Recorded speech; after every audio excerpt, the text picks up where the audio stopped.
those annual fishing trips, and not just for the sport of it, but for the camaraderie that I felt with the amazing public servants who joined together to learn from one another. Luckily for Alaska residents and the Young family, Don was a better man and legislator than he was a fisherman. My prayers and support go out to his wife Ann, his children, and everyone who was privileged to know this great friend, father, and public servant. It was an honor to gather and pay tribute to him yesterday. And he made every second count and worked hard to leave this country better than he found it. He was the oldest member of Congress, and I never let him forget that, but I still feel like his time on earth here was cut short. Don, your presence, your knowledge, and your leadership will be sorely missed, but they will never be forgotten.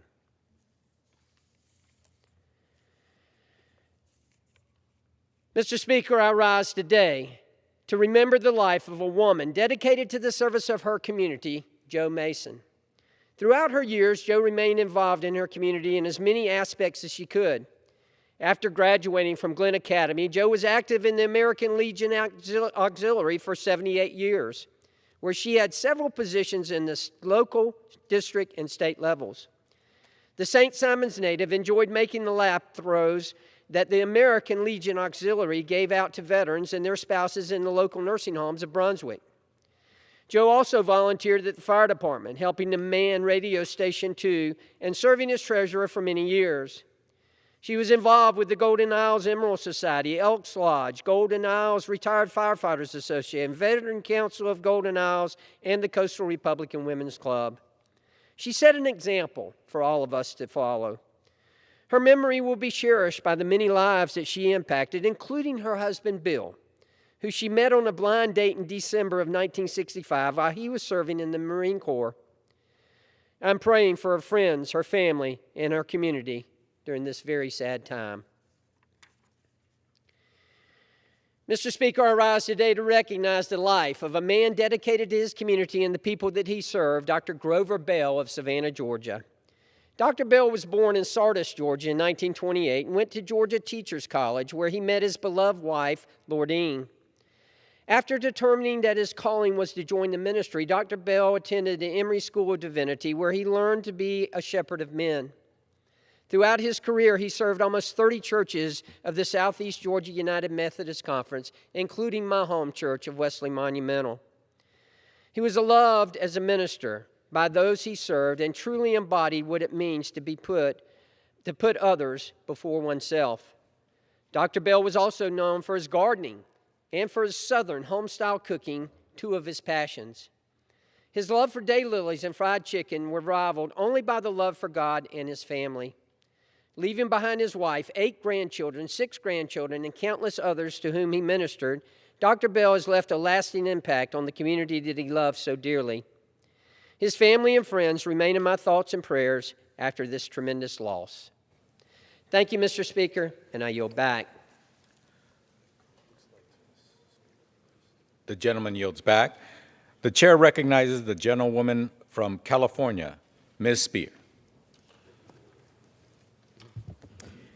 Thank you, Mr. Speaker.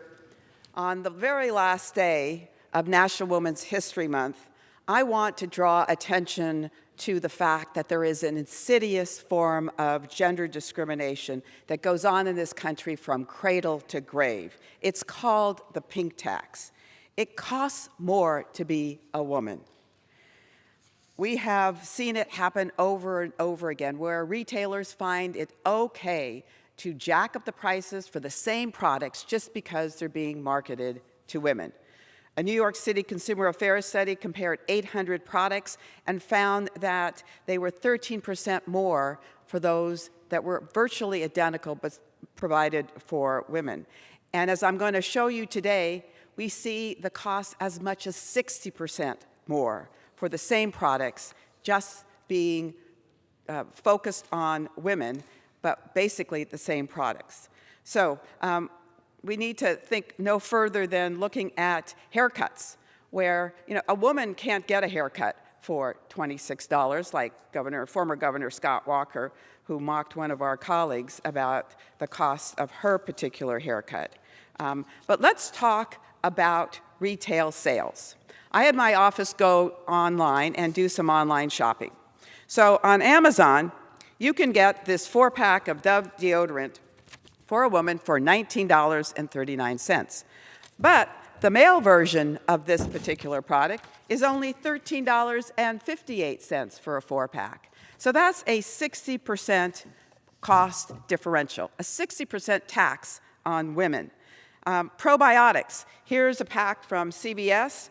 For a woman, a pack costs $32.79. For a man, it costs $22.79. That's a 68% increase in a tax on women for the same product. Then we can move on to diapers. Believe it or not, diapers for girls cost more than diapers for boys. In fact, $37.79 for girls and $33.99 for boys.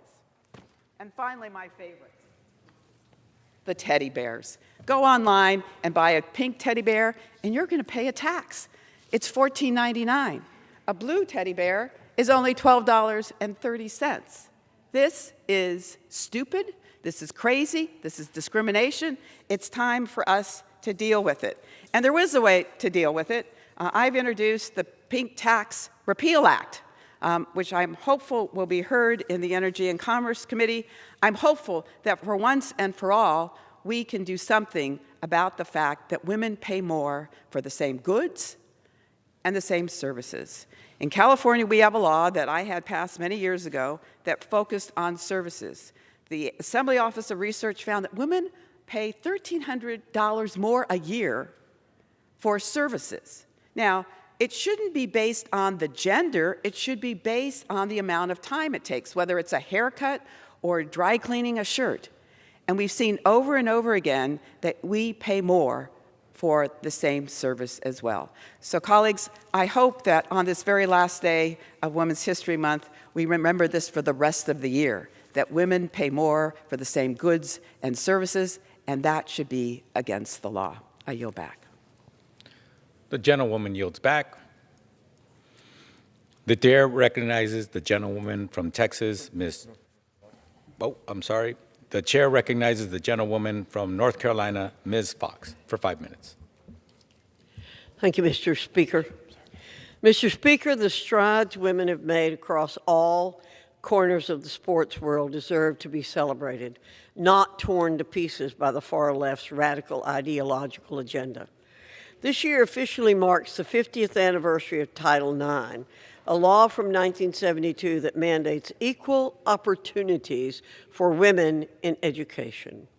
While this anniversary deserves to be recognized, the threat of President Biden's flawed interpretation of this legislation looms larger than ever before.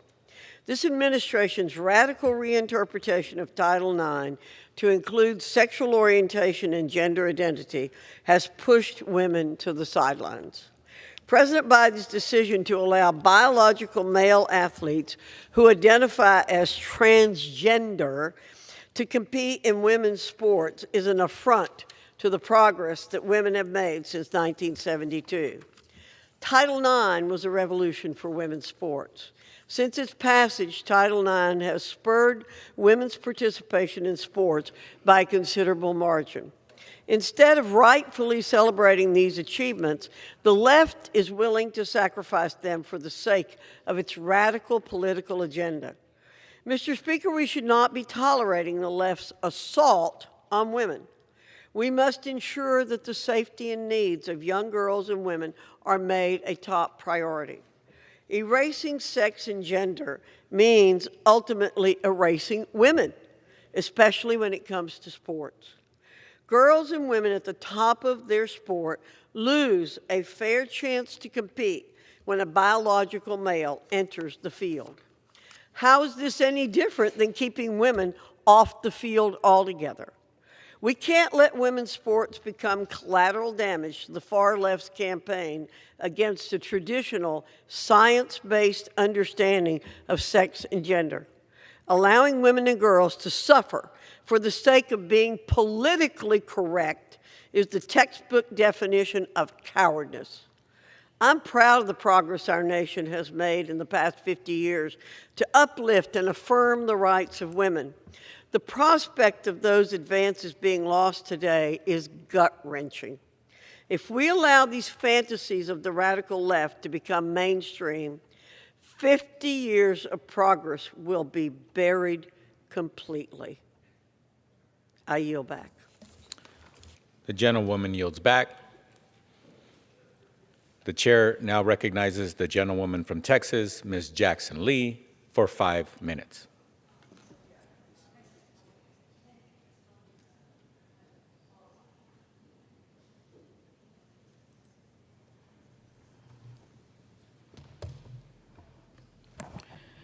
I thank the Speaker. I rise today to speak from both the heart and the Constitution. The privilege of citizenship in the United States gives Americans the freedom to exert and to speak about what is in the depths of their heart while holding the Constitution that indicates we, the people of the United States, in order to form a more perfect union, establish justice. The Constitution goes on to describe a myriad of justice issues in the Bill of Rights. In addition to that, we have exhibits, symbols of freedom. And I begin first with the Statue of Liberty, standing tall in the New York Harbor. What you can see, of course, is, again, the throng of humanity, fleeing Ukrainians, who now will probably amount to 6 million internally displaced persons and refugees in totality.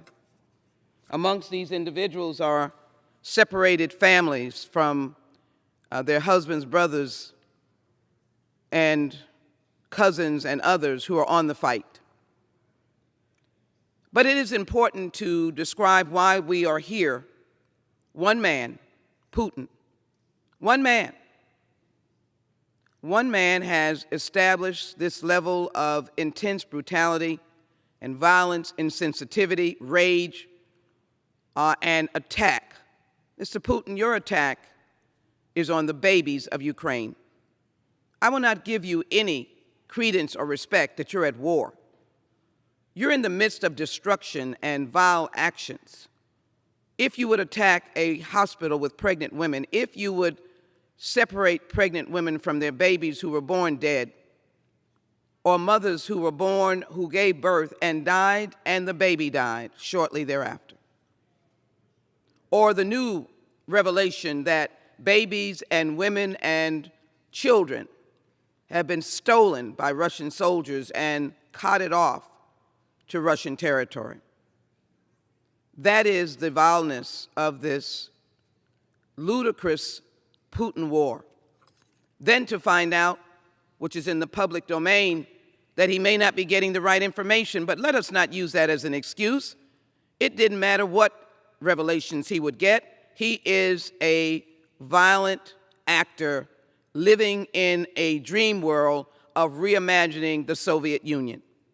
And so it is crucial for those of us who believe in peace that our administration determines the validity of any peace discussions, because we would want to be part of ensuring that they are viable. But at the same time, to the dismay of many of us, the weapons should be given, the drones should be given. The war has to stop, and there is no ending in sight. And so the murderous attack, the destruction of cities, such as the ocean-based city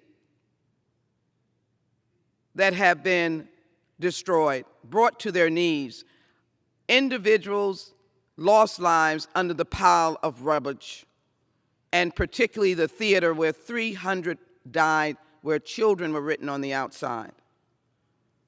Mr. Speaker, we must prepare now for refugees.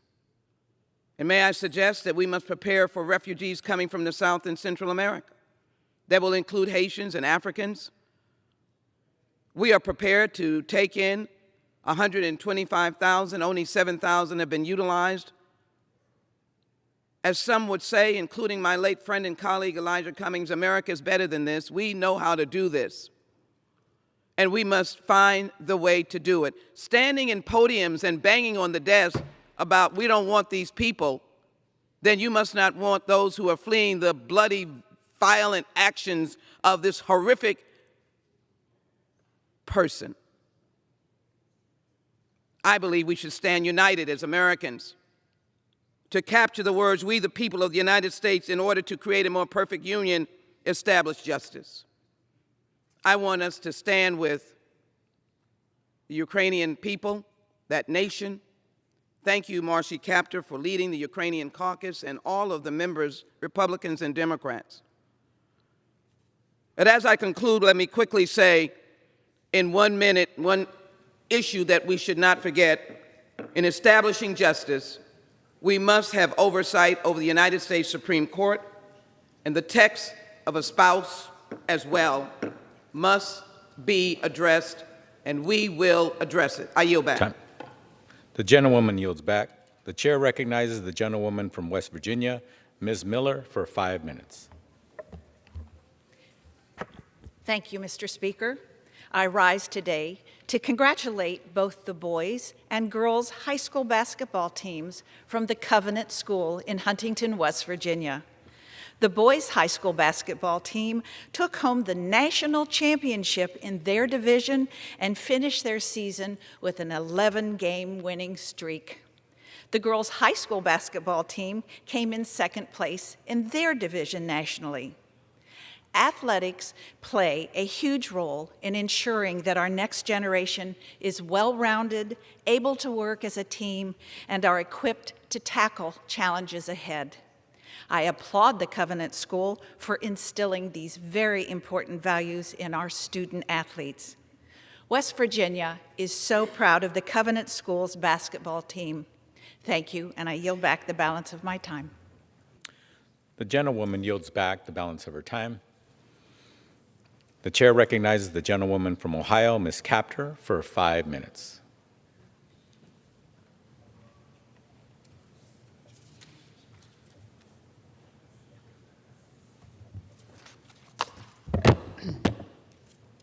Mr. Speaker, I rise today with considerable anticipation as Great Lakes members introduce legislation to create the Great Lakes Authority. The Great Lakes Authority is an instrumentality that will unlock our freshwater industrial heartland's full potential for the century ahead. The Midwest communities our members represent are home to people who make, build, and grow that which makes, builds, and grows America. For decades, however, our region has borne the brunt of job losses associated with disastrous trade policies, underinvestment, and deindustrialization. Since the passage of NAFTA in 1993, China's entrance into the World Trade Organization in 2001, and CAFTA's passage in 2005, over 91,000 factories have closed across our country. Nearly 5 million good-paying jobs have been lost, and our region has been very hard hit and is clawing its way back. But our workers and their families in Ohio, Minnesota, Wisconsin, Illinois, Indiana, Michigan, Pennsylvania, and New York in the Great Lakes watershed have suffered enormously as middle-class jobs evaporated. The tragedy does not end there. Local governments have been left to scramble as declining revenues led to the collapse of their budgets and the accrual of crushing bonded indebtedness. The size and scope of these accumulated economic challenges are too much for any one city or county or indeed state to overcome alone. Places like Toledo, Ohio, Lorain, Detroit, Buffalo, Flint, Rochester, all the towns along the old Erie Canal struggle to recover from the outsourcing of manufacturing jobs to penny-wage countries. Chicago, Cleveland, Erie, Pennsylvania, alone are limited in their ability to halt climate change and reverse its increasing effects on their shorelines and neighborhoods. The Great Lakes region needs a boost through accelerated investments and strategic and coordinated support to get back on track. Last year, President Biden and congressional Democrats accomplished what many had tried but failed to do, and that is pass an historic investment in jobs and infrastructure. That is step one. This support will help empower our communities to begin planning the necessary steps to rebuilding roads and bridges, improve ports, rail lines and airports, modernize energy and water infrastructure, and protect all of our lakes, the freshwater kingdom on this continent. But to maximize the impact and turbocharge revitalization, our region really needs a strategic plan to coordinate these resources along, importantly, with private investment to reboot our future. The Great Lakes region is the only major economic region in our country that lacks a federal entity dedicated to supporting its long-term coordinated economic development and conserving its natural environment. The West's water is served by the Bureau of Reclamation. Or, if you look at the Delta Regional Authority, it helps 10 million people in the Delta region, and more than 400 counties from Mississippi to West Virginia are served by the Appalachian Regional Commission. The Great Lakes deserves no less. The Great Lakes Authority Act is long overdue and will create an instrumentality to serve the Great Lakes fresh watershed, which will become even more important in the decades to come with each passing day. The Great Lakes Authority will be a federal-state instrumentality like the others to spur job creation and world-class worker education, training, and adjustment in communities left behind. It will foster innovation to build forward the struggling core U.S. manufacturing and industrial base. And it will promote new advances in renewable energy technologies like solar, wind, and hydrogen while conserving and stewarding our precious environmental assets. It will allow us an efficient, multimodal transportation shared network with our closest neighbor, Canada, that connects people and goods with where they need to go. Indeed, Canada is our largest trading partner. For America to compete in this century, we simply need a Great Lakes Authority, and I urge my colleagues to join us in this important effort. Please help us help the Great Lakes region, and I yield back. The gentlewoman yields back. The chair recognizes the gentleman from Minnesota, Mr. Emmer, for 5 minutes. Mr. Speaker, I rise today to address a crisis eroding the budgets of hardworking Americans. Earlier this month, the price of unleaded gasoline rose to the highest level on record, and President Biden's anti-energy policies are directly responsible. On the campaign trail, Joe Biden promised to end fossil fuels.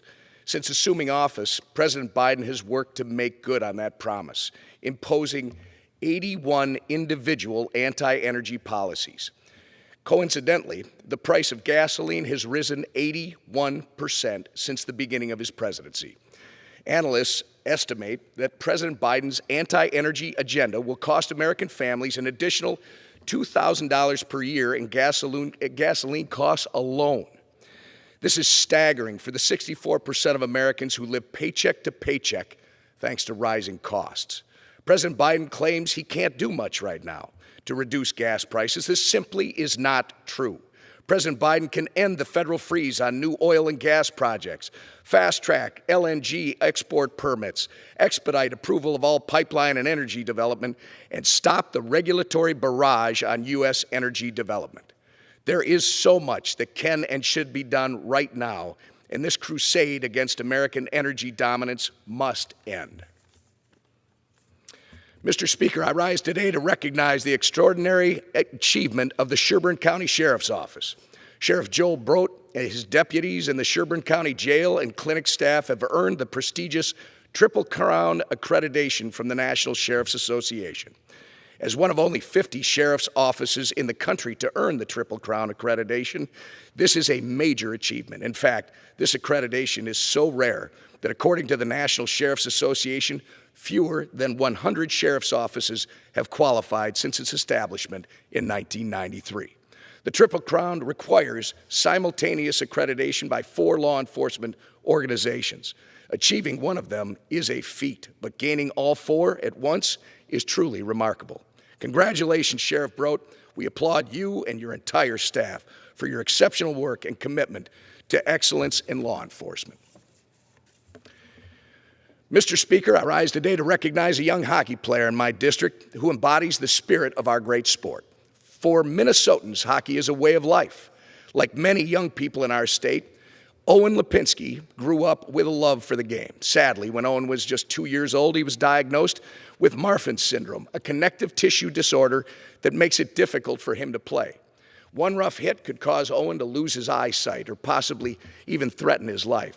However, this didn't stop him from playing. Owen participated in Minnesota's special hockey and enjoyed it, but he still wanted more. Recently, Owen organized a tournament with 6 teams composed of friends from his neighborhood. He organized the entire event on a pond in his backyard, complete with a public address system and a small concession stand. As a fellow Minnesotan who loves the game, Owen is an inspiration. I'm inspired by Owen in his great work. Congratulations on the tournament, Owen, and I hope you are going to inspire us for years to come. I rise today to recognize the outstanding accomplishments of one of my constituents, Ms. Rebecca Booker. Rebecca has served the Blaine community as a certified fire and life safety educator for the last 20 years. Recently, Rebecca was honored with the 2022 Dr. Ann W. Phillips Award for Leadership in Fire Safety Education by the Congressional Fire Services Institute and the International Fire Service Training Association. Among her many contributions to fire safety education, Rebecca helped develop the nationally recognized Home Safety Survey, a voluntary home inspection program that looks for potential fire, injury, and crime hazards while offering solutions. Rebecca has completed nearly 4,000 of these surveys herself and trained many colleagues across the country to perform these surveys in their communities. Ms. Booker, who also helped establish the New America Academy in Minnesota, an organization that provides fire safety education for culturally diverse and immigrant communities. Rebecca, congratulations on earning this prestigious award, and thank you for all you do to increase fire safety education in Minnesota's 6th Congressional District.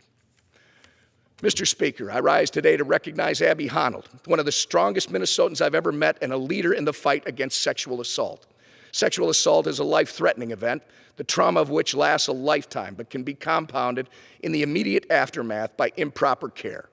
When Abby, then a student at the University of Minnesota, reported her assault to police in 2014, she worked with a healthcare professional proficient in trauma-informed care to recall important details about her assault to law enforcement and bring the perpetrator to justice. Survivors like Abby deserve justice, and I was pleased to see that the Abby Honnold Act got signed into law earlier this month. Thank you, Mr. Speaker. The gentleman yields back. The chair recognizes the gentlewoman from North Carolina, Ms. Ross, for 5 minutes. Thank you, Mr. Speaker. I rise today with great admiration for the strength and grace that Judge Ketanji Brown Jackson has demonstrated throughout her nomination process for the United States Supreme Court. Last week, people from all over the world watched as she embarked on a journey that only 5 other women in history have taken. For too long, our judicial system and our government have not reflected the great talent and diversity of our nation. Like so many young women, especially our mothers and grandmothers, I had very few female examples to emulate at the beginning of my legal career. When I was at a pivotal age in high school, trying to decide exactly what path to take and what was even possible to achieve, I got to watch the nomination process for Justice Sandra Day O'Connor. She was the first woman ever nominated to our nation's highest court, and I was deeply moved by her poise and intelligence under questioning from the much older male senators.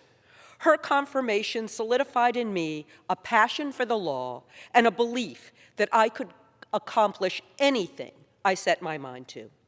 I then went on to become a student of the Constitution myself, attending law school, practicing constitutional law, arguing in court, and fighting for justice. As an attorney, a state legislator, and now as a proud member of the Judiciary Committee in the United States House of Representatives. The world has completely transformed since I watched that confirmation hearing in 1981. Yet since that time, only 4 other women have joined our nation's highest court. Each of these justices brought a unique perspective and inspired young women across the country. Because of the small number of women who have been appointed, every time a woman is up for the bench, it is necessarily historic. I'm ready for it to be less historic.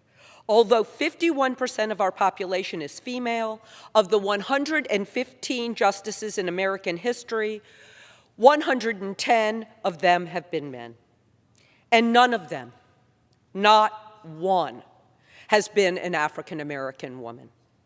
Mr. Speaker, that needs to change at a faster rate. Justice Ginsburg was once asked when there will be enough women on the court. She responded, when there are 9. If confirmed, Judge Ketanji Brown Jackson will be the next and the first African American woman. And I'd like to say, when confirmed.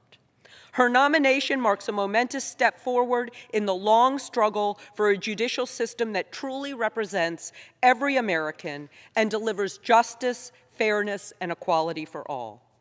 I can relate to all the young women out there watching this nomination process, feeling inspired to follow in her footsteps. Don't be deterred or dismayed by the disrespect that's shown by a handful of senators. My message to you is, you can do this. No matter the challenges or the obstacles, you can achieve your dreams. Judge Brown Jackson said last week that her nomination is truly a testament to the hope and the promise of this country. She continues to give us new hope, especially to young women lawyers, and her rise to the highest court of the land holds out the promise of a brighter future for our country. Mr. Speaker, Judge Brown Jackson is an exceptional, extremely qualified nominee, and I look forward to calling her Justice Brown Jackson. Thank you, and I yield back. The gentlewoman yields back. The chair recognizes the gentleman from Georgia, Mr. Clyde, for 5 minutes. Thank you, Mr. Speaker. I rise today to highlight the troubling record of President Biden's U.S. Supreme Court nominee, Ketanji Brown Jackson, commonly known as KBJ. Throughout her legal career, Ketanji Brown Jackson has earned a disturbing record on crime. In advocating for and administering lighter sentences for sex offenders, particularly those preying on and sexually abusing innocent children, KBJ has set an unforgivable pattern that disqualifies her from our country's highest court. A prime example of this pattern can be found in the case of U.S. versus Hawkins, where the sentencing guidelines called for up to 10 years in prison for a man, an adult, convicted of possessing multiple images of child sex torture. Ketanji Brown Jackson sentenced this predator to just 3 months in jail. Unconscionable. Mr. Hawkins recently told the Washington Post, and I quote, "I wasn't very happy that she gave me 3 months. Although after reflection, when I was in jail, I was hearing from other people who said it was their first time arrested and they got 5 years, 6 years, and he got 3 months. As crime rates soar in our cities across the country, adding soft-on-crime justices, especially a justice who basically ignores the crime of possessing and promoting images of severe child sexual assault, adding a justice like that to the bench sends an alarming message to communities fearing for their safety. Additionally, during her confirmation hearing last week, KBJ refused to define what a woman is. excusing her absurdity by claiming she isn't a biologist. From women's sports to woke corporations like Disney, liberals are pushing an evil agenda that is erasing women and undermining women's accomplishments. As conservatives like myself fight this woke extremism, there will surely be cases considered in the future at the Supreme Court that require justices to understand and accept the differences between men and women. If KBJ can't define a woman, how is she to adjudicate Title IX cases? This is a legitimate question that no Democrat wants to answer. This, too, is disqualifying. While I do not serve in the body that decides this monumental confirmation, I do have a responsibility to tell the American people the truth. And the truth is, a vote to confirm Ketanji Brown Jackson is a vote for lenient sentences for child sexual torture, a vote for the left's woke war on canceling the achievements of real women, and a vote for the liberals' dangerous agenda. Americans, including Georgians, don't want a justice on the bench who supports any of this radical garbage. Georgians are watching Senators Warnock and Senator Ossoff. Will they vote for a Supreme Court nominee that is soft on crime, on one of the most heinous crimes of all, child sex torture? Or will they stand up for all of Georgia's family values, protect our children, and be tough on crime by voting no on this Supreme Court nominee? For the sake of our great nation, the Senate must save the Supreme Court from a lifetime of votes siding with demented pedophiles by voting against Ketanji Brown Jackson's confirmation, by voting no on Ketanji Brown Jackson's confirmation. Mr. Speaker, I rise today to urge my colleagues to join me in ensuring the federal government never again abuses its power by ordering employees to receive a vaccine or lose their job. The COVID-19 pandemic has proven powerful elites will stop at nothing to quench their thirst for power, including President Biden, who issued through OSHA a rule that forced businesses with 100 or more employees to require the COVID-19 vaccine. Forcing workers out of a job if they refuse to take a jab is a wholly unconstitutional power grab that violates Americans' freedoms, exacerbates labor shortages, and intensifies the supply chain crisis. Congress occasionally gives our government agencies certain broad authorities, and when those powers are abused, it is our responsibility to claw them back and safeguard the rights of American citizens. While the U.S. Supreme Court blocked President Biden's OSHA rule, Congress has the authority and the responsibility to prevent any future attempts by the executive branch to subject the American people to unlawful mandates. This is why I proudly introduced H.R. 7281, the Reversing Every Vaccine Emergency Requirement and Stopping Employee OSHA Mandates Act. My bill, whose short title is Reverse OSHA Mandates Act, amends the Occupational Safety and Health Act of 1970 to repeal the Secretary's authority to issue emergency temporary standards, and is a common sense and crucial step toward preventing future government overreach by OSHA and defeating their hand in medical tyranny. It is incumbent upon Congress to prohibit this dangerous abuse of power and from further tarnishing our nation's history and subverting American workers' rights, which is why I urge all of my colleagues on both sides of the aisle to support this legislation that reins in OSHA and protects the freedoms of American workers. Thank you, and I yield back. Gentleman yields back. The chair recognizes the gentlewoman from Virginia, Ms. Spanberger, for 5 minutes.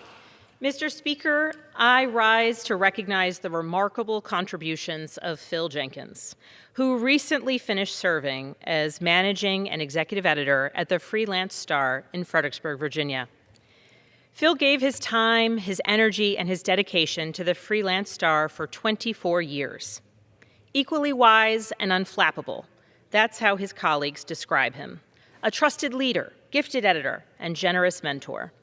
When he arrived at the paper in 1998, Phil made sure the paper stayed at the top of its game. As the years went on, his determination guided the paper through difficult stretches and through thousands of local news developments. He oversaw critical investigations, including those related to the D.C. sniper trial.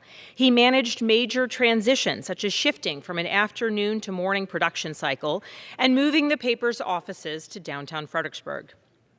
And under Phil's leadership, the Freelance Star was 9 times judged as Virginia's best mid-sized daily between 2011 and 2020. winning first place for its writing, design, and photography. In Fredericksburg, Phil supervised dozens of people, including writers, photographers, designers, editors, web producers, and clerical staff. Those who worked with him over the years said that, quote, few knew a more journalistically savvy, more even-handed, or more calming influence in the newsroom.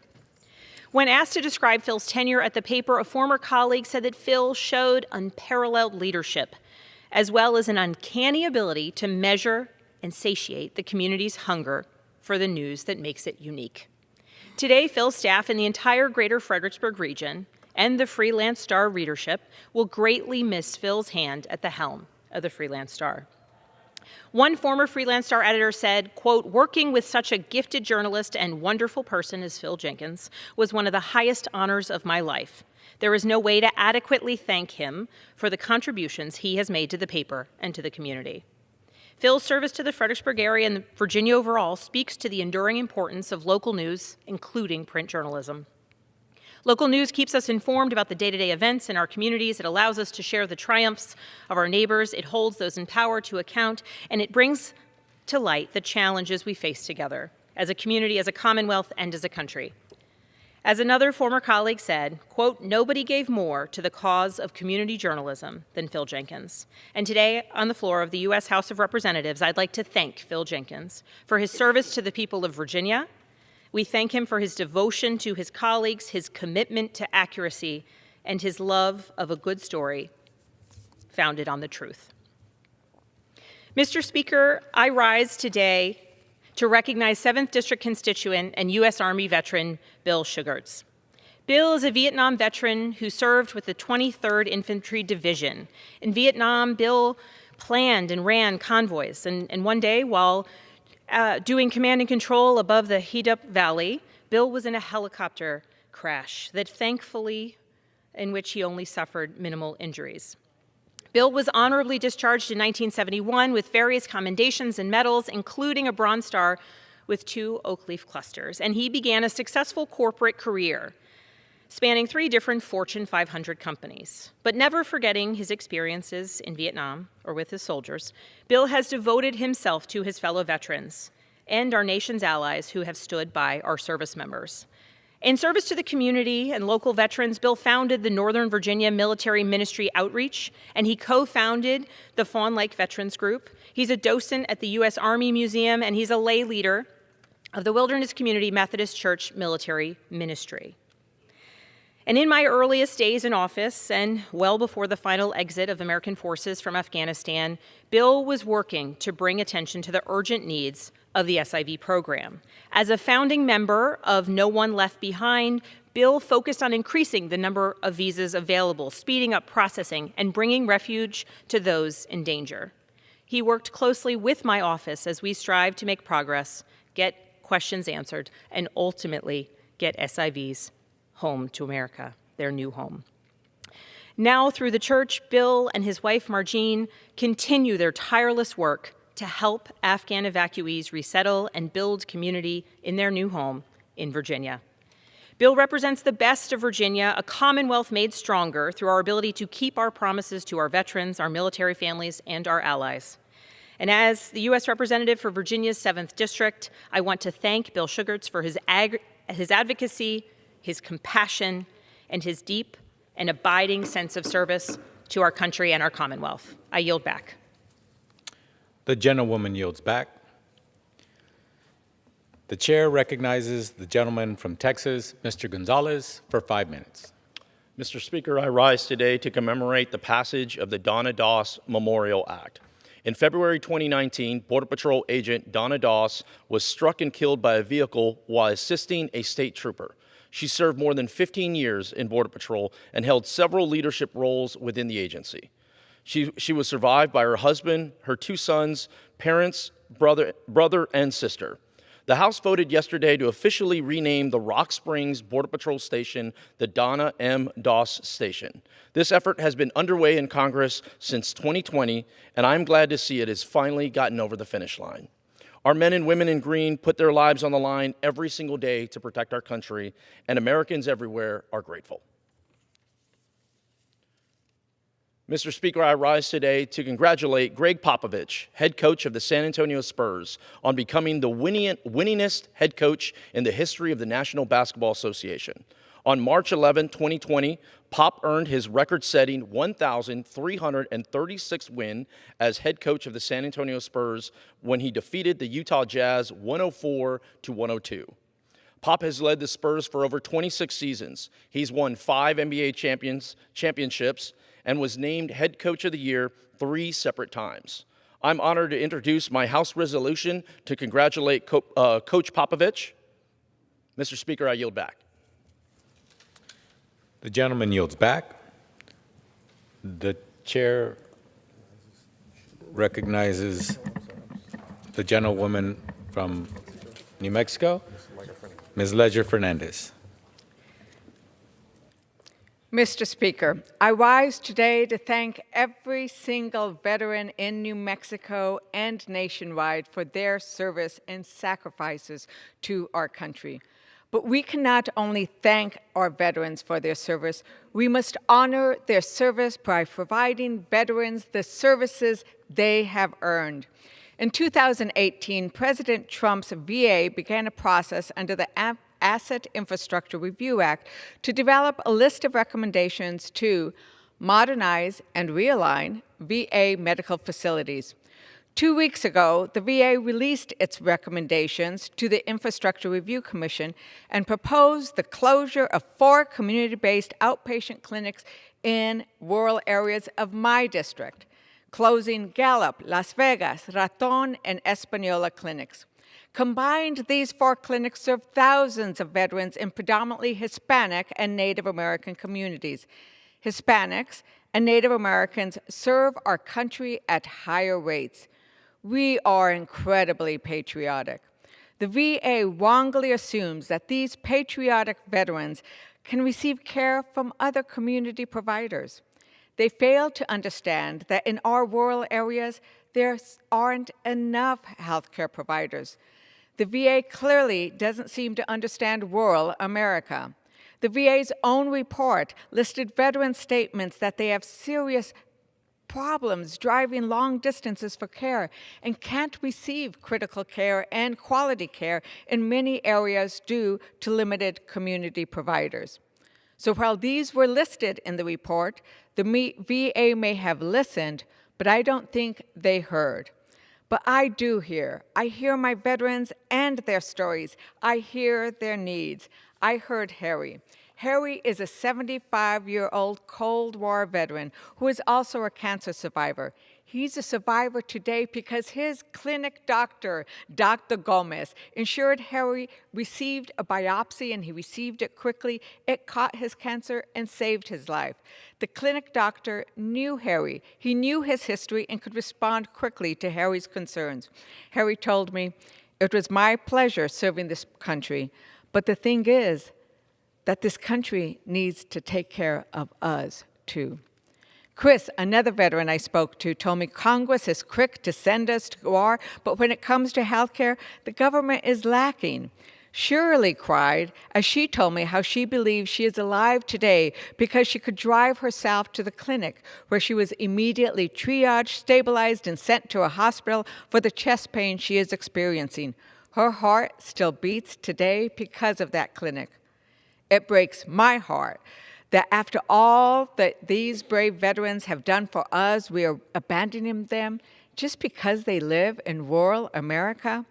I know how my community struggle to receive care and the toll it takes on their loved ones to take a full day of work off, to drive them hours, 6 hours, just to draw labs or to have an annual checkup when it could be done in 25 minutes or less in town closer to where they live. Some veterans would be forced to drive those 6 hours round trip for care at the VA hospital in Albuquerque, which is itself overwhelmed, where veterans wait months and months for appointments. You know what? The VA never spoke to the local Espanola VA clinic. I did. The Espanola Clinic doctor told me that other local clinics are not specialized to the unique needs of veterans and don't understand the mental toll that military service has had on our veterans. He asked, "Don't veterans deserve more?" Veterans do deserve more. And I have traveled to rural parts of my district to hear what those veterans deserved, to hear what they need. The veterans I spoke to were upset, and rightly so. I'm upset too. They've gave years of their life to service to our country. It is our nation's solemn obligation to provide veterans the health care, education, housing, and honorable service they have earned, regardless of where they live. This is about respect. This is about service. This is about saving lives. I will not stop until we convince the VA and, when it gets to him, President Biden, to reject these recommendations. Instead of closing clinics, we should be expanding care and services to our veterans, meeting their needs wherever they happen to live, in cities, suburbs, or in beautiful rural America and rural New Mexico. That's how we truly thank our veterans. Mr. Speaker, I yield back. The gentlewoman yields back. The chair recognizes the gentleman from Illinois, Mr. LaHood, for 5 minutes.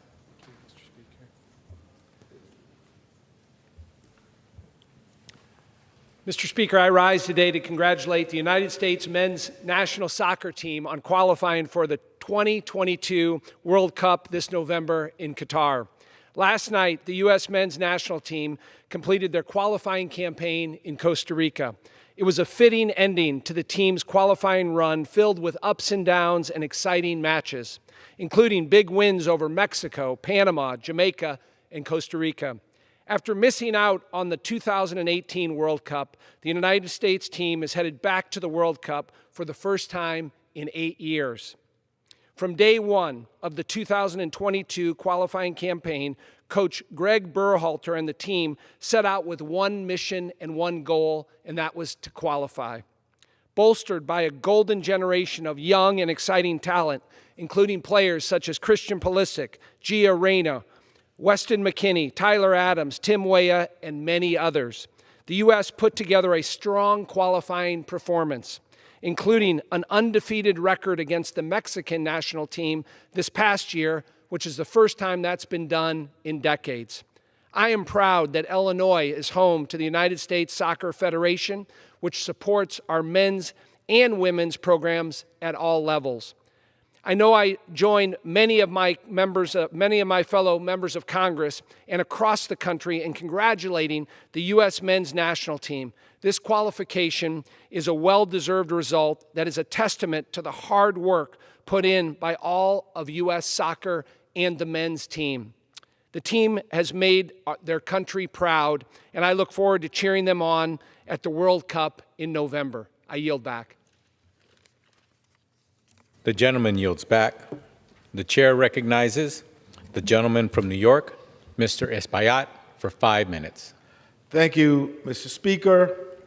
Mr. Speaker, I have the privilege of representing two historic and iconic districts in the 13th Congressional District.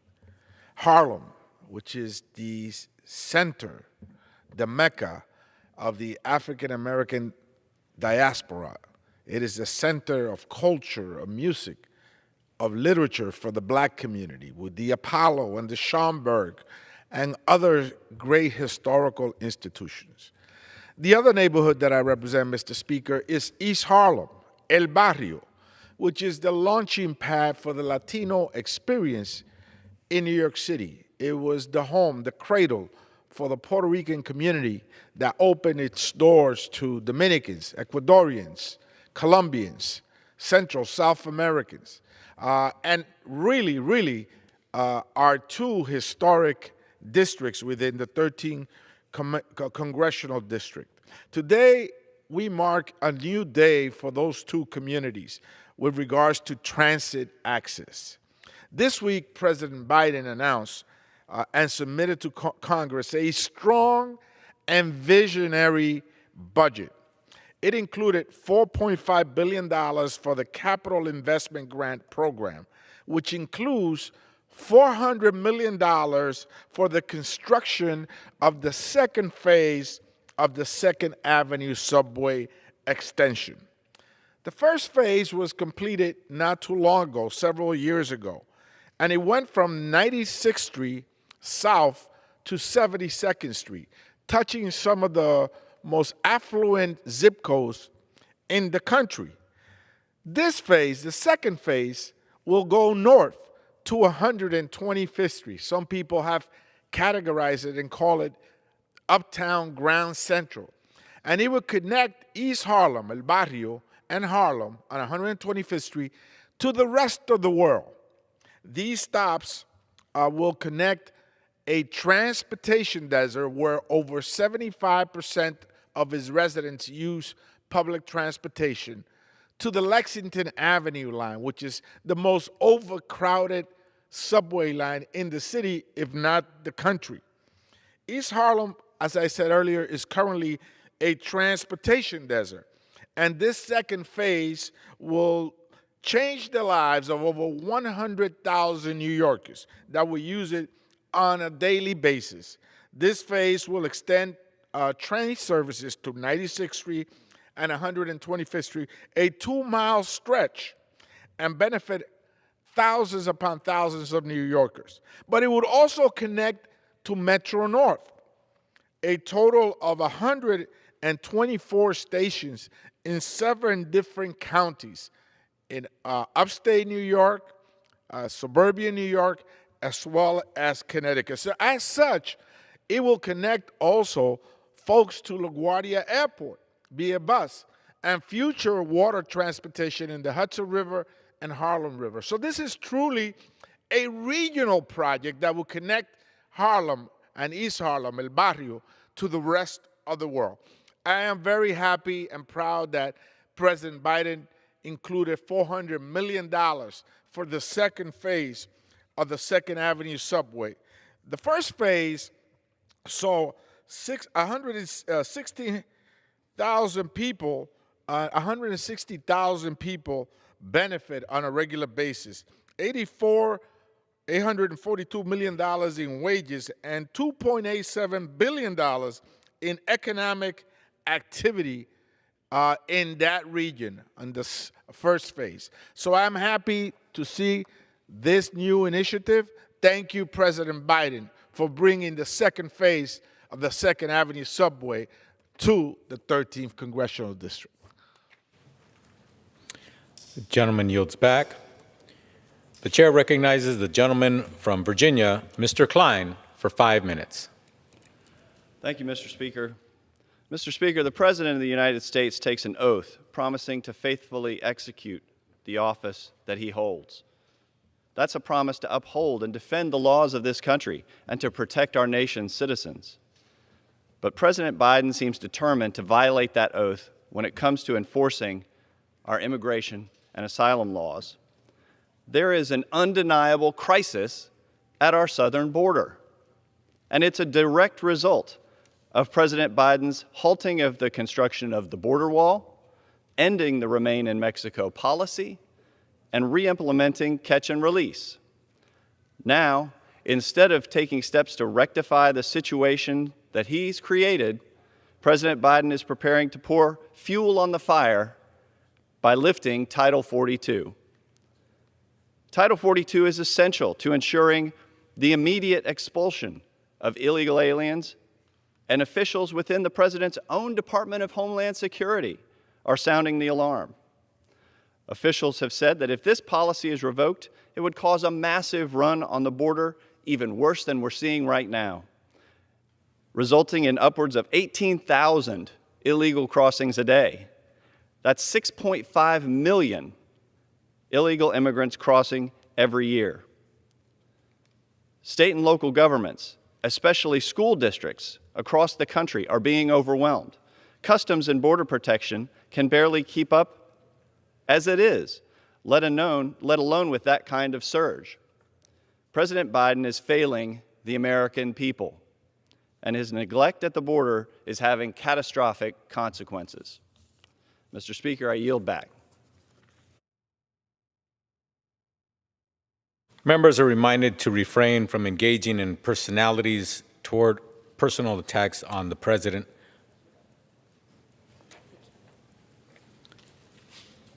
The chair recognizes the gentleman from Connecticut, Mr. Larson, for 5 minutes. Thank you, Mr. Speaker. I rise today to recognize the gentleman from Connecticut, Mr. Larson, for 5 minutes. Thank you, Mr. Speaker. I rise today to talk about Social Security and its importance to the American people. Mr. Speaker, everybody is alarmed by the fact that we've been dealing with a global pandemic. That global pandemic, commonly referred to as COVID, has taken close to 1 million lives in the United States of America. Over 700,000 of those lives are individuals over age 65. The COVID pandemic has also turned the economy upside down and has led to a period of inflation. And during that period, the group that's impacted the most as well are seniors in America. It's people that are on fixed income that need our help directly. There are more than 10,000 baby boomers a day who become eligible for Social Security. And for about 40% of senior beneficiaries, Social Security provides the majority of their income. And for 1 in 6 Americans, it provides more than 90% of their program. And yet, shamefully, the United States Congress has not taken action on this in more than 50 years. Today and every day, you can hear members of Congress come to the floor and talk about their concern for our constituents, most notably the elderly, and even more so poignantly, veterans. More veterans rely on Social Security disability than they do on the VA. And yet, Congress has not addressed this issue in more than 50 years. The last time Congress addressed this issue, milk was 72 cents a gallon. Everybody knows that those prices have become so high today that it causes seniors to have to put food back on the grocery shelves because they can't afford it. This is especially true for people of color. I want to commend our former leader, John Lewis, who pointed out and said that Social Security is the next civil rights movement because of the discrimination that's taken place within Social Security. And because also people have come to rely on it because it's a guarantee. We don't have to go back to 1929 and the Great Crash.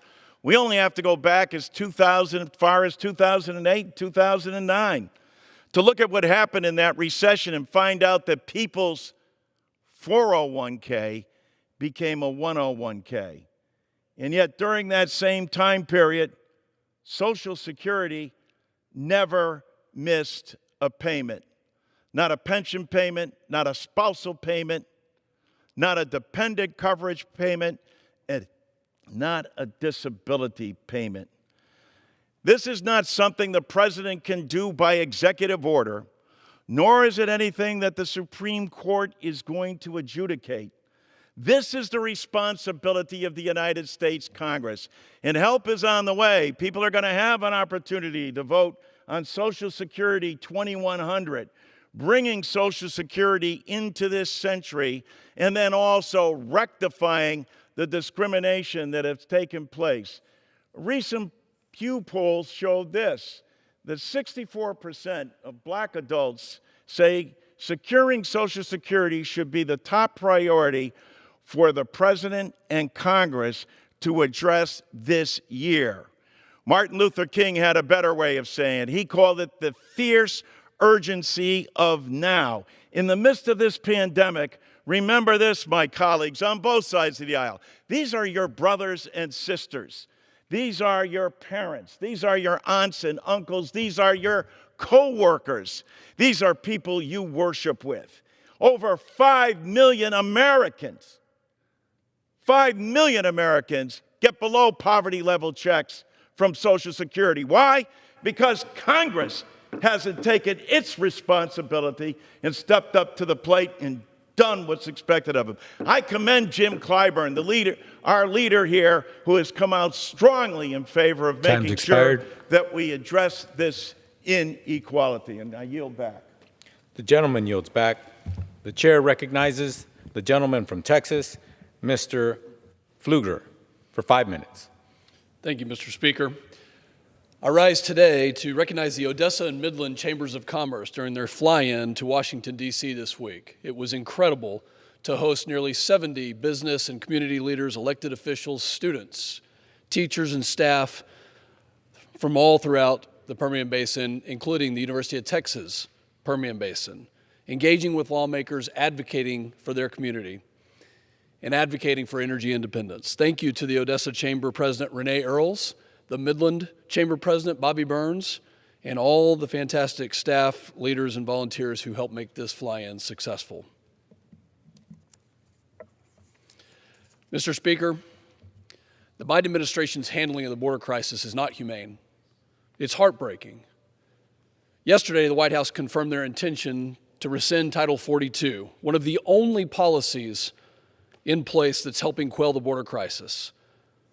And this decision will have disastrous consequences on the already several million illegal immigrants who have flooded into this country. Human trafficking and smuggling across our border have reached historic highs, and our border states are paying the price. In fact, every state is a border state. Texas is suffering from record high levels of fentanyl and drugs pouring across the border, increased crime, high-speed chases, and more. DHS already lacks the capacity to process, retain, and apprehend illegal immigrants across the border. Rescinding Title 42 will only double down on the amount of people that are illegally crossing the border, making it that much more difficult for those in the Border Patrol and Customs and other agencies who are trying to do their job to keep this country safe. The small communities along the border are already overwhelmed, and they cannot withstand a surge of hundreds and thousands of illegal migrants reportedly waiting on the other side of the border to get in once Title 42 is rescinded. Migrants will pour into this country in a flood as our communities experience the catastrophic results. Patrol facilities and local communities will once again be forced to absorb at least double the current number. Title 42 is the only policy that is helping. The administration has abandoned Texas, has abandoned other border states, and has abandoned its duties to secure our country. Making any changes to this policy will have disastrous consequences. And let me get this straight. I want to remind everyone in this House that we still have a mask mandate on board aircraft in this country to keep us safe from COVID, yet we are rescinding Title 42, also in place because of the pandemic. Think about that. I urge my colleagues on the other side of the aisle to stand with us and to help come up with a reasonable solution. Title 42 rescission is not that solution. President Biden must not rescind Title 42. Mr. Speaker, I rise today to recognize a staple in the Odessa, Texas community, Mrs. Elizabeth Ann Mayford, also known as Mrs. Ann. Mrs. Ann recently celebrated her 10th work anniversary at Chick-fil-A in Odessa, Texas. And while this was a special occasion in and of itself, it comes on the heels of Mrs. Ann also celebrating her 90th birthday. Mrs. Ann is a constant in Odessa, Texas, bringing joy and light to everyone she encounters, from working the drive-thru and the front counter and just greeting customers on the way in. She continuously spreads light throughout the entire community. In a testament to Mrs. Ann's life, her celebration of her 10th anniversary on the job was recognized community-wide. Folks posted everyone online in recognition of Mrs. Ann's kindness and love. And I'd like to personally thank her for living the American dream, for showing everyone throughout this country that even at 90 years young, that she can still work and be a productive member of our community, bringing so much light and joy throughout Odessa, the Permian Basin, and Texas. Mrs. Ann, thank you for what you do for our community and the joy that you spread. And with that, I yield back. The gentleman yields back. The chair recognizes the gentlewoman from California, Ms. Porter, for 5 minutes. Mr. Speaker, I ask unanimous consent to address the House for 5 minutes and to revise and extend my remarks. Without objection. Orange County families are feeling the squeeze of higher gas prices. As a single working mom, I share their concern when I fill up my minivan. We can provide relief by holding oil companies accountable. These corporations are making record profits, the highest they've been in over 7 years, even as Americans are struggling. And as the price of crude oil falls, oil and gas companies have refused to pass on savings to customers. Especially as big oil engages in profiteering, they should not get our taxpayer dollars to line their pockets. Each year, the industry receives roughly $650 billion in direct and indirect subsidies financed by taxpayers. This week, I'm leading an effort to bring legislation to the House floor that ends these giveaways to a profitable industry and instead puts these dollars toward helping families make ends meet. Last week, I introduced the End Oil and Gas Tax Subsidies Act, which would eliminate nearly a dozen long-standing, egregious tax breaks to the oil and gas industry. Healthy capitalism requires a level playing field. For far too long, big oil has manipulated the market in its favor by lobbying Congress for sweetheart deals. Then they raise prices while simultaneously rewarding their executives with huge bonuses. Their record profits are proof that they can do without market-distorting government subsidies. Eliminating these tax breaks would provide approximately $60 billion in help to families feeling the squeeze. If my colleagues have the political courage to stand up to big oil, we can quickly relieve the pain that Americans feel at the pump. I'm ready. Porch pirates steal packages and make our communities less safe. Over 1 in 3 Americans, myself included, have been a victim of this theft, which costs us billions of dollars each year. I joined Democrats and Republicans to introduce the Porch Pirates Act, which will crack down on this crime. This bipartisan bill expands federal protections for mail and parcels to cover deliveries from private carriers. Porch pirates are committing crimes of opportunity, and online shopping, especially during the pandemic, has dramatically increased these opportunities.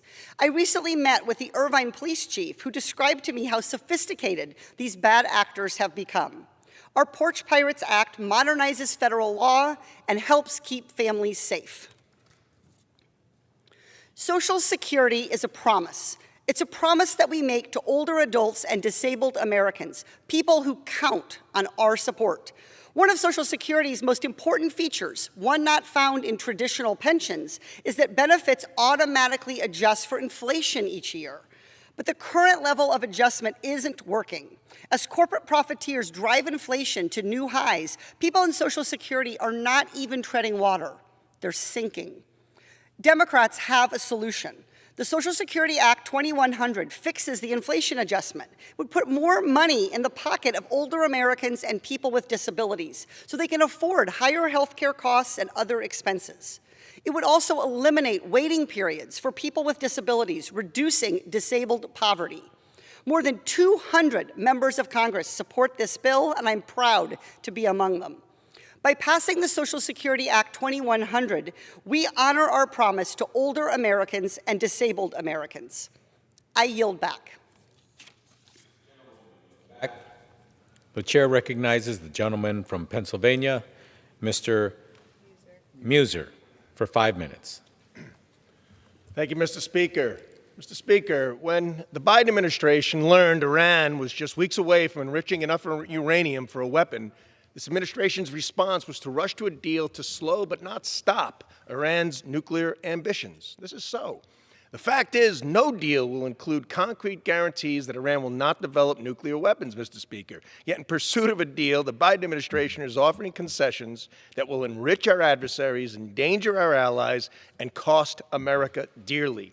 The whole New Deal now hinges on delisting the Islamic Revolutionary Guard, yes, that terrorist organization, even as the IRGC supported attacks against U.S. troops recently in the UAE.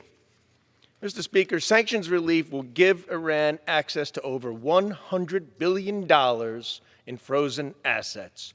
That's over $100 billion in frozen assets to the center of terrorism in the world. Nuclear trade, in addition, with Russia and China, will only strengthen this unholy alliance. What can our allies expect from an Iran enriched from energy sales and free from sanctions? Even worse, President Biden is seeking to buy oil from Iran instead of ramping up U.S. production. This disastrous decision, irrational decision, will fill their coffers even more. We've wrecked our U.S. national and economic security, Mr. Speaker, by forfeiting our energy over the last 15 months and our independence. We are now subject to the fluctuations from the randomness of the geopolitical events rather than relying upon American workers and American energy. We've cost our nation thousands of jobs and empowered our enemies. We are seeing this firsthand with the leverage we have ceded to Russia because this administration seeks to decimate U.S. energy production. The Department of Energy is taking trips and seeking oil purchases from Venezuela. Mr. Speaker, I have not seen Department of Energy representatives in Pennsylvania to see how the great reserves in the Marcellus Shale can support our country's energy needs. Is the Biden administration choosing Venezuela over Pennsylvania? Are they choosing Tehran over Texas? Or as my good friend, Representative August Pfluger, branded not too long ago, are they choosing Moscow over Midland? This is the product of a disastrous domestic policy, weakening our hand in diplomacy, and the Biden administration is rushing to negotiate from a position of weakness. It's why our allies are urging us to walk away and keep sanctions in place on Iran. This deal was misguided 7 years ago. It's downright dangerous today. We need Democrats and Republicans in this House to stand up for America and against this erroneous, misguided, senseless Iran nuke deal. I yield back. Gentleman yields back. The chair recognizes the gentleman from California, Mr. Costa, for 5 minutes. Thank you. Thank you very much, Mr. Speaker. I ask unanimous consent to address the House for 5 minutes and to revise and extend my remarks. Without objection.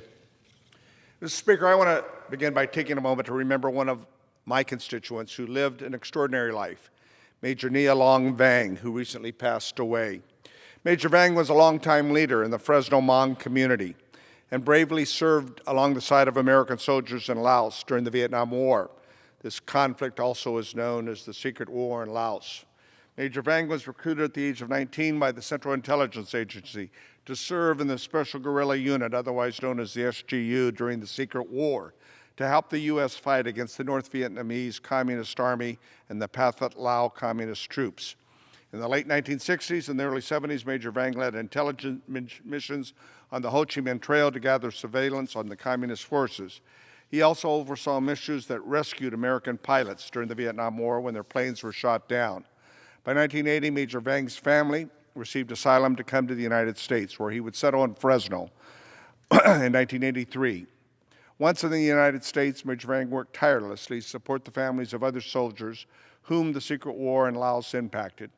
Major Vang was a leader and an advisor in organizations like the Lao Veterans of America and the Special Guerrilla Unit Veterans and Families. Major Vang was also instrumental and a partner in helping my efforts to secure burial rights in national cemeteries and other benefits for Special Guerrilla Unit veterans who fought alongside with American soldiers. It's been an honor in my career to get to know a hero like Major Vang and work with him as an advocate for the SGU veterans and get them the recognition they so deserve. Mr. Speaker, I want to turn now to recognizing Women's History Month. While it's the end of March now, we so honor always the contributions that women make in our country and in our valley. Across the world, they make a difference every day, as we know. And I'd like to take this opportunity to recognize just some of the so many talented, incredible women that I interact with and I get a chance to work with. Dora Westerlin is president and the CEO of the Fresno Area Hispanic Foundation. DORA has changed the lives of more than 15,000 Hispanic and non-Hispanic owned businesses to become economically self-sufficient and add to the vibrancy of our economy in the San Joaquin Valley. Sarah Bolsi serves as the Public Health Director for the Madera County, and during this pandemic, she has been incredibly responsive and led the county to respond to combat of COVID-19 by expanding testing, vaccinations, and managing the outbreaks in Madera County. I also want to recognize Gamalal Mohammed of Merced, who founded the Merced County Freedom Coalition, which fosters collaboration between law enforcement, government agencies, and other community partners in a fight against human trafficking. As co-chair of the Victims' Rights Caucus, I know her efforts are very important. She has provided essential resources to support survivors, victims of crime. Finally, I now want to turn to an important issue that is affecting our economy, and that is the supply chain issue. Congress can take effective action by cracking down on foreign-owned shipping companies that have monopolized the industry and that are creating inflationary pressures.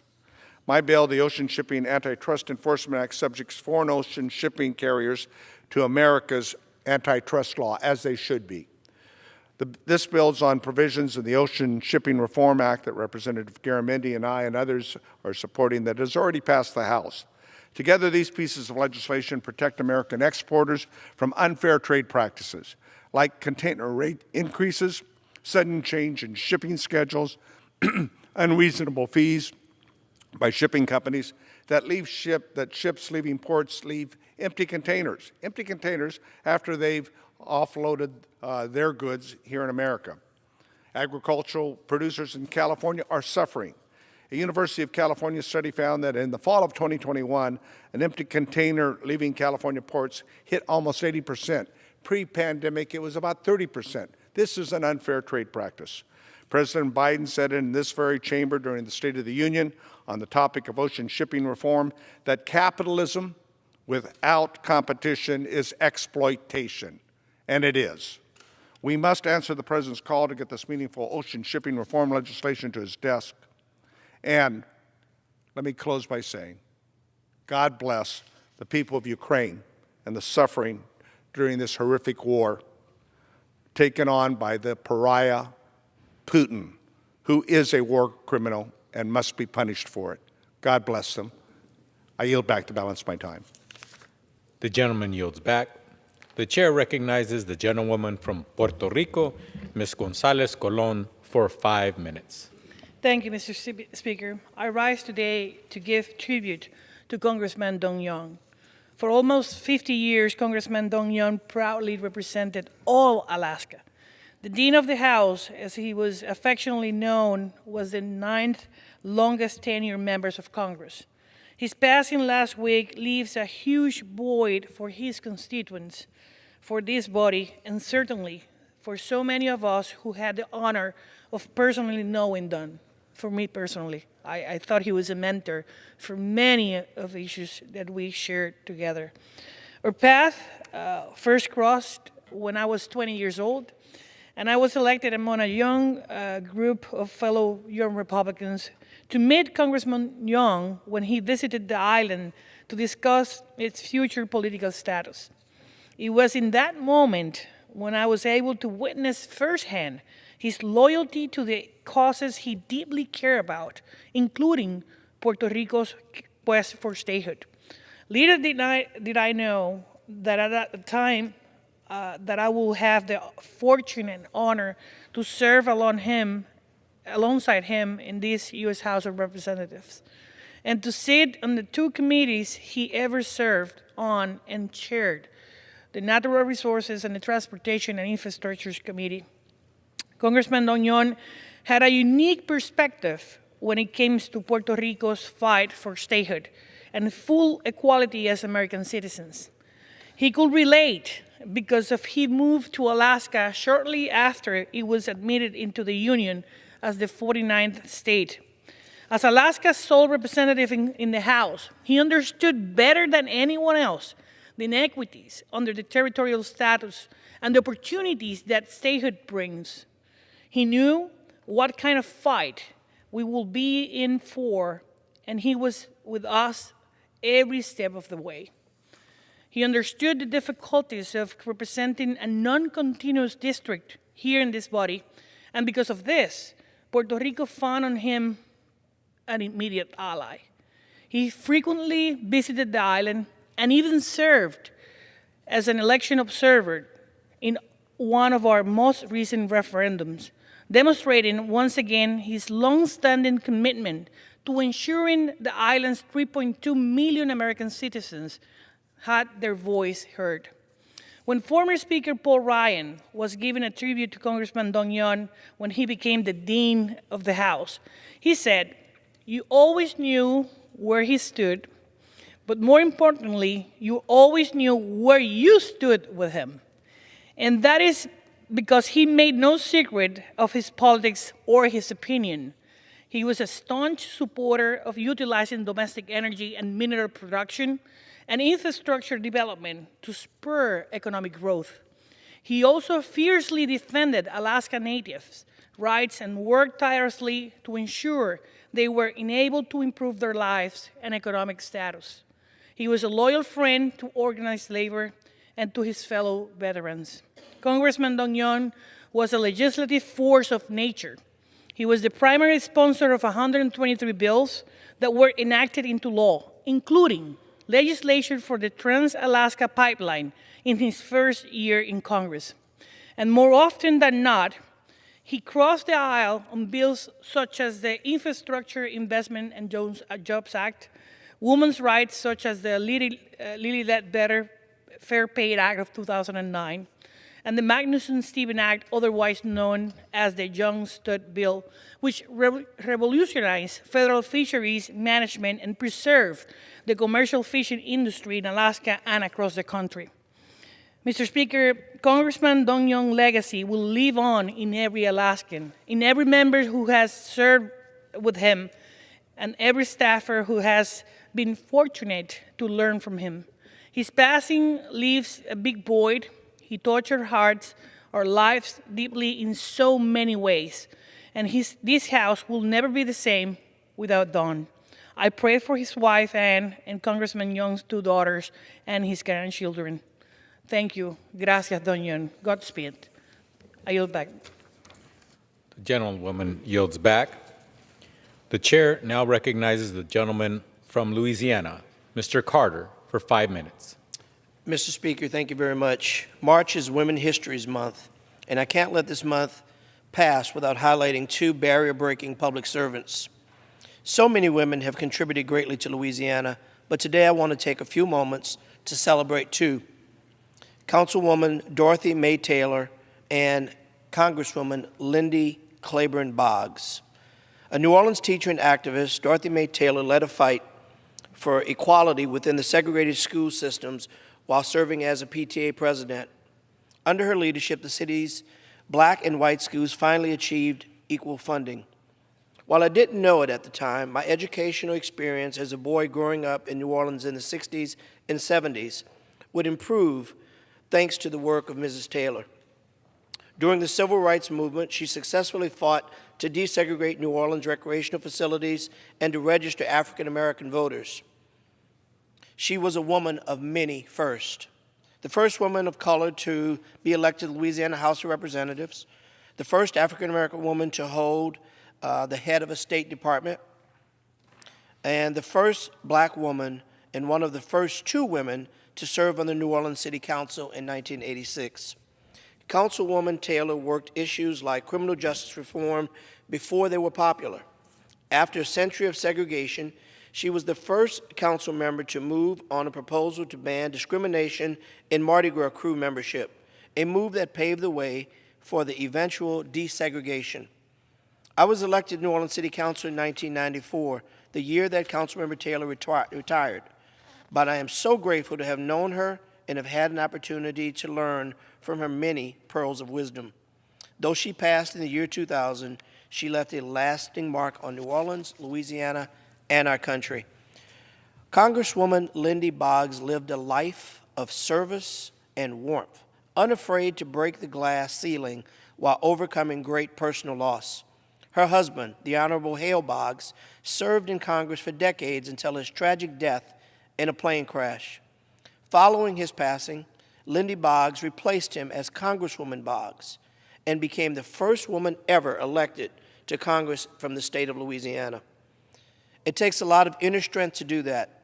Strength also we see today from our current colleague, the second woman to serve as a member of Congress from Louisiana, Congresswoman Julia Letlow.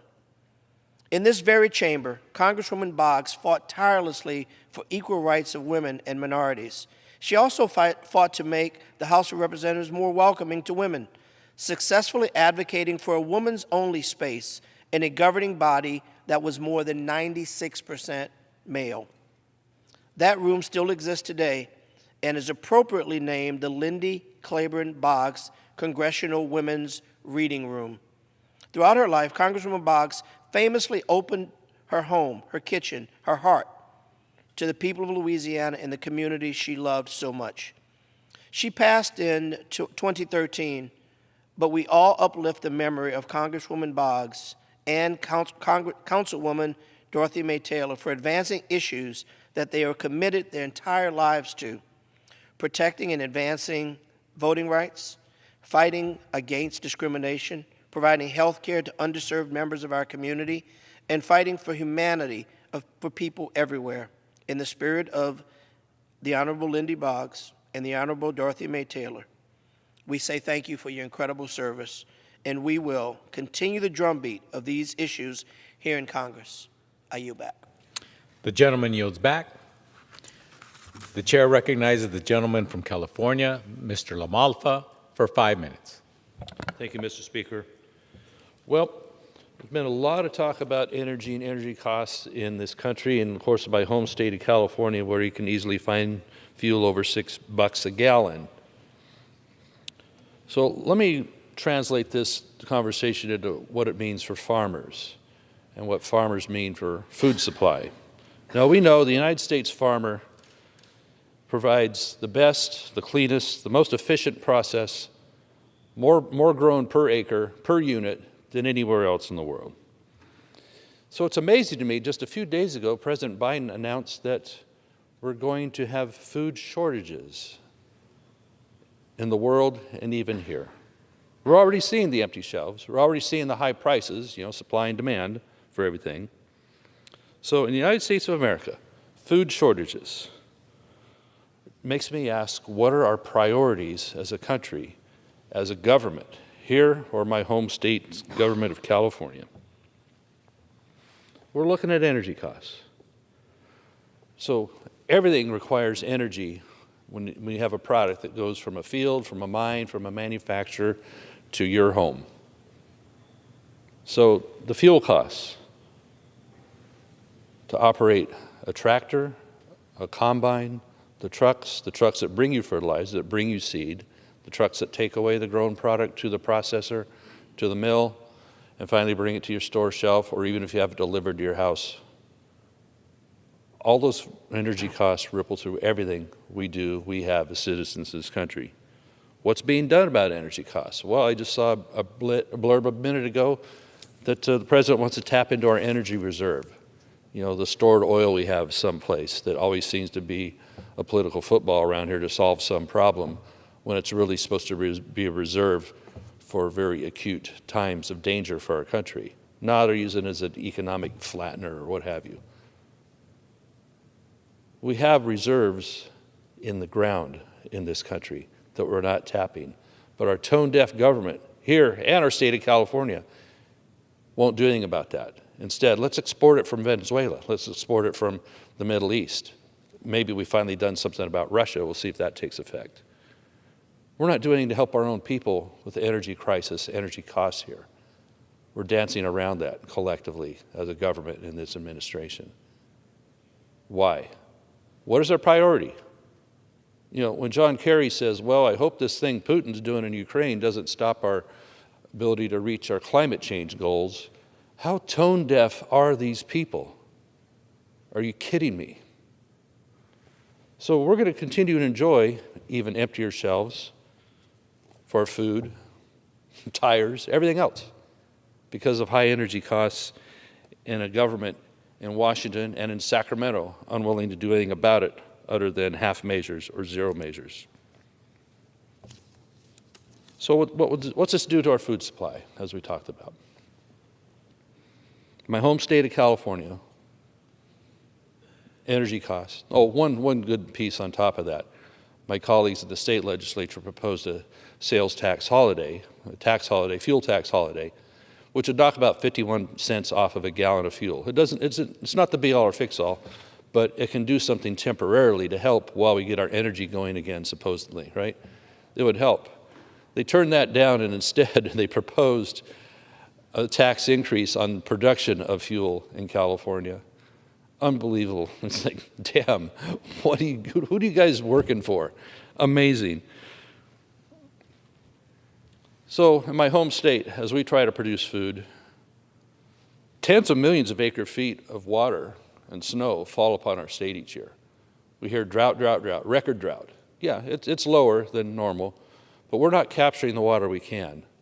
We could raise Shasta Dam, a federal project which federal dollars were put towards. We could build Sites Reservoir in Northern California and add 1.5 million acre feet of stored water. But no, they're letting the water get away out through the Delta for salinity and for fish populations that don't even exist. The Delta smelt is gone, okay? The Klamath Basin up in the north. Zero allocation for agriculture last year and this year. Statewide, we're looking at probably 70% of irrigated acres by the time it's all added up are going to be idled this year. So what's that mean to the American people? Like, well, that's California problems. You guys don't know what you're doing out there anyway. Well, tomato production is going to be down quite a bit.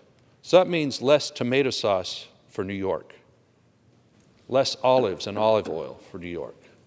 And this is what we're doing. Our food production, fertilizer costs are going to drive Gentleman's costs even time's more, expired. and we will not be farming in California much longer. I yield back. Gentleman yields back. The chair recognizes the gentleman from Texas, Mr. Arrington, for 5 minutes. Thank you, Mr. Speaker. In President Biden's own words, show me your budget and I'll show you your priorities. President Biden's budget's not only a reflection of his priorities, it's a mirror into the soul of the Democrat Party. Biden's budget exposes Democrat leadership's complete disregard for fiscal responsibility, adding trillions of dollars in new spending and sending us hurling towards an incalculable national debt of $45 trillion by 2032. The budget proposal includes a staggering $2.5 trillion in tax hikes that would weaken our global competitiveness, stifle wage growth, and send prices skyrocketing even higher than the current 40-year high inflation. The results would be devastating for American investment, innovation, and jobs. The deficit spending in Biden's proposal will leave our children steeped in debt and at risk of an economic crisis they cannot borrow their way out of. His budget doubles down on the radical socialist policies, including the Green New Deal and its extreme environmental policies, a whole-of-government assault on oil and gas, which is undermining our energy independence and making us weaker and more vulnerable, like our friends in Europe. It also includes tax hikes that will make America less competitive, raising taxes higher than communist China, and hiring tens of thousands of new IRS agents to harass hardworking Americans. This is his vision for a stronger and more prosperous America. While the president's expansion of non-defense domestic spending is on pace to double over the next several years, his budget effectively cuts spending for the Defense Department by 4%. If our adversaries weren't already emboldened by the disaster at the southern border, the debacle in Afghanistan, the weak negotiations with Iran, or the slow and feckless response to Russia's invasion of Ukraine. They certainly will be now. The president's budget's not only a failure in the area of readiness, it's more advertisement of weakness in an increasingly dangerous world. Lastly, the president's budget uses an outrageous budget gimmick to prevent his massive multi-trillion-dollar Build Back Better from affecting the budget score. Ladies and gentlemen, if the American people did that off-balance Enron-like accounting scheme, they would go to prison. This is not just intellectually dishonest, it's downright deceitful.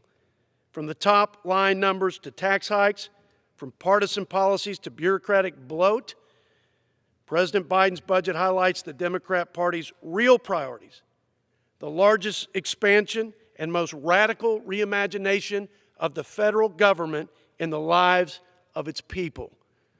Mr. Speaker, I yield back.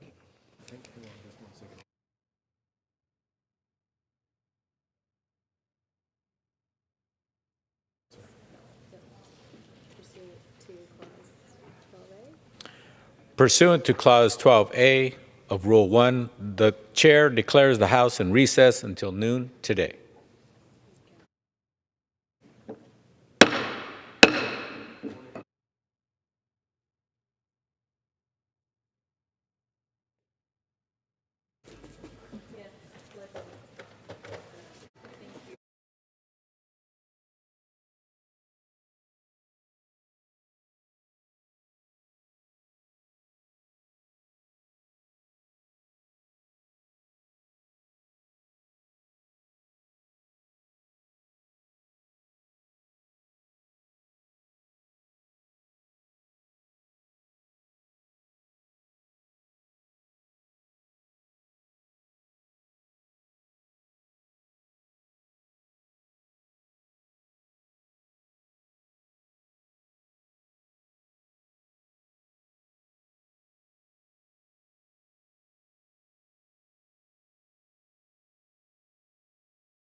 The House will be in order.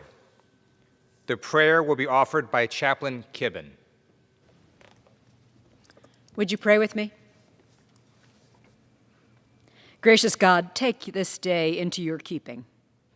Let no minute pass that we fail to realize that you have ordained its stewardship, guided our footsteps, and allowed our enjoyment of it. For you only had to speak and the heavens were created. You breathed your word and the stars were born. You assigned the sea its boundaries and locked the oceans in vast reservoirs. Holy God, we marvel at your handiwork and stand in awe of your power. So may we realize that you are at work in us this day. In reverence to you, may we display the beauty of your creation in us. May we be true to the purposes for which you have placed us in this time, in this place. From our mouths, may there come forth words that reflect both your truth and your compassion. May our attitudes reveal the care and concern you have for all those you have made in your image. Let our lives ever flow with the love you have shown us, that all may come to rejoice in your loving kindness. In your merciful name we pray. Amen. Pursuant to Section 11A of House Resolution 188, the Journal of the Last Days Proceedings is approved. The Pledge of Allegiance will be led by the gentleman from California, Mr. LaMalfa. I pledge allegiance to the flag of the United States of America and to the republic for which it stands, one nation, under God, indivisible, with liberty and justice for all. The chair will entertain up to 15 requests for 1-minute speeches on each side of the aisle. For what purpose does the gentleman from New York seek, from Rhode Island seek recognition? Mr. Speaker, I ask unanimous consent to address the House for 1 minute and to revise and extend my remarks. Without objection. The gentleman is recognized for 1 minute. Mr. Speaker, today I rise to honor the legacy of my good friend and colleague, Congressman Don Young from Alaska, who sadly passed away in the evening of March 18th. Don was an inspirational man who served the people of Alaska in the House of Representatives for nearly half a century, and did so with a giant heart and tremendous passion. Don cherished this institution. He was a strong proponent of bipartisanship and civility, and he consistently sought to find common ground. It's something that I always admired about him. It's something I want the country and the world to know. He was also a champion for the disability community, and I was proud to work closely with Don as co-chairs of the Bipartisan Disabilities Caucus. Together, we worked across the aisle to break down barriers and provide opportunities for Americans with disabilities and to raise awareness of disability issues for our colleagues. Don was a problem solver. He was a dedicated public servant, and in many ways, he was larger than life. I was devastated to learn of his passing, and I'm really going to miss him. He made a difference. To his wife Ann and his children Dawn and Joni are in my prayers, as well as his entire family. Rest in peace.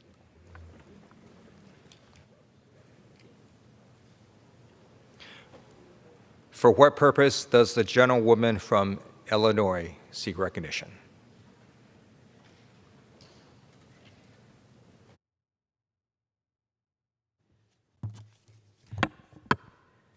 Mr. Speaker, I seek unanimous consent to address the House for 1 minute. Without objection, the gentlewoman is recognized for 1 minute. Thank you. A tree is known by its fruits. Every policy that Biden and the Democrats have created is demonstrably an America Last policy. They call it Build Back Better, but the truth is their agenda is Americans Last, Build Back Broke policies. Americans are facing an extreme economic crisis as a result of Democrat policies that President Biden and Speaker Pelosi have put into place. Skyrocketing prices at the store and the pump are causing Americans pain in their pocketbook. Biden's outrageous budget is fuel on the inflation fire. President Biden and the Democrats in the House are deliberately bankrupting Americans and taking away their economic opportunities. What are we leaving behind for our children and grandchildren? Americans cannot afford the America Last policies the Democrats have created that has made crisis upon crisis. Thank you, and I yield back. For what purpose does the gentleman from New York seek recognition? Seek unanimous consent to address the House for 1 minute.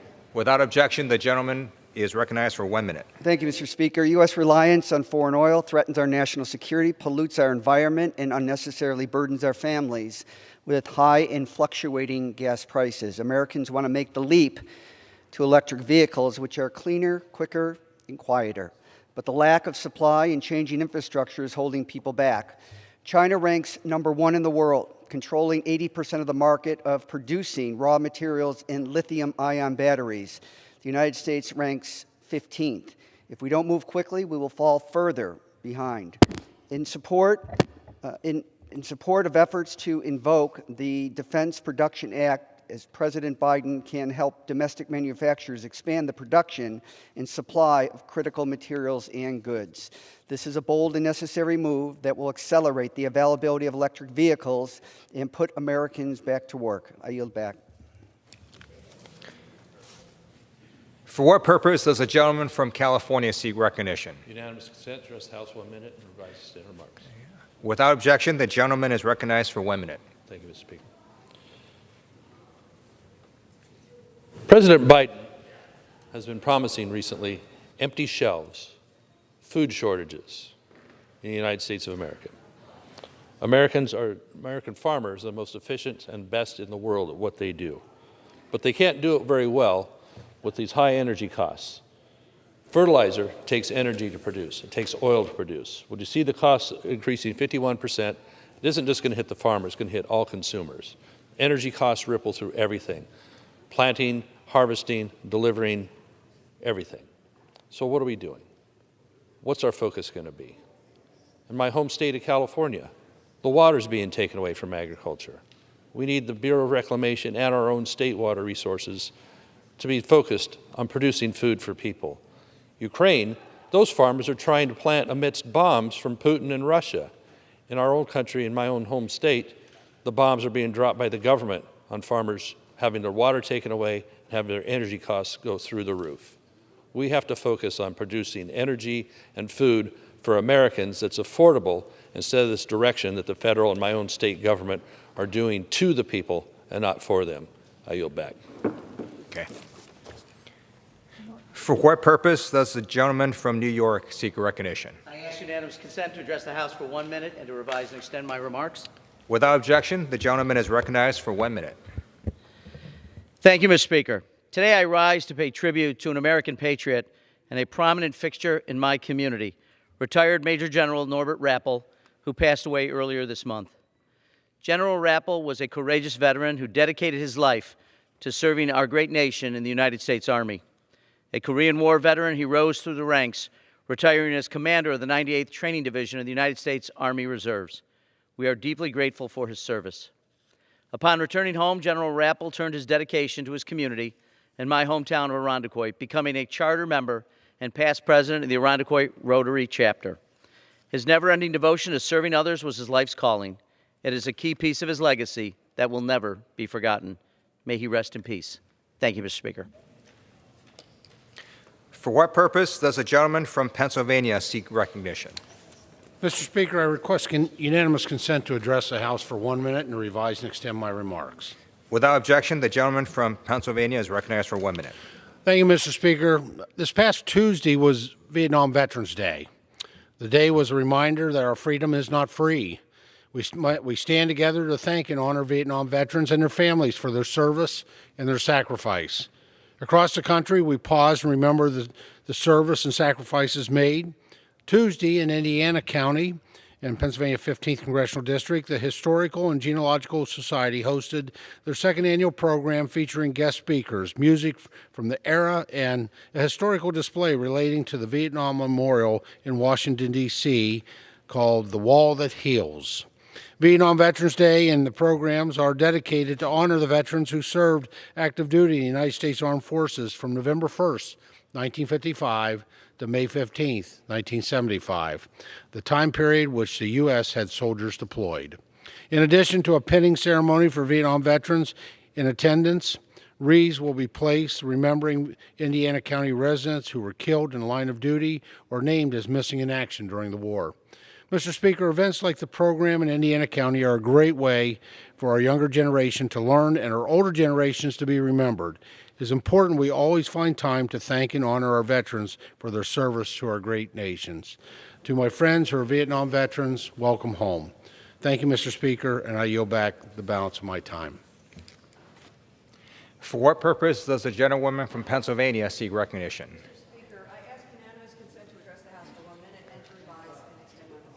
Without objection, the gentlewoman is recognized for 1 minute. Mr. Speaker, it has been 5 weeks since Vladimir Putin launched his assault on Ukraine and its people, a relentless churn of cruelty, of war crimes, crimes against humanity. More than 4 million people have fled Ukraine, but tragically, not everyone has found refuge. More than 1,000 civilians have been murdered, and that number grows. On Monday, there were more than 40 shellings by Russian troops in and around Kyiv, destroying homes and in one case killing a child in his own bed. The children, there have been 145 children known dead, a likely horrifying undercount. Innocent children, unarmed civilians, the horror continues. We must continue to support Ukraine and provide all necessary aid. We must not lose sight of the people. Pennsylvania is home to more than 122,000 Ukrainians, the second of any state, and my district is home to a dynamic Ukrainian American community, many with family in Ukraine. I think of them, I think of Ukraine every day. The world must stand united to end this series of war crimes. Slava Ukraini, Slava Heroem. Thank you, Mr. Speaker. I yield the remainder. For what purpose does the gentleman from Oklahoma seek recognition? Mr. Speaker, I ask unanimous consent to address the House for 1 minute and to revise and extend my remarks. Without objection, the gentleman is recognized for 1 minute.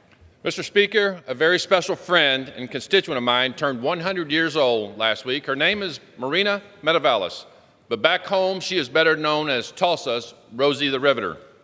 Marina took the iconic red bandana for the first time and wrapped around her head when she was 16 years old in 1941, when she reported to work on the B-17 Flying Fortress bombers in the aftermath of the attack on Pearl Harbor. Marina joined the Rosie the Riveter sisterhood that day and stood shoulder to shoulder with an army of extraordinary women who became the most formidable munition and war supply manufacturers in modern history. They played an integral role in World War II, for which the entire world is grateful. Marina still wears the red bandana to this day. She hasn't slowed down for 1 second, working to forge a better community for Tulsa and continuing her lifelong mission to support our veterans by raising funds for numerous veteran organizations. Happy birthday, Marina. Thank you for your service to our nation, and may God bless you. I yield back the balance of my time. For what purpose does the gentlewoman from Massachusetts seek recognition? Mr. Speaker, I seek unanimous consent to address the House for 1 minute. Without objection, the gentlewoman is recognized for 1 minute. Mr. Speaker, I rise in support of something every single member of this body should be able to get behind, capping the price of insulin at $35 a month. In my home state of Massachusetts, over 500,000 people rely on their life-saving insulin prescription. But being forced to pay anywhere from $100 to $1,600 a month for it simply isn't doable for so many families. Far too many diabetics are being forced to ration their doses, and some are even skipping them altogether because they can't afford the medicine they need. Let's be clear about what that means. Hardworking folks are risking their lives each day because big pharmaceutical companies are putting profits first. We have the ability to change that with the legislation before us today, Mr. Speaker. And shame on us if we stand by and do nothing while people we have the honor to represent die waiting for Congress to act. I plead with my colleagues to join me in supporting this important legislation. Our constituents are depending on us. Thank you, Mr. Speaker. I yield back. For what purpose does the gentlewoman from Ohio seek recognition? Mr. Speaker, I ask unanimous consent to address the House floor for 1 minute and to revise and extend my remarks. Without objection, the gentlewoman is recognized for 1 minute. Mr. Speaker, today the House will take a historic step towards restoring American manufacturing leadership by voting to go to conference on the Competes Act. This bold bill makes much-needed investments in research, innovation, and manufacturing that will ensure America can outcompete any nation in the world now and for decades to come. The package will accelerate domestic production of semiconductor chips, the key component of everything from cars and computers to communications and clean energy systems. It will strengthen the supply chain to make more goods in America. It will create jobs and support new skill-building apprenticeship programs, and it will support strong labor and environmental standards. What's more, the bill and its provisions have received bipartisan support, both here in the House and over in the Senate. You heard that right. Congress is delivering investments that will prepare our country for the next generation of success. And with that, Mr. Speaker, I yield back. For what purpose does the gentleman from Pennsylvania seek recognition? Thank you, Mr. Speaker. I ask to address the House for 1 minute. Without objection, the gentleman is recognized for 1 minute. Mr. Speaker, I rise today to congratulate APR Supply Company on the occasion of their company's 100th year in business, which is a milestone that not many companies achieve.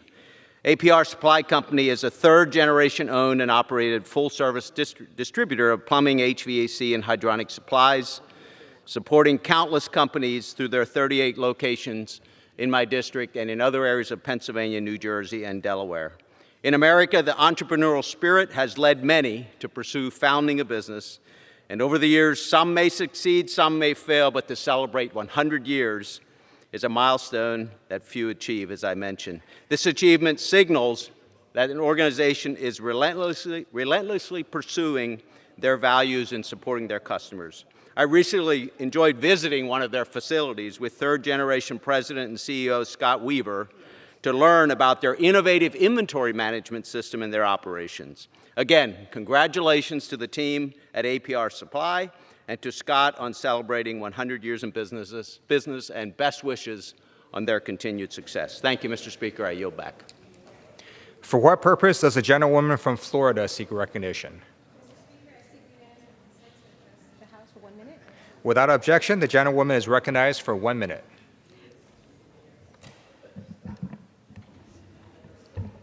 Mr. Speaker, today I want to recognize the Boys and Girls Club of Broward County and Palm Beach County for over 100 years of combined services to their communities. Over the past half a century, both clubs have grown and now serve more than 10,000 youth in 17 cities across Palm Beach and Broward County, and over 12,500 youth at 12 locations across Broward County.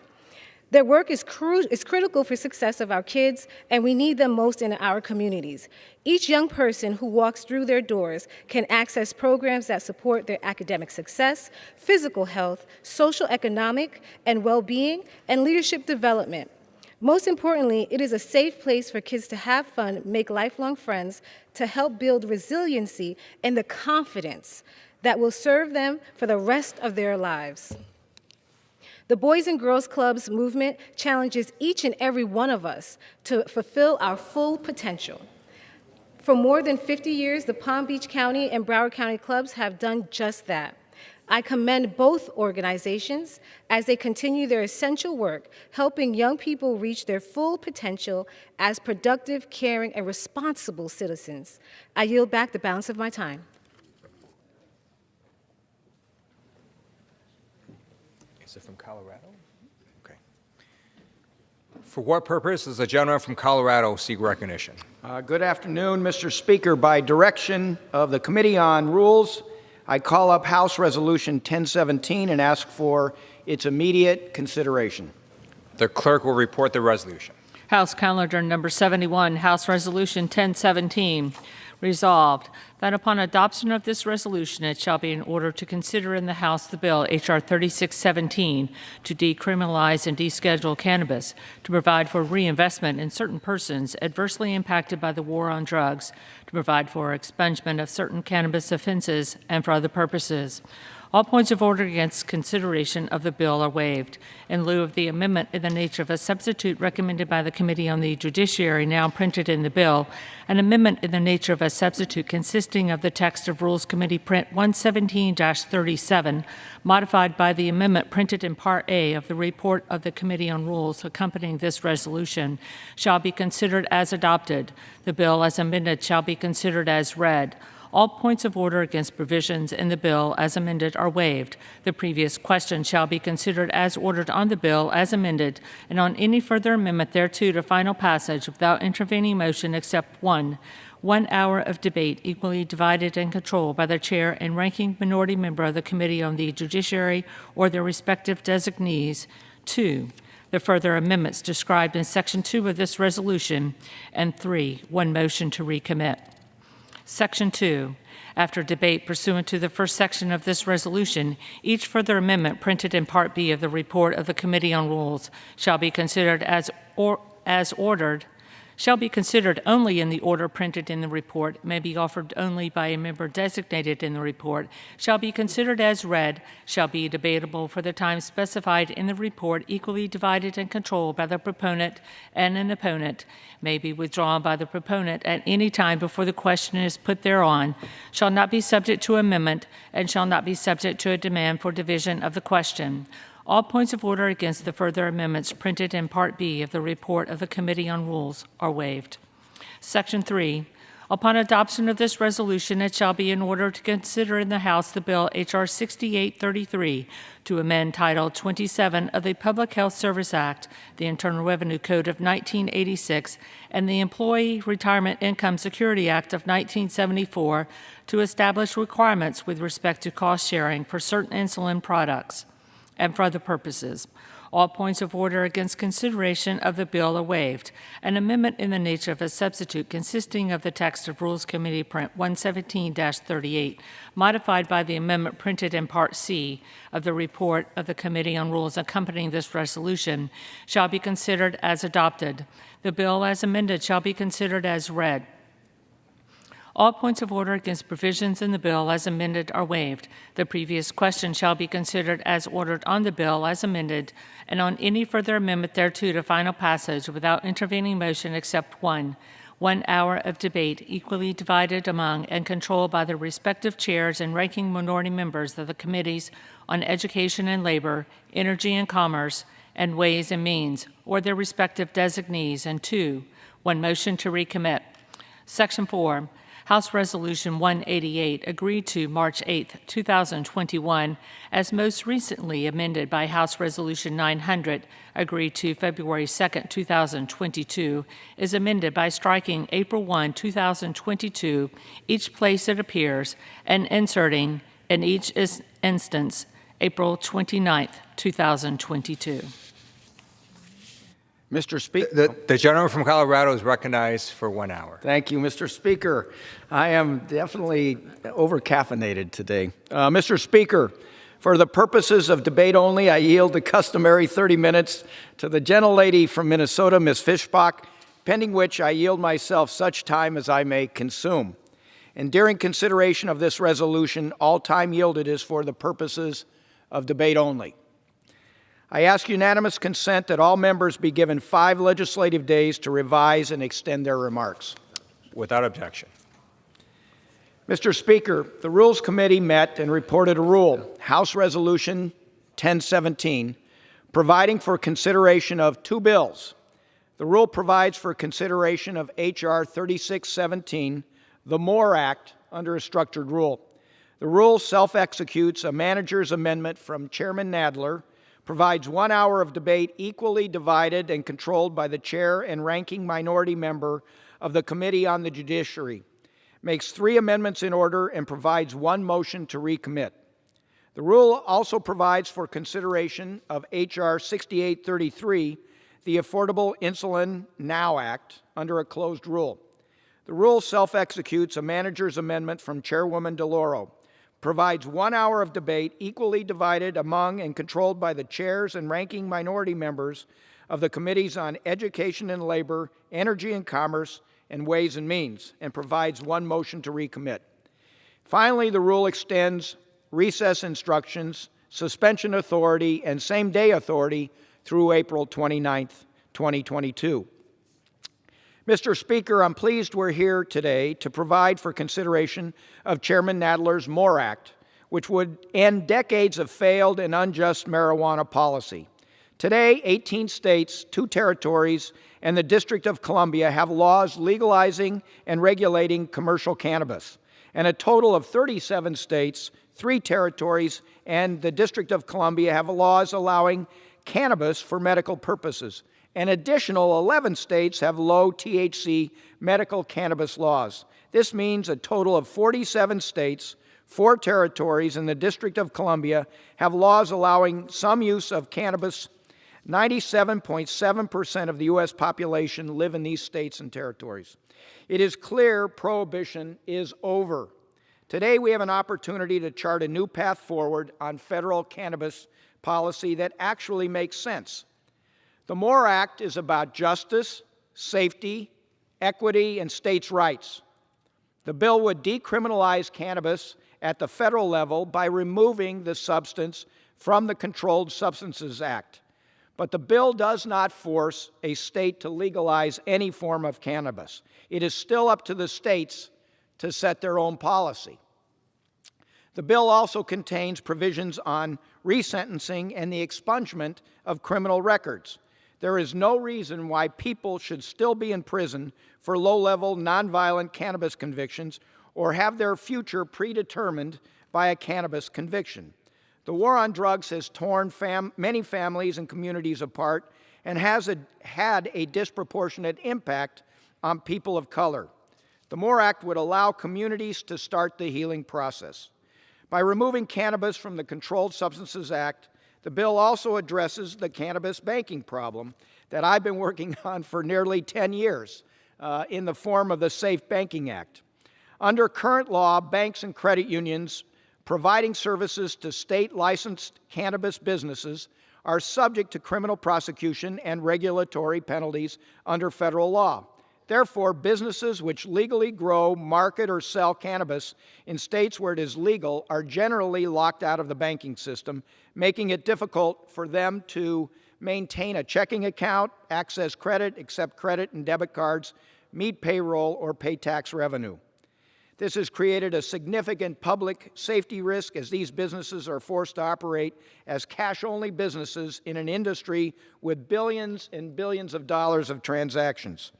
These high-volume cash businesses are being targeted by violent criminals and putting our communities at risk. I want to share a few examples of how bad the public policy and public issue has become. In November 2021, over the course of 1 week, in Oakland, California, more than 25 cannabis businesses had their stores vandalized and robbed and lost upwards of $5 million. A Colorado dispensary chain saw 15 burglaries during a 90-day period in mid-2021, with criminals driving vehicles into their buildings, cutting holes through rooftops and walls, and attacking the stores with pry bars and sledgehammers. Washington State is averaging more than a robbery per day at dispensaries. In fact, recently in the Seattle Times, it was reported that there were 3 deaths related to robberies of dispensaries. The robber, a policeman, and owner of a store. This is just last week. This is an untenable situation for these businesses, their employees, and their customers. If Congress fails to align federal and state law, crimes targeting dispensaries will only get worse. The cannabis industry remains one of the fastest growing industries and now supports more than 428,000 jobs with nearly $25 billion in state legal cannabis sales per year. The time to pass the MORE Act and right the injustices in our community is now.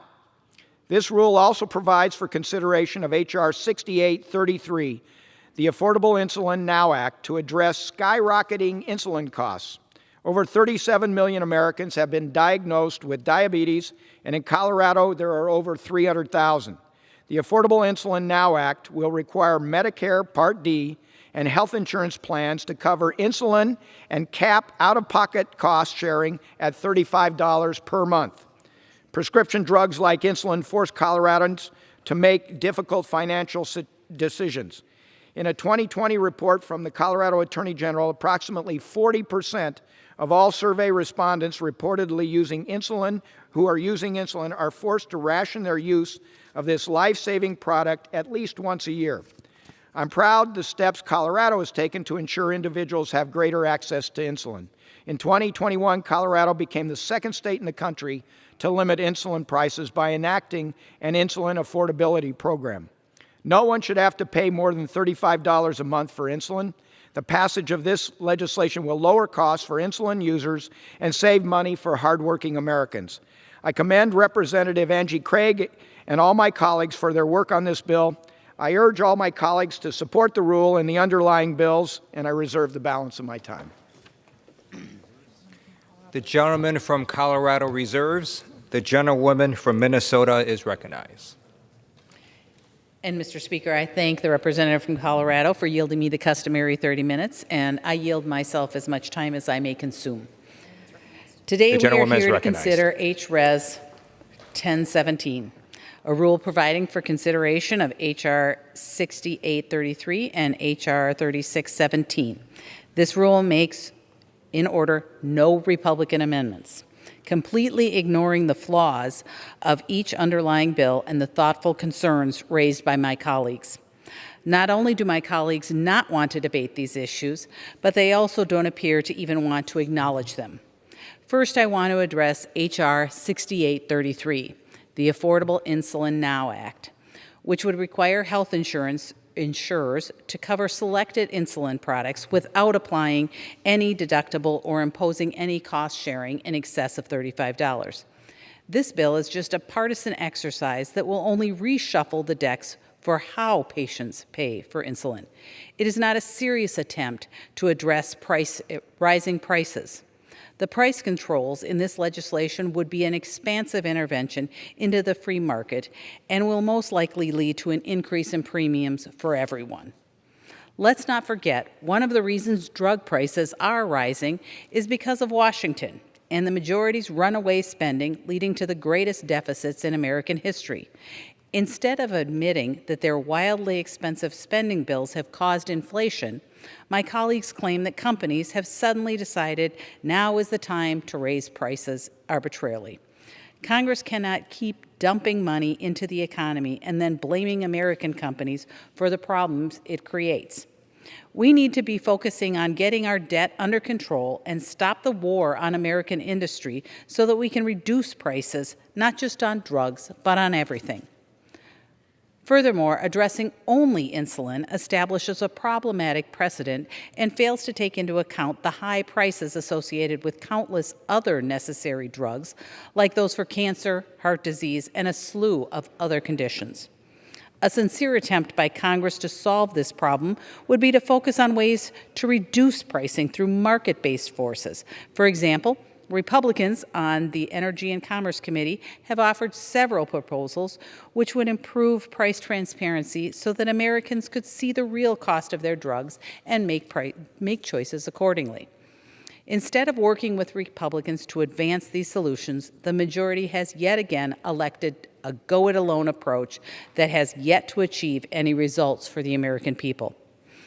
Next is H.R. 3617, the Marijuana Opportunity Reinvestment and Expungement Act, a broad bill that would remove pot from the list of scheduled substances under the Controlled Substances Act and eliminate criminal penalties for anyone who manufactures, distributes, and possesses marijuana.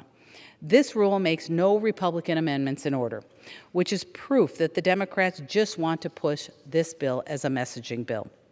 That said, there are several concerns with this bill. First, it fails to set any standards to prevent marijuana use by those most vulnerable to abuse, minors. In fact, back in September, when Mr. Fitzgerald offered an amendment to alter the definition of the term minor to align with other provisions in U.S. Code, the majority voted against it. Without this amendment, crucial protections for our youth are left out of this bill. In committee, I even offered a motion to consider an amendment that would maintain existing penalties for selling pot to minors. It was defeated along party lines, a stunning position for Democrats to take.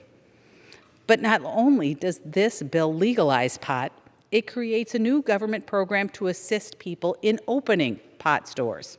Let me repeat that. This bill creates a government program to help people open pot stores. This bill also ignores the issue of driving under the influence, even though driving under the influence of marijuana can have deadly consequences, something law enforcement officers across America have warned about. Additionally, what happens if an illegal immigrant is arrested for driving under the influence of marijuana? This is not addressed. Republicans in the committee sought to ensure that this bill does not impede with the deportation of illegal immigrants who have been arrested for driving under the influence. That was also rejected along party lines. There are so many issues our constituents are facing today, yet we are here spending time considering legislation to legalize pot that is not only flawed, but it is also dangerous. We could be working on lowering gas prices, tackling the snowballing federal debt, or addressing the inflation affecting every American today. But instead, I guess the majority wants us to get as high as today's gas prices and spend tax dollars on pot stores. Thank you, Mr. Speaker. I oppose the rule and the underlying bill. I ask members to do the same, and I reserve the balance of my time. The gentlewoman from Minnesota reserves. The gentleman from Colorado is recognized. Thank you, Mr. Speaker. I'd like to remind my friend from Minnesota who's talking about party line votes.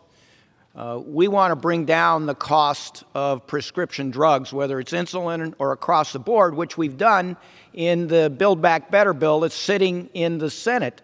And I can say I think virtually every single Republican voted against negotiating prescription drug prices. I want to talk about a free market. You ought to be able to negotiate prescription drug prices so that Americans across the board get the best possible prices for their drugs. I'd like to yield 2 minutes to the gentleman from New York, Mr. Morelli, a prominent and distinguished member of the Rules Committee. The gentleman is recognized. Thank you, Mr. Speaker, and thank you to the distinguished and by his own admission highly caffeinated gentleman from Colorado, my Rules Committee colleague and great friend, Mr. Perlmutter, for yielding me time. I rise today in support of the rule and the underlying legislation. In particular, I'd like to say a few words about the Affordable Insulin Now Act. Over the past 2 decades, the cost of prescription diabetes drugs like insulin have artificially skyrocketed by more than tenfold. A few years ago, I was proud to commission a report by the House Committee on Oversight and Reform to determine the extent of this price gouging and how it is affecting communities across the country, including my own in Rochester, New York, and the impact it's having on patients, especially older adults and our uninsured population. The results of that review were staggering. In communities across the country, out-of-pocket costs have risen by 400% for the Medicare program and beneficiaries over the last decade. The average price for a standard unit of insulin in the United States was more than 10 times the average price in a sampling of 32 other countries. These excessively inflated prices have real consequences in how patients manage this chronic disease. I've talked with many patients and families in my own district that have had to ration their dose or stop taking this life-saving and life-sustaining medication altogether. For the richest and most powerful nation in the world, to allow this to continue is nothing less than shameful. In passing this bill, we are taking the first step of many to rein in these inflated costs and protecting patients to ensure the best possible health outcomes. I'm so proud to deliver for my constituents back home, and I look forward to voting for this rule and getting one step closer towards seeing the bill passed into law. And with that, Mr. Speaker, I yield back. I'll reserve. The gentleman from Colorado reserves. The gentlewoman from Minnesota is recognized. Mr. Speaker, if we defeat the previous question, I will offer an amendment to the rule to provide for consideration of Congresswoman McMorris Rodgers and Congressman Westerman's American Energy Independence from Russia Act. Mr. Speaker, I ask unanimous consent to insert the text of my amendment in the record along with extraneous material immediately prior to the vote on the previous question. Without objection. Thank you, Mr. Speaker. While the majority is continuing to prioritize things like legalizing marijuana, constituents in my district continue to send photos of their energy bills and prices they are paying at the gas pumps. Since President Biden took office, gasoline prices are up by more than 50%. Gasoline prices are up more than 50%, natural gas is up more than 25%, and diesel fuel is up more than 47%. These price increases are on top of crippling, record-high inflation that is a tax on the American people of every stripe, class, and creed. When adjusted for these factors, wages and salaries are below pre-pandemic levels. My constituents are pleading with Congress to focus on this issue and are being ignored by the out-of-touch majority. To speak further on the previous question, I yield 3 minutes to the representative from Oklahoma. Oh, he's up there. Without objection, the gentleman is recognized. Mr. Speaker, I rise to oppose the previous question so that we can immediately consider H.R. 6858. This administration has sent desperate requests for oil from oppressive regimes like Iran and Venezuela. It's past time the Biden administration start making those frantic calls to Oklahoma instead of OPEC, or even my friends in Texas instead of Tehran. Until that happens, gas prices will continue to soar and hardworking Americans will suffer. While Putin continues to wage war on Ukraine, exposing our dependence on Russian energy, Biden continues to wage war on our domestic oil and gas industry that provides sustainable, reliable energy to the American people. This week, Biden doubled down his attack by releasing a budget that includes an astonishing $45 billion in tax hikes on the American energy producers. 70% of goods in America are moved by trucks. An increase in gas prices will continue to be passed down on the food and products that all Americans buy. Let me be clear, Biden's energy policy is hurting all Americans, and not just at the pump. Whether you like it or not, traditional energy powers our country. Oil and gas is essential to power our homes. And yes, it provides the energy to power electric vehicles. Biden's war on energy poses a threat to all of us. It's imperative that the federal government stop villainizing the industry that powers our world. Global energy markets are complicated, but one thing is certain. If policymakers continue to impose barriers on domestic energy production, prices will continue to rise. Therefore, we need to instill confidence in the industry that plays such a crucial role in our economy by restoring stability and consistency with policies that prioritize American energy production. Investors and business leaders make their decisions based not only on the policies debated and voted on in D.C., but also in the rhetoric from public officials. What happens in this chamber impacts businesses, but also what we go out and say on cable TV does also. Trust me, I was a business leader for 35 years. Today's political climate will directly influence future investment decisions, especially in heavily regulated industries like energy. The Biden administration has been sending mixed messages. My colleagues on the other side of the aisle say they're concerned about the high prices reflected by the weak oil and gas supply, but their actions tell a different story. They aggressively push a plan to crush oil and gas production entirely. Their video simply doesn't match their audio, which is why the American people have lost faith in Democratic leadership. We must restore sanity and pursue energy dominance once again on the world stage. I yield back. Reserve. The gentlewoman reserves, and the gentleman from Colorado is recognized. Thank you, Mr. Speaker. Just a couple points in response. One, we're trying to bring down the price of insulin. That's one of the bills here that we're talking about. From outrageous amounts that are required for this life-saving drug down to $35, yet my Republican colleagues oppose reducing that. They worry about the inflation at the pump, which we all do, but it's Putin's price hike. We know where this came from, this increase, and the president is working to release millions of barrels of oil from our underground storage. He wants to place a price on leases that aren't being used. We have 12 million acres that are under lease, and are not being used. That will bring down the price at the pump, but we've got to defeat Putin. It's his price hike. I want to yield 5.5 minutes to the chairman of the Rules Committee, Mr. McGovern, for his remarks. The gentleman is recognized. Thank you. Mr. Speaker, I want to rise today to recognize someone who has made a truly exceptional contribution to this institution and to the work that goes on here, the amazing Peggy Fields. Peggy has served in the clerk's office since 2008, first as assistant bill clerk and now as bill clerk, where she oversees an amazing team that works late nights and long hours to literally keep the House of Representatives running. I could spend hours talking about how incredible everyone in the clerk's office is, how they have an incredible eye for detail and never drop the ball, how they seamlessly process the hundreds of daily submissions into the hopper, how they rose to the challenge of keeping this body running during a pandemic, implementing proxy voting and the e-hopper so our work could go on even when it wasn't safe for all of us to be here.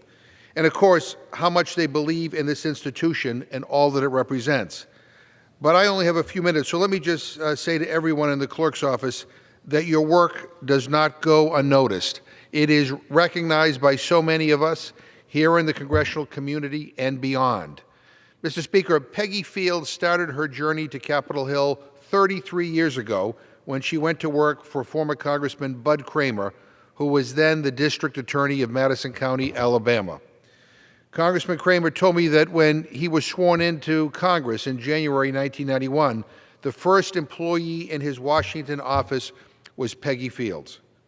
Peggy helped run that office for 18 years, and unsurprisingly, she was beloved by everyone.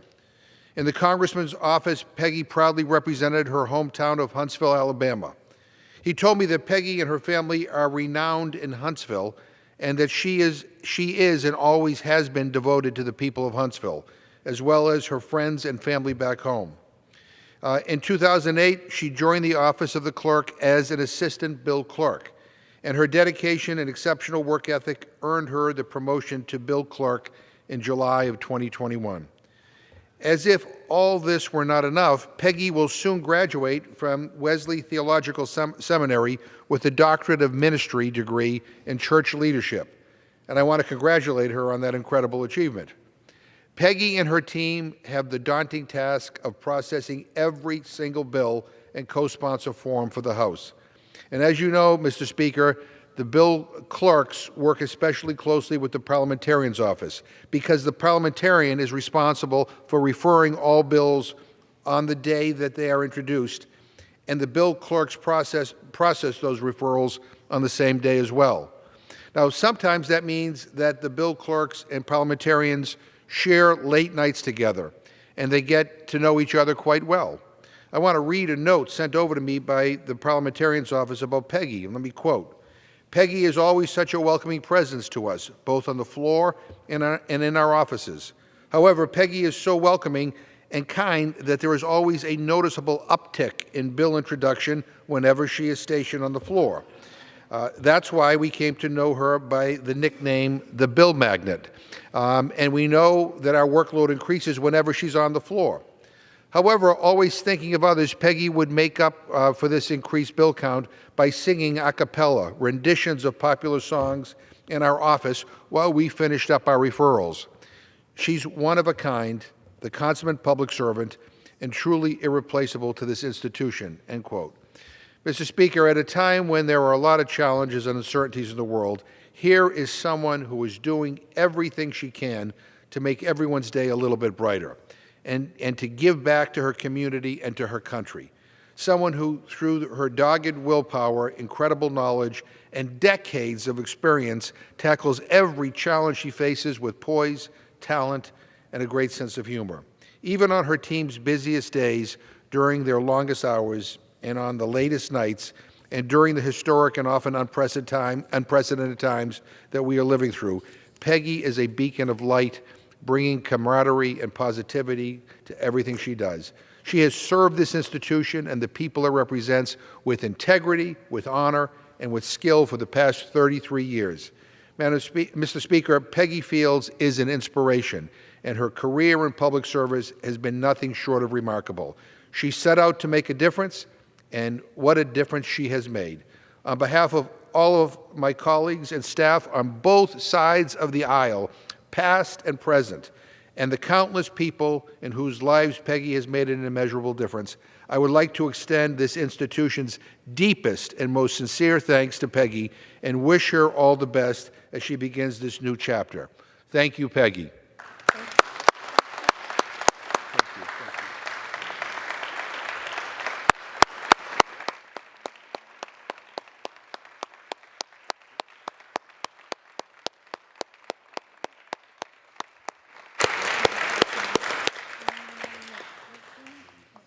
Mr. Speaker, I reserve. The gentleman reserves. The gentlewoman from Minnesota is recognized. Thank you, Mr. Speaker. And I join the gentleman from Massachusetts and the entire body in congratulating Ms. Fields on her retirement and thank her for her service. So thank you, Mr. Speaker. And Mr. Speaker, I yield 2 minutes to the gentleman from Pennsylvania. The gentleman is recognized. Mr. Speaker, I rise in opposition to the previous question so that we can immediately consider H.R. 6858, the American Energy Independence from Russia Act. As Congress debates legalizing marijuana, Americans in the real world are facing an energy crisis that we in Congress cannot afford to continue to ignore. In my hometown of Altoona, Pennsylvania, the cost of gasoline is now $4.28 a gallon, over 50% higher than it was just 1 year ago. In rural communities, these skyrocketing prices are forcing families to make hard choices about what they can afford and what they cannot afford. Instead of working to support the needs of these Pennsylvanian families, President Biden and his administration have continued to work against American energy producers. On day one of his presidency, President Biden made good on a longtime liberal wish list item. He canceled the Keystone XL pipeline. Now, in his budget, President Biden has chosen to put solar panels ahead of natural gas. He has chosen to put windmills ahead of coal. He has chosen the Green New Deal ahead of Pennsylvanians. Now, the president has decided to recklessly release oil from our strategic reserves without a concrete plan to refill that. This stopgap measure does not support our national security, and it will do little to help lower the cost of fuel for American families. It is time to invest in American energy. It is time to return to American energy dominance. I urge my colleagues to vote no on the previous question. Thank you, and I yield. I reserve, Mr. Speaker. The gentlewoman reserves. The gentleman from Colorado is recognized. I thank the Speaker. We're here in terms of reducing prices on insulin, something that so many Americans need, yet my colleagues want to talk about a bill that's not even before the House of Representatives today. We ought to be talking about reducing the price of prescription drugs like insulin for Americans who need it. I'm going to yield 2 minutes to my friend, the gentlewoman from Pennsylvania, another prominent member of the Rules Committee. The gentlewoman is recognized. Thank you. Thank you, Representative Perlmutter. Mr. Speaker, I rise in strong support of today's rule. The two bills in the rule provide for important, long overdue reforms that most Americans are in favor of. The MORE Act will reform our federal drug laws to bring federal laws in line with the majority of states which are now legally and responsibly regulating cannabis. 37 states, including the Commonwealth of Pennsylvania, have successfully legalized medicinal cannabis, creating a thriving, safe, and legal market for cannabis, creating thousands of jobs and billions in new tax revenue. This is a rare win-win scenario for everyone: government, businesses, patients, and consumers. However, the ongoing conflict between our state and federal laws creates daily legal issues for businesses, banks, doctors, and consumers. The MORE Act will address these problems by removing cannabis from the Controlled Substances Act. This will allow veterans to use medicinal cannabis without losing their VA benefits. It will allow legal businesses to access financial services. It will allow scientists and government agencies to research cannabis, and it will not prevent states from regulating or even criminalizing misuse of cannabis. More importantly, the MORE Act includes a comprehensive package of criminal justice reforms to give a second chance to those whose lives have been upended by the excesses of the war on drugs. Mr. Speaker, today's rule also includes the Affordable Insulin Now Act, which will cap insulin costs at $35. This is a much-needed reform that will provide financial relief to the millions of Americans who rely on insulin to manage their diabetes. While I'm glad that we're able to find compromise on capping insulin costs, Americans are demanding that we pass comprehensive legislation to lower prescription drug costs for all Americans, and we continue to invite our Republican colleagues to help us to do that. Prescription drug prices are way too high. Insulin is 10 times more expensive in the U.S. than in other countries. Across the board, Americans pay more for their drugs than people in other countries pay for the exact same drugs. There's no justification for this difference. 30 seconds? I'd yield the lady 30 more seconds, please. Thank you. There's no justification for this difference. The prescription drug market is broken, and insulin is just one example of how bad the problem is. We urgently need prescription drug price reform so all Americans can afford the medications they need to manage their health. I urge all my colleagues to vote for today's rule and the underlying bills when they're considered on the floor. Thank you. The reserve. The gentleman reserves, and the gentlewoman from Minnesota is recognized. Thank you, Mr. Speaker. I yield 3 minutes to the gentlewoman from Colorado. The gentlewoman is recognized. Thank you to the gentlewoman from Minnesota. I rise today to urge my colleagues to defeat the previous question so that we can immediately consider the American Energy Independence from Russia Act. Gas prices are at $5 and even $6 a gallon. The average household is now spending $2,000 more a year because of increased gas costs on Biden's watch. Biden and the Democrats think now is the time to add $45 billion in new taxes on the oil and gas industry. Many Americans have been and are being regulated into poverty in an unnecessary sacrifice at the altar of climate change. Instead of unleashing our domestic oil and gas industry, Biden has simped to radical environmentalists and not in my backyard extremists and literally begged OPEC to drill more oil instead of relying on the hardworking American roughneck. On day one, he canceled the Keystone XL pipeline, killing 11,000 good-paying American energy jobs. But that didn't stop the big guy from approving the Nord Stream 2 pipeline and benefiting our enemies.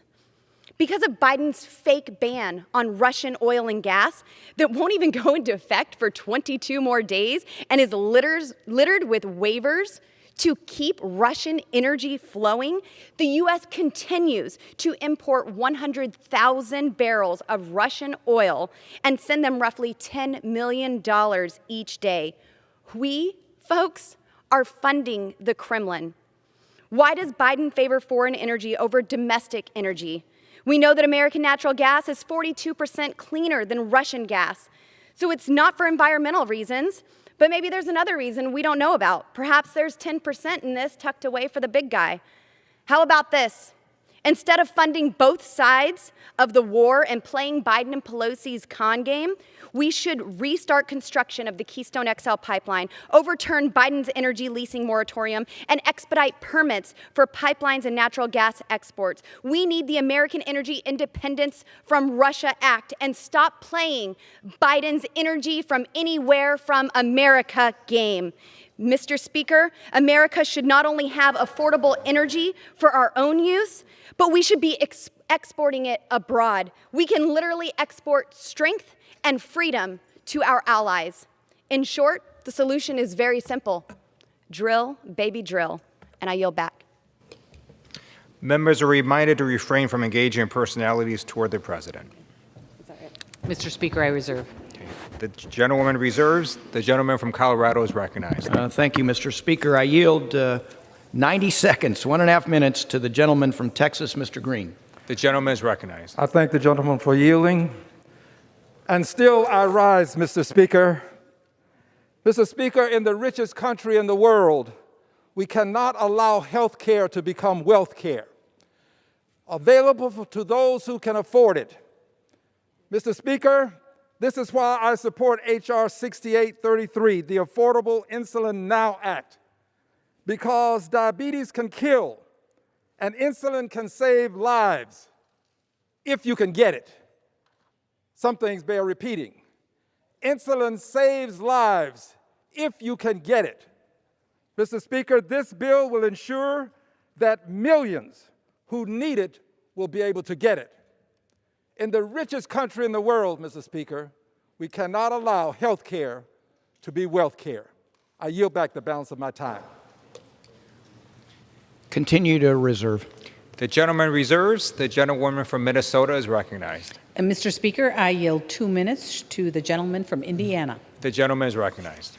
Thanks, Mr. Speaker. I rise in opposition to the previous question so that we can immediately consider H.R. 6858, the American Energy Independence from Russia Act. Just 1 year ago, our country was comfortably meeting our energy needs, and we were a net exporter of energy for the first time in 50 years. However, under the Biden administration, we have seen a continued assault on American energy that has killed jobs, increased our dependency on foreign energy sources, and most recently, jeopardized our national security. The administration continues to block new oil and gas lease sales from moving forward, all while placing undue regulatory burdens on American energy development. Just this week, President Biden proposed $45 billion worth of tax increases on fossil fuels in his budget to further weaken America's ability to power our country. These proposed tax increases are just another example of the administration doubling down on the anti-American produced energy policies that have sent prices skyrocketing here at home. The administration's energy agenda has not only undermined our country's energy security, but has also forced our European allies to become even more dependent on Russia to meet their energy needs. Instead of turning to America's own energy sector to meet our energy needs, this administration is asking countries like Iran and Venezuela to compensate for the ban on Russian imports and ignoring America's energy producers. In doing so, they are prioritizing oil produced by dictators over American energy producers who support jobs and businesses here at home. The administration must reverse course and stop depending on foreign dictators to ship oil to the United States. Mr. Speaker, now is the time to flip the switch and reduce our dependence on foreign energy by unleashing American energy.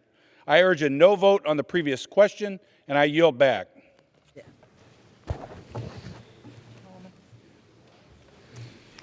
Mr. Speaker, I yield 2 minutes to the gentleman. Oh, I'm wrong. Sorry, I reserve.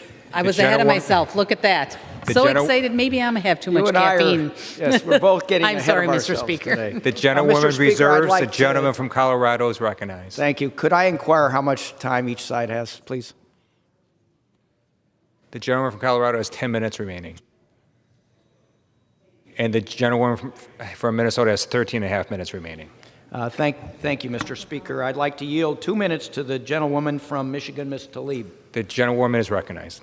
Thank you, Mr. Speaker. I rise in support of the Affordable Insulin Now Act and the underlying rule. It is unconscionable that in the richest country on the planet that our planet's ever seen, millions of Americans, our neighbors, are forced to choose between buying medicine and paying their gas bill. Americans pay more than 10 times the price of insulin compared to other similar countries. 10 times. In fact, 1 in 4 of our neighbors who rely on insulin have rationed or skipped doses due to the cost. And I want folks to think about that. A quarter of the people prescribed insulin for their medical condition have risked their life to be able to afford another month's worth of insulin. This is shameful, Mr. Speaker. H.R. 6833 caps out-of-pocket costs for insulin at no more than $35 per month in Medicare and commercial health insurance. This cap will be a lifesaver for millions of our neighbors who currently pay, again, 10 times more the price of insulin compared, again, to similar wealthy nations. How can these companies sell the exact same drug here for 10 times the price of other nations? Because corporate greed and price gouging are not just permitted in our country, but encouraged. The bill is not the complete fix, Mr. Speaker, and we must do more to help our uninsured and so many who are hurt and getting sicker and even dying because of corporate greed and monopolies of big pharma. This bill, again, is the beginning in reining in corporate greed and putting people over profits. I urge my colleagues to support this bill, and I yield. The gentleman reserves. The gentlewoman from Minnesota is recognized. Thank you, Mr. Speaker, and I've got it right this time. I yield 2 minutes to the gentleman from Utah. The gentleman is recognized. Thank you, Representative Fischbach. Mr. Speaker, I rise to oppose the previous question so we can immediately consider H.R. 6858, the American Energy Independence from Russia Act. I'm a proud co-sponsor of this bill, which will strengthen our energy security, bolster our economy, and position ourselves to counter Russian aggression in Ukraine. This morning, gas near my district office in Ogden, Utah, is $4.30. For the average family driving the average vehicle in Utah, this means that each fill-up will cost over $110. For Utah's hardworking agricultural industry, this means thousands of dollars more will be spent on fuels so they can feed the rest of America. These skyrocketing prices are unacceptable, and I share my constituents' outrage over how the Biden administration's policies have contributed to this painful situation. This is a self-imposed tax on all Americans. For those of us that have come from energy-producing states, we know we can do better. It's past time we get back to what we were doing in 2019 when the United States was a net exporter of energy. It's better for our economy and our environment when we produce domestically. In Utah, we understand this because we do this. Instead of allowing Americans to do their jobs, the Biden administration has shut down new oil and gas leasing. Instead of helping our communities grow, he has asked the oil cartels in the Middle East to pump more oil. Instead of investing in America, he has made us more dependent on energy imports from Russia and other foreign adversaries. We can do better. Passing the American Energy Independence from Russia Act today will put us on a path toward energy independence. I encourage my colleagues to join me in rejecting the previous question so we can lower prices for all, and I yield back. The gentlewoman reserves. The gentleman from Colorado is recognized. Thank you, Mr. Speaker. I yield 2 minutes to the gentleman from Texas, Mr. Doggett. The gentleman is recognized. I support this bill's relief for Mary in Austin, whose grandson, like so many others, will be able to get some relief, paying up to $300 per month for insulin. Now they would pay $35 per month. But 5.5 million Texans and 28 million Americans are uninsured. This bill offers them no help whatsoever. In our upside-down healthcare system, those who have the least continually get asked to pay the most for essential pharmaceuticals. 68% of those without health insurance are forced to pay full monopoly prices for their essential insulin. They're being denied any relief today, despite the fact that I and 12 of my colleagues offered a simple amendment that could have provided that assistance. Nor does this bill represent the slightest progress toward preventing prescription price gouging. It is so true, as many have said, that many Americans are paying 10 times the price for insulin as do consumers in other countries. This bill does not do anything, however, to lower it to 9 times. Indeed, this bill does not lower the price of insulin by 1 penny. It just shifts the burden of paying for the insulin off of the shoulders of insured insulin users and shifts it on to the rest of all of us who are paying insurance premiums and will pay higher premiums because of this, and $11 billion more in cost to the taxpayers. I assume Big Pharma supports this bill because it's not facing any additional duty to lower its prices for this life-saving product. Someday, this Congress will break free of the shackles of Big Pharma, which fills these halls with more lobbyists than there are members of Congress. Someday we will provide genuine relief to all Americans burdened by soaring drug prices, but that day, sadly, is not today. I yield back. I reserve. The gentleman reserves. The gentlewoman from Minnesota is recognized. Mr. Speaker, I yield 2.5 minutes to the gentleman from Texas. The gentleman is recognized. Thank you, Mr. Speaker. Madam Chairman, I rise to oppose the previous question so that we can immediately consider H.R. 6858, the American Energy Independence from Russia Act. That would not only strengthen our security and independence, it would lower gas prices by approving the Keystone Pipeline, removing restrictions on LNG exports, restarting production on federal lands and water, and overall encouraging more American energy development. In the midst of skyrocketing inflation and surging prices at the pump, along with the geopolitical context where Europe is dependent on Russia oil and gas, you would think the Biden administration would abandon their whole-of-government approach to targeting American energy production. Since Biden took office, he's used every tool at his disposal to undermine the oil and gas industry and our energy independence along with it. In addition to the onslaught of his unilateral attacks, his first presidential budget was released and called for $35 billion in punitive tax increases on the oil and gas industry. And his administration has weaponized and abused their regulatory authority to attack the industry at every turn. SEC reports, FERC permitting, OMB directives, EPA radical regulations. But what's more astonishing is Biden's latest budget, which is $4 trillion in taxes, includes $45 billion in taxes on oil and gas. These are the same provisions that his own party rejected and had to abandon their Build Back Broke proposal. So just like he's done with the regulatory regime, it appears our president's weaponizing the tax code to cancel an entire sector of our economy, one that is paramount to our prosperity and security. As events around the world constrain supply, he seems hell-bent to ensure that anyone but American energy producers, the most efficient, cleanest producers in the world, are positioned to supply the United States and our people and our allies around the world. Thank you, Mr. Speaker, and I yield back. I reserve, Mr. Speaker. The gentlewoman reserves. The gentleman from Colorado is recognized. Thank you. I'd remind my friend Mr. Erickson that there are 12 million acres of non-producing federal land with 9,000 unused but already approved permits for production. I'd also like to wish him a happy birthday. With that, I'll yield 2 minutes to the gentlewoman from Texas. The gentlewoman is recognized. I thank the gentleman very much, and I rise to support H.R. 6833 at the beginning, and I acknowledge Ms. Craig and Ms. McBath. I tell my friends on the other side of the aisle that we can walk and chew gum at the same time, but right now people are dying because they are apportioning or putting in proportion their insulin that they need, not taking the full amount, but doing it proportionately. That's a death sentence. Let me indicate Native Americans, 14.7% diabetic, Hispanic, 12.5%, Black Americans, 11.7%. Many of them on Medicare, many of them on Medicaid. We can do both.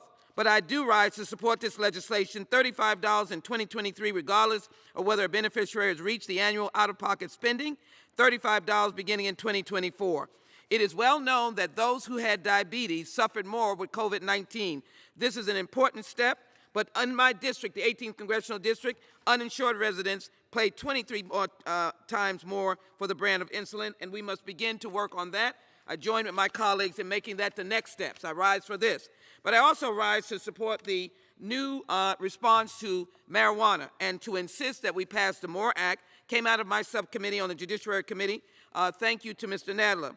Public support for legalization of marijuana has surged in the past 2 decades. A total of 47 states have reformed their laws. We must reform the banking aspect of it. We need to open the door to research, therapeutic treatment for veterans, better banking and tax laws, and we need to help fuel the economic growth within the industry. We need to do this by sending dollars out to help our respective communities, bring down the cost of crime, be able to help those who are in business.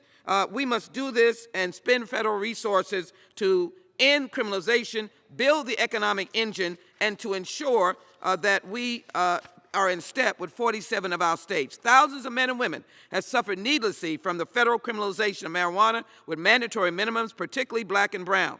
So all these persons incarcerated need to be able to be constructive, but they're in there on the false war on drugs. I support both the insulin bill and the MORE Act, and I ask my colleagues to support the underlying rule. With that, I yield back. I reserve. The gentleman reserves. The gentlewoman from Minnesota is recognized. Thank you, Mr. Speaker. The American people should be asking, no, they should be demanding that this body address energy independence. But the majority refuses to hear or even discuss the Republican solution that we've been talking about. But instead, we do have before us today the bill to legalize pot. And with that, I will yield 2 minutes to the gentleman from Wisconsin. The gentleman is recognized. Thank you, the lady from Minnesota, and thank you, Mr. Speaker. I rise in opposition to the Moore legislation, both for what it does and what it does not do. For starters, the bill authorizes the collection of detailed demographic information on marijuana sector employees, including their race and ethnicity, for a massive, publicly accessible government database. This is another attempt by Democrats to promote their destructive identity politics agenda and lay the groundwork for a rigid quota system that picks winners and losers based on skin color. The database will also put more sensitive personal data at risk and open the door to mischief by federal bureaucrats who have repeatedly weaponized access to Americans' private information to promote a partisan political agenda. Hello, IRS. I am also disappointed that the majority refused to allow votes on 2 common-sense amendments I proposed. The first would have required child-resistant packaging and a Surgeon General's warning label detailing the danger these products pose to pregnant women and their unborn babies.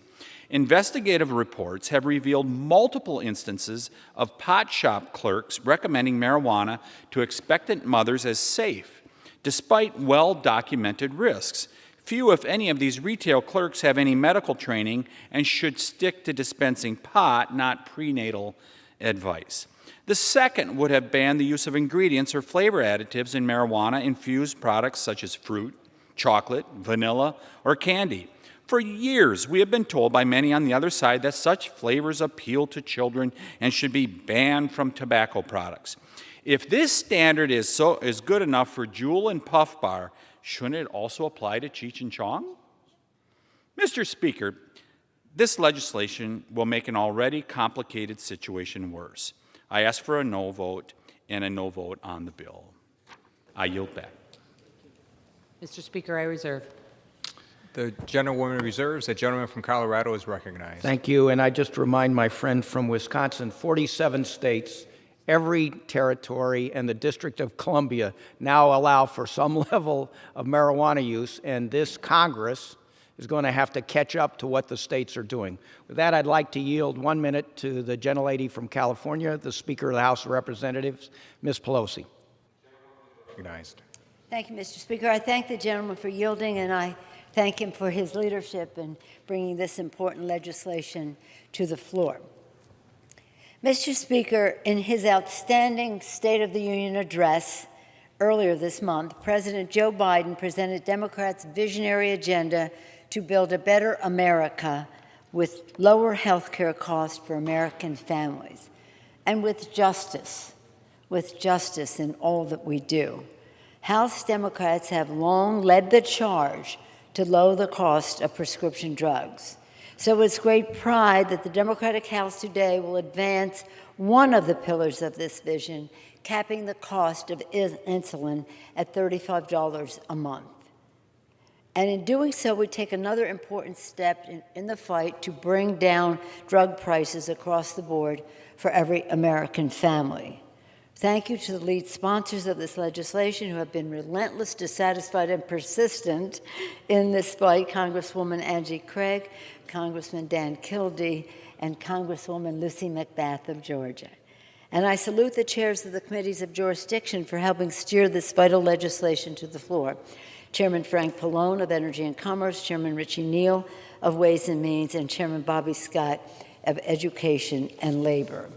Everyone knows that the cost of insulin, a life-saving drug that has been around for a century, is outrageous and out of control. That cost is outrageous and out of control.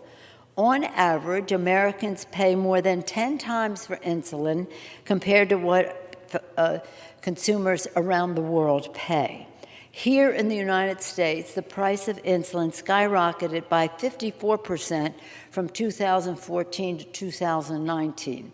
Meanwhile, Big Pharma is reaping record-breaking profits, producing insulin at about $10 a vial while charging families up to 30 times that amount. And this affordability crisis is taking a severe human toll. 1 in 4 Americans who rely on insulin have been forced to ration or skip their dose, a practice that can be dangerous and even deadly. And working parents and a family member on insulin are reporting higher levels of stress and anxiety, often forced to choose between paying their bills or protecting the health of a loved one. Indeed, across the country, as I've said on this floor before, I have seen grown men cry about how they cannot meet their family needs when it comes to prescription drugs. This crisis is a kitchen table issue for millions of families, and it is a medical, economic, and moral imperative that Congress take action. The Affordable Insulin Now Act not only requires Medicare and commercial users to cover life-saving insulin on their plans, but also caps the out-of-pocket cost for families at $35 per month.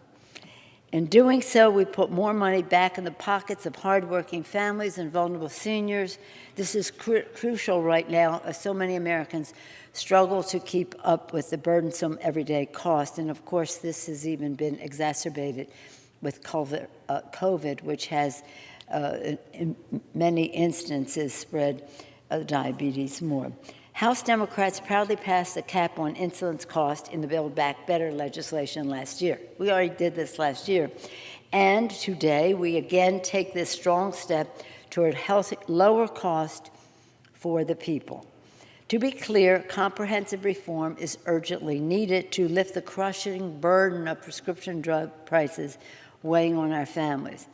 Democrats will never relent, Mr. Speaker, until we realize our longstanding goal of lowering drug prices across the board. And we are continuing our fight to empower Medicare to negotiate for lower drug prices. We've been working on that for decades, and make these lower prices available to Americans with private insurance, too.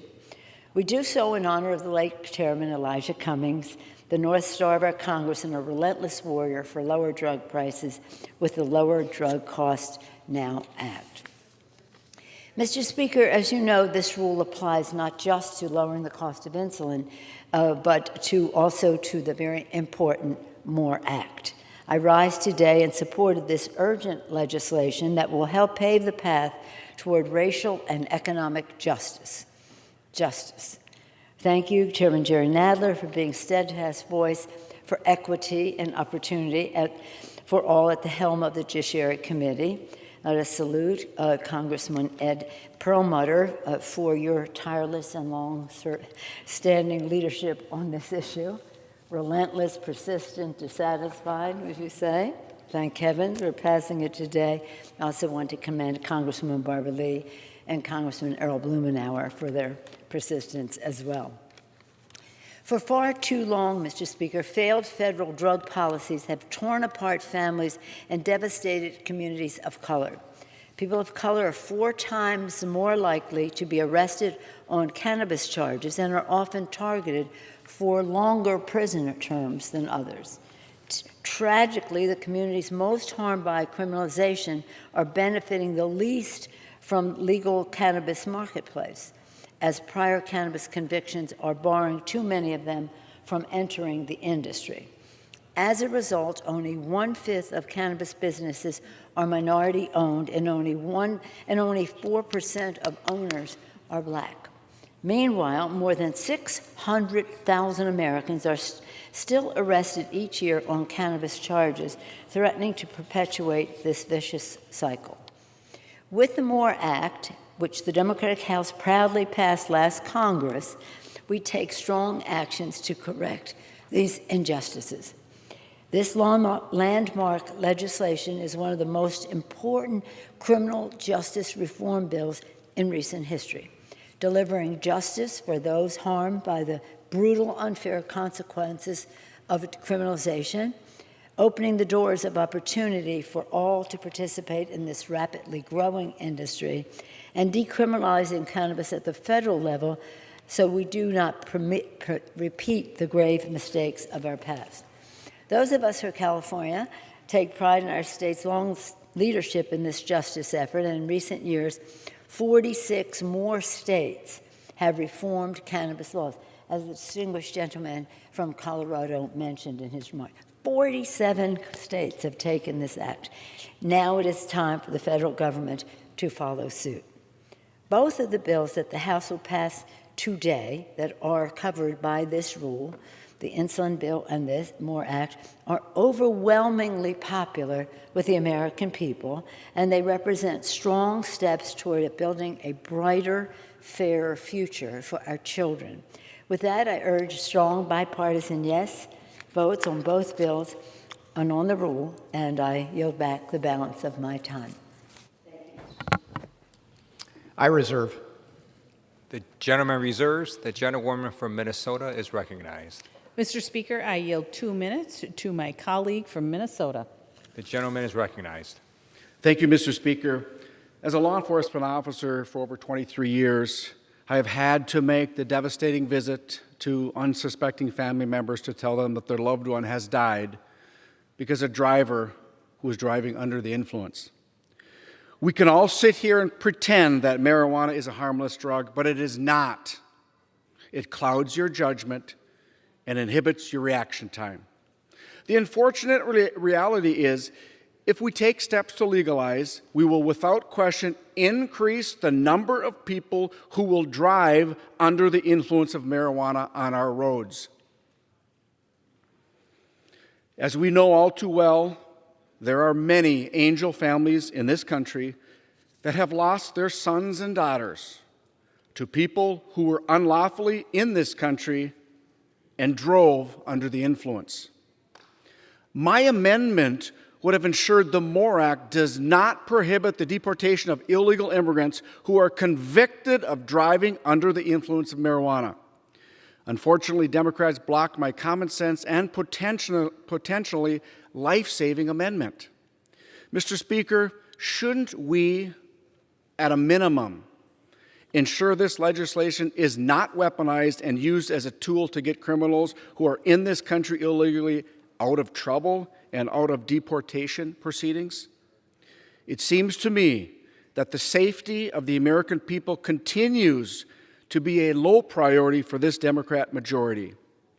I ask my colleagues to vote no on the rule. Thank you, and I yield back. Mr. Speaker, I reserve. The gentlewoman reserves. The gentleman from Colorado is recognized. I'd like to ask my friend from Minnesota if she has any other speakers. No, we do not. I am prepared to close if you'd like. Please. The gentlewoman from Minnesota. Thank you, Mr. Speaker. I continue to be disappointed in the priorities of my colleagues. They have chosen to spend precious time that could be spent addressing the national debt, inflation, gas prices, or any number of serious issues facing Americans today. Instead, they chose to talk about legalizing marijuana and spending tax dollars on pot stores, which does not take into consideration important elements like how to protect minors or how to address laws surrounding driving under the influence, and an insincere attempt to address the rising cost of insulin.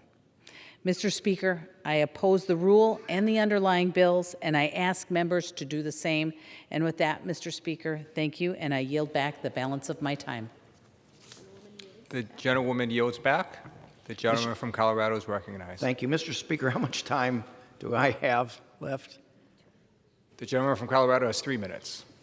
I yield myself the remainder of my time.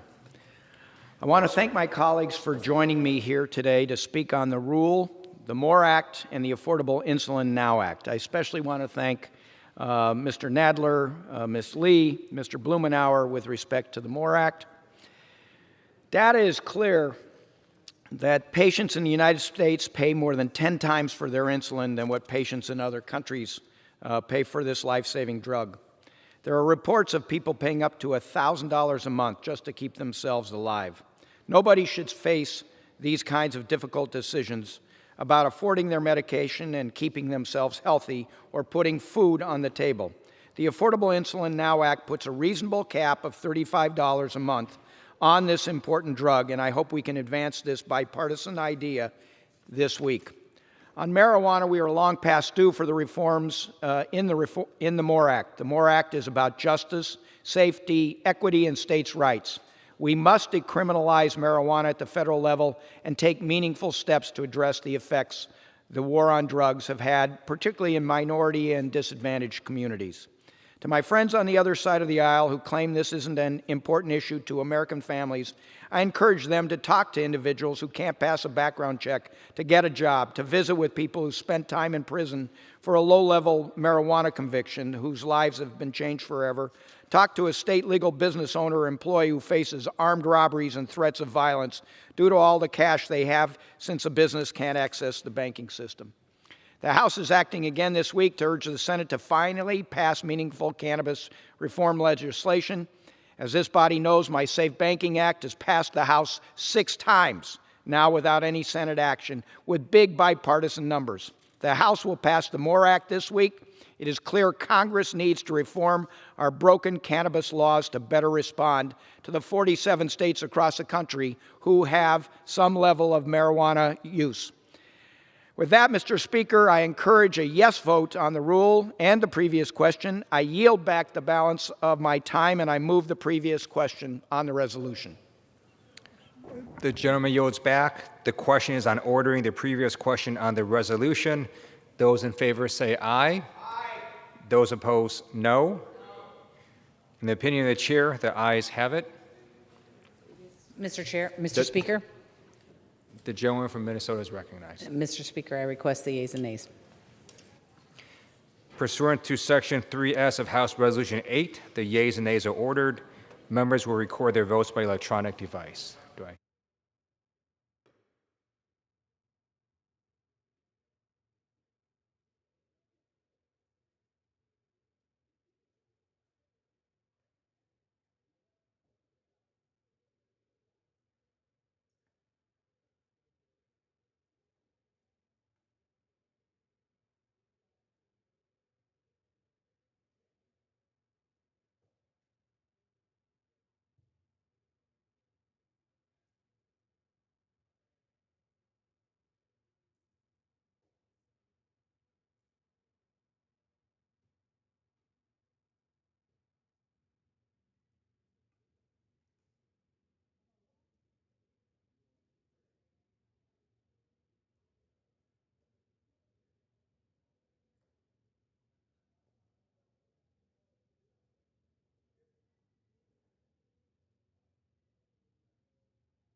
For what purpose does the gentleman from South Carolina seek recognition?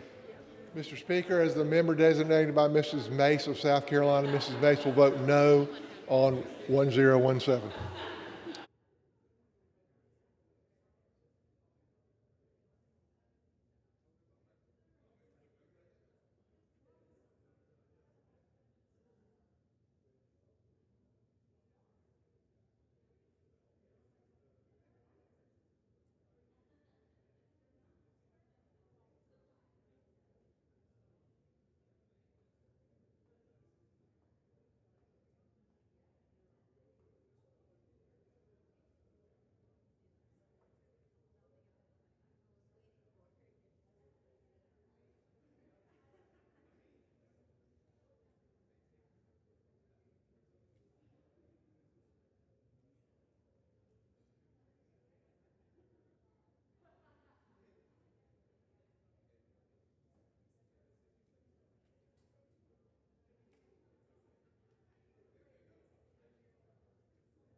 Who's the person?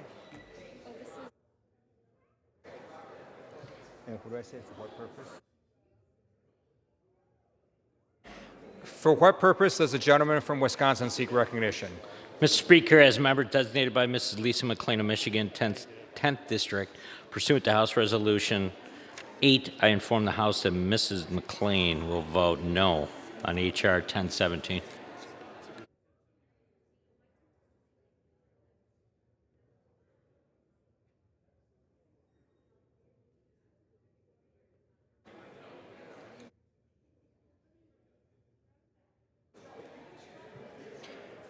For what purpose does the gentleman from Virginia seek recognition? Mr. Speaker, as a member designated by Mr. Krishnamurthy of Illinois, Mr. Trone of Maryland, Ms. Manning of North Carolina, Ms. Newman of Illinois, and Mr. Swazi of New York, I inform the House that these 5 members will vote yes on ordering the previous question.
For what purpose does the gentleman from New York seek recognition? As a member designated by Chairwoman Eddie Bernice Johnson, Chairman Scott, and Representative Wilson, I inform the House that these members will vote yea on the previous question.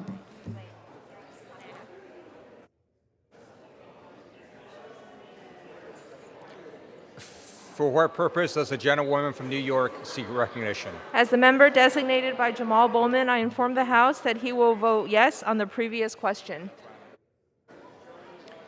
For what purpose does the gentleman from Florida seek recognition?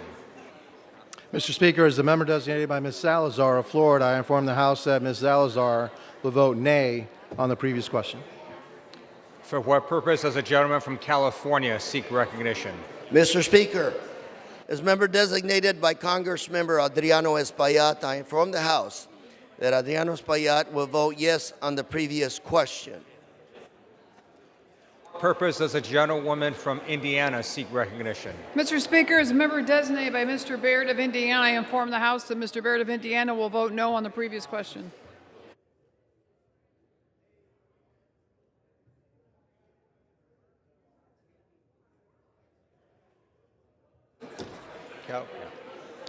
For what purpose does the gentleman from California seek recognition? Mr. Speaker, as the member designated by Michelle Steele of California pursuant to House Resolution 8, I inform the House that Congresswoman Steele will vote no on the previous question.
For what purpose does the gentleman from Tennessee seek recognition? Mr. Speaker, as the member designated by Mr. Bilirakis of Florida, I inform the House that Mr. Bilirakis will vote nay on the previous question.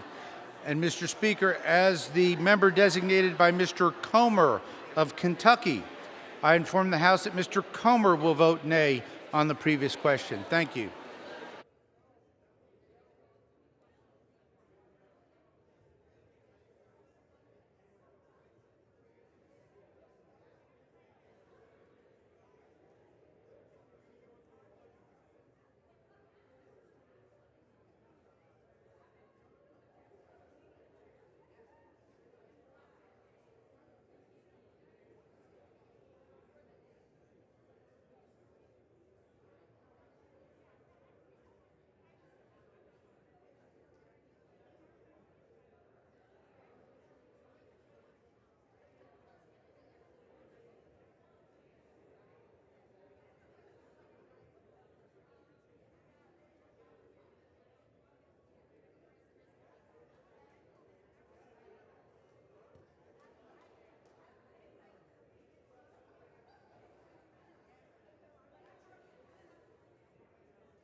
For what purpose does the gentleman from Indiana seek recognition? As a member designated by Mr. Cahaly, I inform the House that Mr. Cahaly will vote yea on the previous question.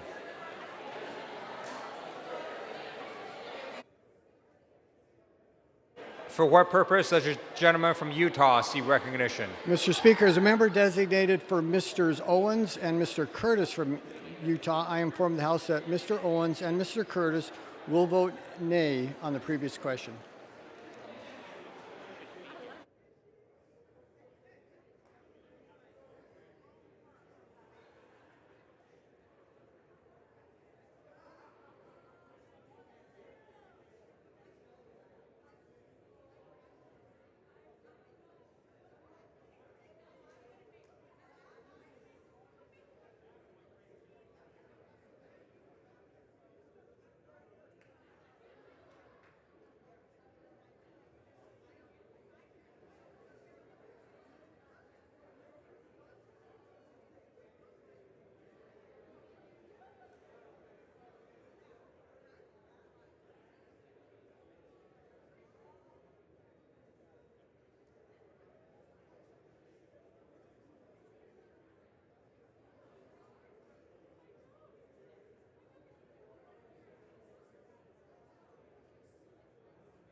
For what purpose does the gentlewoman from Delaware seek recognition? Mr. Speaker, as the member designated by Mr. Gett of Colorado, I inform the House that this member will vote yes on the previous question.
For what purpose does the gentleman from Pennsylvania seek recognition? Thank you, Mr. Speaker. As a member designated by Mr. Thompson of Mississippi, I inform the House that he will vote yea on H.R. Resolution 1012.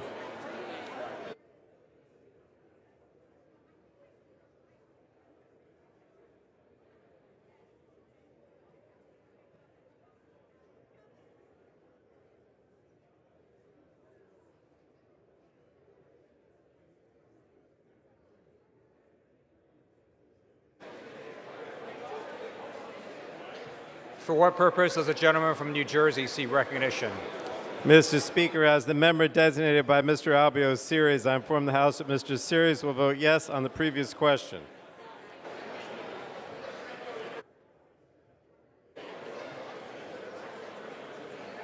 For what purpose does the gentleman from Texas seek recognition? Mr. Speaker, as a member designated by Mr. Cawthorn, North Carolina, I inform the House that Mr. Cawthorn will vote no on the previous question.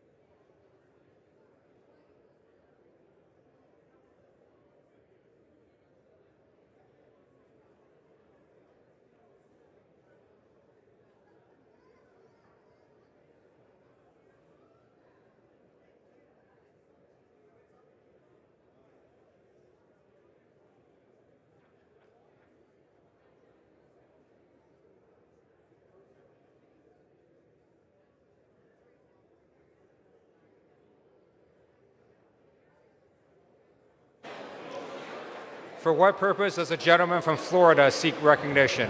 Mr. Speaker, as the member designated by Mr. Waltz of the state of Florida, I inform the House that Mr. Waltz will vote nay on the previous question.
For what purpose does the gentleman from California seek recognition?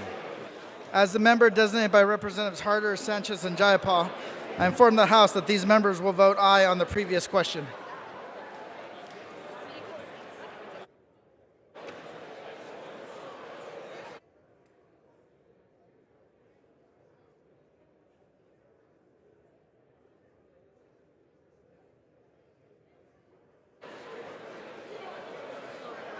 For what purpose does the gentlewoman from Florida seek recognition? Mr. Speaker, as the member designated by Mr. Christ, Lawson, and Soto of Florida, and Ms. Roybal Allard of California, I inform the House that these members will vote yea on the previous question.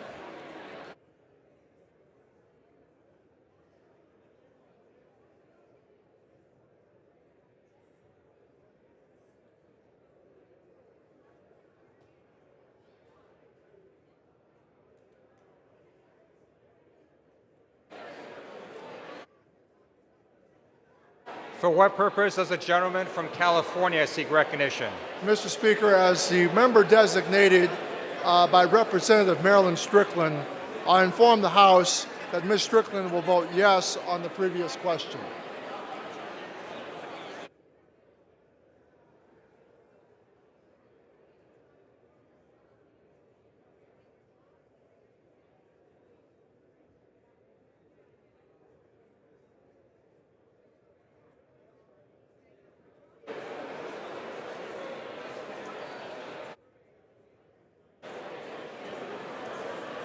For what purpose does the gentleman from New Hampshire?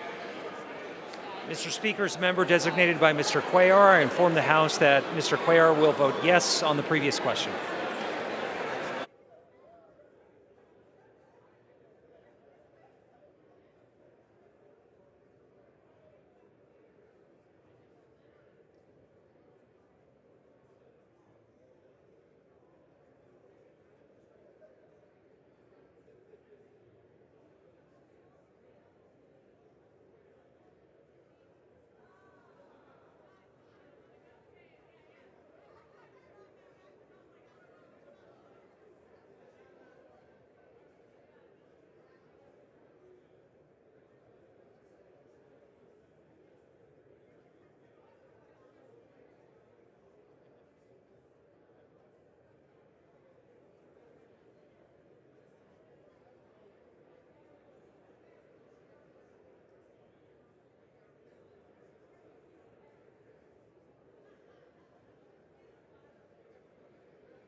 For what purpose does the gentleman from Texas seek recognition? As a member designated by Mr. Taylor of Texas, I inform the House that the member will vote no on the previous question.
For what purpose does the gentleman from Texas seek recognition? Thank you, Mr. Speaker. As a member designated by Mr. Pete Sessions of Texas, I inform the House that this member will vote nay on the previous question.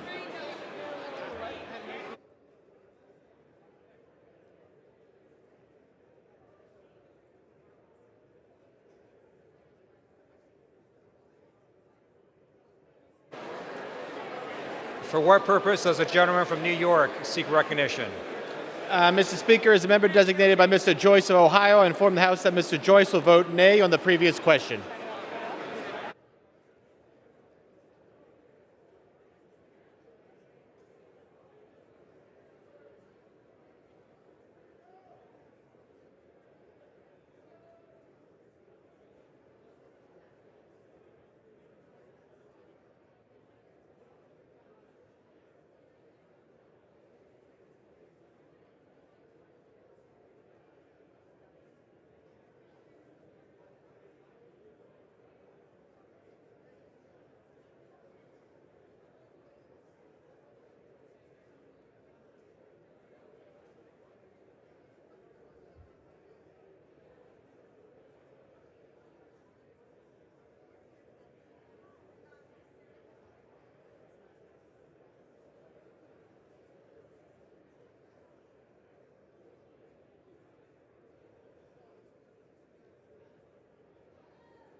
On this vote, the yeas are 219 and the nays are 202. The previous question is ordered. The question is on the adoption of the resolution. Those in favor say aye. Those opposed say no. In the opinion of the chair, the ayes have it. Mr. Speaker. Mr. The Speaker. gentlewoman from Minnesota is recognized. Mr. Speaker, I request a recorded vote. Pursuant to Section 3S of House Resolution 8, the yeas and nays are ordered. Members will record their votes by electronic device. This will be a 5-minute vote. And I hit this, right?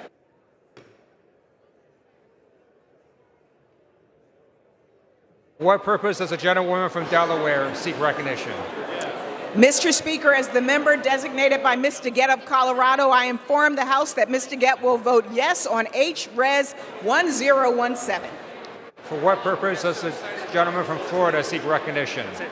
Mr. Speaker, as the member designated by Mr. Waltz of the state of Florida, I inform the House that Mr. Waltz will vote nay on the rule. For what purpose does the gentleman from Virginia seek recognition? Mr. Speaker, as the member designated by Mr. Swazi of New York, Ms. Manning of North Carolina, Ms. Newman of Illinois, Mr. Krishnamurthy of Illinois, and Mr. Trone of Maryland, I inform the House that these 5 members will vote yes on H-Res 1017.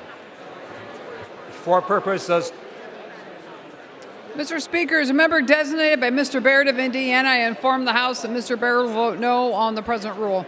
No on the rule. For what purpose does the gentlewoman from New York seek recognition?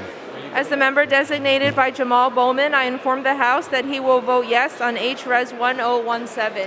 For what purpose does the gentleman from California rise?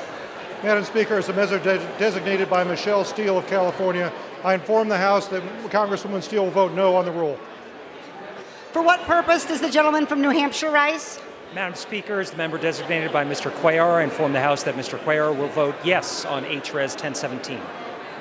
For what purpose does the gentleman from Texas rise?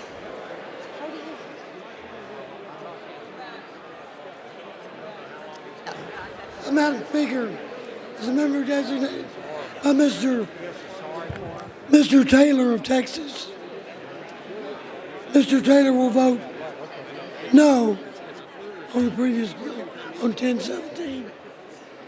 For what purpose does the gentleman from California rise? As a member designated by Representatives Harder, Sanchez, and Jayapal, I inform the House that these members will vote aye on H-Res 1017. For what purpose does the gentleman from Texas rise? Yes, ma'am. Madam Speaker, as a member designated by Mr. Pete Sessions of the state of Texas, I inform the House that Mr. Sessions will vote nay on the rule. For what purpose does the gentleman from California rise? Madam Speaker, as a member designated by Representative Marilyn Strickland, I inform the House that Ms. Strickland will vote yes on House Resolution 1017. For what purpose does the gentleman from Tennessee rise? Madam Speaker, as the member designated by Mr. Bilirakis of Florida, I inform the House that Mr. Bilirakis will vote nay on the rule. And Madam Speaker, as the member designated by Mr. Comer of Kentucky, I inform the House that Mr. Comer will vote nay on the rule. Thank you. What purpose does the gentleman from Indiana rise? As the member designated Mr. Cahaly, I inform the House that Mr. Cahaly will vote yes on H.R. 1017. For what purpose does the gentleman from Utah rise? Madam Speaker, as a member designated for Mr. Owens and Mr. Curtis from Utah, I inform the House that Mr. Owens and Mr. Curtis will vote nay on the rule. For what purpose does the gentleman from California rise? Madam Speaker, as member designated by Adriano Espaillat, I inform the House that Mr. Espaillat will vote yes on H-Res 1017. For what purpose does the gentleman from Florida rise? Thank you, Madam Speaker. As the member designated by Ms. Salazar of Florida, I inform the House that Ms. Salazar will vote nay on the rule. For what purpose does the gentlewoman from Florida rise? Madam Speaker, as the member designated by Mr. Christ, Lawson, and Soto of Florida, and Ms. Roybal Allard of California, I inform the House that these members will vote yea on H-Res 1017. For what purpose does the gentleman from Wisconsin rise? Madam Speaker, as member designated by Ms. Lisa McClain of Michigan's 10th District pursuant to House Resolution 8, I inform the House that Ms. McClain will vote no on H.R. 1017.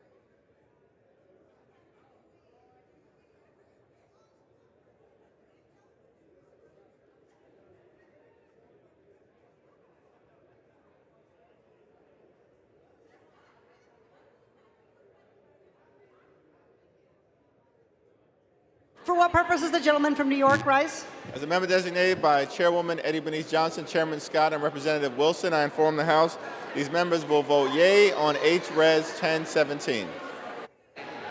For what purpose does the gentleman from New York rise? Madam Speaker, as a member designated by Mr. Joyce of Ohio, I inform the House that Mr. Joyce will vote nay on the rule. For what purpose does the gentleman from New Jersey rise? Madam Speaker, as the member designated by Mr. Albio Series, I inform the House that Mr. Series will vote yes on H-Res 1017. For what purpose does the gentleman from Texas rise? As a member designated by Mr. Cawthorn, North Carolina, I inform the House that Mr. Cawthorn will vote no on the rule.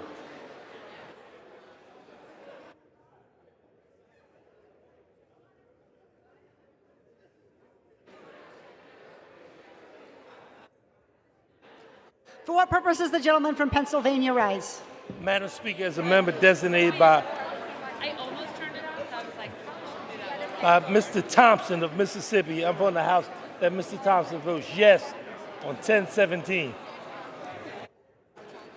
For what purpose does the gentleman from South Carolina rise? As the member designated by Mrs. Mace of South Carolina, Mrs. Mace will vote no on 1017.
On this vote, the yeas are 219 and the nays are 202. The resolution is adopted.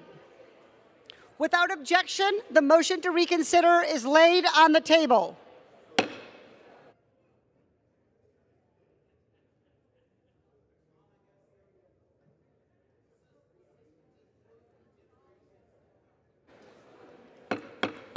The House will be in order.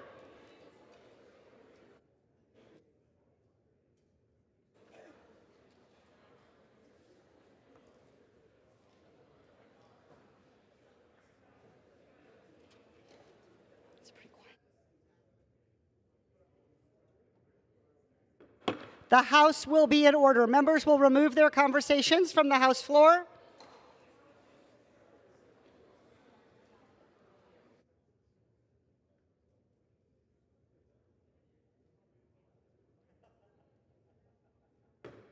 The House will come to order. Members will remove their conversations from the House floor.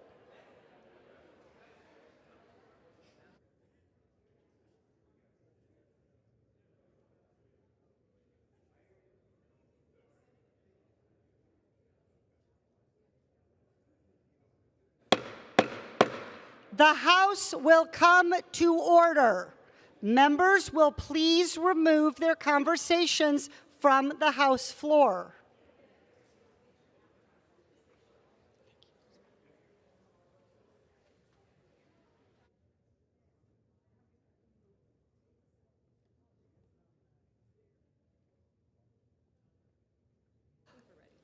For what purpose does the gentleman from New Jersey, Mr. Pallone, seek recognition? Madam Speaker, pursuant to House Resolution 1017, I call up H.R. 6833 and ask for its immediate consideration in the House. The clerk will report the title of the bill. H.R. 6833, a bill to amend Title 27 of the Public Health Service Act, the Internal Revenue Code of 1986, and the Employee Retirement Income Security Act of 1974 to establish requirements with respect to cost sharing for certain insulin products and for other purposes.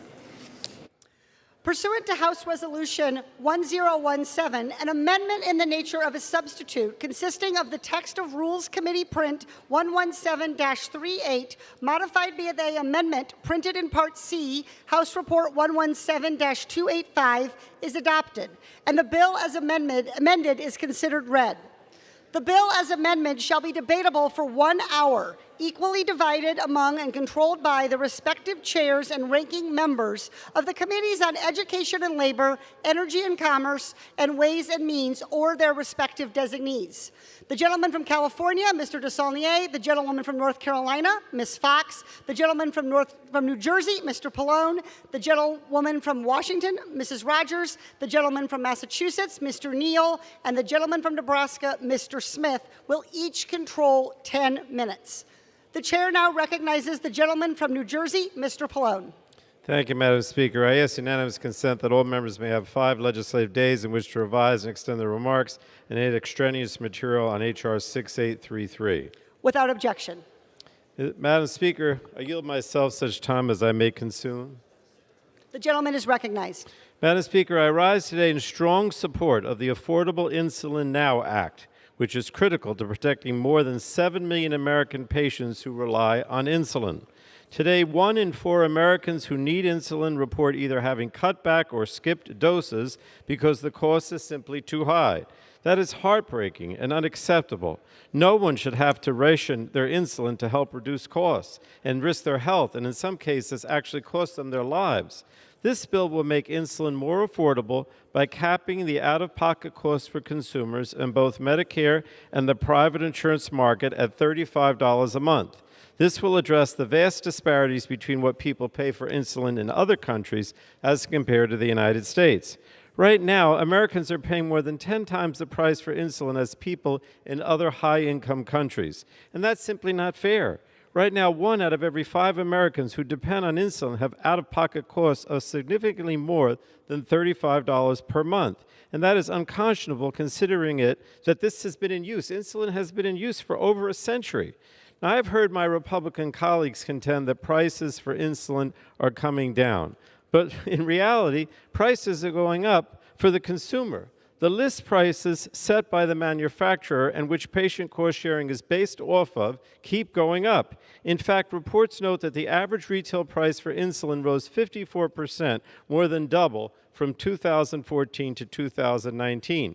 Now, Madam Speaker, I continue to strongly support comprehensive efforts to rein in the soaring costs of prescription drugs and empowering Medicare to negotiate fair prices. But we cannot afford to wait any longer to address the price of insulin. I want to commend Representatives Craig, Kildee, and McBath for their leadership and hard work in bringing this important legislation to the House floor. I urge my colleagues on a bipartisan basis to support this life-saving legislation. And with that, I reserve the balance of my time. The gentleman reserves. The gentlewoman from Washington, Mrs. Rogers, is now recognized. Thank you, Madam Speaker. We all share the goal of reducing the cost of insulin. This bill, however, is not the right answer. This is an attempt to revive Speaker Pelosi's proposed government drug pricing scheme, part of a socialized medicine approach that would lead to fewer cures. It's the largest expansion of the federal government's role in private health insurance design since Obamacare. It will cost more than $11 billion over the next 10 years through higher subsidies for higher premiums. Just this morning, Axios reported, quote, legislation like the House bill from Representative Angie Craig that will be debated on the floor wouldn't address the core problem of rising cost of insulin. It would instead shift more cost onto health insurers and employers and result in higher premiums, according to experts. That means people who can't afford day-to-day life because of inflation and spending will face higher costs someplace else. Today, it's the government fixing the price on insulin. What's next? Gas? Food? History tells us that price fixing doesn't work. It shifts the problem someplace else. So the powerful has the excuse for more subsidies, more spending, and more control. This bill does nothing to address the real reasons insulin prices are going up. One of those is that pharmacy benefit managers and other middlemen who negotiate for high list price and then hide the lower cost from the patients. This bill gives the middlemen who are making the money a pass. Because again, in this bill, the Democrats delayed the rebate rule that would ensure that the real savings go into the pockets of the patients. Ladies and gentlemen, we have a solution. We have a bill that we've been working on for several Congresses. It enjoys bipartisan support. It's H.R. 19, the Lower Costs, Lower Cures Act. It would lower the cost of all prescription drugs, including insulin. It caps seniors' out-of-pocket insulin cost at $50 per month through Medicare. It also allows high deductible plans to cover insulin before the deductible kicks in. It increases low-cost options with more generic and biosimilar competition. There is exciting innovation on the way, being built right now, and it creates more price transparency. We should be lowering the cost without going down the road of price controls that destroy the hope of so many people in this country for life-saving cures. I urge us to reject H.R. 6388. Let's work on a solution for patients for all diseases. Thank you. I yield back. I reserve my time. The gentlewoman reserves. The gentleman from New Jersey is recognized. Madam Speaker, I yield now 1 minute to our Majority Leader, Mr. Hoyer, who, along with the rest of the leadership, continues this effort to address affordability. The gentleman is recognized. I thank the Speaker, the gentlelady from California, and I thank the gentleman, the chairman of the committee. And I want to rise, first of all, this is not price control.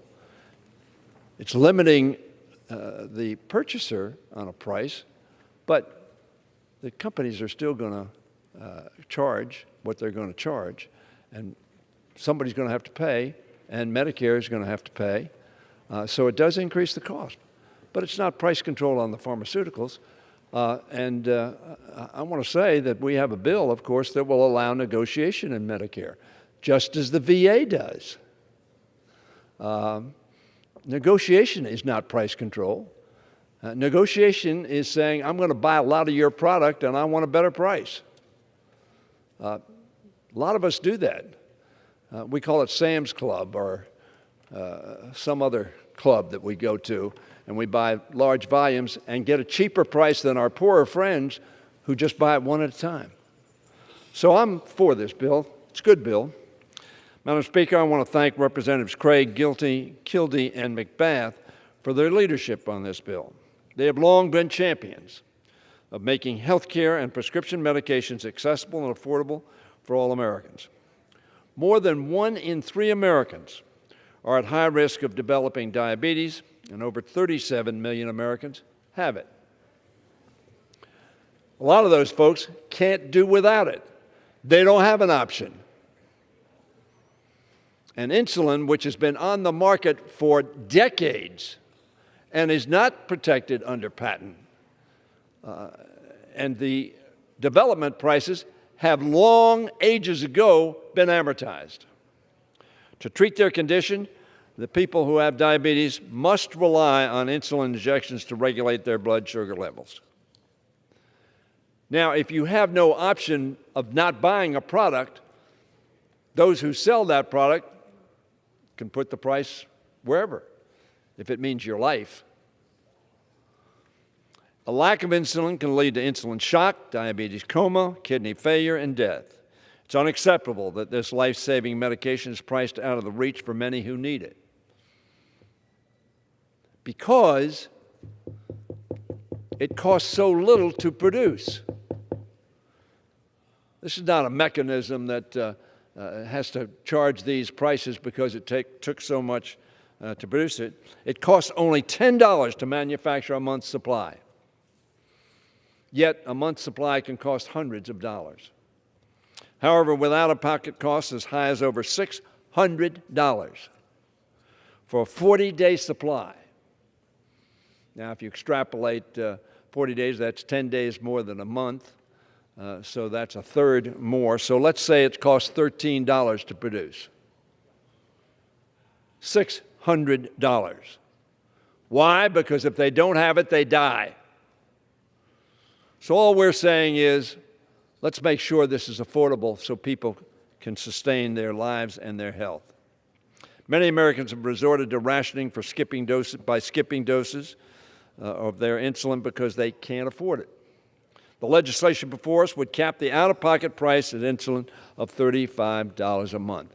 Let me again remind you, that's 350% of the cost of producing it. This would ease the burden of skyrocketing prices and impossible choices. Americans should not have to choose between paying rent, or food, or whatever, or paying for their insulin. As a matter of fact, they can't make that choice. They need both. They need to eat, and they need to live. And insulin is so often the way they assure that outcome. The prices will continue to rise unless we choose to act today. Madam Speaker, House Democrats already voted for this measure once, and Republicans already voted against it. So I guess we don't have any surprise of what's going to happen here. The Republicans are going to say to those who are using insulin, you're on your own. You're on your own. We're not going to worry about it. And we're going to say, we're here to help. We're here to make sure you don't get ripped off. We're here to make sure that you have the medicine that you absolutely need to survive. We voted for this measure as part of the Build Back Better Act in November. We made a promise to the American people that we would address the cost of prescription drugs, and we honored that price. Republicans said no. They said once again, consumer, you need insulin, you're on your own. They voted for higher drug prices. They voted for the status quo, where many Americans have to choose between life-saving insulin and putting food on the table. Today, my fellow colleagues, is an opportunity to vote to save lives and to provide a lifeline for millions of Americans with diabetes. I urge my colleagues on both sides of the aisle, do not say to the American people, you're on your own. Tell them we are here to help. Vote to help them. Vote to ensure that they will be able to afford a drug they need to protect themselves from death. My colleagues join me in voting to bring prices down across our economy and our health care system. Join me in protecting Americans' ability to access life-saving medication that prevents needless suffering, extends life, and provides a higher quality of living. Join me in voting for the Affordable Insulin for All bill. Again, I want to thank Ms. Craig, Mr. Kildee, Ms. McBath, the chairman of this committee, and all those who brought this bill to the floor, and urge my colleagues, don't say you're on your own. Say we're by your side and we're here to help. I yield back the balance of my time. The gentlewoman from Washington, Mrs. Rogers, is recognized. Thank you, Madam Speaker.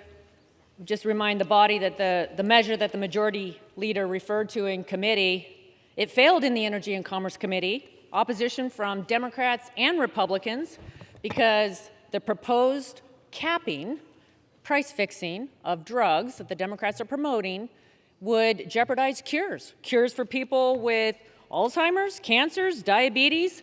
This bill does not bring down the cost. It only shifts the cost. And with that, and in fact, their definition of negotiation would allow the government to impose a 95% tax on the innovators. I now yield to the leader on Energy and Commerce Committee of the Health Subcommittee, Mr. Brett Guthrie. The gentleman is recognized. Thank you, Madam Speaker. I'm proud to be here today. I worked with my colleague, Diana DeGette. We had hearings on the cost of diabetes, had all the supply chain, and we said this is something we can work on together, and we did work on it together, and most of those provisions are in a bipartisan H.R. 19, the Lower Cost, More Cures Act, because I'm fighting for my constituents to have lower insulin costs. But I think more importantly, I'm fighting for my constituents to deliver a cure for diabetes. There are experts that say it's not impossible to have a cure for diabetes in the next decade. And we need to continue to push policies that promote innovation, not slow it down. So the Lower Cost, More Cures Act would help patients, including seniors, afford monthly insulin prescriptions without discouraging future investments in breakthrough medications. I encourage the majority to come back with more cures, with H.R. 19, More Cures, Less Costs Act. And let's work together instead of just the rhetoric that we just heard from our respected leader just earlier. Let's work together and do it a bipartisan way, the way we tried to do it in the Energy and Commerce Committee. I yield back. We reserve. Does the gentlelady reserve? I reserve. Thank you. The gentleman from New Jersey is recognized. Madam Speaker, I yield 1 minute now to the prime sponsor of the bill, the gentlewoman from Minnesota, who again is constantly working to address affordability issues for Americans. The gentlelady is recognized. Thank you, Chairman Pallone. Madam Speaker, diabetes does not care if you are a Republican or a Democrat. This disease is absolutely an absolute torrential disease inside working families across our country. This bill has been mischaracterized by the other side. This would lead to a $35 cost for Americans, for Minnesotans, for Part D Medicare beneficiaries and commercial plan beneficiaries. For the vast majority of working families, the price of insulin is simply unsustainable. Many Americans are forced to risk their own lives by rationing doses or skipping treatments entirely. Today, we have an opportunity to save American families thousands of their hard-earned dollars. My bill, the Affordable Insulin Now Act, would cap it at $35 a month. Certainly, our work to lower drug costs and expand access to health care across this nation is not done. But this is a major step forward in the right direction and a chance to make good on our promises to the American people. I encourage all of my colleagues to vote yes. Thank you, and I yield the balance of my time. The gentleman reserves. The gentlewoman from Washington, Ms. Rogers, is recognized. Thank you, Madam Speaker. I'm pleased to yield to Dr. Larry Bouchon, great member of ENC. The gentleman is recognized. 2 minutes. Madam Speaker, we all share the same goal of lowering the cost of prescription drugs, especially insulin. But H.R. 6833 doesn't get to the actual factors that drive the pricing. The bill before us today is just another attempt by Democrats in Washington to pass a political solution and set federal price controls. And once they open that door, what happens when they don't stop with insulin? What happens when they decide to move on past health care, set price controls on other sectors of our economy? Why not cap what you can sell your house for in order to get the cost of housing down? Congress can't be for government price controls, as that is a slippery slope. Now, some of my colleagues may bring up the fact that Republicans' bipartisan alternative, H.R. 19, also caps seniors' out-of-pocket costs, but let me point out the distinction. It's Medicare Part D. H.R. 6833 caps Medicare Part D and private health plans. That is a direct government price control on private companies. I'm a doctor. I'm also the co-chair of the House Kidney Caucus. I have an acute understanding of how expensive prescription drugs are and the need for Congress to act. However, I also understand that it is a structural issue, and simply slapping price controls on it will not actually solve the problem. This will only raise premiums and shift the cost to patients with other diseases. Thankfully, there's a better way. H.R. 19, the Lower Cost, More Cures Act, is a truly bipartisan solution to lower costs of all prescription drugs, including insulin. The bill caps out-of-pocket costs on prescription drugs and Medicare Part D for seniors, allows high-deductible health plans to cover insulin before the deductible kicks in, increases low-cost options by bringing more generic and biosimilar competition to the marketplace, and increases drug price transparency for patients.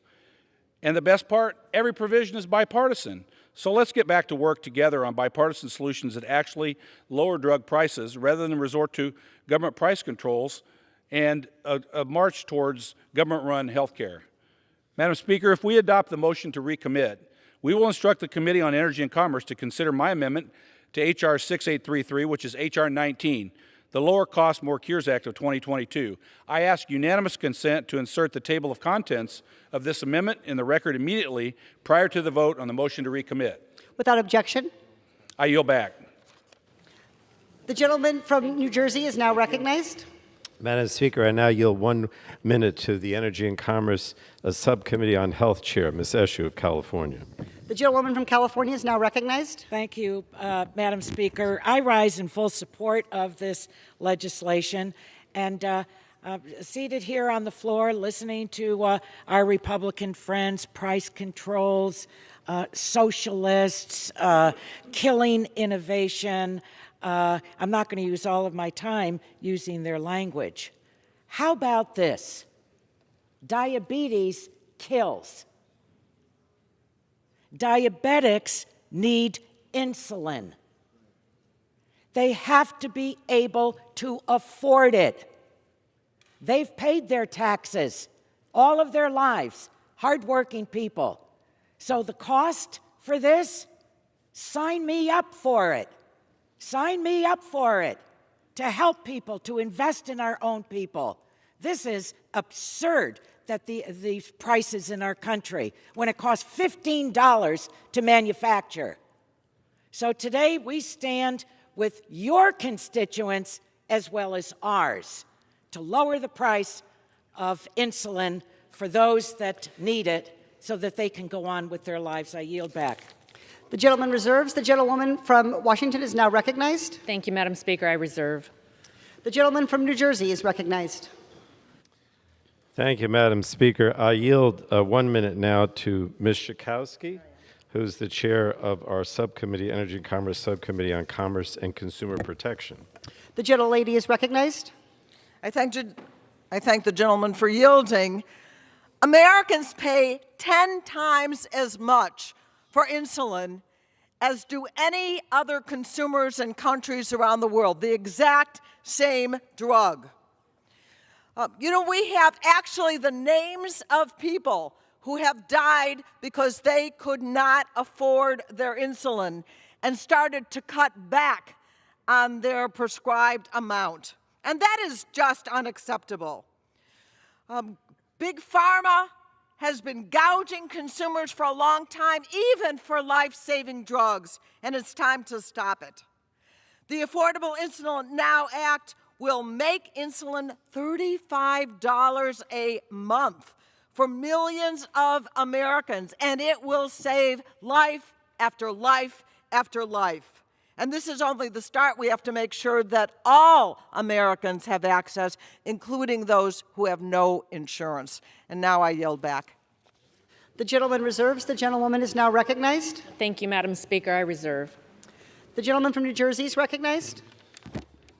Madam Speaker, I now yield 1 minute to the gentleman from Oregon, also a member of our Energy and Commerce Committee, Mr. Schrader. The gentleman from Oregon is recognized.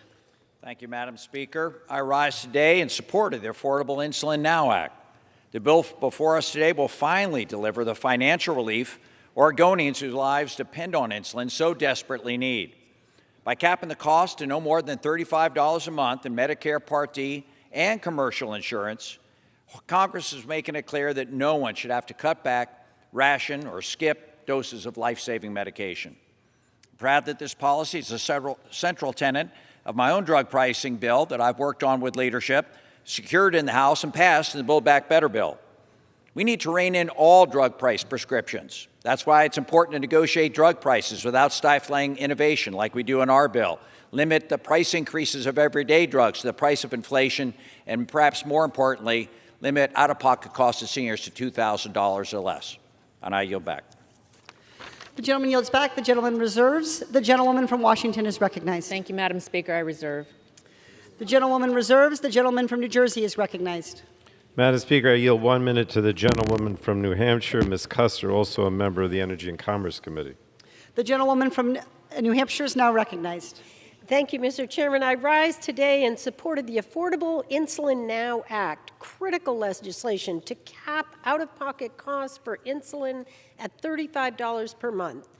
I consistently hear from Granite State families about how the rise in costs of insulin is forcing them to put their health at risk by cutting back on doses or skipping them altogether because it's just too expensive.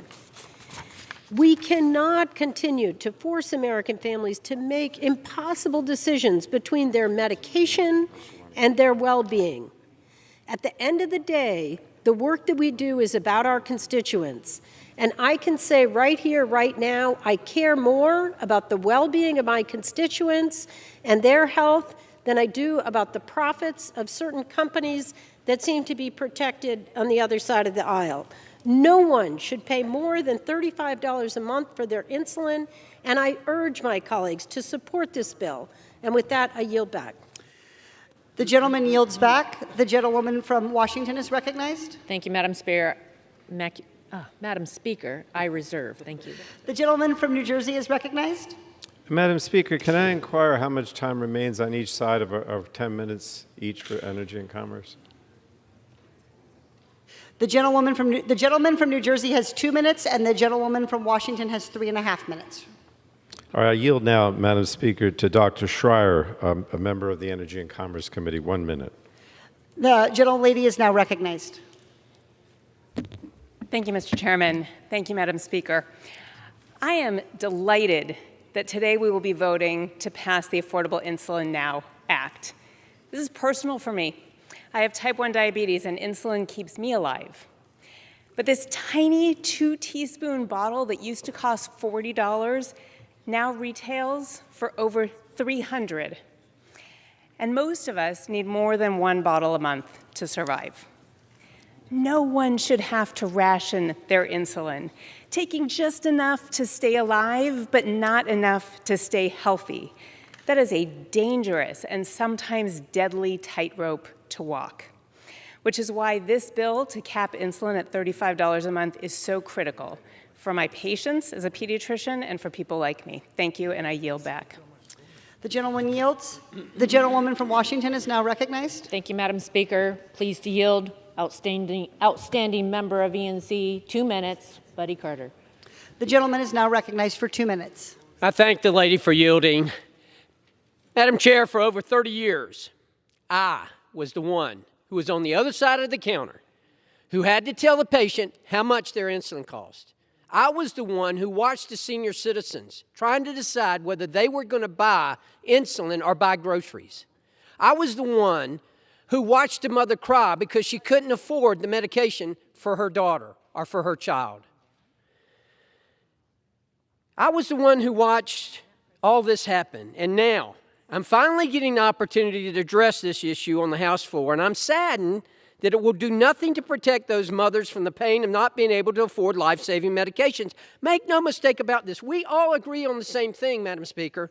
We want lower prices for drugs, particularly for insulin. But instead of fixing a broken system, this bill aims to control it. This socialist plan of requiring every private insurance company across the country to offer certain insulins, not all, but certain, at a mandated price will have disastrous consequences on seniors and the 217 million Americans who rely on private insurance. We all know that insurance agencies will shift these costs to patients with other diseases. Don't kid yourself. This is like squeezing a balloon. It's going to go somewhere else. We aren't talking about the bipartisan solutions that currently exist, like the lower cost, more cures, H.R. 19. That's what we ought to be talking about. Why aren't we talking about the PBMs, the middlemen? The Berkeley Institute came out with a study last week, Madam Chair, last week, that said that 37% of the price of a drug goes to the pharmaceutical manufacturer. The rest goes to the middleman, to the PBM. The solution is right there before us. This is not going to fix it. This is going to control it, but it's not going to fix it. Fired. Madam Chair, I oppose this. We all have the same goal, the same common goal, but this is not the solution. And I yield back. The gentleman yields back. The gentleman from New Jersey is now recognized. Madam Speaker, I yield 30 seconds to Ms. Bordeaux of Georgia. The gentlewoman from Georgia is now recognized. Madam Speaker, I rise in support of the Affordable Insulin Now Act. Before his death, my father paid $300 for a 10-milliliter vial of insulin that cost about $25 in Canada. Far too many Americans like my father are forced to choose between paying for their medication or buying food for their families. No one should have to make that choice. Georgia has one of the highest diabetes rates in the country, and this measure would provide my constituents with meaningful relief. I urge all of my colleagues to vote yes on H.R. 6833 and lower the cost of insulin. Thank you, and I yield back. The gentlewoman yields. The gentlewoman from Washington is now recognized. Thank you, Madam Speaker. I'm prepared to close, depending upon how many more speakers. Yeah, I only have one more speaker, but we're Okay, not I'll really reserve. closing, right? We still have more time. I'll reserve. The gentlewoman reserves. The gentleman from New Jersey is now recognized.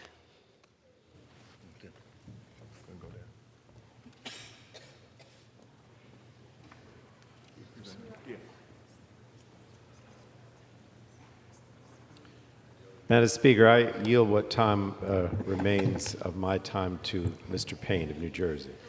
The gentleman from New Jersey is recognized for 30 seconds. Thank you, Madam Speaker, and I'd like to thank the chairman for giving me this opportunity because I wanted my colleagues on the other side to see what an insulin patient looks like. You're looking at them. I need insulin in order to stay alive. The boot that I'm wearing is not a fashion decision. It's because I have a diabetic ulcer on my foot. The fourth one I've had in 7 years. I have left my insulin in New Jersey, gone to the drugstore when I arrived down here in Washington and said, I need insulin. They said, well, Mr. Payne, your insurance isn't ready to cover it. I said, well, that's all right. I'm doing okay in life. I'll pay for it. She goes back, she gets the bag, she hands it to me and says, $348. What happens to the people that are not at the level of a member of Congress? Think about that. $12 The gentleman's in Canada. time has expired. We're asking it for to be 3 times higher than it is in Canada. Think about that. I live it every single day. The gentleman's time And I has yield expired. back. The gentlewoman from Washington is now recognized. Thank you, Madam Speaker. I hear the Democrats talking about this helping all Americans. This does nothing to help those without insurance. Let me repeat this. If you do not have insurance, this does not lower your cost, may actually increase the price of your insulin, increasing competition, to lower prices as we do in H.R. 19 is the way, not dictating a price cap. We have breakthrough biosimilars right now. We had 2 approved last year. Biosimilars that would help bring down the cost savings within our market so that patients would have access to lower cost insulin. But the problem is getting those savings to the patients. The PBMs are the ones pocketing the money. Net prices have come down because of innovation. We can lower cost without shifting them. Let's go to work. Republicans and Democrats, we all want to lower the price of insulin. We can do it without government price controls. We can do it by working together and actually solving the problem. And with that, I yield back. The gentlewoman yields back.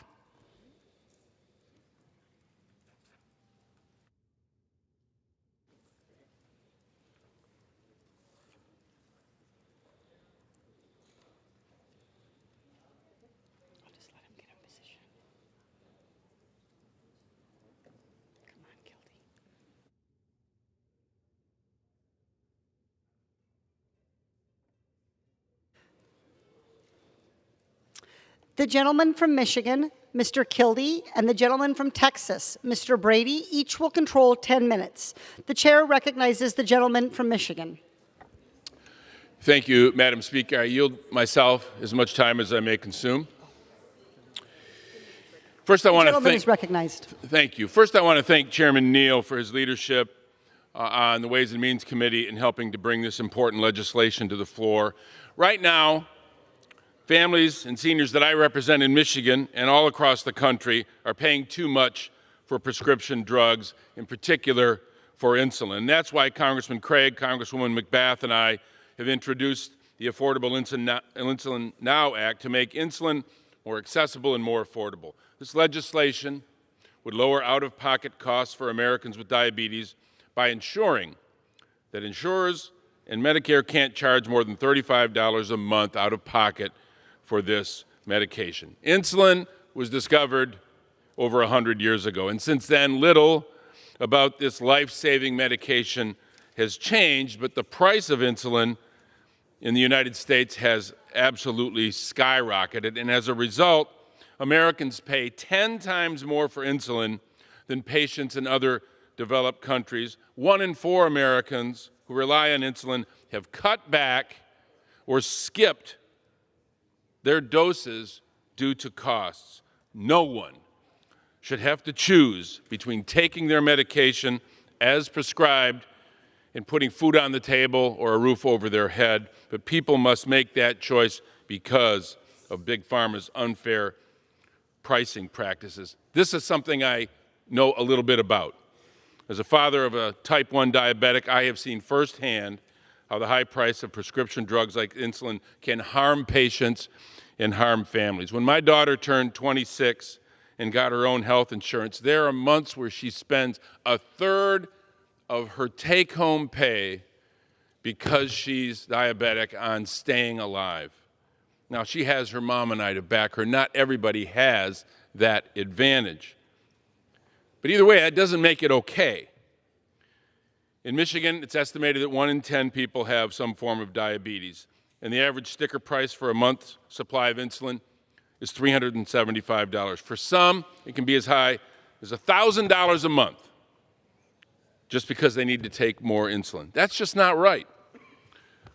Jill Verdier, a type 1 diabetic from my district, was my guest, my virtual guest at the State of the Union this year. She told me that insulin is like air to people with diabetes. They need it to survive. At a time when Big Pharma is making record profits, Congress has to do more to lower costs, out-of-pocket costs, and that's why I fought to bring this bill to the floor with my colleagues, Representative Craig and Representative McBath. I urge my colleagues to vote and pass our legislation to lower costs. This is important legislation. I know we need to invest in cures. Obviously, we would like to see the total price of insulin come down, but it's difficult to hear my colleagues on the other side who oppose the legislation to bring down the cost will also oppose this legislation to keep Americans from having to spend more out of their pocket. I think this is legislation that make sense. It would help people. It would save lives. I reserve. Balance of my time. Gentleman reserves. The debate on this side of the aisle will be controlled by Mr. Smith of Nebraska for 10 minutes. The chair now recognizes Mr. Smith. Thank you, Madam Chair. This issue is so important. I don't think we should just automatically accept a partisan proposal that doesn't even get to the heart of the problem. Today, we actually could be voting on H.R. 19, the Lower Costs, More Cures Act, a bipartisan bill that would not only address the root causes of the high insulin prices, but lower costs for all patients. Instead, and I might say very sadly, we're voting on a partisan messaging bill to give Washington a greater say in Americans' medical decisions while raising premiums on seniors and the millions of Americans with private health insurance. This is nothing more than an attempt by my colleagues on the other side to pass, just piece by piece, their cures-killing socialist takeover of the entire innovation sector. And worse, despite the misleading title of this current bill, it does nothing to lower the actual price of insulin. Instead, it uses budget games and regulations to disguise the actual cost of insulin for all consumers. This is just another instance of misguided health and economic policies coming at a time when more than half of Americans are worried about rising prices and the economy. And of course, like the President's budget released this week, this bill too is only paid for, quote unquote, with gimmicks, adding to our deficit and the core causes of inflation.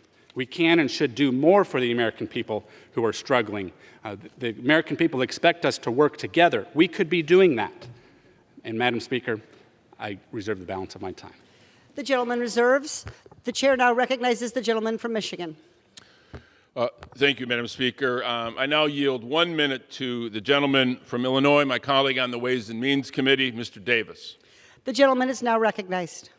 Thank you, Madam Speaker. I rise in strong support of this legislation. As a type 2 diabetic myself for the last 30 years, I know firsthand the high cost of this prescription.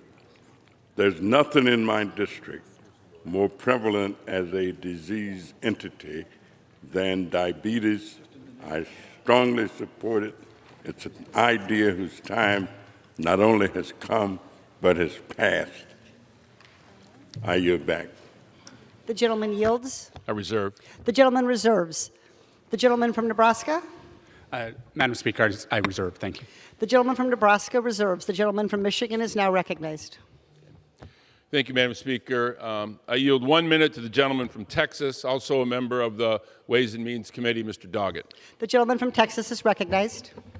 To assure a stable supply of insulin and better health at $35 instead of $300 monthly, I fully support this bill for Yolanda, a retired Texas teacher, and the quarter of dependent patients forced to ration their insulin because of predatory pricing.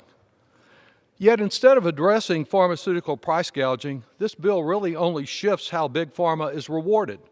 Since this bill does not reduce any insulin prices by a penny, all of us who are insured will ultimately pay through our premiums, while taxpayers are on the hook for $11 billion. For Americans who rely on other types of life-saving drugs, there's also no relief. Big Pharma remains immune from any restraint on its monopoly prices from a Congress that is simply unable to hold it accountable. My further concern is that this bill widens the coverage gap for nearly 5.5 million Texans and 28 million Americans who are uninsured, wrongly excluded from any benefit, and who do not receive any benefit today. While the uninsured population represents 17% of the insulin-dependent population, they constitute 80% of the people who pay full monopoly prices. So help for some, which is important, but a need to do much more for the many who are not covered today. I yield back. The gentleman yields back. The gentleman from Michigan. I reserve. The gentleman from Michigan reserves. The gentleman from Nebraska is now recognized. Madam Speaker, I have letters from numerous groups representing and reflecting the views of millions of Americans. I'd like to submit for the record these letters. Without objection, does the gentleman reserve? Madam Speaker, I now yield as much time as he may consume to the gentleman, an expert in health policy, Mr. Schweikert from Arizona. The gentleman from Arizona is recognized. Thank you, Madam Speaker Pro Tem. You do realize what's going on here, and I'm going to be a little sarcastic because I'm frustrated. Insulin prices is outrageous, but why is it outrageous? The fact of the matter is our regulatory mechanic and our payment mechanics are the very things that broke this. And here you do a piece of legislation that will break it more. Please, I beg of the majority, hire an economist. And I'll walk you through some of the facts on it. So you're doing a bill here where you're going to subsidize the dollar amount in the back, but you're still going to keep the regulatory mechanics the way they are, and they're archaic designs. And then you're going to be joyful that individuals will pay, what, $35 a vial? At the same time, we're subsidizing it billions and billions and billions of dollars. Does anyone have a subscription to an aggregator on healthcare policy on your side? You do realize there's a co-op coming out of the ground right now that's going to be $55 for a box of 5. It's lower than your subsidized price, and this is their market price. If you were doing something good for society, you'd actually be moving this COVAX to the top of the regulatory stack and saying, we want them to get permitted and licensed as fast as possible because they're still a year plus away. But it's being built right now. And you're about to screw up the solution. And if you really, really, really, really care about people, remember, I represent the population with the second highest number of diabetes. I represent a tribal community that's number 2 in the world. Come with me sometime and let me introduce you to some people who've had their feet cut off. If you actually care about solving the misery, read. The science journals have made it clear last November, December, the success. We know how to cure, and for my friend over here, you have a family member, type 1. I know I need to go through the speaker, but a family member with type 1, we know how to cure it now. And there's even the next generation of this, as we've even learned how to do the stem cell, the isolate cell, tag it with a CRISPR, so you can do a biofoundry, meaning it doesn't have to come from your skin cells. We can basically now cure type 1, and the same technology will work for type 2, but we're going to have to deal with some societal issues. If you wanted to end the misery in society, don't build more clinics, don't do a subsidy. Get this technology to people. And for those of us who are fiscal hawks and actually care about where we're going, you do realize 31% of all of Medicare spending is just diabetes. 33% of all healthcare spending is diabetes. And so the brain trust here decides, hey, let's subsidize this by billions and billions and billions and billions of dollars, screw up the movement to actually have cures, to actually have a co-op provide the product dramatically less expensive. Remember, the co-op is going to bring it in cheaper than the subsidized price without all the taxpayer money. Please, I know the virtue signaling here is powerful. The economics are crap. I yield back. The gentleman is reminded to direct his remarks to the chair. The gentleman from Nebraska is now recognized. I reserve. The gentleman reserves. The gentleman from Michigan is recognized. Thank you, Madam Speaker. Before I yield to the gentleman from New Jersey, I would ask unanimous consent to include in the record a statement of Chairman Neal that I have here. Without objection. Thank you. And to my friend from Arizona, I appreciate his passion. I wish it were true that he had somehow cured diabetes. It would be great news for my daughter and so many other Americans who say that they're looking for that cure in the meantime while we are working to get there. And I appreciate the effort. I do, because I'm on board. I'm completely on board with the notion that we ought to cure this terrible disease. However, until that day comes, let's make sure that the people who depend on insulin in order to stay alive can live to see that day that I know he and I both are looking forward to. With that, I yield 1 minute to the gentleman from New Jersey, my colleague from the Ways and Means Committee, Mr. Pascrell. The gentleman from New Jersey is recognized for 1 minute. Madam Speaker, thank you. Danny, thank you. Madam Speaker, the Affordable Insulin Now Act will cap out-of-pocket insulin costs at $35 per month. Not a miracle by any stretch of the imagination. And anyone who supports legislation in this order and others where we address other diseases, obviously, we're working on new situations just about every month. So because you're working on it and you're trying to find a balance of the free market and where the price goes without fixing the price of what something will cost. I mean, we've been called worse things than socialists. When you come to this debate, well, let's settle on that word. Well, what does that mean? You want to get into a debate about socialism? I served in the armed forces. I fought for my country. I'm tired of being called names. 7 million Americans use insulin to stay alive. The average insulin cost rose 54%. You've heard that before. Yield to the gentleman an additional 30 seconds. Thank you. When insulin was discovered, Warren Harding was the president, and the New York Giants won the World Series, yet there was no television to watch the New York Giants. Insulin costs are national disgrace. For a drug discovered over 100 years ago, a $1,000 price tag for a single vial is an outrage. You know it, and I know it. So get beyond the argument that we're all a bunch of socialists because we want to help people. We're doing what the folks sent us here to do. We can't do it on every drug. We need the technology. The gentleman from Arizona is right on target. It will save lives. If we can't do that, what the heck are we doing here? The gentleman's time has expired. I yield. Thank you. The gentleman is reminded to direct his remarks to the chair. The gentleman from Michigan is recognized. A reserve. The gentleman reserves. The gentleman from Nebraska is recognized.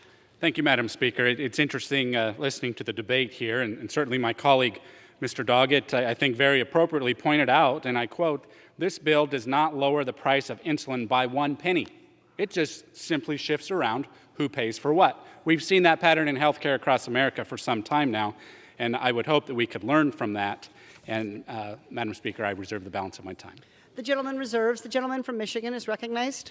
Thank you, Madam Speaker. I now yield 1 minute to the gentlelady from California, Ms. Chu, a member of the Ways and Means Committee. The gentlewoman is recognized. I rise today in strong support of H.R. 6833, the Affordable Insulin Now Act. I will never forget the day a constituent in my district showed me his bottle of insulin. He told me that one day while traveling in Canada, he found he forgot it, so he went to a pharmacy. He found that that same bottle of insulin that he buys here in the U.S. for $200 cost only $25 in Canada, the exact same product. He started calculating how much it would cost him to fly to Canada once every 3 months and then asked himself, why are Americans the only ones paying these exorbitant prices? Nobody should have to sacrifice just to afford medicine. That's why today's bill is so important. By capping the cost of insulin at $35 a month, this bill will ensure that monthly costs for millions of families are truly affordable. It's time to prioritize the needs of our people so that every American can afford to stay alive. The gentleman is recognized. Reserve. The gentleman reserves. The gentleman from Nebraska is recognized. Madam Speaker, I'm prepared to close. The gentleman is recognized. Thank you, Madam Speaker. I think that this discussion that we're having here today is important. I also believe that we need to work together on solutions to actually reduce the cost of insulin. Again, not just shifting around who pays for what, but certainly willing to give my colleague on the other side more information about the information Mr. Schweikert was sharing. Very knowledgeable on the subject. It certainly works with his constituents a lot, constituents in need. And we know that literally millions of people across America are in need for lower cost insulin. We owe them, I think, a much better approach than just simple government intrusion, more government involvement, shifting around the cost. And so I was a bit alarmed earlier when I heard that we should maybe make Medicare prescription coverage more like the VA. We need to remember that the VA offers roughly 50% of the options for seniors or participants compared to Medicare. I don't think we want to reduce the choices that seniors would have with their formularies within Medicare Part D. If anything, we should make sure they have more choices. We know that more choices in the marketplace bring down the price, and we need to focus in that direction. So I urge a no vote on this bill. We owe the American people a diligent effort working together to truly reduce the cost of insulin. Thank you. I yield back. The gentleman from Michigan is recognized. Thank you, Madam Speaker. And I appreciate my colleagues' support of this legislation. This is important legislation. I will say this. I understand the points that have been made on the other side. As a father of a type 1 diabetic, I am one of those many millions of families that pay very close attention to the important research that we think ultimately may lead to a cure for diabetes. And so I embrace the suggestion made on the other side that we have hope for a cure. I have hope for a cure. Ever since my daughter was diagnosed, I've been waiting for that moment, as she has, for that cure to appear. And if it is just outside our grasp, let's do everything we can to get there. But that's not what this legislation is intended to attack. That doesn't mean we ignore that. It means we continue to push. And I've worked with my colleague on this side of the aisle, Congresswoman DeGette, to try to do everything that we can to find these cures. But in the meantime, let's make sure that there is not a diabetic who is standing at the pharmacy counter with life-saving medication just beyond their reach, not because it's unavailable, but because it's unaffordable to them. And I take the point that while this legislation doesn't do what we all would like to do, and that is to reduce the overall cost of medication through the way markets actually work, negotiation between a buyer and a seller. I mean, that's the way the free market works. Let's let the free market work and not have law that allows the seller to dictate to us the price of a drug that can save lives and make huge profits while there are people in a pharmacy reaching for a drug that they can't get because the price is too high. This legislation will help save lives in the immediate term. I hope there's a day when Democrats and Republicans can come together to establish policy that would allow negotiation on the overall price of these life-saving medications. That would be a solution. We support it. You oppose it. In the meantime, let's do this and save some lives. I yield back. The gentleman yields back.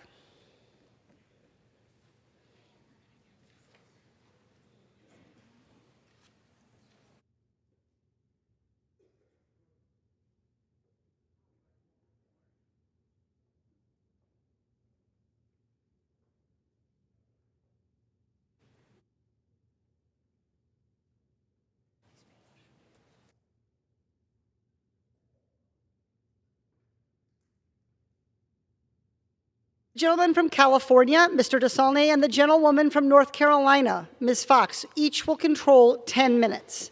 The chair now recognizes the gentleman from California. Thank you, Madam Speaker.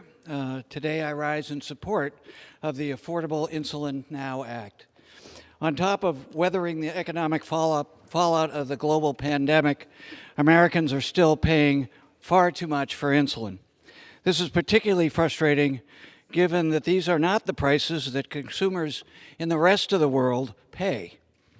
The most commonly used form of insulin costs 10 times more in the United States than in any other developed country. Tragically, there have been recent reports of deaths of patients with diabetes because they cannot afford the insulin they need to stay alive. The Affordable Insulin Now Act would take a historic step to lower the cost of insulin and cap out-of-pocket costs at $35 per month. This means individuals with private insurance could save up to $500 a year. This bill ensures affordable access to life-saving medication for the more than 37 million people in the United States who have diabetes and the over 7 million Americans who rely on insulin to maintain their health and well-being.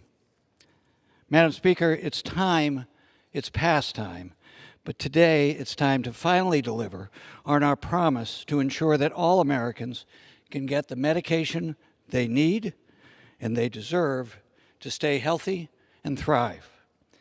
The Affordable Insulin Now Act brings us one step closer to that promise. There is certainly more work to be done, but I look forward to working with my colleagues to get the cost of prescription drugs under control and to build upon this important first step. I urge all of my colleagues to please support this bill, and I reserve the balance of our time. The gentleman reserves. The gentlewoman from North Carolina is recognized. Thank you, Madam Speaker. Madam Speaker, I rise in opposition to H.R. 6833. Americans are rightly concerned about the price of prescription drugs, but Democrats are trying to solve this problem in the wrong way, as usual. Instead of discussing bipartisan common sense legislation to address the rising cost of prescription drugs, we're debating H.R. 6833. This radical bill is another attempt by the left to advance a government takeover of prescription drug pricing. Don't be fooled. This legislation is a Trojan horse. H.R. 6833 claims to address insulin prices, but what it actually does is open the door to government price controls without addressing the root problem, which is the rising cost of insulin. H.R. 6833 won't lower cost. It's a smokescreen that will raise premiums for workers and seniors when inflation is at a 40-year high. Why are Democrats knowingly raising health care premiums on the majority of Americans when so many families are struggling to pay for gas and put food on the table? 4 out of 5 Americans in large group plans already pay under $35 a month for insulin. This bill will raise the health care costs for the vast majority of working Americans. When insurers are required by the federal government to cover an insulin product, this allows manufacturers to raise the price of insulin indiscriminately.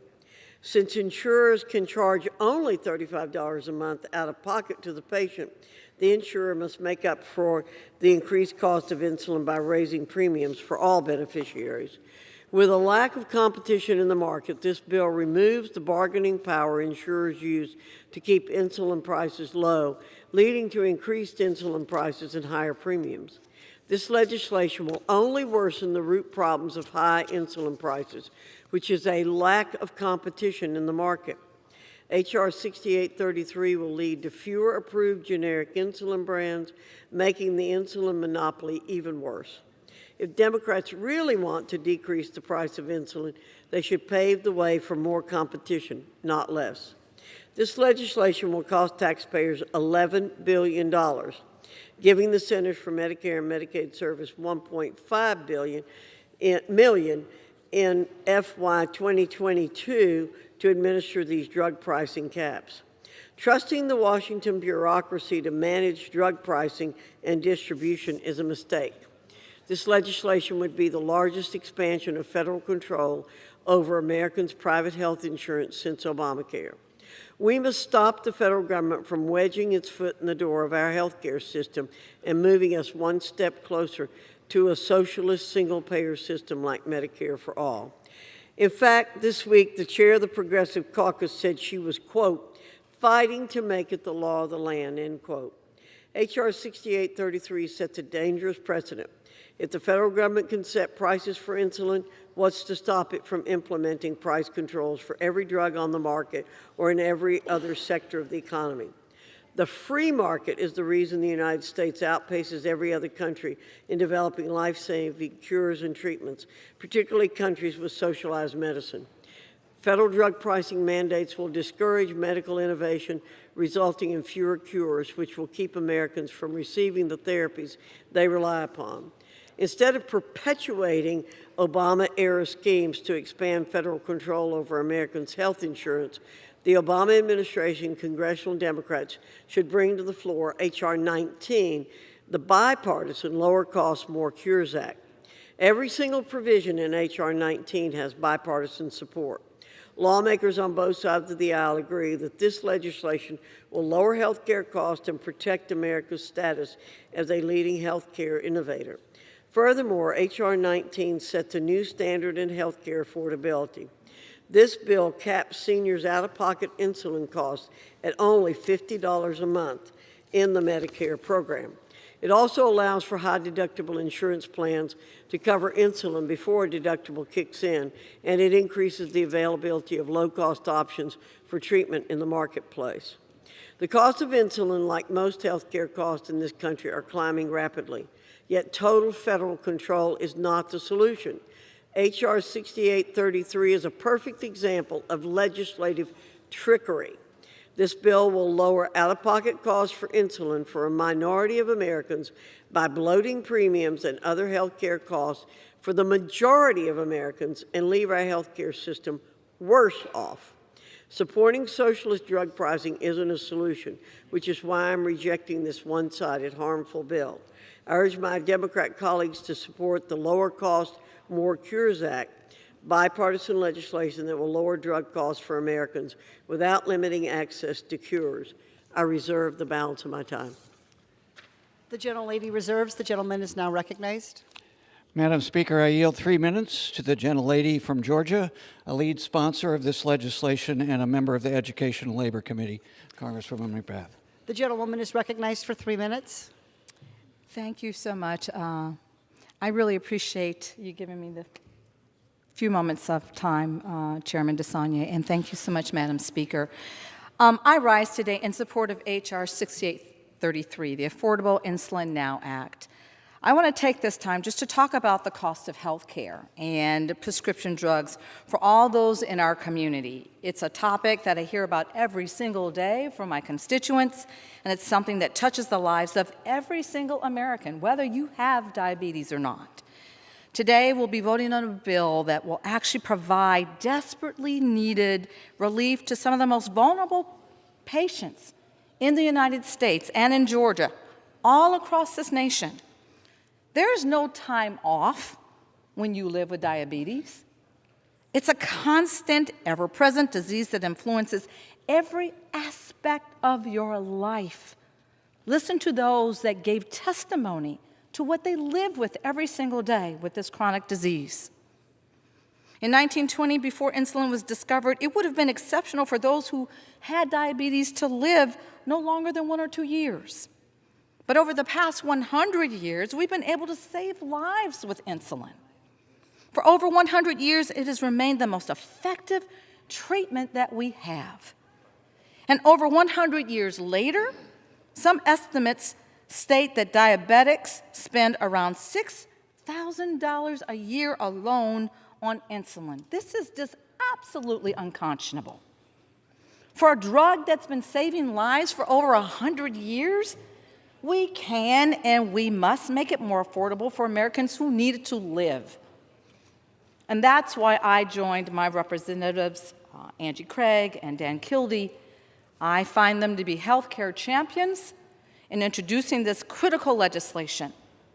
It's just really very simple. The Affordable Insulin Now Act would cap out-of-pocket costs of insulin products at $35 per month for Americans with health insurance.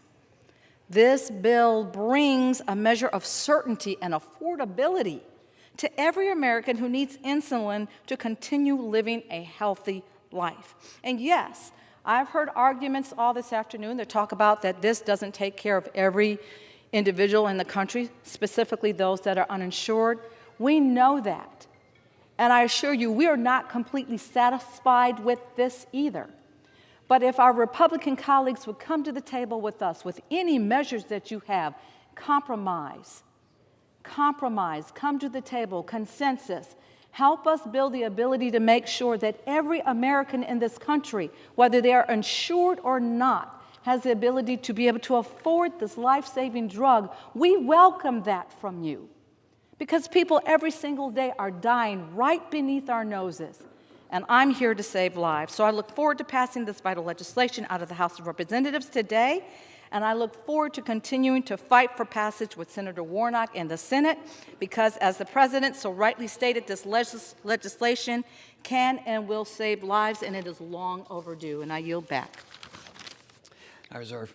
The gentleman reserves. The gentlewoman from North Carolina is recognized. Thank you, Madam Speaker. I yield 1 minute to the gentleman from Wisconsin, Mr. Grothman. The gentleman from Wisconsin is recognized for 1 minute. Thanks. This is a good sounding bill. Everyone knows drug costs in general are too high, and penicillin costs in particular are way too high. But it's a bill with a simple answer. We look at a problem and solve the problem by having the Federal Reserve eventually print more money.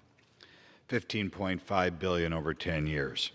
I realize you feel you have a pay for here, but it's just by delaying another program by another year.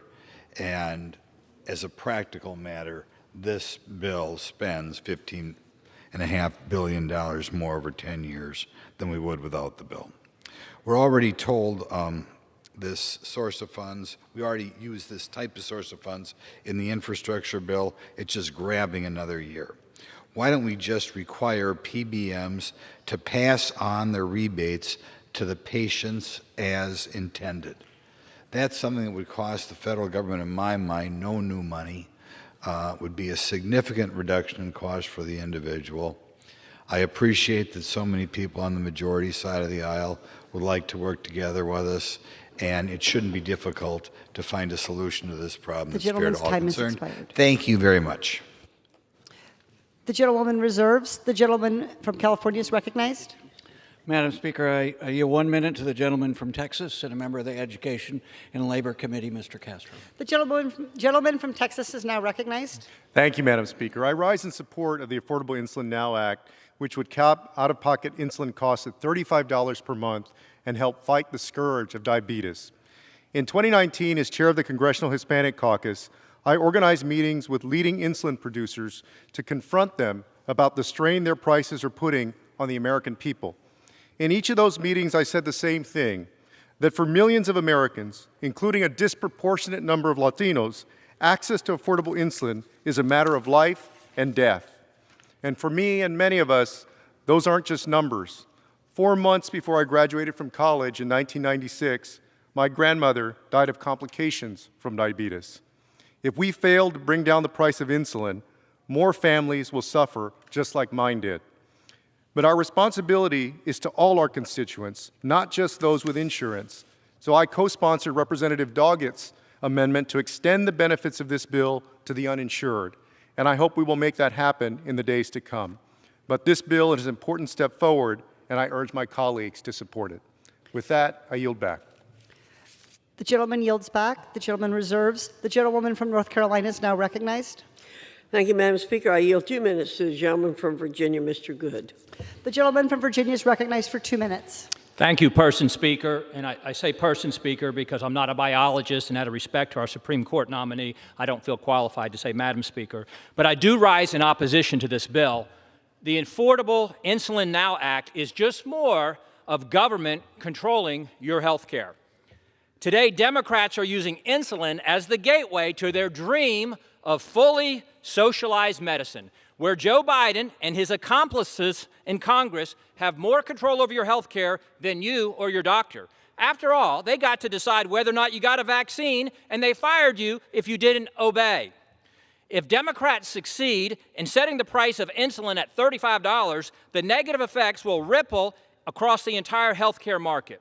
I invite my Democrat colleagues to read my sophomore economics textbook to confirm what happens when you implement price controls. It's estimated the average cost for the private sector of compliance for this mandate is $2 billion. Not that Democrats care about billions of dollars, the way they throw around trillions of dollars. Don't tell them what comes after a trillion. But we all remember the lies of Obamacare. Please say it with me. If you like your doctor, you can keep your doctor. Come on, this is participatory. If you like your health care plan, you can keep your health care plan. And a matter of fact, costs are going to go down. None of that was true. And instead, American families found themselves with plans they didn't like, but at least they cost more, so it was a lose-lose. Premiums will rise again if this bill becomes law, because setting prices, again, has consequences, something our economically illiterate Democrat friends apparently don't understand, or maybe they do. American innovation has brought amazing life-saving treatments to the healthcare market, but that research and development comes at a cost. Like any other good or product or service in this country, don't we all want the best drugs, the best medicine, and the best health care? Instead of going with the Democrat default, government knows best, one-size-fits-all mentality. We need to embrace free market principles. The gentleperson's time has I have expired. 30 more seconds. Do we have it? We don't have it. Thank you, Madam Speaker.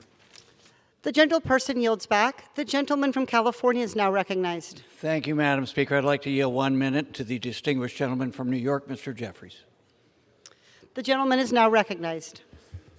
Thank you for yielding. What's the difference between us and them? It was just on full display. We care about everyday Americans. They don't. We make life better for everyday Americans. They don't. We get things done for everyday Americans, and they don't. Insulin is a drug that is life-saving and life-sustaining. It's been around for more than 100 years. It's off patent. There are no research and development costs associated with it. Yet so many Americans pay approximately $4,000 a year for insulin. That's unacceptable, un-American, and unconscionable. And that is why Democrats are doing something about it. The Affordable Insulin Now Act will lower out-of-pocket costs to $35 per month. That's not fiction, that's fact. That's not hyperbole, that's help. That is game-changing for everyday Americans. Once again, Democrats deliver for the people. The gentleman reserves. The gentlewoman from North Carolina is now recognized. Madam Speaker, I believe I have the right to close, so I will reserve. The gentleman reserves. The gentleman from California is recognized. Madam Speaker, I yield 1 minute to the gentlelady from New York, Ms. Maloney. The gentlewoman from New York is recognized. I thank the gentleman for yielding. Insulin prices in the United States are the highest in the world. I support the Affordable Insulin Now Act, a bill that would cap patient costs at $35 a month. It would make life-saving medicine affordable for millions of Americans living with diabetes. My committee's investigation found that since the 1990s, insulin manufacturers have been raising the price of this life-saving medicine despite no improvements to the drug, while making record profits. The price gouging has harmed Americans. More than 1 in 4 Americans with diabetes report having to ration insulin, and some have died. Nearly 2 million New Yorkers have diabetes. Capping out-of-pocket costs to $35 a month is an important step that Congress can take to reduce insulin costs for patients with diabetes. Let's make prescription drugs affordable. Vote for this bill. I thank Kildee, Craig, Macbeth for their leadership in authoring this bill, and I yield back. The gentlewoman yields back. The gentleman from California is recognized. Madam Speaker, I'd like to yield 1 minute for the gentleperson from Virginia, Ms. Vanberg. The gentleperson from Virginia is now recognized.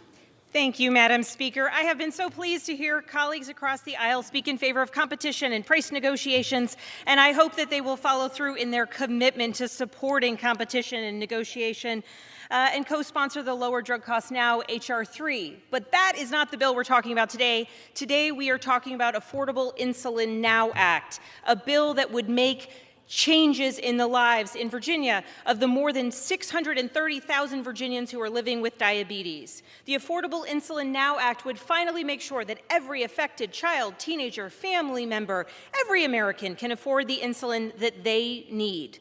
People living with diabetes do not have the choice of whether to purchase insulin or not.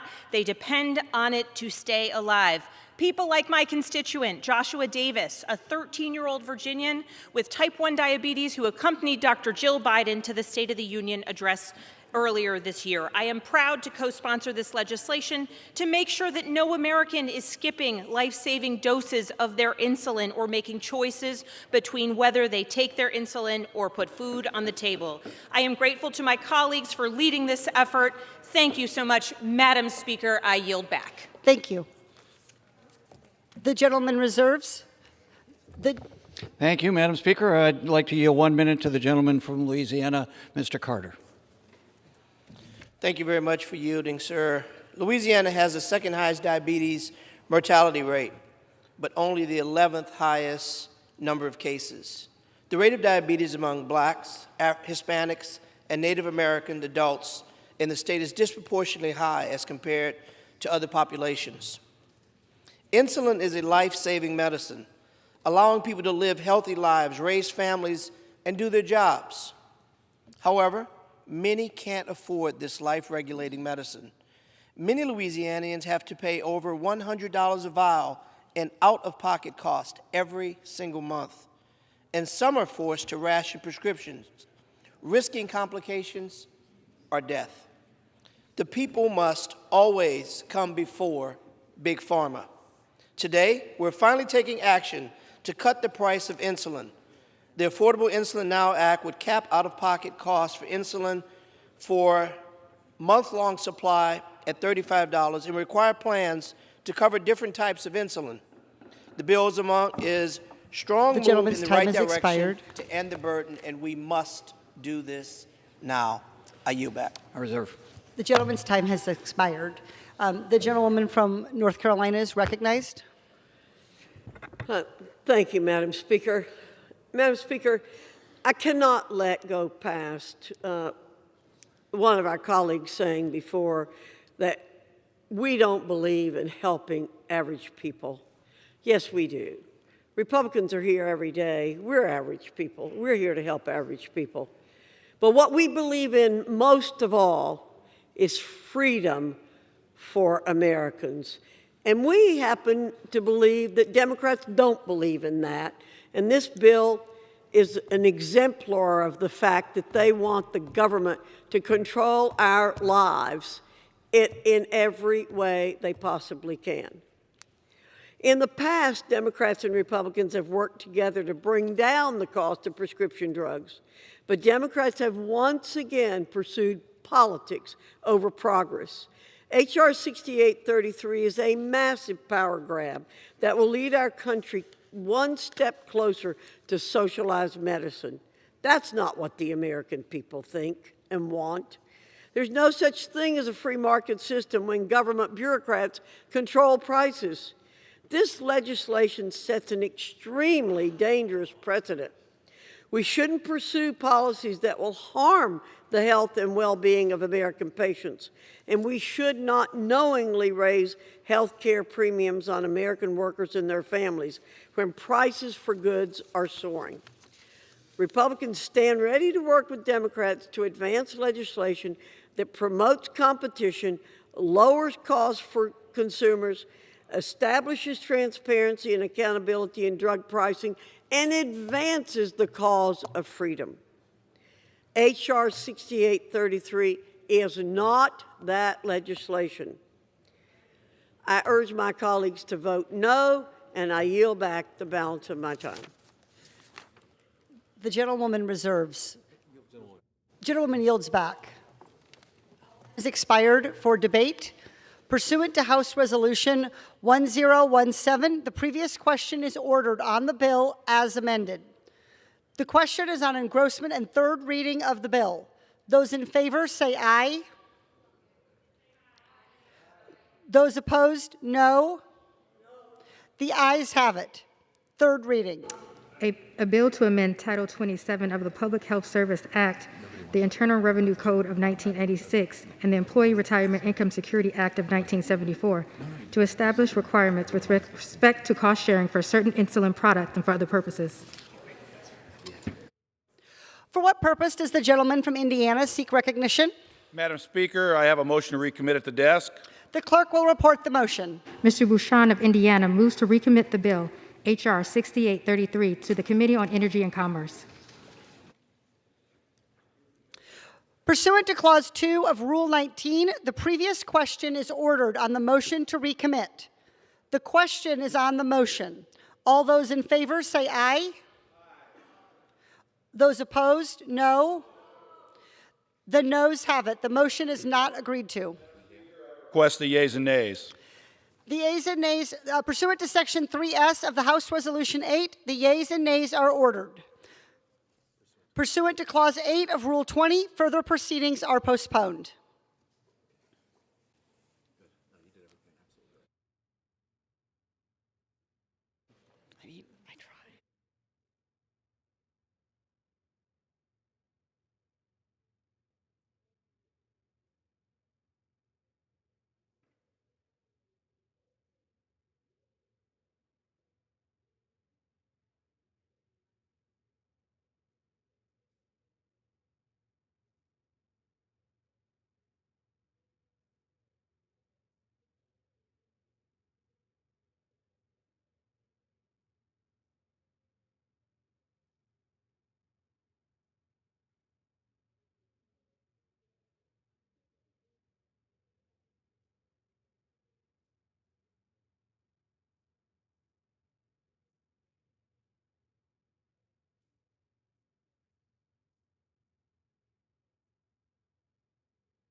For what purpose does the gentleman from Oklahoma now seek recognition?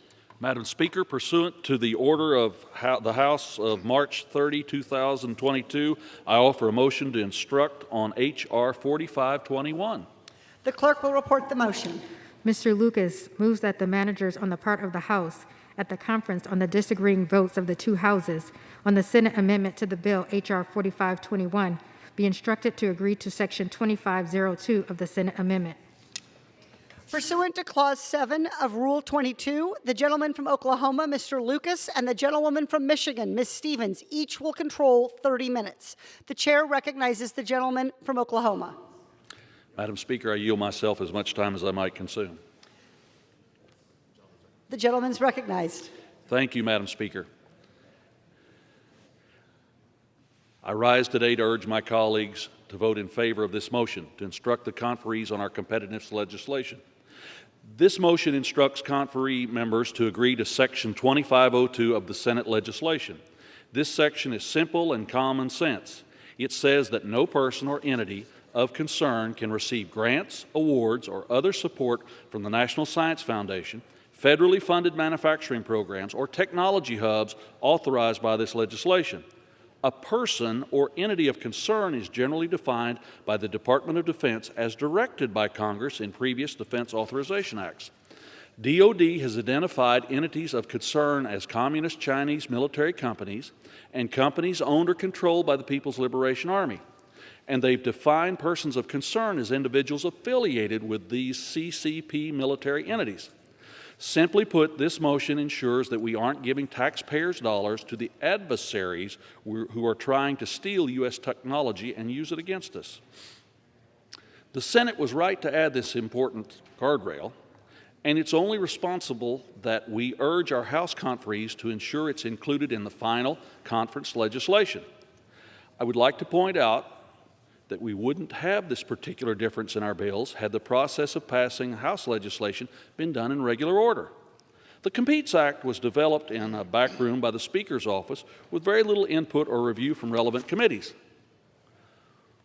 Although thoroughly vetted, bipartisan Science Committee bills were included in that package, we were sandwiched in among unrelated partisan spending that added up to a backdoor attempt to pass parts of the Build Back Better Act. Because of this rushed, opaque bill writing process, unsurprisingly, the Competes Act had a lot of flaws. Despite less than 3 days to review the bill text, members submitted more than 600 amendments to the bill. But the Rules Committee, with very little input, made in order only 261. And of the number, only 3 Republican amendments were given individual debate time on the floor, with all other Republican amendments being considered en bloc. Not only do members have little opportunity to write this bill, they also had almost no opportunity to fix its flaws. I could go on about the danger of passing massive bills like this out of regular order, but for now I'll focus on this particular issue. This provision preventing funds from going to Chinese military entities and persons of concern was submitted as a part of multiple Republican amendments to the Rules Committee, but none of these amendments were made in order. I fail to see how amendments limiting taxpayer funds from going to China isn't relevant to a bill about competitiveness with China. Democrats' failure to include similar language in Competes is an unfortunate example of an unwillingness to be strong on China and protect our national security. But we have a chance to rectify that now.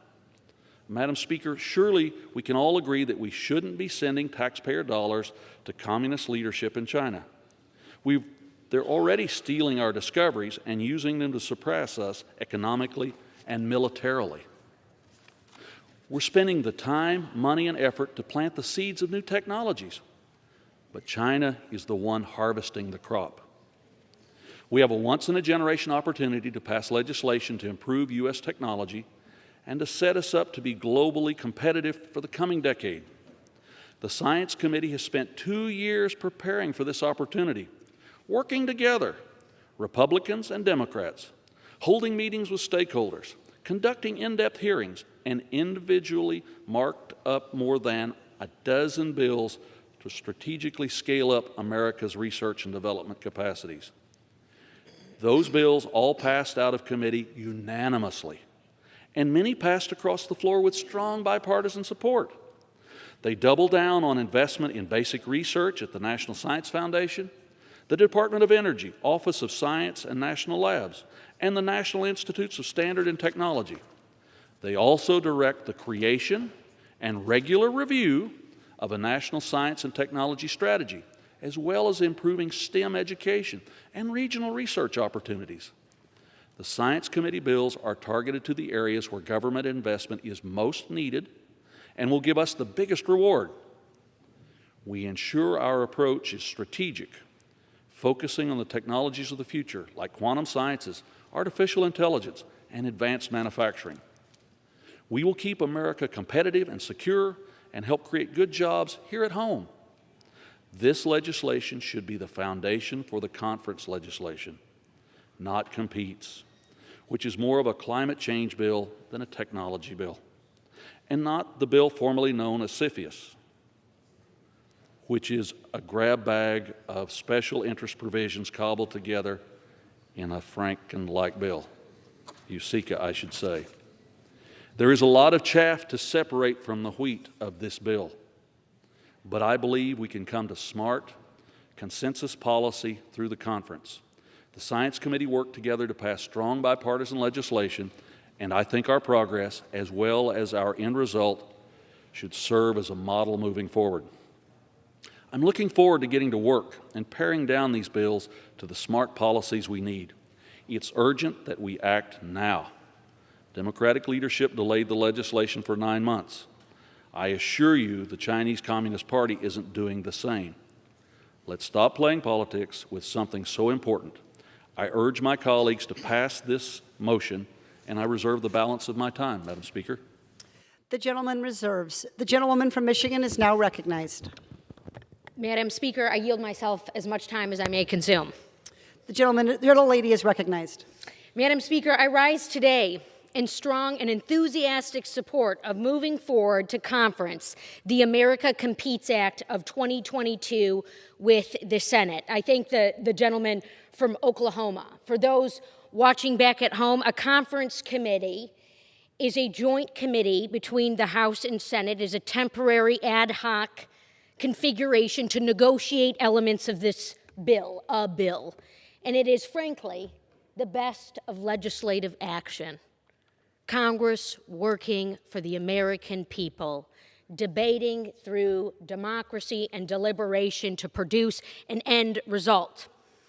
As a member of Congress, I often ask myself, I often pose the question, what will drive our economy for the next 10 years, 20 years, and 30 years? What is our moonshot of the next 50 years?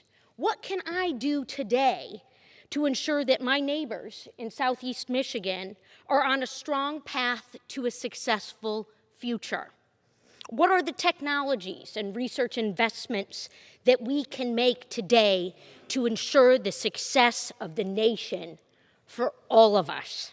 The legislation that we are moving to conference today, the America Competes Act, tackles those big questions and secures our competitive edge for generations to come. This bill is an investment in our people.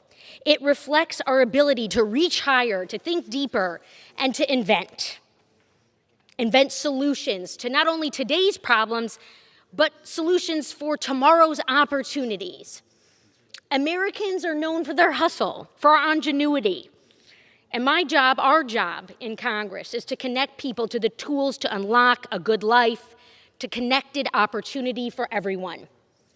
And frankly, the tools of the future are in this bill.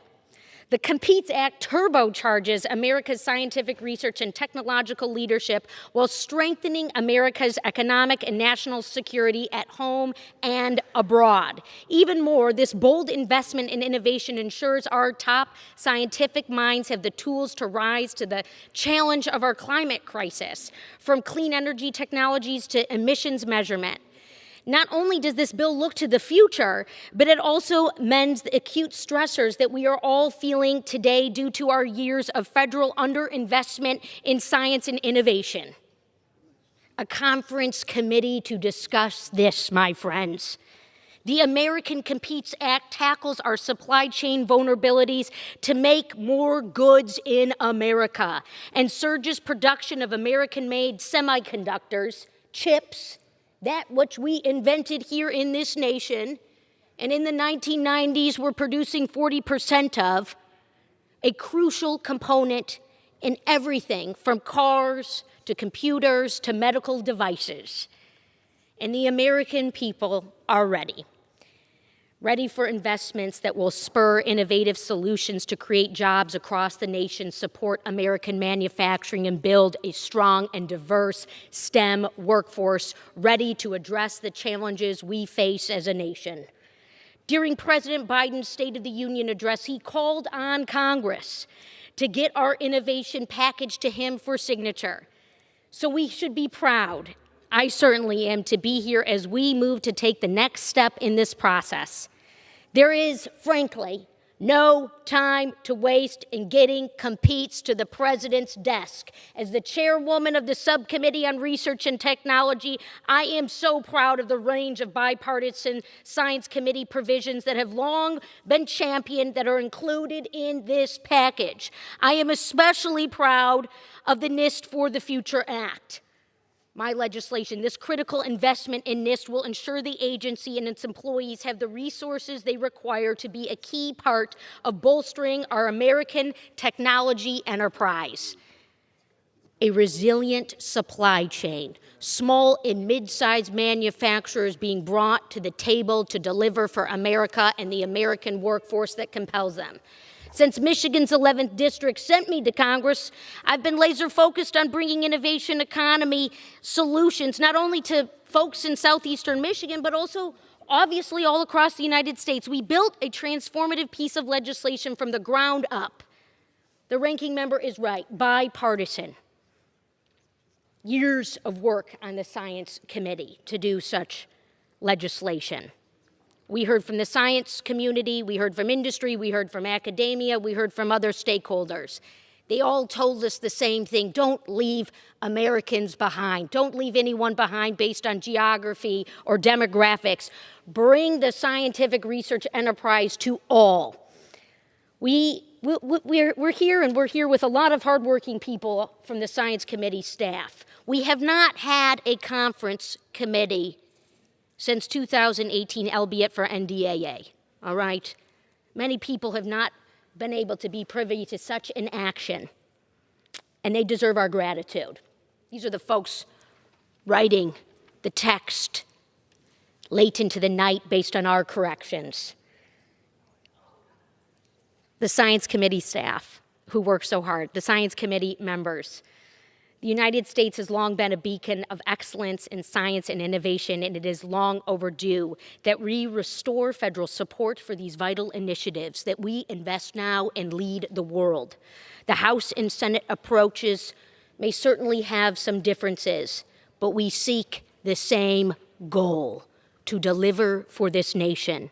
And I am very confident that we will have a very productive conference process and hope to get the American Competes Act to President Biden's desk for signature very, very soon. The U.S. has endless potential to compete globally in science and innovation. The American Competes Act provides the critical resources and tools we need to achieve that. And I look forward to working with my colleagues throughout conference to invest in America's most valuable resource, the talent of our people. And with that, I reserve the balance of my time. The gentlelady reserves. The gentleman from Oklahoma is recognized. Madam Speaker, I yield 2 minutes to the gentleman from Texas, Mr. Babin. The gentleman from Texas is recognized for 2 minutes. And I thank the gentleman from Oklahoma. Madam Speaker, last month the House passed the Competes Act, better known as the Concedes Act, which was forced through this chamber in a partisan fashion, lacking the policies needed to truly bolster our scientific infrastructure and combat threats from our foreign adversaries. The hard work and the bipartisan collaboration of the Science, Space, and Technology Committee were left in the wake of partisan politics. The House-passed Concedes Act let China off the hook, very simply, for failing to contain COVID-19. It failed to ban funding to CCP-tied organizations. It failed to punish the CCP for its blatant human rights abuses. And it failed to strengthen America's competitive edge over China. Today, we have the opportunity to instruct conferees to bolster the language and to actually stand up against Communist China. And that is why I support this motion to instruct. It will ensure that no entities identified as Chinese military companies operating in the United States are eligible to receive funds through the new Technology Directorate, the Supply Chain Resiliency Program that we set up through the Manufacturing Extension Partnership. We must put a stop to Communist China spreading misinformation, stealing our technology, and bolstering its economic advantages while weakening ours. The FBI and the intelligence agencies have continually warned Congress about these same threats from Communist China. China's investment in development, not in basic research, implies that they are building their technological success on the backs of U.S.-funded basic research.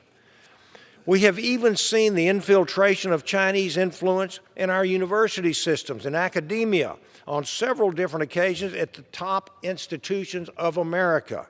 We must work to ensure that China cannot undermine our open system of research and development. The gentleman's time This has time, expired. let's support scientific discovery, advance American technology, hold our foreign adversaries accountable, and let's not waste the American people's time again. With that, I yield back.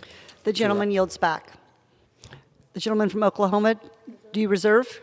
Sir, The gentleman from Oklahoma reserves. The gentlelady from Michigan is now recognized. Madam Speaker, the ranking member, the gentleman from Oklahoma, has given us a motion to instruct a negotiation that we'll pursue in the conference to come. With that, though, I would like to yield to the gentleman from New Jersey for 3 minutes. The gentleman from New Jersey is now recognized. Thank you, Madam Speaker. We're at a crucial moment in our nation's history, and Congress has the chance to reinvigorate our economy and ensure that we can outcompete every other nation. The America Competes Act will put us on a course to lead the pack in creating the strongest and most advanced economy of the 21st century, and today's actions move us one step closer to making this legislation a reality. Over the past 40 years, America's manufacturing sector has lost market share to economic competitors like China. This decline in manufacturing, coupled with the COVID-19 pandemic, has led to severe supply chain disruptions across our economy that have raised prices for consumers. And as the chairman of the Energy and Commerce Committee, I'd like to highlight several important provisions in the America Competes Act that will help reverse this trend, strengthen our economy, bolster our nation's supply chains, and ensure that more critical goods are made right here in the United States. The legislation invests $45 billion in grants, loans, and loan guarantees to support supply chain resilience and manufacturing of critical goods, industrial equipment, and manufacturing technology right here in the U.S. It also invests $52 billion for the CHIPS for America Act, incentivizing private sector investments in semiconductor fabrication. And this funding will help eliminate disruptions in the semiconductor supply chain from abroad that have hurt American automakers, medical supply chain companies, and manufacturers of heavy machinery. The bill invests $3 billion to help build a domestic solar manufacturing supply chain so we can aggressively counter China's control of the solar chain that jeopardizes our energy security interests. The bill also keeps our electric grid secure and resilient in the face of evolving cybersecurity and physical security threats. Madam Speaker, the America Competes Act also improves our medical product supply chain and strengthens our strategic national stockpile. During the early days of the COVID-19 pandemic, there was widespread shortage of essential medicines, medical supplies, and some personal protective equipment. This legislation increases our domestic drug manufacturing base by expanding the use of advanced and continuous manufacturing practices. It also establishes a $1.5 billion supply chain manufacturing pilot program that will help maintain domestic reserves of critical medical supplies. And it creates a $10.5 billion program that awards grants to states to expand or maintain state strategic stockpiles of products essential in the event of a public health emergency. And finally, Madam Speaker, the America Competes Act will help innovate our wireless supply chain and network security by funding the deployment of cutting-edge technology and ensuring that next-generation mobile wireless networks and technologies are safe and secure from foreign adversaries. So, Madam Speaker, for far too long, America has relied heavily on other nations to manufacture critical goods essential to our economy. That must come to an end as we work together to reinvigorate our manufacturing base and create new good-paying jobs here at home. And thank you again. I yield back. The gentlewoman from Michigan is recognized. The gentleman reserves. The gentleman from Oklahoma is recognized. Madam Speaker, I yield 2 minutes to the gentlewoman from California, Ms. Kim. The gentlewoman from California is now recognized. I want to thank gentleman from Oklahoma for yielding. And Madam Speaker, I rise in support of Ranking Member Lucas's motion to instruct. This motion will agree with Section 2502 included in NUSICA, which prohibits entities identified as Chinese military companies from receiving funds through the New Technology Directorate, the Supply Chain Resiliency Program, Regional Innovation Program, or the Manufacturing USA Program. In other words, this motion ensures taxpayer dollars spent in this bill do not go towards the Chinese Communist Party. On the Science, Space, and Technology Committee, we spent several months working on a series of bipartisan competitiveness bills that we could have gone to a conference with. Unfortunately, with little notice, we voted on a 3,000-page bill that was not bipartisan, did not include strong protections to safeguard U.S. investments from CCP, and provided $8 billion for a climate slush fund that we have zero oversight over with. And China has already taken $100 million from. Republicans offered several amendments with similar language to that of Ranking Member Lucas's motion to instruct in this Rules Committee, but unfortunately, the majority did not allow them to be considered on the House floor. The CCP is watching us. So today, we have an opportunity to send a strong, bipartisan, and bicameral message, and we're bolstering American competitiveness and national security to ensure we lead in the development and deployment of the technologies of the future. It's imperative we have guardrails, such as Mr. Lucas's motion, to instruct in order to ensure these investments do not fall into the hands of the CCP and attain a true bipartisan, bicameral agreement. Thank you, Ranking Member Lucas, for your leadership on this motion, and I yield back. Reserve the balance of my time, Madam Speaker. The gentleman from Oklahoma reserves. The gentlelady from Michigan is now recognized. The gentlelady yields to the gentleman from Oregon for 3 minutes. The gentleman from Oregon is now recognized for 3 minutes. Thank you. I appreciate your courtesy in allowing me to speak on this. I think it's worth the wait to bring these important provisions together to the floor to work on a path forward and maybe a little hint of restoring regular order. It's important that we invest in innovation for our future.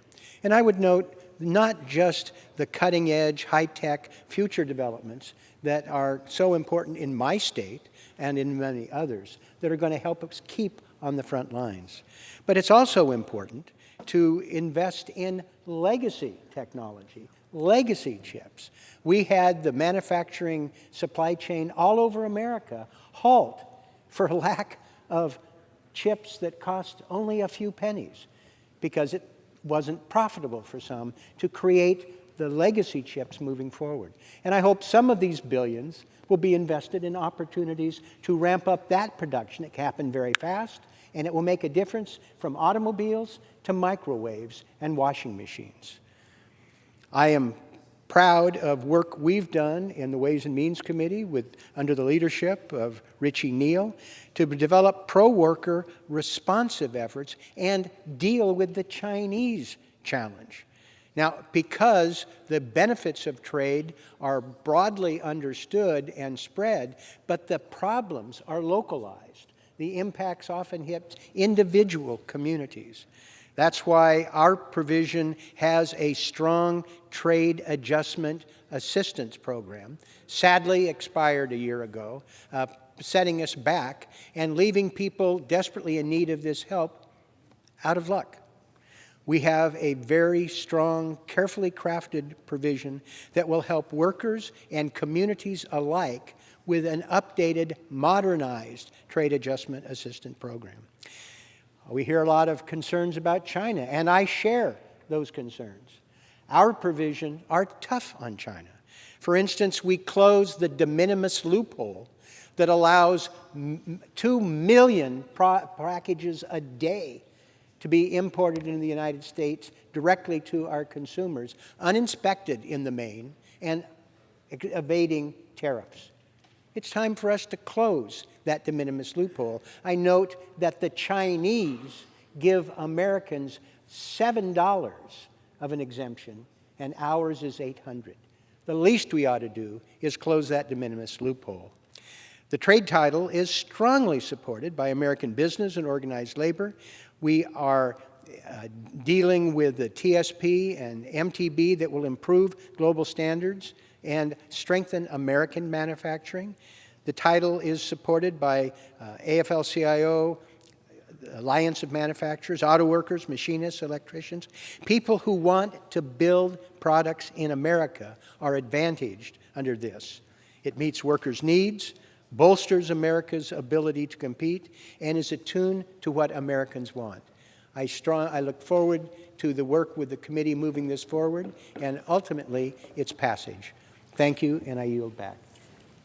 We thank the gentleman from Oregon for reminding us about the importance of legacy chips and the MTB, and we also thank the previous gentlewoman from California for reminding us about Manufacturing USA, which was proudly started under the Obama administration. And with that, we reserve the balance of our time. The gentlelady reserves. The gentleman from Oklahoma is now recognized. Madam Speaker, I yield 2 minutes to the gentlewoman from Oklahoma, Ms. Spice. The gentlewoman from Oklahoma is now recognized for 2 minutes. Thank you, Madam Speaker. I rise in support of the motion to instruct from my colleague and Oklahoma delegation member, Mr. Lucas. Safeguarding our national security, improving our supply chain resiliency, and bolstering American innovation are things that we can all agree on. However, in the Competes Act, Democrats took these problems and drafted ineffective, partisan policies in response. As a member of the House Committee on Science, Space, and Technology, we have previously advanced strong legislation to combat these very issues. On top of this, when this legislation came to the House floor for a vote in February, Republicans in the House were denied the opportunity to provide input on these important issues through the restrictive processes of the majority. While over 600 amendments were submitted, less than half of those were made in order by the Rules Committee. Of the 600, there was a number that would have taken steps to address the ever-growing threat we face from the Chinese Communist Party and their affiliated companies operating in the United States. This motion to instruct will ensure that the critical investments we are making in America's innovation don't fall into the hands of our foreign adversaries.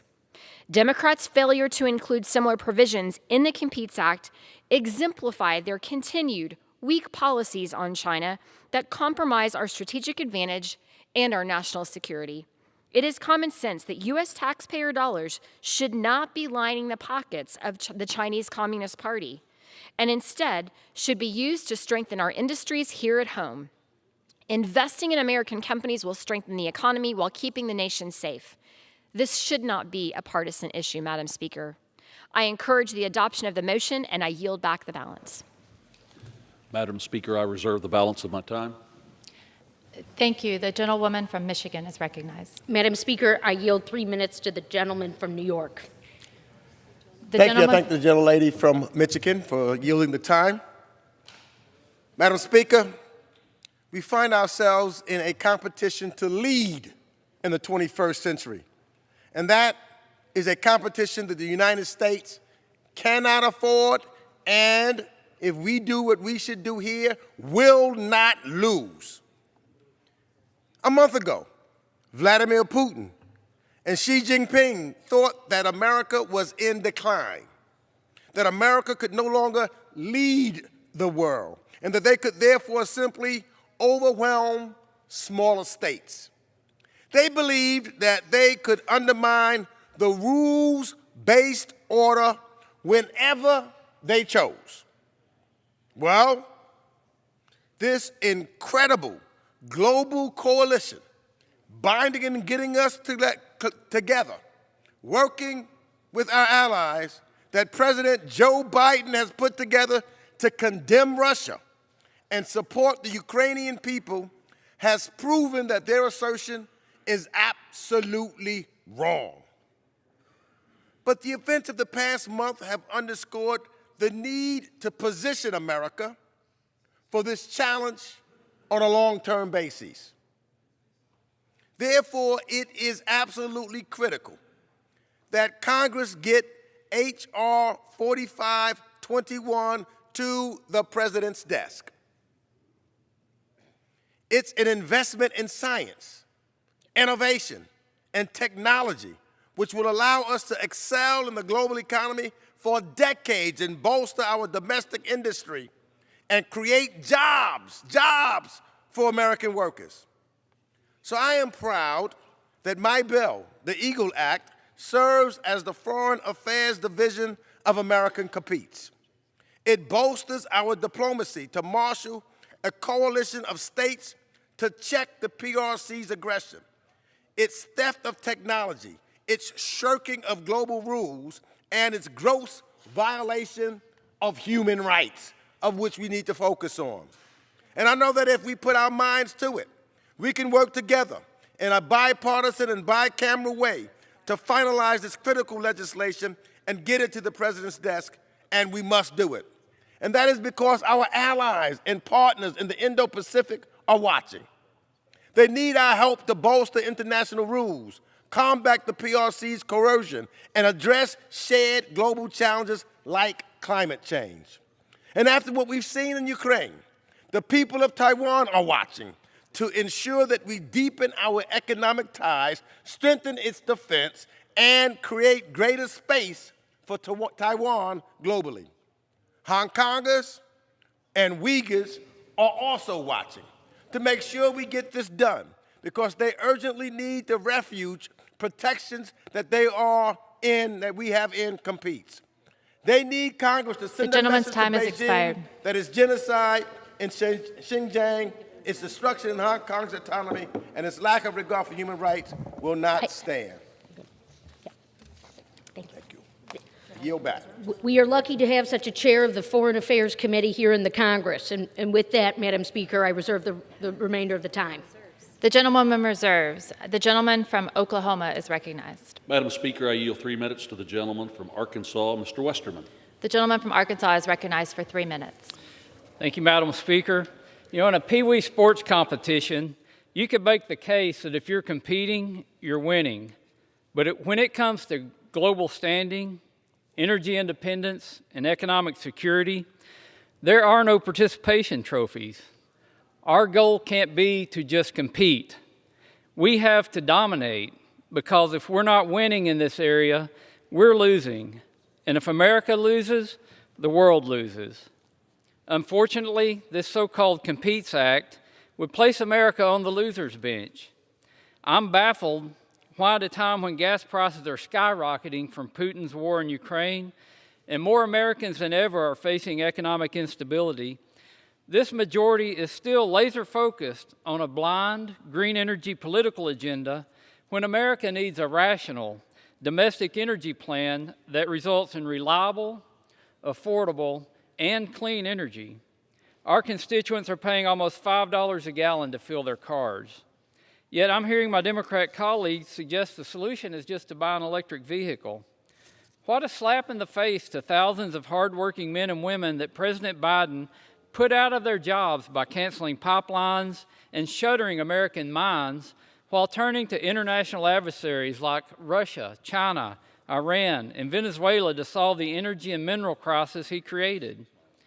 No, Madam Speaker, if we really want to win, we must unleash the full power of American energy and mineral development by processing permits, issuing leases, streamlining the regulatory process, in giving our own homegrown industries the ability to use our American resources. We can and we will do that safer, cleaner, and faster than anyone else in the world. Where China uses child and slave labor to mine minerals that are vital to batteries and computers, we can use state-of-the-art technology to access those minerals that are right here in the U.S. Where Russia controls oil rights and uses it as political leverage, we can produce energy for our own people and be an exporter to our allies. We have no other option than to win. I urge my colleagues to give Americans the power to develop, innovate, and unleash our full potential. Democrat strategies are proven. If you look around, they're proven to be losing strategies. America can't afford higher prices and more incompetence. Let's begin to put an end to the madness by passing this motion to instruct. I encourage that, and I yield back. I reserve the balance of my time, Madam Speaker. The gentleman reserves. The gentlewoman from Michigan is recognized. The gentlewoman from Michigan would like to inquire on the balance of the time, the remainder time. The gentlewoman from Michigan has 13 3/4 minutes remaining. The gentleman from Oklahoma has 15 minutes remaining. The gentlelady is recognized. Yeah. Well, as the gentleman from Arkansas reminds us, we are very proud in Michigan to be the destination where the combustion engine was invented and innovated, and we are very proud to be the destination where the electric vehicles are manifesting and innovating. And with that, I would like to yield to the gentleman from the Commonwealth of Virginia for 3 minutes. The gentleman from Virginia is recognized for 3 minutes. Thank you, Madam Speaker, very much.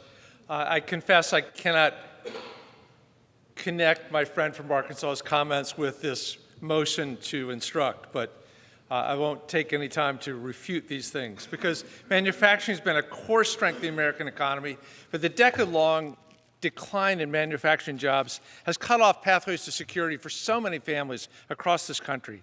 The passage of the America Competes Act will be a landmark investment in infrastructure, in clean technology, and innovation that will create and preserve high-quality jobs in communities across America and advance U.S. competitiveness and drive long-term economic growth.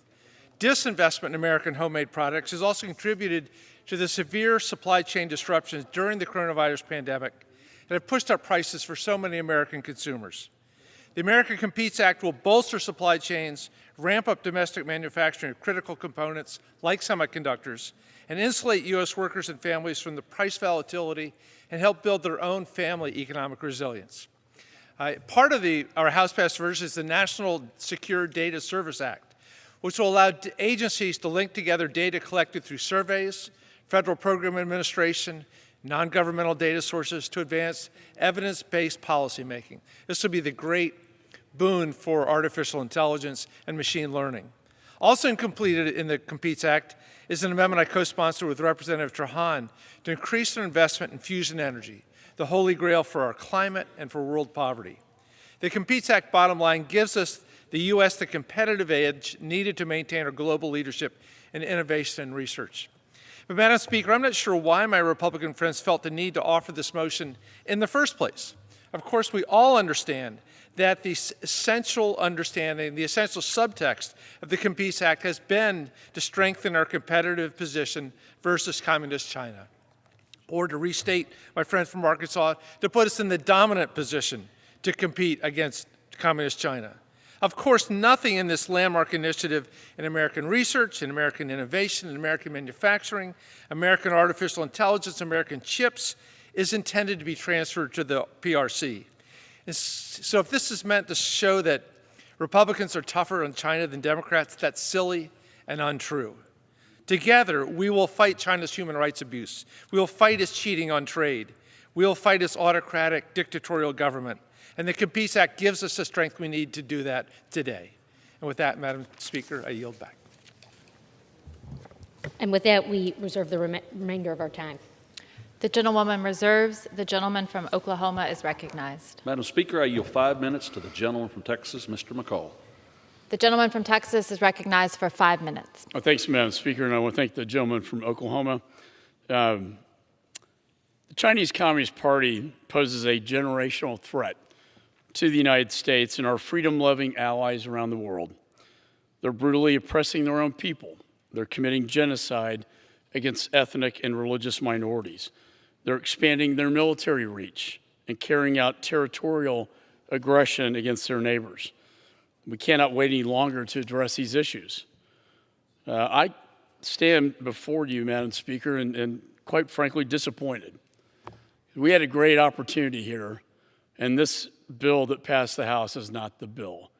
I'm very hopeful we can get to a good place in our conference committee.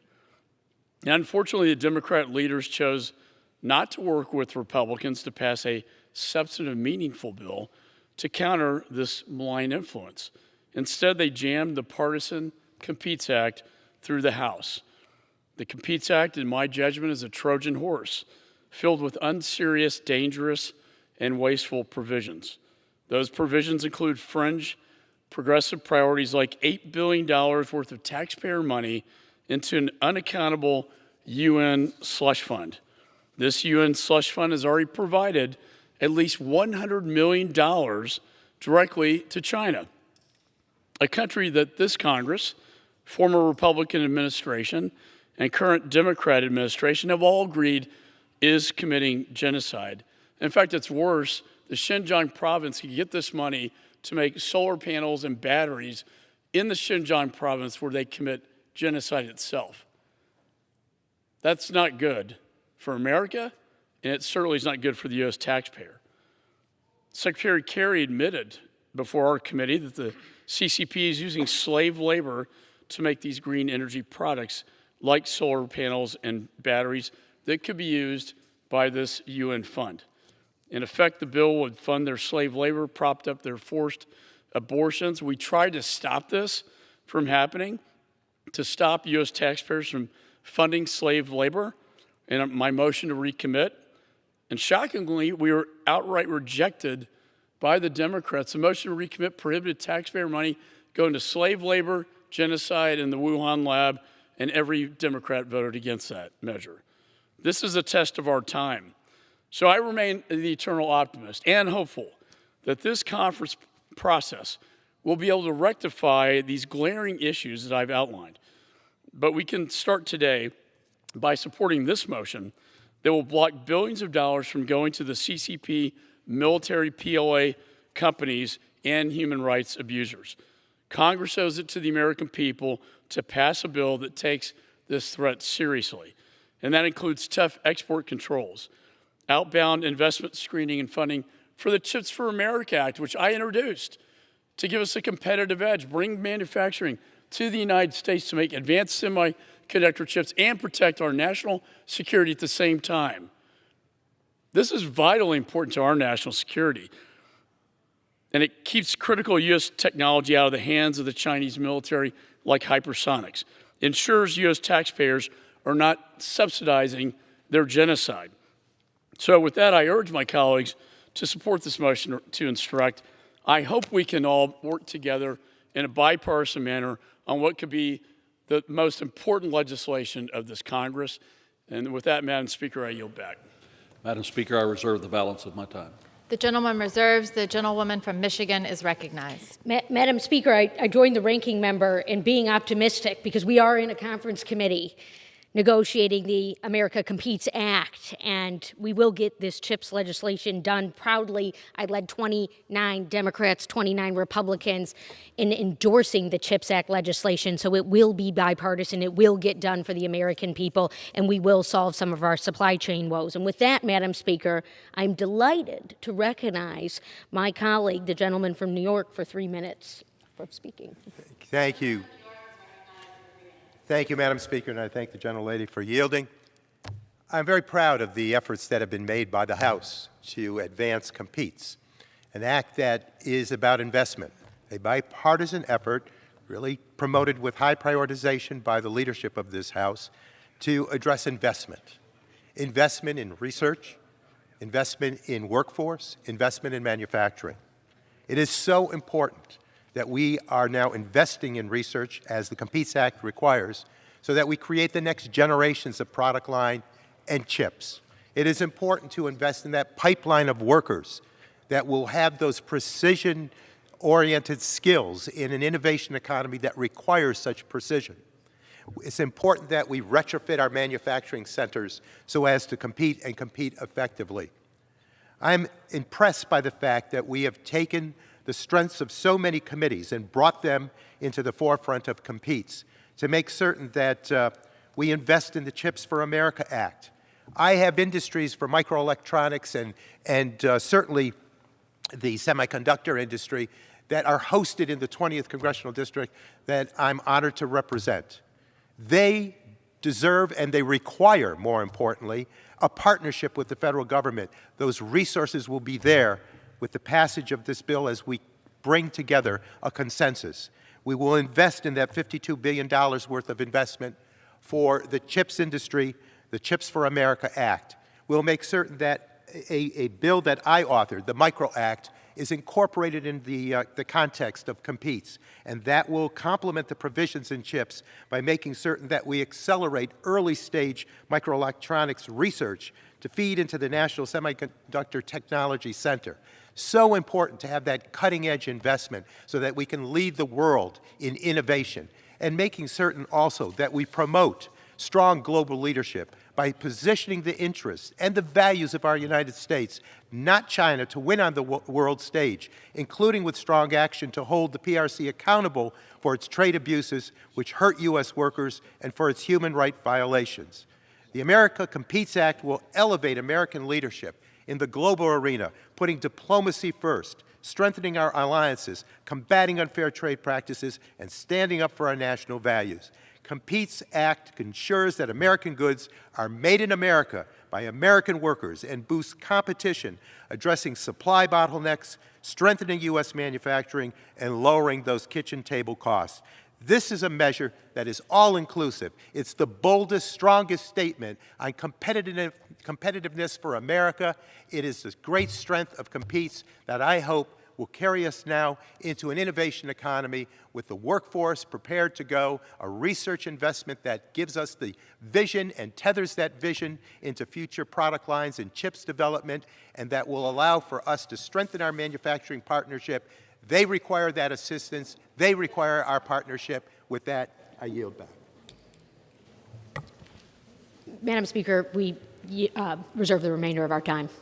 The gentlelady from Michigan reserves. The gentleman from Oklahoma is recognized. Madam Speaker, I yield 3 minutes to the gentleman from Ohio, Mr. Shabbat. The gentleman from Ohio is recognized for 3 minutes. Thank you, Madam Speaker. I rise today to strongly support Mr. Lucas's motion to instruct conferees on the American Competes Act. The House-passed version of the bill should really have been called, as a number of my colleagues have mentioned, the American Concedes Act. Democratic leadership cobbled this legislation together from mostly partisan bills without Republican support, in stark contrast to what our colleagues in the Senate did. As ranking member of the Asia and Pacific Subcommittee, which has jurisdiction over China, I'm deeply disappointed by the partisan nature and the substance, in many ways, of this House-passed bill. Competing with China should not be a partisan issue. On every front, the Chinese Communist Party is aggressively challenging the free world and our belief that open societies and free markets and, yes, rule of law are the way to a prosperous and equitable civilization. After decades of inaction, it's time to reevaluate our basic approach towards engagement with China. The Democrats' bill doesn't do that. When Republicans attempted to amend the bill to make it better, the Democrats rejected virtually every one of those attempts. I'd like to highlight two particularly concerning omissions from the House bill. First, we should have adopted provisions to modernize and strengthen our relationship with Taiwan, which, by the way, got bipartisan support in the House. In the Senate. And second, we should also have used the opportunity to advance strong export control policies to ensure that our critical technologies do not advance the PRC's own drive for technological supremacy. Moving forward, as we seek to bridge the gap between the House and Senate bills, let's have these three priorities in mind. First, the CCP, the Chinese Communist Party, is an adversary, No amount of cajoling or diplomacy is going to get them to drop their hegemonic ambitions. They want to be the top dog. Second, the legislation must not include irrelevant pet projects like money for the UN's Climate Slush Fund. And third, at a bare minimum, we must ensure that any new technology or grant funding doesn't end up going to China.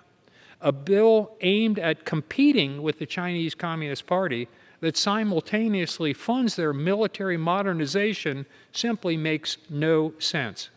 Mr. Lucas's motion to instruct would go a long way towards making sure that American tax dollars don't go to fund the Chinese Communist Party. Therefore, I would urge my colleagues to support it, and I yield back.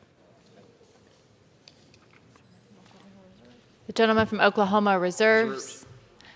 The gentlewoman from Michigan is recognized. Madam Speaker, I am proud to yield 3 minutes to the gentlelady from Texas. The gentlelady from Texas is recognized for 3 minutes. I thank the gentlelady from Michigan. I thank her for her leadership, along with my colleague from Texas, Congresswoman Johnson, who chairs the Science Committee, but the many, many committees that have worked on the Competes Act. As an alum of the House Science Committee and a member of the Homeland Security Committee, I could not be more ecstatic for America, for Houstonians, for Texans, and to really take the words of President Biden that is said to us in his comment on the Competes Act. It is transformational investment in our industrial base as well as research and development. It will help drive not only the American economy, but the global economy. It will, in fact, bring more manufacturing jobs back. And yes, we'll use the terminology, it will reimagine not only the Midwest, but it will reimagine the Southwest, the East, the West, the North, and the South. It will reimagine opportunities for young people. And the chips we've been waiting for, as indicated by the gentlelady from Michigan, I know we'll have the opportunity to really join in a bipartisan way in conference for something that nobody disagrees with. In addition, this ugly thing called the supply chain, that for a moment clogged the system, raised the prices, which are still have not yet been stabilized. But we will have the opportunity to address that question as well by unclogging the seaways, by investing with the infrastructure bill in ports, and getting products where they need to go. Let me also suggest that we'll be able to build other companies, small businesses will improve or be able to result in more investment. At the same time, this bipartisan legislation will create opportunities for the next generation and the next generation. And I hope as well that minority businesses, minority scientists, historically black colleges will have the opportunity to be part of the Competes Act, which I know that they will. This idea that we have a distance between us as Republicans and Democrats has to be closed. This is an American bill. This is a bill to say to China that we're not going to take sitting down the unfair competition that you exert on many of the inventions that actually are made right here in the United States. Take the age-old internet and what China has done in many instances. So I rise to support, again, the Competes Act and it going to conference, and at the same time recognize that any issue dealing with China and the chips, dealing with semiconductors, will be addressed in conference, and as well, we will get the job done. It is transformational, and we can do no less than to invest in the great mountain of research and development in this nation. I ask my colleagues to support the Competes Act, ultimately, and to work with conference as we go forward on this legislation. With that, I yield back my time. Madam Speaker, we reserve the balance of our time. The gentlewoman from Michigan reserves. The gentleman from Oklahoma is recognized. Madam Speaker, I yield 2 minutes to the gentleman from Nebraska, Mr. Smith. The gentleman from Nebraska is recognized for 2 minutes. Madam Speaker, I rise in support of the motion to instruct conferees. I welcome this opportunity to reconcile the differences between the House and the Senate bills. This is an opportunity to finally hold China accountable, and I hope we get to a strong work product that we can be proud of. The House version of this bill, the Competes Act, truly is a non-starter for House Republicans, no surprise, for both sides of the Senate as well, and actually for the American people, and that's my concern. While it was messaged as legislation to combat the Chinese Communist Party's predatory practices, The trade provisions in the House bill did little to level the playing field with China, adding hurdles that would hurt American consumers and small businesses. Instead, that bill actually discourages work during a workforce shortage by expanding and delinking the trade adjustment assistance from new trade opportunities. It adds red tape and narrows eligibility of trade programs like GSP and MTB. These are relief measures that we know help small businesses and manufacturers in the marketplace. The bill also exacerbates our supply chain crisis by making unvetted changes to the de minimis rule, and it also fails to address the administration's lackluster efforts to compete with China in the Indo-Pacific and around the world.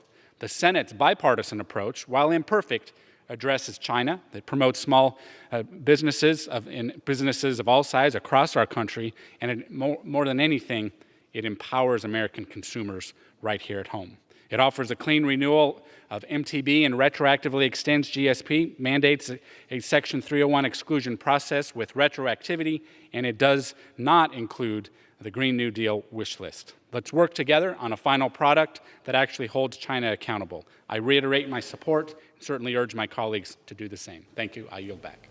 I reserve the balance of my time, Madam Speaker. The gentleman from Oklahoma reserves. The gentlewoman from Michigan is recognized. I reserve the balance of my time. The gentlewoman from Michigan reserves.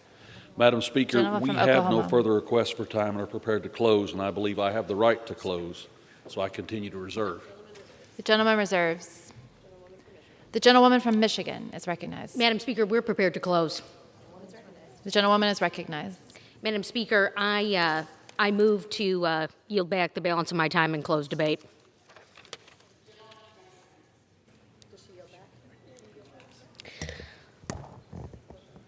We have heard today, Madam Speaker, a commitment to act, a commitment to move into a conference, a commitment to get the American Competes Act done for the United States.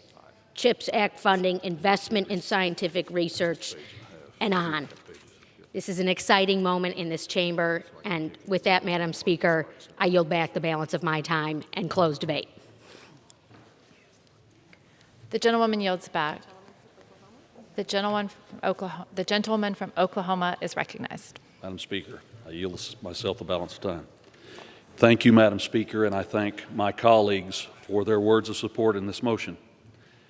As I have said when we began this debate, we have a once-in-a-generation chance to strengthen U.S. science and technology and secure our place in the global economy.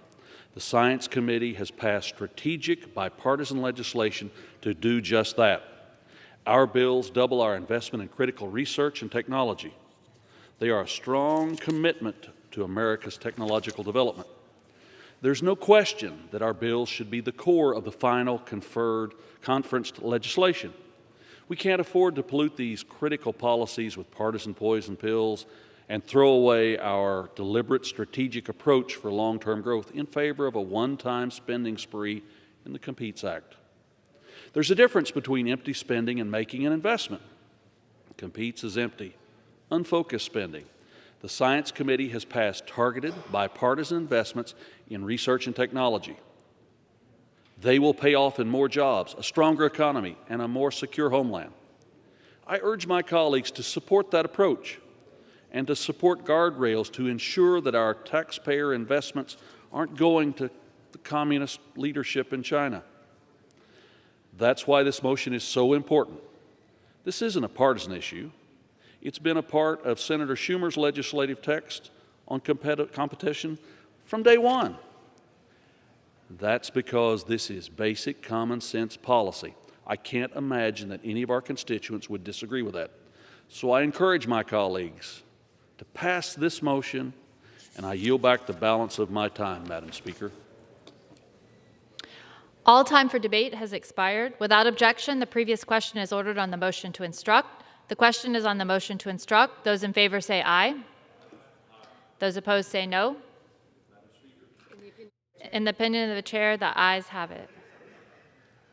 The gentleman from Oklahoma is recognized. I ask for a recorded vote, please. The gentleman from Michigan is recognized. Madam Speaker, I request the yeas and nays. Pursuant to Section 3S of House Resolution 8, the yeas and nays are ordered. Members will record their vote by electronic device. Pursuant to Clause 9 of Rule 20, this 15-minute vote on the motion to instruct will be followed by 5-minute votes on the motion to recommit on H.R. 6833 and passage of H.R. 6833 if ordered. This will be a 15-minute vote.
For what purpose does the gentleman from Wisconsin seek recognition? Madam Speaker, as member designated by Ms. Lisa McClain of Michigan's 10th District, pursuant to House Resolution 8, I inform the House that Ms. McClain will vote aye on motion to instruct.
Virginia seek recognition.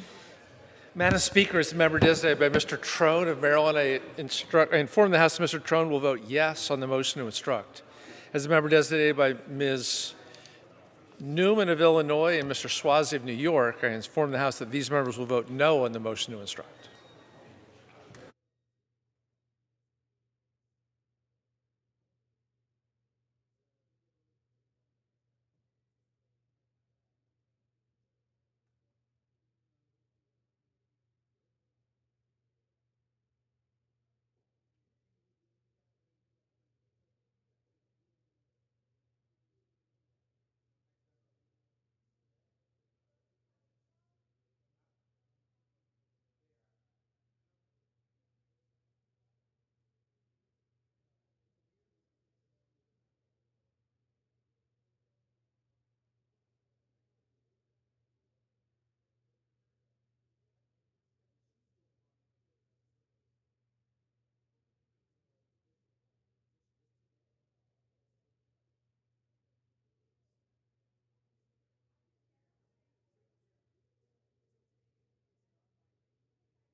The gentlewoman from Indiana seek recognition.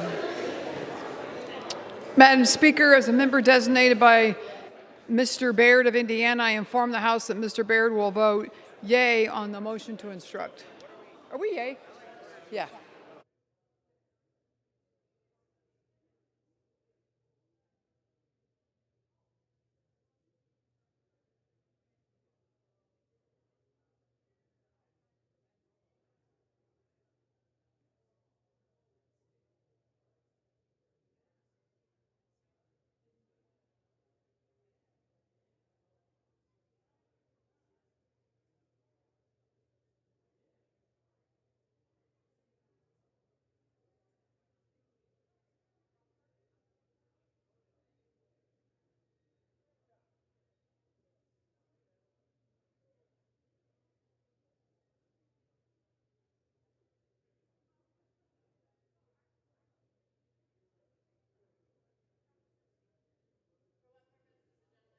Seek recognition. As the member designated by Chairwoman Eddie Bernice Johnson, Chairman Scott, and Representative Wilson, I inform the House that these members will vote no on the motion to instruct.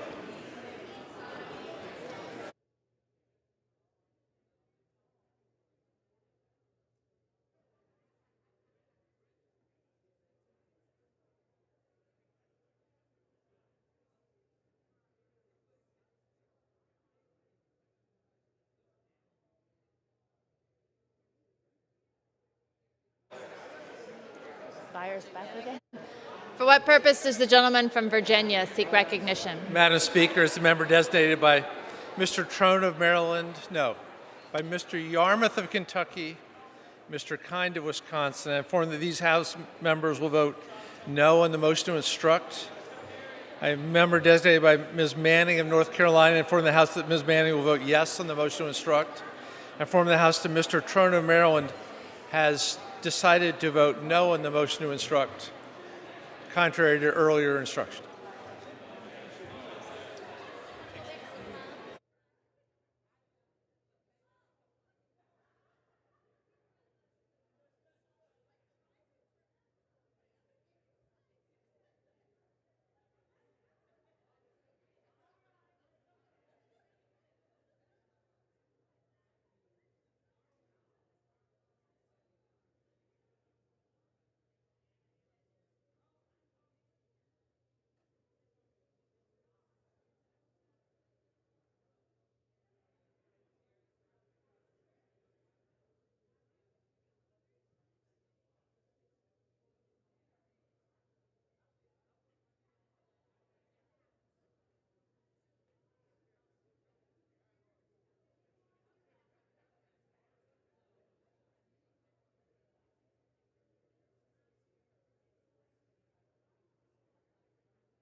For what purpose does the gentleman from Florida seek recognition?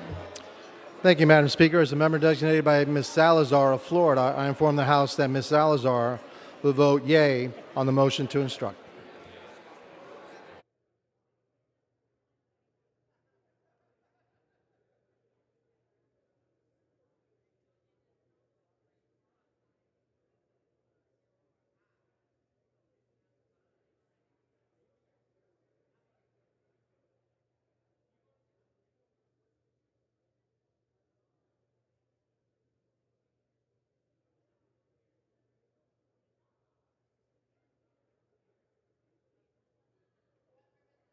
From Utah seek recognition. Madam Speaker, as a member designated for Mr. Owens and Mr. Curtis from Utah, I inform the House that Mr. Owens and Mr. Curtis will vote yea on the motion to instruct.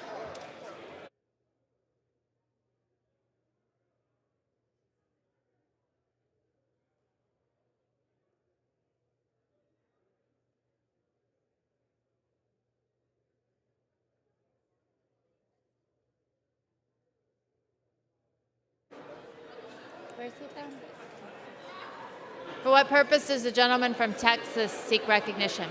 Madam Speaker, as a member designated by Mr. Cawthorn, North Carolina, inform the House that Mr. Cawthorn will vote yes on the motion to instruct. For what purpose does the gentleman from California seek recognition? Madam Speaker, as member designated by Congressmember Adriano Espaillat, I inform the House that Mr. Espaillat will vote no on the motion to instruct. For what purpose does the gentleman from Texas seek recognition? Madam Speaker, as a member designated by Mr. Taylor of Texas, Mr. Taylor will vote yes on the motion to instruct.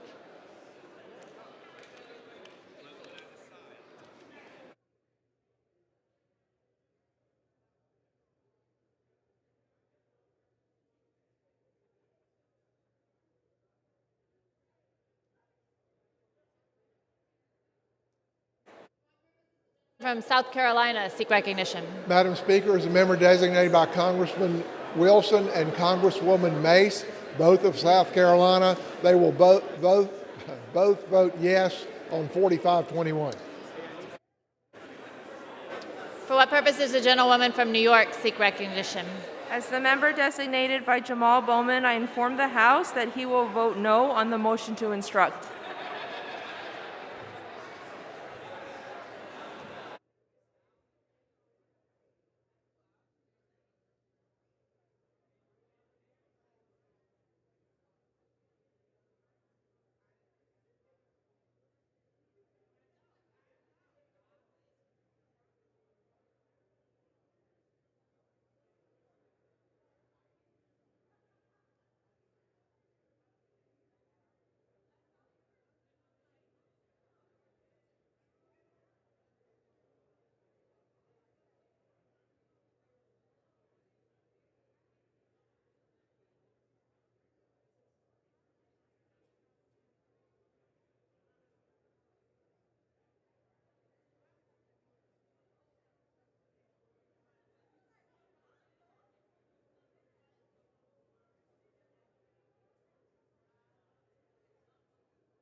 Tennessee seek recognition. Madam Speaker, as the member designated by Mr. Mo Brooks, I inform the House that Mr. Mo Brooks will vote yes on the motion to instruct.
For what purpose does the gentleman from California seek recognition?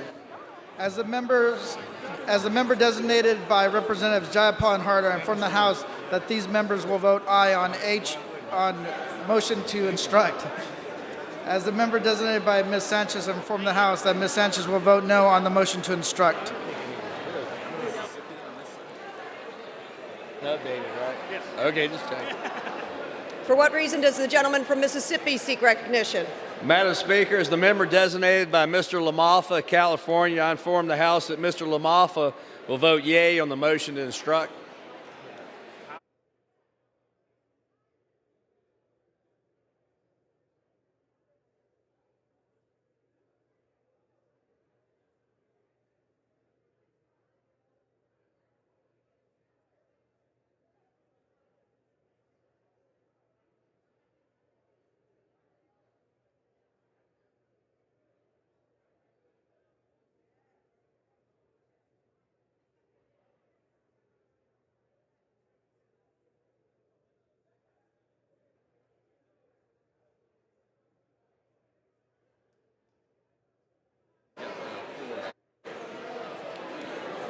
For what reason does the gentleman from Florida seek recognition?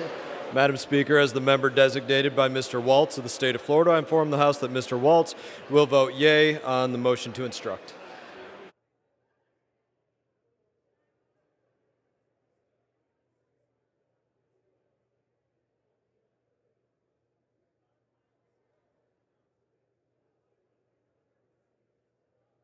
Does the gentleman from Pennsylvania seek recognition?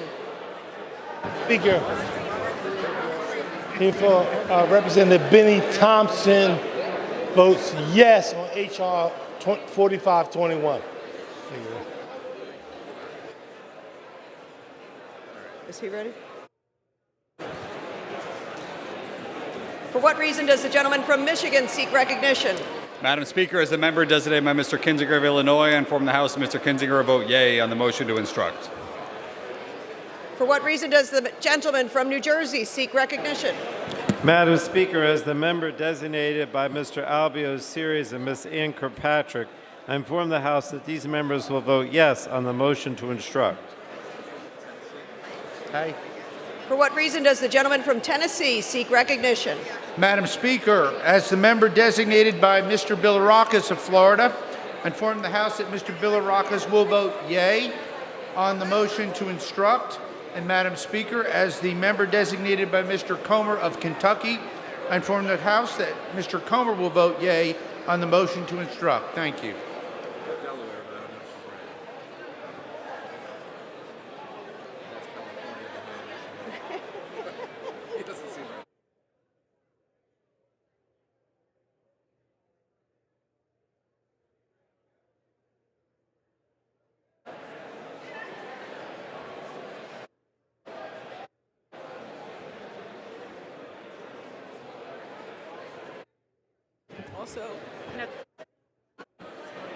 For what reason does the gentlewoman from Delaware seek recognition? Madam Speaker, as the member designated by Mr. Gett of Colorado, I inform the House that Mr. Gett will vote no on the motion to instruct. What I was going to say. California when she moves on.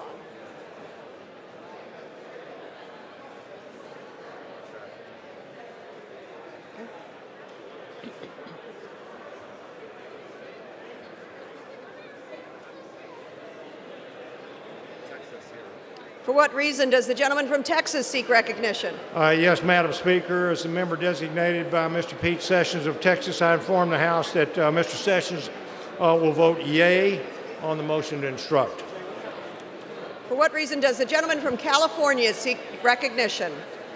Madam Speaker, as a member designated by Representatives Kai Kahele, Frank Mervan, and Marilyn Strickland, I inform the House that these members will vote yes on the motion to instruct.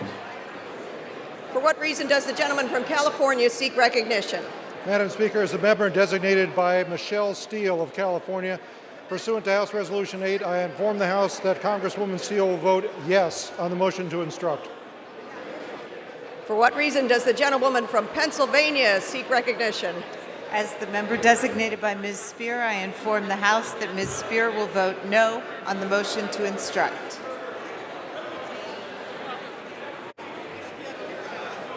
For what reason does the gentlewoman from Florida seek recognition? Madam Speaker, as the member designated by Mr. Christ and Lawson of Florida, I inform the House that Mr. Christ and Lawson will vote yea on the motion to instruct. And Madam Speaker, as the member designated by Ms. Roybal Allard of California, I inform the House that Ms. Royal Allard will vote nay on the motion to instruct.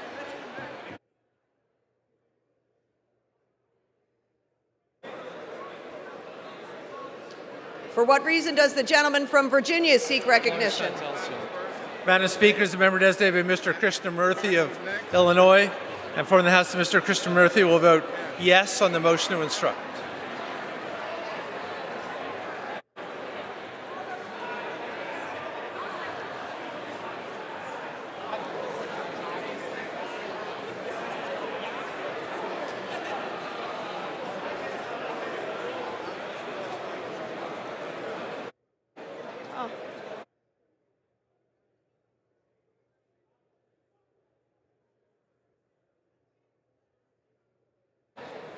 For what reason does the gentleman from New Hampshire seek recognition? Madam Speaker, as a member designated by Mr. Cuellar, I inform the House that Mr. Cuellar will vote yes on the motion to instruct.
For what reason does the gentleman from New York seek recognition? Madam Speaker, as a member designated by Mr. Joyce of Ohio, I inform the House that Mr. Joyce will vote yea on the motion to instruct.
For what reason does the gentleman from Pennsylvania seek recognition?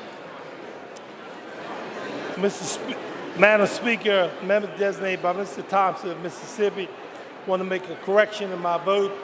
Pursuant to House Resolution 8, I inform the House that Mr. Thompson will vote no on H.R. 4521.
On this vote, the yeas are 351, the nays are 74.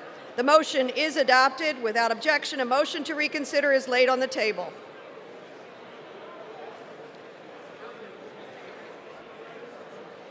Pursuant to Clause 8 of Rule 20, the unfinished business is the question on agreeing to the motion to recommit on H.R. 6833, offered by the gentleman from Indiana, Mr. Bouchon, on which the yeas and nays were ordered. The clerk will redesignate the motion. Motion to recommit on H.R. 6833, offered by Mr. Bouchon of Indiana. The question is on agreeing to the motion to recommit. Members will record their votes by electronic device. This is a 5-minute vote.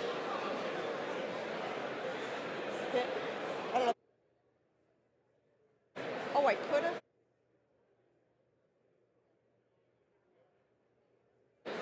For what reason does the gentleman from New York seek recognition? Madam Speaker, as a member designated by Mr. Joyce of Ohio, I inform the House that Mr. Joyce will vote yea on the motion to recommit.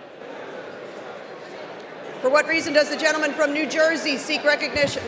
Madam Speaker, as the member designated by Mr. Albio Series and Ms. Ann Kirkpatrick, I inform the House that these members will vote no on the motion to recommit. For what reason does the gentleman from Florida seek recognition? Thank you, Madam Speaker. As the member designated by Ms. Salazar of Florida, I inform the House that Ms. Salazar will vote yea on the motion to recommit. For what reason does the gentleman from California seek recognition? As the member designated by Representatives Harder, Sanchez, and Jayapal, I inform the House that these members will vote no on the motion to recommit. For what reason does the gentleman from South Carolina seek recognition? As the member designated by Congresspeople Mace and Wilson of South Carolina, they will both vote no on 8833. For what reason does the gentleman from Pennsylvania seek recognition? Madam Speaker, as a member designated by Mr. Thompson of Mississippi, pursuant to House Resolution 8, I'm from the House of Mississippi vote no on H.R. 6833. For what reason does the gentlewoman from Indiana seek recognition? Madam Speaker, as a member designated by Mr. Baird of Indiana, I inform the House that Mr. Baird will vote yes on the motion to recommit. For what reason does the gentleman from Virginia seek recognition? Madam Speaker, as the member designated by Mr. Kind of Wisconsin, Mr. Yarmouth of Kentucky, Mr. Swazi of New York, Mr. Trone of Maryland, Ms. Manning of North Carolina, Ms. Newman of Illinois, and Mr. Krishnamurthy of Illinois, I inform the House that these 7 members will vote no on the motion to recommit. For what reason does the gentleman from Utah seek recognition? Madam Speaker, as a member designated for Mr. Owens and Mr. Curtis from Utah, I inform the House that Mr. Owens and Mr. Curtis will vote yea on the motion to recommit. For what reason does the gentlewoman from Delaware seek recognition? Madam Speaker, as the member designated by Ms. Gett of Colorado, I inform the House that Ms. Gett will vote no on the motion to recommit. For what reason does the gentleman from Texas seek recognition? Yeah, Madam Speaker, as a member designated by Mr. Pete Sessions of Texas, I inform the House that Mr. Sessions will vote yea on the motion to recommit. For what reason does the gentleman from California seek recognition? Madam Speaker, as member designated by Congressmember Espaillat, I inform the House that Congressmember Espaillat will vote no on the motion to recommit. For what reason does the gentleman from Tennessee seek recognition? Madam Speaker, as a member designated by Mr. Comer of Kentucky, I inform the House that Mr. Comer will vote yea on the motion to recommit. Madam Speaker, as the member designated by Mr. Bilirakis of Florida, I inform the House that Mr. Bilirakis will vote yea on the motion to recommit. Thank you. For what reason does the gentleman from New Hampshire seek recognition? Madam Speaker, as the member designated by Mr. Cuellar, I inform the House that Mr. Cuellar will vote no on the motion to recommit. For what reason does the gentleman from Texas seek recognition? Madam Speaker, as a member designated by Mr. Taylor of Texas, I inform the House that Mr. Taylor will vote yes on the motion to recommit. For what reason does the gentlewoman from New York seek recognition? As the member designated by Jamal Bowman, I inform the House that he will vote no on the motion to recommit. For what reason does the gentleman from Texas seek recognition? Madam Speaker, as a member designated Mr. Cawthorn, North Carolina, and from the House that Mr. Cawthorn will vote yes on motion to recommit. For what reason does the gentlewoman from Pennsylvania seek recognition? As the member designated by Ms. Spear, I inform the House that Ms. Spear will vote no on the motion to recommit. For what reason does the gentleman from South Carolina seek recognition? Madam Speaker, as the member designated by Congresswoman Mace of South Carolina and Congressman Wilson of South Carolina, they will vote yes on the motion to recommit. For what reason does the gentlewoman from Florida seek recognition? Madam Speaker, as the member designated by Mr. Christ of Florida, Mr. Lawson of Florida, and Ms. Roybal Allard of California, I inform the House that all three of these members will vote nay on the motion to recommit. For what reason does the gentleman from Wisconsin seek recognition? Madam Speaker, as a member designated by Ms. Lisa McClain of Michigan's 10th District, pursuant to House Resolution 8, I inform the House that Ms. McClain will vote aye on the motion to recommit. For what reason does the gentleman from California seek recognition? Madam Speaker, as the member designated by Representatives Frank Moran, Marilyn Strickland, and Kai Kahele, I inform the House that these members will vote no on the motion to recommit. For what reason does the gentleman from California seek recognition? Madam Speaker, as the member designated by Michelle Steele of California, pursuant to House Resolution 8, I inform the House that Congresswoman Steele will vote aye on the motion to recommit. For what reason does the gentleman from New York seek recognition? As a member designated by Chairwoman Eddie Bernice Johnson, Chairman Scott, and Representative Wilson, I inform the House these members will vote no on the motion to recommit. For what reason does the gentleman from Mississippi seek recognition? Madam Speaker, as the member designated by Mr. LaMalfa of California, I inform the House that Mr. LaMalfa will vote yea on the motion to recommit.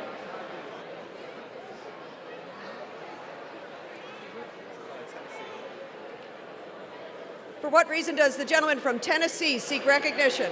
Madam Speaker, as the member designated by Mr. Mo Brooks, I inform the House that Mr. Mo Brooks will vote yea on the motion to recommit.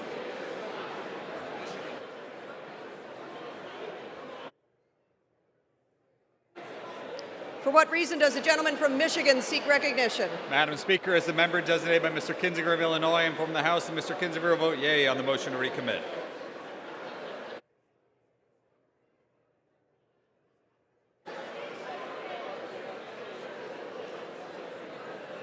For what reason does the gentleman from Florida seek recognition? Madam Speaker, as the member designated by Mr. Waltz of the state of Florida, I inform the House that Mr. Waltz will vote yea on the motion to recommit.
On this vote, the yeas are 197, the nays are 225.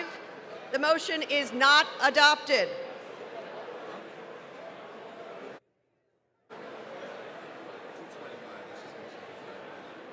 Again, the yeas are 197, the nays are 225. The motion is not adopted. The question is on the passage of the bill. Those in favor, please say aye. Those opposed, please say no.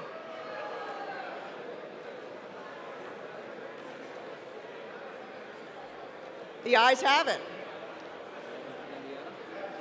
The gentleman from Indiana. I request the yeas and nays. Pursuant to Section 3S of House Resolution 8, the yeas and nays are ordered. Members will record their vote by electronic device. This is a 5-minute vote. For what purpose does the gentleman from Texas seek recognition? Madam Speaker, as a member designated by Mr. Cawthorn, North Carolina, from the House that Mr. Cawthorn will vote no on H.R. 6833. For what reason does the gentleman from New Jersey seek recognition? Madam Speaker, as the member designated by Mr. Albio Series and Ms. Ann Kirkpatrick, I inform the House that these members will vote yes on H.R. 3617. For what reason does the gentlewoman from Indiana seek recognition? Madam Speaker, as a designated member by Mr. Baird of Indiana, I inform the House that Mr. Baird will vote no on H.R. 6833. For what reason does the gentleman from Virginia seek recognition? Madam Speaker, as the member designated by Mr. Kind of Wisconsin, Mr. Yarmouth of Kentucky, Mr. Swazi of New York, Mr. Trone of Maryland, Ms. Manning of North Carolina, Ms. Newman of Illinois, Mr. Krishnamurthy of Illinois, I inform the House that these 7 members will vote yes on H.R. 3617. For what reason does the gentleman from Utah seek recognition? Madam Speaker, as a member designated for Mr. Owens and Mr. Curtis from Utah, I inform the House that Mr. Owens and Mr. Curtis will vote yea on H.R. 6833. For what reason does the gentleman from Pennsylvania seek recognition? Madam Speaker, as a member designated by Mr. Thompson of Mississippi, pursuant to House Resolution 8, I inform the House that Mr. Thompson votes yes on H.R. 6833.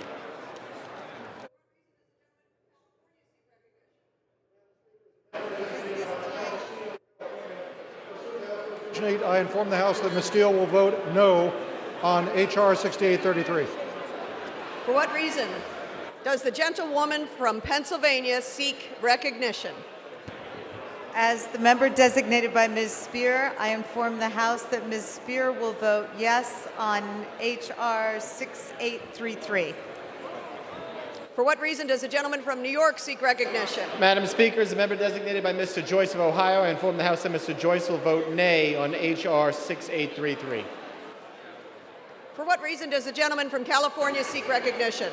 Madam Speaker, as a member designated by Representatives Harder, Sanchez, and Jayapal, I inform the House that these members will vote aye on H.R. 6833. For what reason does the gentleman from Florida seek recognition? Thank you, Madam Speaker. As the member designated by Ms. Salazar of Florida, I inform the House that Ms. Salazar will vote nay on H.R. 6833. For what reason does the gentlewoman from New York seek recognition? As the member designated by Jamal Bowman, I inform the House that he will vote yes on H.R. 6833. For what reason does the gentleman from Florida seek recognition? Madam Speaker, as the member designated by Mr. Waltz of the state of Florida, I inform the House that Mr. Waltz will vote nay on H.R. 6833. For what reason does the gentlewoman from Delaware seek recognition?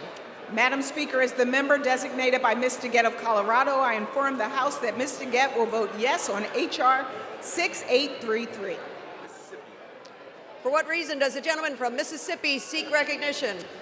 As a member designated by Mr. LaMalfa of California, I inform the House that Mr. LaMalfa will vote yea on H.R. 6833.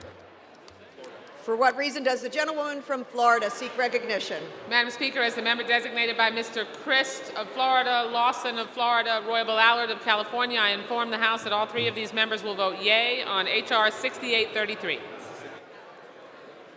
For what reason does the gentleman from Mississippi seek recognition? As a member designated by Mr. Lamoffa, California, I inform the House that Mr. Lamoffa will vote nay on H.R. 6833. For what reason does the gentleman from California seek recognition? Madam Speaker, as the member designated by Representatives Kai Kahele, Frank Morvan, Marilyn Strickland, I inform the House that these members will vote yes on H.R. 6833. For what reason does the gentleman from Tennessee seek recognition? Madam Speaker, as the member designated by Mr. Brooks, I inform the House that Mr. Brooks will vote nay on H.R. 6833. For what reason does the gentleman from New Hampshire seek recognition? Madam Speaker, as the member designated by Mr. Cuellar of Texas, I inform the House that Mr. Cuellar will vote yes on H.R. 6833. For what reason does the gentleman from Texas seek recognition? Thank you, Madam Speaker. As a member designated by Mr. Pete Sessions of Texas, I inform the House that Mr. Sessions will vote nay on H.R. 6833.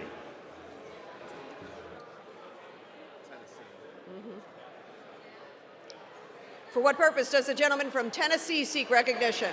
Madam Speaker, as the member designated by Mr. Bilirakis of Florida, I inform the House that Mr. Bilirakis will vote nay on H.R. 6833. And Madam Speaker, as the member designated by Mr. Comer of Kentucky, I inform the House that Mr. Comer will vote nay on H.R. 6833. Thank you.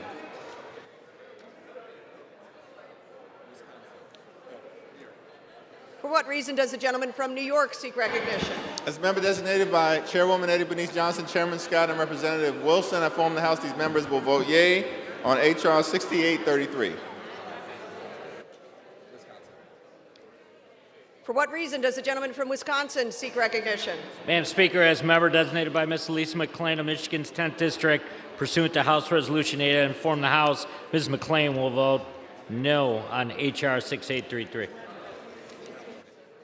For what reason does the gentleman from California seek recognition? Madam Speaker, as member designated by Congressmember Espaillat, I inform the House Mr. Espaillat will vote yes on the passage of H.R. 6833.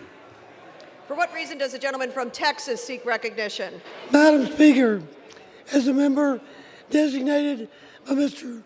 Taylor of Texas, I inform the House Mr. Taylor will vote no on H.R. 8833.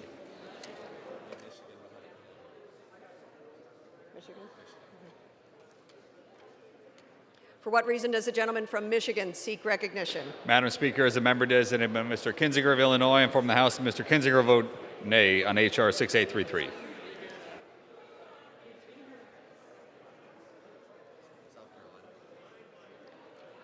For what reason does the gentleman from South Carolina seek recognition?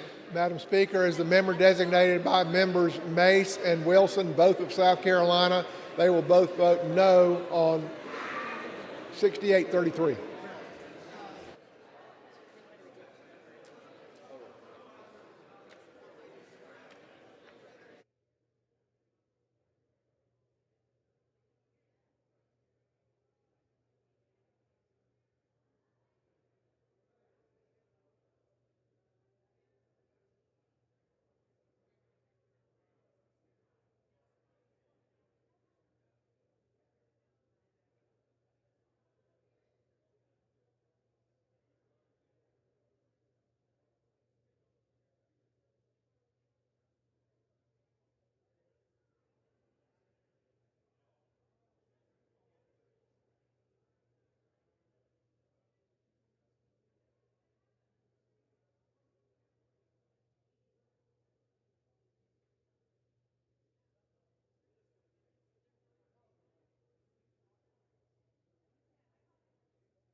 On this vote, the yeas are 232, the nays are 193.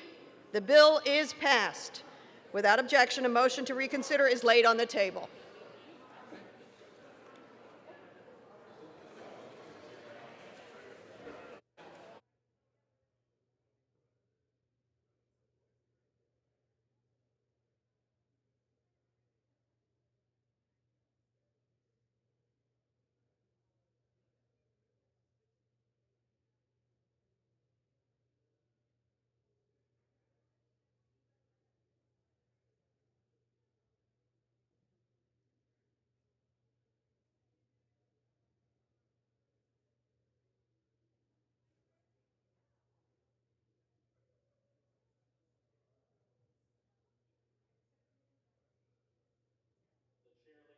House, a communication.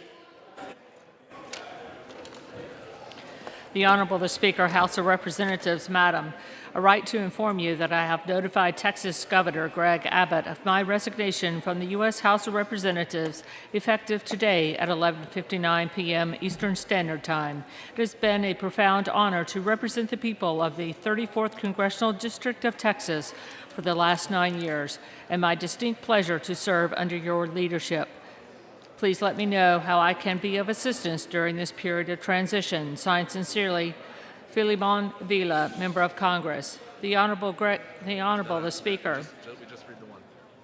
Just read the one.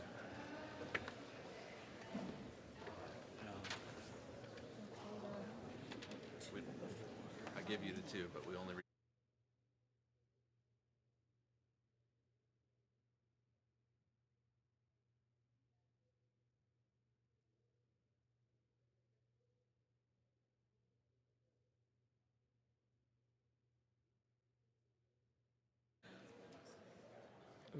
The chair will now entertain requests for 1-minute speeches.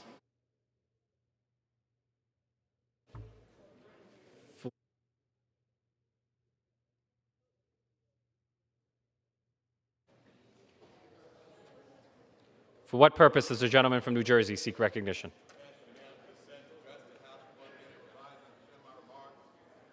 Without objection, the gentleman is recognized for 1 minute.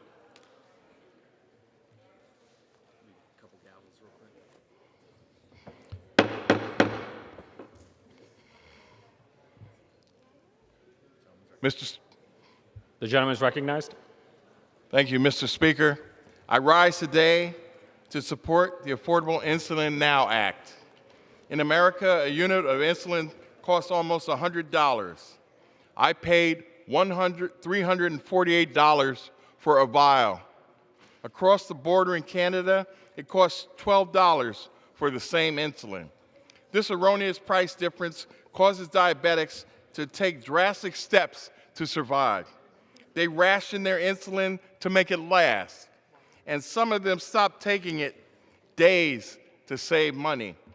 These are life-threatening financial decisions.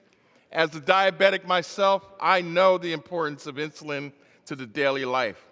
This boot on my foot is not a fashion choice.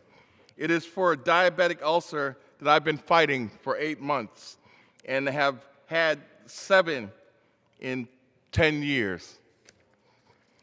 And I am one of the more than 37 million diabetics in America. If we can cap insulin payments to $35 per month, it saves lives. That is why we need the Affordable Insulin Now Act. And with that, Mr. Speaker, I yield back. The gentleman's time has expired. For what purpose does the gentleman from Hawaii seek recognition? Thank you, Mr. Speaker. I ask unanimous consent to address the House for 1 minute. Without objection, the gentleman is recognized for 1 minute. Thank you, Mr. Speaker. I rise to commemorate the life of Richard Roy Kelly, M.D., a true keiki oka'aina, son of Hawaii, just lost to us at age 88. Doc Kelly was born to Hawaii's original hoteliers, Roy and Estelle Kelly, founders of Outrigger Hotels and Resorts. He grew up in their Waikiki hotels, graduated from Stanford and Harvard, and practiced in Honolulu before helming Outrigger through its next generation. On Doc's watch, Outrigger expanded throughout Hawaii and the Pacific into a world-famous, iconic beach resort brand, success for any life. But Doc did so much more. He pioneered true cultural tourism in Keano Va'a, or the Outrigger Way, through which the entire lifeblood of each property embraces and embodies its special values and place. He led the World Trade and Tourism Council and advised our own Travel and Tourism Caucus, and he endlessly loved Hawaii and his ohana and never stopped giving back. Richard Doc Kelly, an amazing and unforgettable life. From all of us to you and yours, mahalo and aloha. The gentleman's time has expired. For what purpose does the gentleman from California seek recognition? Without objection, the gentleman is recognized for 1 minute. Mr. Speaker, I rise today to bring attention to a dangerous ideology threatening our democracy. White Christian nationalism. Most members of Congress don't even know what it means, but experts from the Freedom from Religion Foundation and the Baptist Joint Committee for Religious Liberty have studied it for years, and their new report shows this movement was at the heart of the January 6th insurrection. White Christian nationalism fuses Christianity with a rigid view of civic life, a view that true Americans are white, native-born, and conservative. On January 6th, it was the connective tissue that tied disparate groups together and propelled them to action. It's infecting our government, from members of Congress and top officials in the previous administration to the wife of a Supreme Court justice whose messages to the President's chief of staff leading up to the insurrection smacked of white Christian nationalism. Thankfully, good Americans, people of faith and non-believers, are standing up to this violent ideology. I call on members of Congress to educate themselves about white Christian nationalism and reaffirm the separation of church and state. I yield back. The gentleman's time has expired. For what purpose does the gentlewoman from California seek recognition? Unanimous consent to address the House for 1 minute. Without objection, the gentlewoman is recognized for 1 minute. Thank you, Mr. Speaker. From day one, House Democrats have been working with the Biden administration to build a stronger and more secure future for the American people. That is why we recently passed the Competes Act to fix our national supply chains, boost competition, and strengthen U.S. manufacturing. Last week, I had the opportunity to visit Haas Automation in my district in Oxnard, California. Haas manufactures over 90% of all American-made precision manufacturing tools and is the last standing major American manufacturer of the machines that are essential to most manufacturing in America. We are working to ensure American manufacturing companies like Haas can continue to compete globally and continue to thrive. That includes ensuring a level playing field with foreign competitors and ensuring U.S. manufacturers have access to adequate supplies of essential semiconductor chips. And that is why we must get the American Competes Act across the finish line, because the success of American manufacturing will lead to the success of American working families. Thank you, Mr. Speaker. The gentleman's time has expired. For what purpose does the gentleman from Georgia seek recognition? Ask unanimous consent to address the House for 1 minute and to revise and extend my remarks. Without objection, the gentleman is recognized for 1 minute. Mr. Speaker, I rise today to remember the life of Georgia golfing legend Jack Lumpkin. Jack was a master of the game of golf and a pillar of what Sea Island and Glenn County is today. When it came to the game, Jack was unparalleled in his understanding and knowledge. He spent his life coaching others and was recognized for his teaching ability numerous times. In 1995, Jack was named PGA National Teacher of the Year, and he was named a top 50 golf teacher in America every year since 2000. I will always remember Jack teaching students at the first tee box at the Golf Performance Center, which is now known as Lumpkin's Tee. Jack would take his students to where the Golf Performance Center now stands because the area naturally blocked out the north wind coming from the ocean. It was Jack's ideas, passion, and prowess that made this center possible. My prayers are with his family, friends, and the staff of Sea Island, as well as those that he mentored. Thank you, Mr. Speaker, and I yield back. The gentleman's time has expired. For what purpose does the gentleman from Illinois seek recognition? Unanimous consent to address the House for 1 minute and revise and extend. Without objection, the gentlewoman is recognized for 1 minute. Thank you, Mr. Speaker. I rise today to mark the end of Women's History Month and highlight the contributions of women in my community. from education leaders like Joliet native Margaret Haley, a teacher who led the Chicago Teachers Federation to become the largest women's union in the country by 1900, and Catherine Lucinda Sharp of Elgin, a founder of the Illinois Library Association who ran the Midwest's first library school, to entertainers like Plainfield native Melissa McCarthy, whose comedy has graced our screens for 2 decades, and businesswomen like Mary Foote Seymour of Aurora, who founded the Business Women's Journal, a publishing company led entirely by women. These are just a few of the amazing women who have made a mark on my Northern Illinois community and our country, and I am proud to honor them. Thank you, and I yield back. The gentlewoman's time has expired. For what purpose does the gentlewoman from Ohio seek recognition? Consent to address the House for 1 minute, please. Without objections, the gentlewoman is recognized for 1 minute. Mr. Speaker, I rise today to applaud the passage of the Affordable Insulin Now Act and urge the other body to swiftly take up the bill.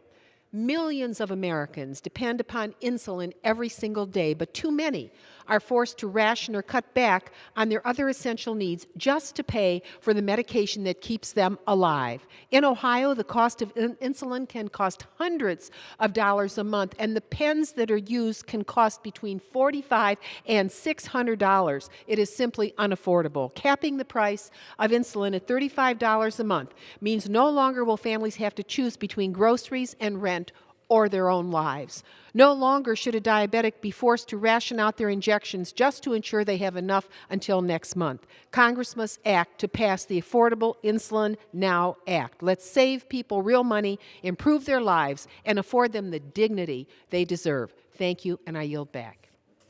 For what purpose does the gentleman from Connecticut seek recognition? To address the House for 1 minute, revise and extend my remarks. Without objection, the gentleman is recognized for 1 minute. Thank you, Mr. Speaker. What a great honor for me to be here today and pay tribute to the Fighting Hornets of East Hartford High. The girls' team has won the state championship in the state of Connecticut for the first time in the school's history. 50 years ago, Maureen Rogers ushered in modern-day girls' basketball at then Penny High School. The crown today is that these young women demonstrated that vision and brought home the state championship to East Hartford, Connecticut. With that, I yield back. The gentleman's time has expired. For what purpose does the gentlewoman from Texas seek recognition? To address the House for 1 minute, ask unanimous consent. Without objection, the gentlewoman is recognized for 1 minute. Speaker, I rise today to remember the Dean of this House, Congressman Don Young, and to remember him from a perspective of far-reaching diversity and love of the institution. I want to offer my deepest sympathy to his wife, his family, his extended family, and all of the people of Alaska and all of the people of the nation. Everyone who has offered a word of salute to Congressman Young emphasizes his 49 years, but most of all, his love of getting the job done, getting something done. And of course, when I was having the privilege of being in the chair, Mr. Speaker, I could always be reminded of that voice, regular order. And often you wanted to just do what Don Young said, regular order, gavel it down. But again, he did so because of a respect for this institution. Thank him for all of the introductions to Alaska that he made, and really all of the work for the Alaskan people, no matter who they were, where they lived, in far reaches or in the cities. Don Young represented the state so ably. I'm grateful to have spent just a small amount of time, 2 decades, with Don Young in the House. And he will be remembered and we will be reminded of what love of the institution truly means. Unselfish commitment and the commitment to work and get the job done.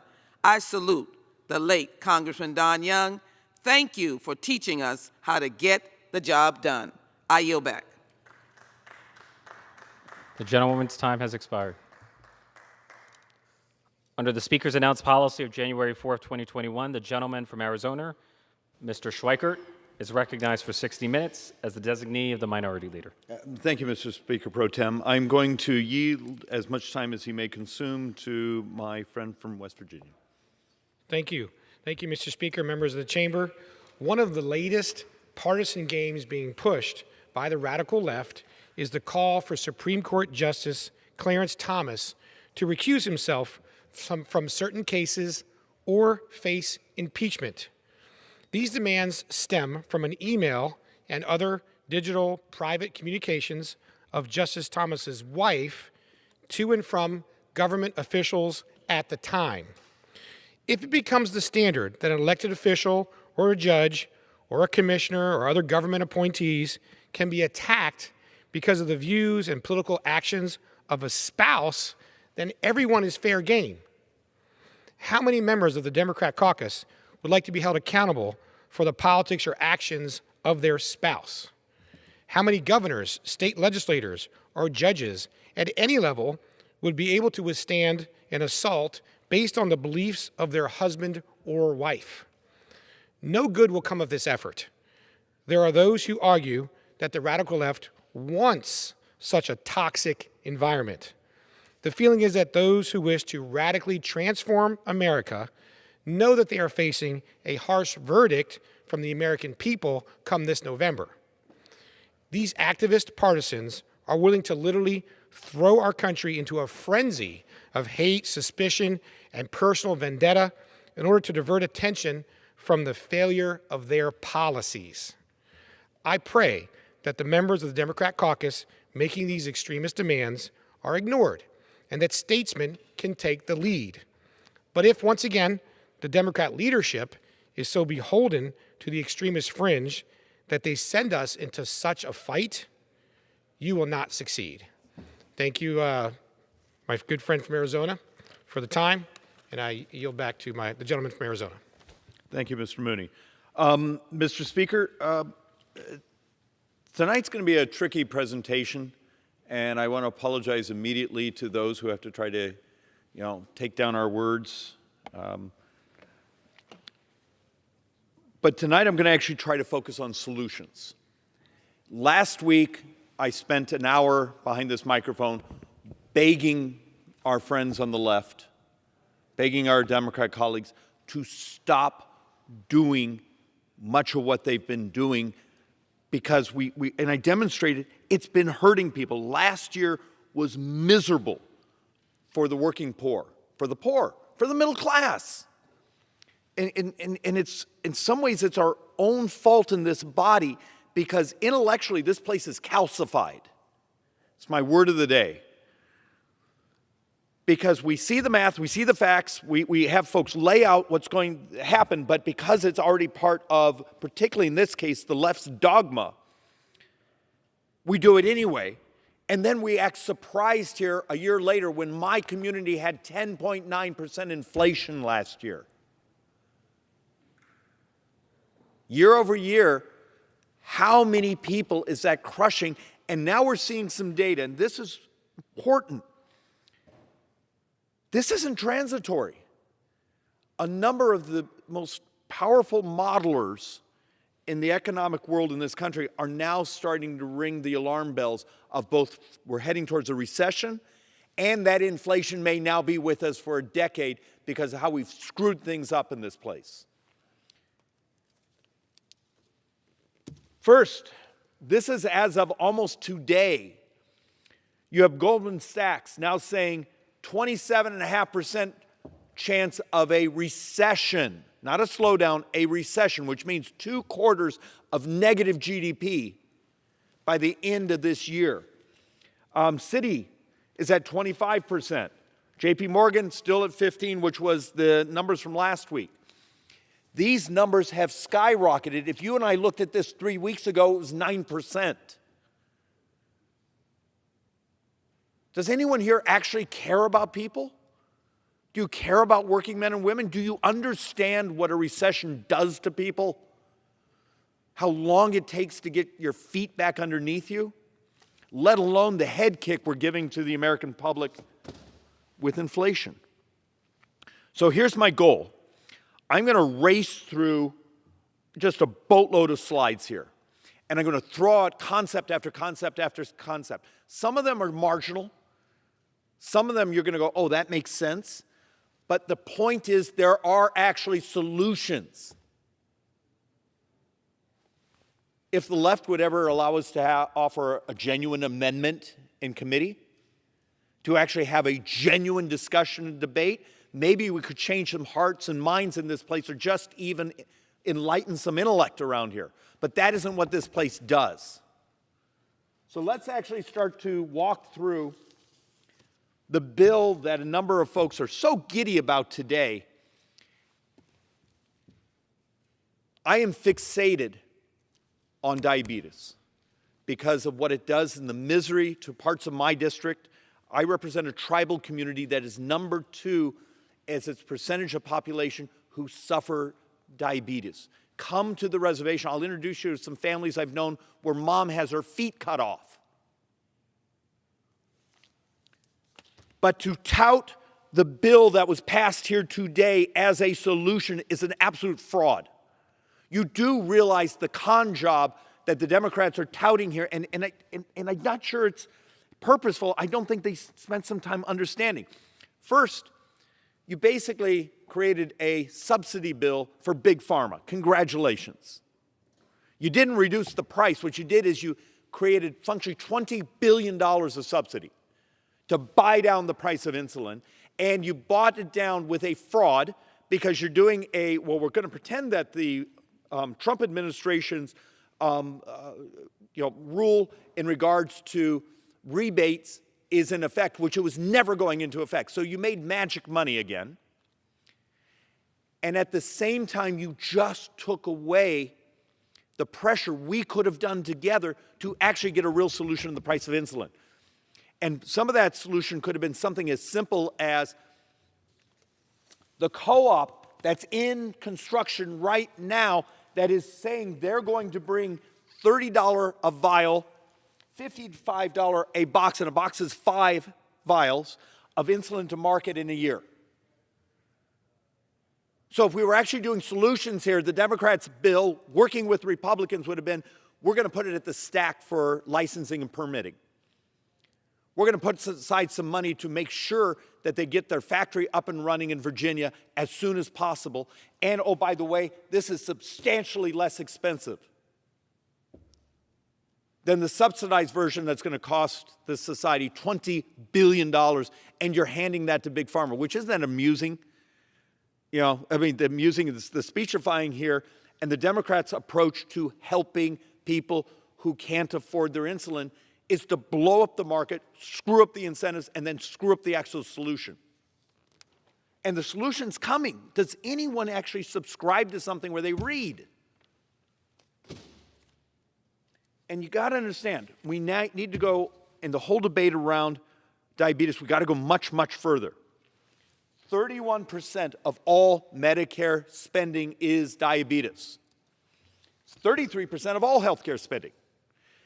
Understand, in 29 years, the United States is scheduled to have about $112 trillion of borrowed money in today's dollars.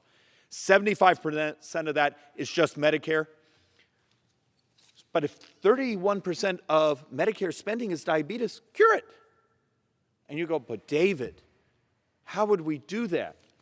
Well, I've been to this floor a dozen times over the last 12 months saying the research is happening, the early numbers look good. Guess what? It succeeded. Hey, the phase 1s worked. Now we're actually on another set of phase 1s where they're actually using CRISPR to tag the stem cell that's become an isolate cell to make it so you can do a biofoundry and it can be a production line so it doesn't even need to come from your skin to get the stem cells. Meaning, if we would get our reimbursement sets straight here, our licensing sets straight here, our incentives lined up, the modeler is saying in about 5 years, you could actually be rolling out. The cure to type 1 is actually the easy part. It's the cure to type 2, which is a much more difficult. We have to have a brutal conversation of nutrition support and maybe nutrition support that's healthy encouraging our brothers and sisters in my tribal communities, the lifestyles and things, to be ready to actually accept the cure. But the fact of the matter is, it is here. So what did the Democrats just do? They did a subsidy bill for insulin. That's going to cost $20 billion. How about if they had taken that $20 billion and put it into almost an X price for getting this cure to market? I mean, it's just an example. We don't seem to get our heads around. The world works in incentives and disincentives. We've made it so bureaucratic, so expensive, that we are an incumbent protection racket here. And it's not incumbent members of Congress, it's incumbent bureaucracies, incumbent business models, and the disruptions like this that would end so much misery and also be the single biggest thing we can do to affect the debt in this country. We applaud ourselves for voting through a bill that actually will have made things worse. If there's an economist in the room and you walk through saying, well, because you just functionally government subsidized this, you just took away the pricing pressure to actually have the revolution of both on the cost and the cure. And I'm begging my brothers and sisters here to think. There is this incredible hope. We've already had this, they've already had the successes in the phase ones, and now the ability to actually tag it, make it so you don't need to be on anti-rejection drugs. Think about what it means to the health of the country. And why would I go to diabetes right after showing you that the projections of a recession at the end of this year are skyrocketing?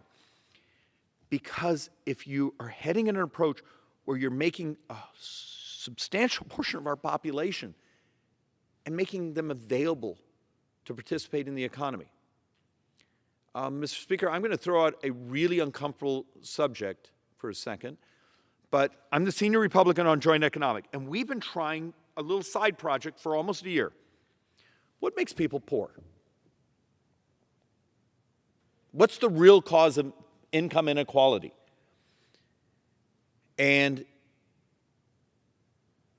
unlike the rhetorical crap, virtue signaling that's said around here, we're actually starting to find out there's a lot of things, but health, education, things of that nature that we can affect are actually major precursors. And then you look at the amount of the population that is in the lower quartiles that either they or their family, or because they have someone that's horribly sick, substantially because of renal failure or diabetes. My other side of the argument is why this is moral to pursue. It also would end lots of misery. It would actually really help the poor, actually might squeeze down income inequality. It's sort of the trifecta. And yet, I will do these presentations on how it works, and that it would be amazing for economic growth, and if it truly brought more of our brothers and sisters to be able to participate in the economy, it would also be really good for inflation too. And look, I've done this slide multiple times of trying to sort of explain the mechanisms of, a stem cell, and you can now direct, almost like think of it as a biofoundry mechanism, sort of like CRISPR. You can direct that stem cell to become a insulin-producing cell. And in the previous slide, walk through how you can actually do this in a fashion that it can be almost a factory production. So even beyond the personalized medicine concept. And why this is so important is we're on the cusp of a revolution to make people's lives so much better, so much healthier. And instead, what we've done in this place over the last 12 months is we've set off inflation, we've set off crime, we've set off homelessness because of really, really bad policies. Lots of great virtue signaling. There have been beautiful speeches behind these microphones telling you how much we care and how we feel, and then the economics are just horrible. So some more of the disruption that I believe would be great for the country, and the technology is already here, we just have to learn to legalize it, is your ability to wear something on your wrist. This is one of my favorites. So I'm just going to walk you through a concept. This is a breath biopsy. A couple versions of this out there. Think it would be a couple $100 at most, and you could have functionally a medical lab in your medicine cabinet at home. Blow into it. Within a couple moments, it tells you, hey, guess what? You have a virus. It can then bang off your medical records, order your antivirals, and maybe Lyft, or someone can drop it off at your house in a couple hours. Would that make your life easier? Would that give you more time with your family and faster to get healed? Would it help crash parts of the healthcare costs? Remember, 3/4 of that $112 trillion is healthcare. It's Medicare. Healthcare is what's substantially bankrupting this country. Do you know what the problem with that technology is? It's illegal. The fact of the matter is you would let this breath biopsy be able to order your antivirals, allow the algorithm, and the data says the algorithm is more accurate than those of us as humans. I know that just hurt a bunch of people's feelings. But if you legalize the technology, you could have a disruption in the price of healthcare. You could make the society, our country, dramatically more efficient. Give us more time with our families and to be healthy. It would be an economic virtuous cycle and a healthy one. It would just require us around here to actually have to deal with the avalanche of lobbyists that hate this technology. But as I said before, we're sort of calcified intellectually around here, aren't we? So now I want to talk about the heresy that's in President Biden's budget and the solutions. First off, how many times have you gotten up here and seen the speaker herself multiple times? Tax reform in 2017 was for the rich. No, it wasn't. And look, CBO, more revenues came in. I mean, corporate tax receipts leaped 75% after we reformed the tax code a couple years ago.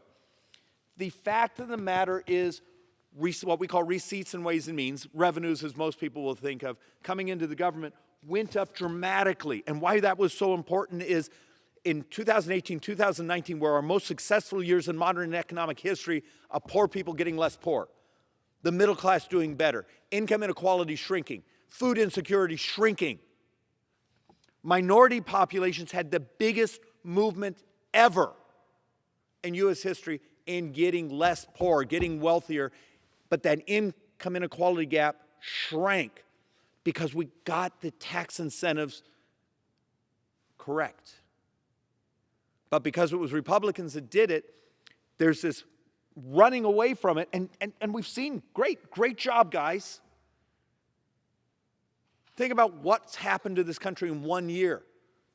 You are poorer today than you were 1 year ago. The fact of the matter is the setting off of inflation. God knows some of the other things have gone on. We're going to touch on them. We are poorer today than we were 1 year ago. And yes, there was COVID. But we stood behind these microphones a year ago and said, you don't want to keep dumping money the way you're doing. You're going to set off inflation. They told us to go jump in a lake. Congratulations. They did it. And now some of the economists are telling us a recession by the end of the year. Oh, and maybe 10 years of an inflationary cycle before we can squeeze it out of the system. And once again, if you actually look at the charts, it was actually working women that exploded off this big a movement here. I know this chart may not express it. That type of steep curve increasing is remarkable. Just remarkable in what happened after tax reform. And it was actually working women, substantially those from minority populations, that had just remarkable increases in income. And they're the ones that also got crushed during the way we approached the pandemic. And anyone that tells you, oh, it was this huge giveaway of money, well, it's sort of amazing because it was the second and the third highest receipts, revenues, 2018, 2019. And you got to remember, there was a little bit of a con in 2017 because the expensing went in. You could expense in the last quarter before the tax reform. So the fourth quarter of 2017, you could begin expensing. So this actually had some of the economic growth effects pulled into the previous year. I know that I'm geeking out a bit, but it continued. One of the reasons we've actually economically held up pretty well is the Democrats haven't been able to repeal the 2017 tax reform. And I know this slide's a little hard to see. It was the best one we could put together in our short time frame. But guess what? We crossed over $4 trillion in revenues and receipts. And if you go back, think of that. It was only a couple years earlier, we were at $3.3 trillion. You're understanding, that's like a $700 billion increase in receipts in a time when the Democrats told us we had eviscerated the tax code and gave it all away. At some point, the calculator does tell the truth. So back to our earlier thesis. Getting the tax system correct is amazing for the economics. But there's the other side of the question I want to ask. How many here believe growth is moral? I will try to argue over and over that economic growth creates opportunity, and those opportunities driven by that growth is moral. And I wish I could just get us to focus on that growth also is a way we survive the debt bubble that's expanding like an alligator mouth, where here's the size of our economy and here's the scale of the debt. You do understand, CBO basically says in 9 years, every single year, just our interest payment will be $1 trillion. That's where we're heading. So here's a crazy thought on if I needed to tap down inflation today, but I wanted to do it by not solely having the Federal Reserve do monetary policy, which is squeezing cash out of the system. Remember, inflation is what? Too many dollars chasing too few goods.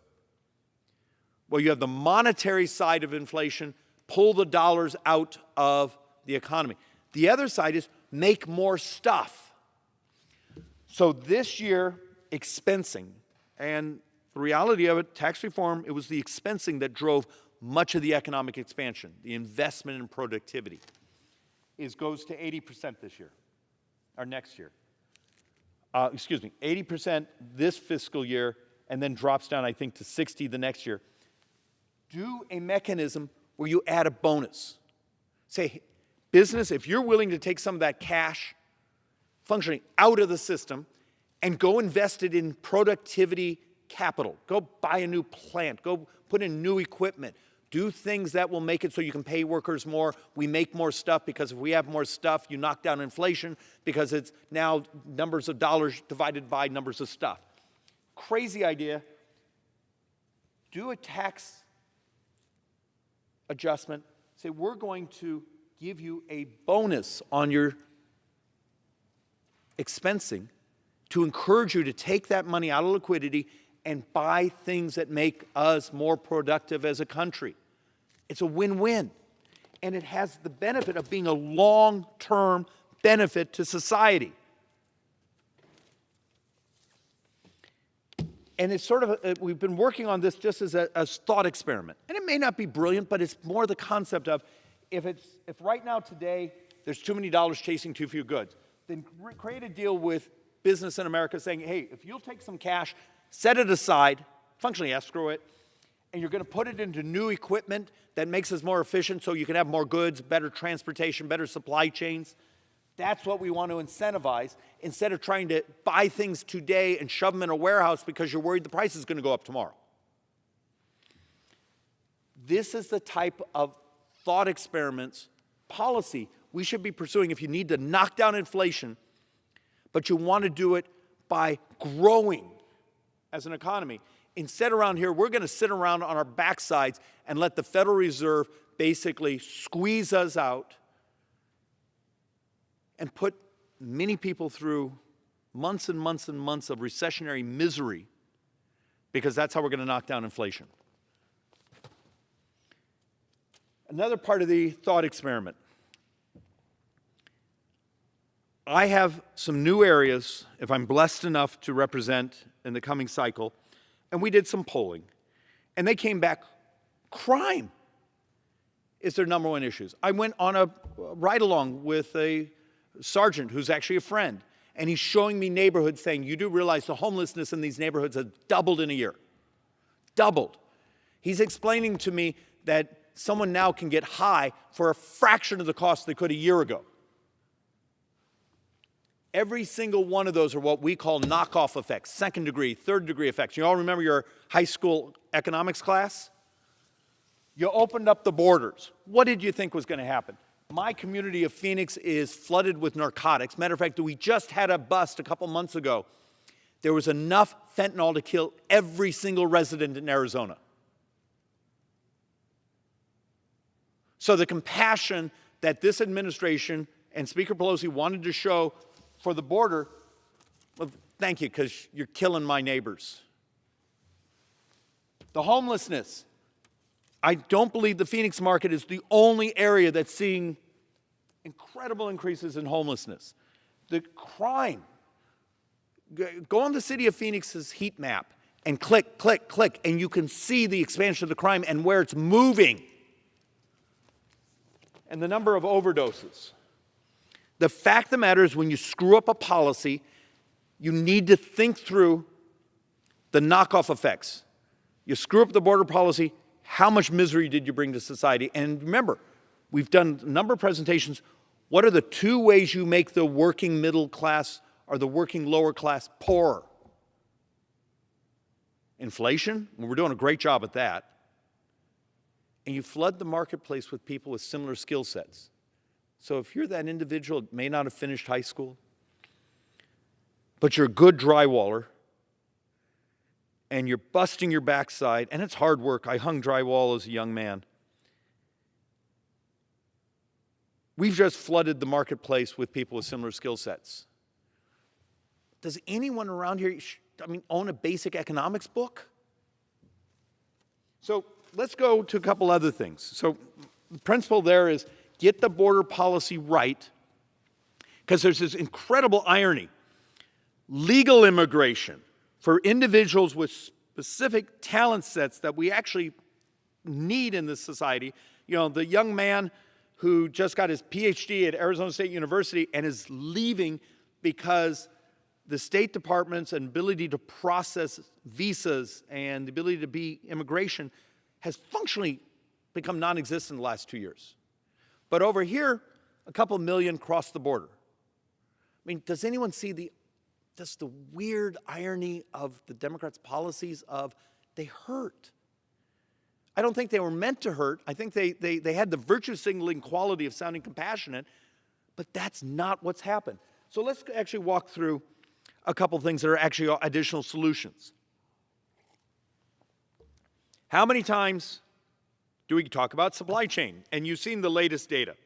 It basically says, and I'm not going to argue with it because I haven't had a chance to break down the numbers.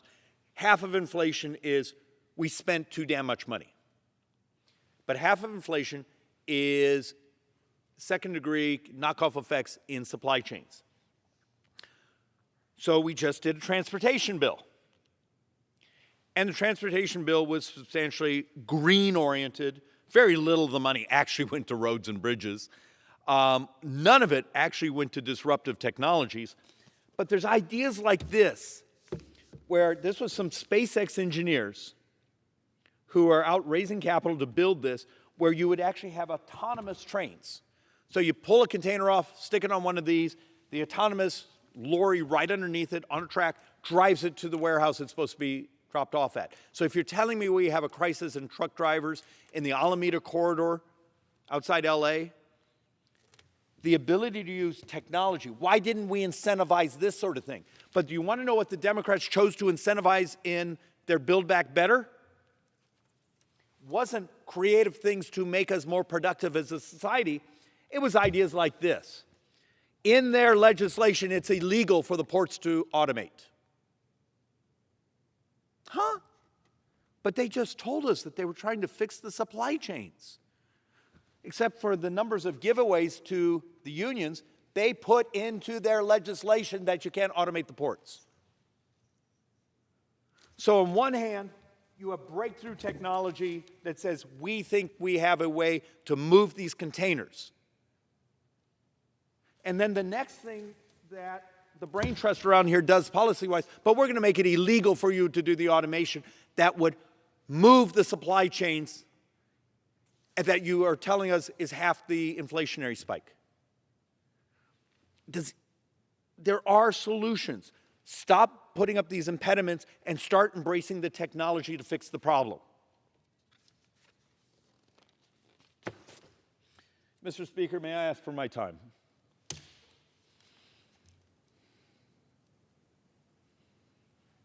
Mr. Speaker, may I ask for my time? The gentleman has 29 minutes remaining. 29. 29 minutes. So in the president's proposal, in the Democrats' proposals, they want to tax the rich more. The new President Biden's budget, I think, has, 36 new taxes in it? But here's the great irony. Okay, so they want to do this one tax where they want to functionally tax unrealized capital or unrealized gains, which is a taking. It will be ruled unconstitutional, but it's an interesting concept. And we want to make a simple proposal that's something both Republicans and Democrats might agree upon. Stop subsidizing the rich. We've come here to this floor a couple times and shown there's $1.4 trillion every 10 years that the left subsidizes the rich. And so what do the Democrats do? They say we need to tax the rich more.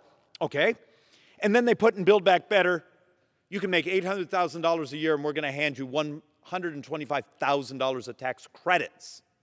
Not tax deductions, credits. Does anyone see the lunacy going on here? So the virtue signaling is rich people aren't paying enough, and then over here, we're going to give them $1 trillion+ in subsidies. And then they're going to add more in their Build Back Better for more rich people to have more subsidies. It's just infuriating. Does anyone actually read this stuff? Does anyone own a calculator? And you start to see the number. I have a number of these slides here, and the point is really simple. Policy after policy. If you can afford your fourth, $6 million house on a beach somewhere, do you deserve subsidized flood insurance? But all through this government, there's items like that where we wink and nod, we say we're going to tax rich people more, and then we're handing out massive subsidies. As a Republican, I want to cut spending.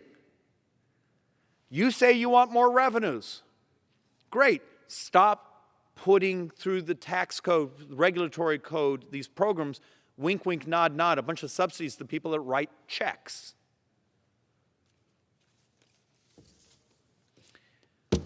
So, you've had a number of, particularly Republicans, we've come behind the microphone and said, you canceled Keystone Pipeline. You made it really hard to put new land into production for pulling hydrocarbons out. That's actually not the big thing that the left did. What the left did is things like this, where the Security Exchange Commission is is adding new rules that if you invest in hydrocarbons, or you're a pension system, or these, you're going to have to fill out paperwork to explain your effect on global warming. What are your effects on carbon? They functionally did what we call, they screwed up the capital stack. So you could have a natural gas field that was substantially shut down when prices collapsed during the pandemic. It's ready to go, but you need a bunch of capital to put it back into production. And where do you go to get a loan? Democrats did something brilliant. if the goal was to make us much poorer and dependent on foreign countries' hydrocarbons like Venezuela, is they made it so saying, okay, we can do the regulatory side, but that's a little bit obvious. But if we make it so no one can get capital to actually put these fields into production, and they've succeeded. And do not let someone try to con you that what you're paying at the gas pump today, what you had to pay for your heating bill yesterday, happened because Putin's invasion. Natural gas prices exploded last September, October. Do you remember this room being full of people wanting to talk about how we're going to survive the winter heating bills? That was because of this. It didn't just happen. But my proposal is, okay, I'm fascinated with the use of natural gas. Our friends on the left, our brothers and sisters on the left, say, but David, yes, it may burn about half the carbon emitting, CO2 emitting as coal, but there's methane. Well, has anyone, let's see if I can find this slide, the technology that's out there to basically gobble up methane. And maybe this works, maybe it doesn't work, but the fact that the technology exists and has been scientifically proven to work, why wouldn't we pursue that, saying, if you could get your natural gas out? Because remember, President Biden just promised we're going to ship a bunch of liquefied natural gas to Europe, except we don't really have the production right now and you can't get capital for it, and the left is going to protest leakage from methane. Well, it turns out you can take clay, a copper oxide, so it's kitty litter. Think about that. It's a cheap solution to absorb that methane. Why wouldn't we bring the brain trust around here and say, we need the natural gas, desperately? Some are worried about the methane bleed. Fine. Let's find the solution. Turns out there may be a really inexpensive one. Why wouldn't we invest in this and pursue it? There are solutions. Instead, around here, it's the Malthusian economics of let's just shut it down and see how long people are willing to live in poverty and misery.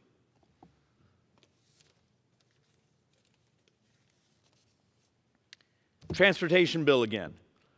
What's one of the most powerful things you can do to move traffic in urban areas and suburban areas? Technology. Turns out if you actually care about the environment and you want to move more traffic, invest in the technology that synchronizes the stoplights, that tells you when school's out, so it synchronizes the light, the on-ramps to a freeway that tell you when an ambulance is coming. The studies over and over and over and say, whether it be an algorithm or an AI-managed smart grid system for traffic, is one of the most impactful things you can do to clean the air because you move the traffic.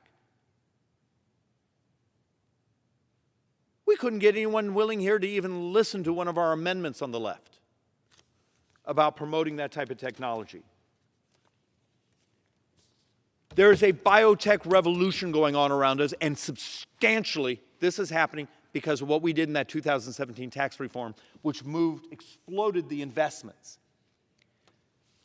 Whether it be messenger RNA, my fascination with synthetic biology, the stem cells, there are disease after disease after disease, misery after misery.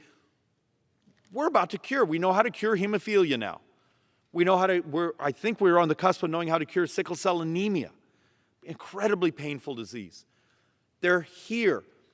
This place should be doing everything we can to promote getting those things to market safely and quickly as fast as we can in the misery. Oh, and by the way, it has amazing financial benefits to the economy and to our tax base.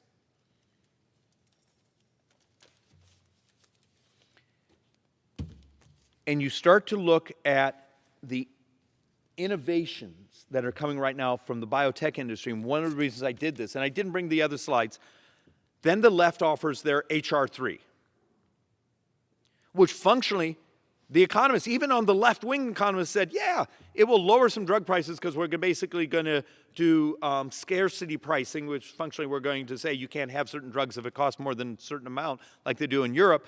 But it will also crash the capital stock once again. A lot of you are going to die because you're not going to get that next generation of cure.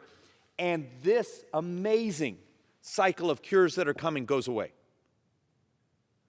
Great virtue signaling. The left will tell you they were about to do a piece of legislation to lower drug prices, and we all go, yay, because they are too high. But by the end of the decade, there's fewer cures, and the value goes away because you didn't remove people from being sick. It's all about curing people in the misery, help bring those cures to market.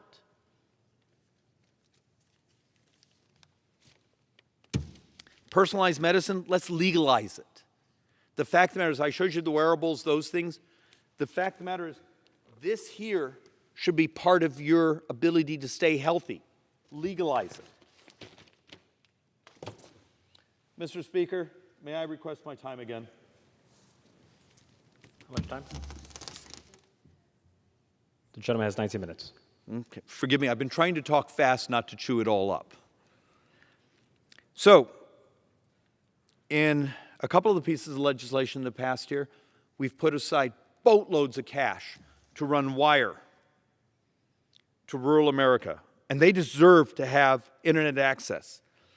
I just thought this slide was amusing, but you're actually seeing it happen in Ukraine right now. See, these are a bunch of little kitties and a Starlink satellite dish, because apparently Starlink's satellite dish stays a bit warm in the winter, so it defrosts itself. See, it's cute, kitties. But the fact of the matter is, every inch of North America now has broadband internet. And it's a bunch of satellites that are flying over us. So let me get this straight. In Ukraine, they're now using the Starlink, to be able to communicate. But we can't seem to get our brothers and sisters here in the House of Representatives to understand there is a solution to broadband all over the country. They just happen to be flying in low Earth orbit above our heads. It's here. But instead, we're going to turn around and put out billions and billions and billions and billions of dollars of subsidies to put more fiber and more wire in the ground to the middle of nowhere.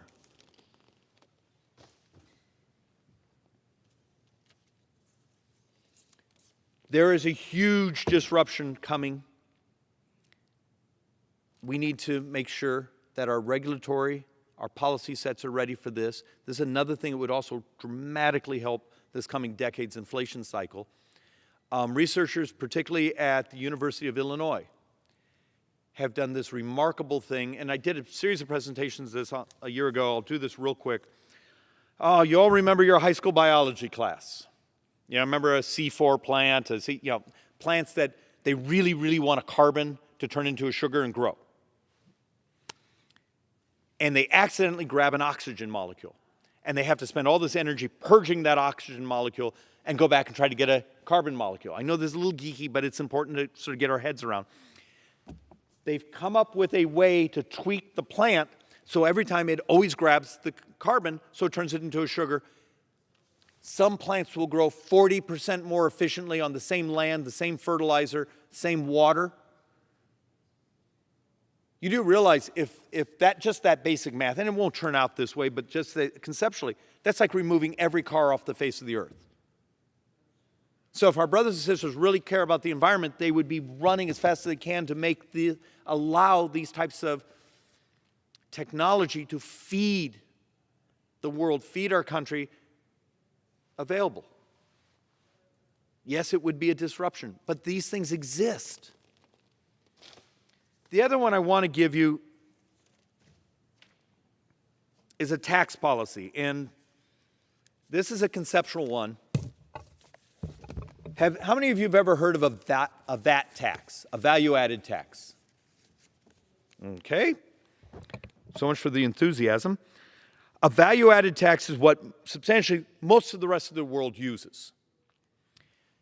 If we're going to have a conversation of we want businesses back in the United States, we want manufacturing back in the United States, we want to take on China, we're going to do tariffs, we're going to do these regulations, we're going to do import and export controls, Great. You do realize most of those aren't going to really do much. Because here's how I'm going to try to explain what the rest of the world does to stick it to the United States. So this is a picture of a beautiful Audi. Let's pretend it's a $100,000 car. My guess is this one's a little more expensive. It's being made in Germany. But someone in Scottsdale, Arizona is about to buy this Audi. When it's in Germany, there's a 19% VAT tax on it, value-added tax. But the moment it leaves the shore of Germany and is on its way to the United States, so the car's been exported, they give them back the $19,000, that 19%. So when it comes to the United States, it's $19,000 less than it was sitting there in Germany. Then when it hits our shore, we put a small tariff or duty on it. But the $100,000 Tesla that's made in Texas, someone in Germany is buying it. It has all the tax load, corporate tax, income tax, all the other things that we would do in the United States here in that price. And this car leaves the United States. We don't refund back 19% of the taxes to it. It hits the German shore, and they put that $19,000 on top of the price. So functionally, we get it both ways, coming and going. When we want to export, other countries put their VAT tax on our products. But when they send a product to us, they took it off. So we can be incredibly competitive. We can automate in ways to make up for labor differential costs. Our energy costs are actually much more competitive than the rest of the world. Why isn't all manufacturing in the United States right now? It's because we're getting basically arbitraged on the value-added tax, because the rest of the world refunds it.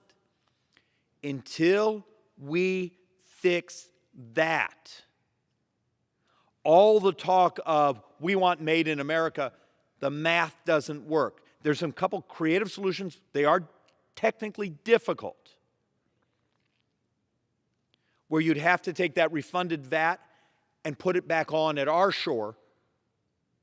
So functionally, everyone's treated exactly the same. The $100,000 American-made car, the $100,000 Germany-made car have the same tax load when they're being sold in their respective countries. I've been trying to figure out a way to try to explain this concept simply. But the tax system, the current tax system as it is one of the reasons it's so difficult to compete with other countries' manufacturing, because they refund that value-added tax back. So the last thing,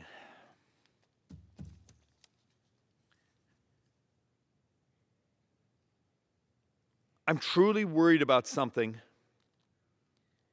and I believe it's going to affect the United States, but I fear it's going to affect the entire world. How many of you have seen the stories that a number of the agrarian economists, food economists, believe this coming fall, parts of the world are going to starve?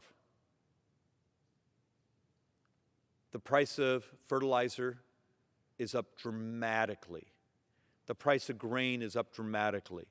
Putin's war on Ukraine has screwed up the grain markets.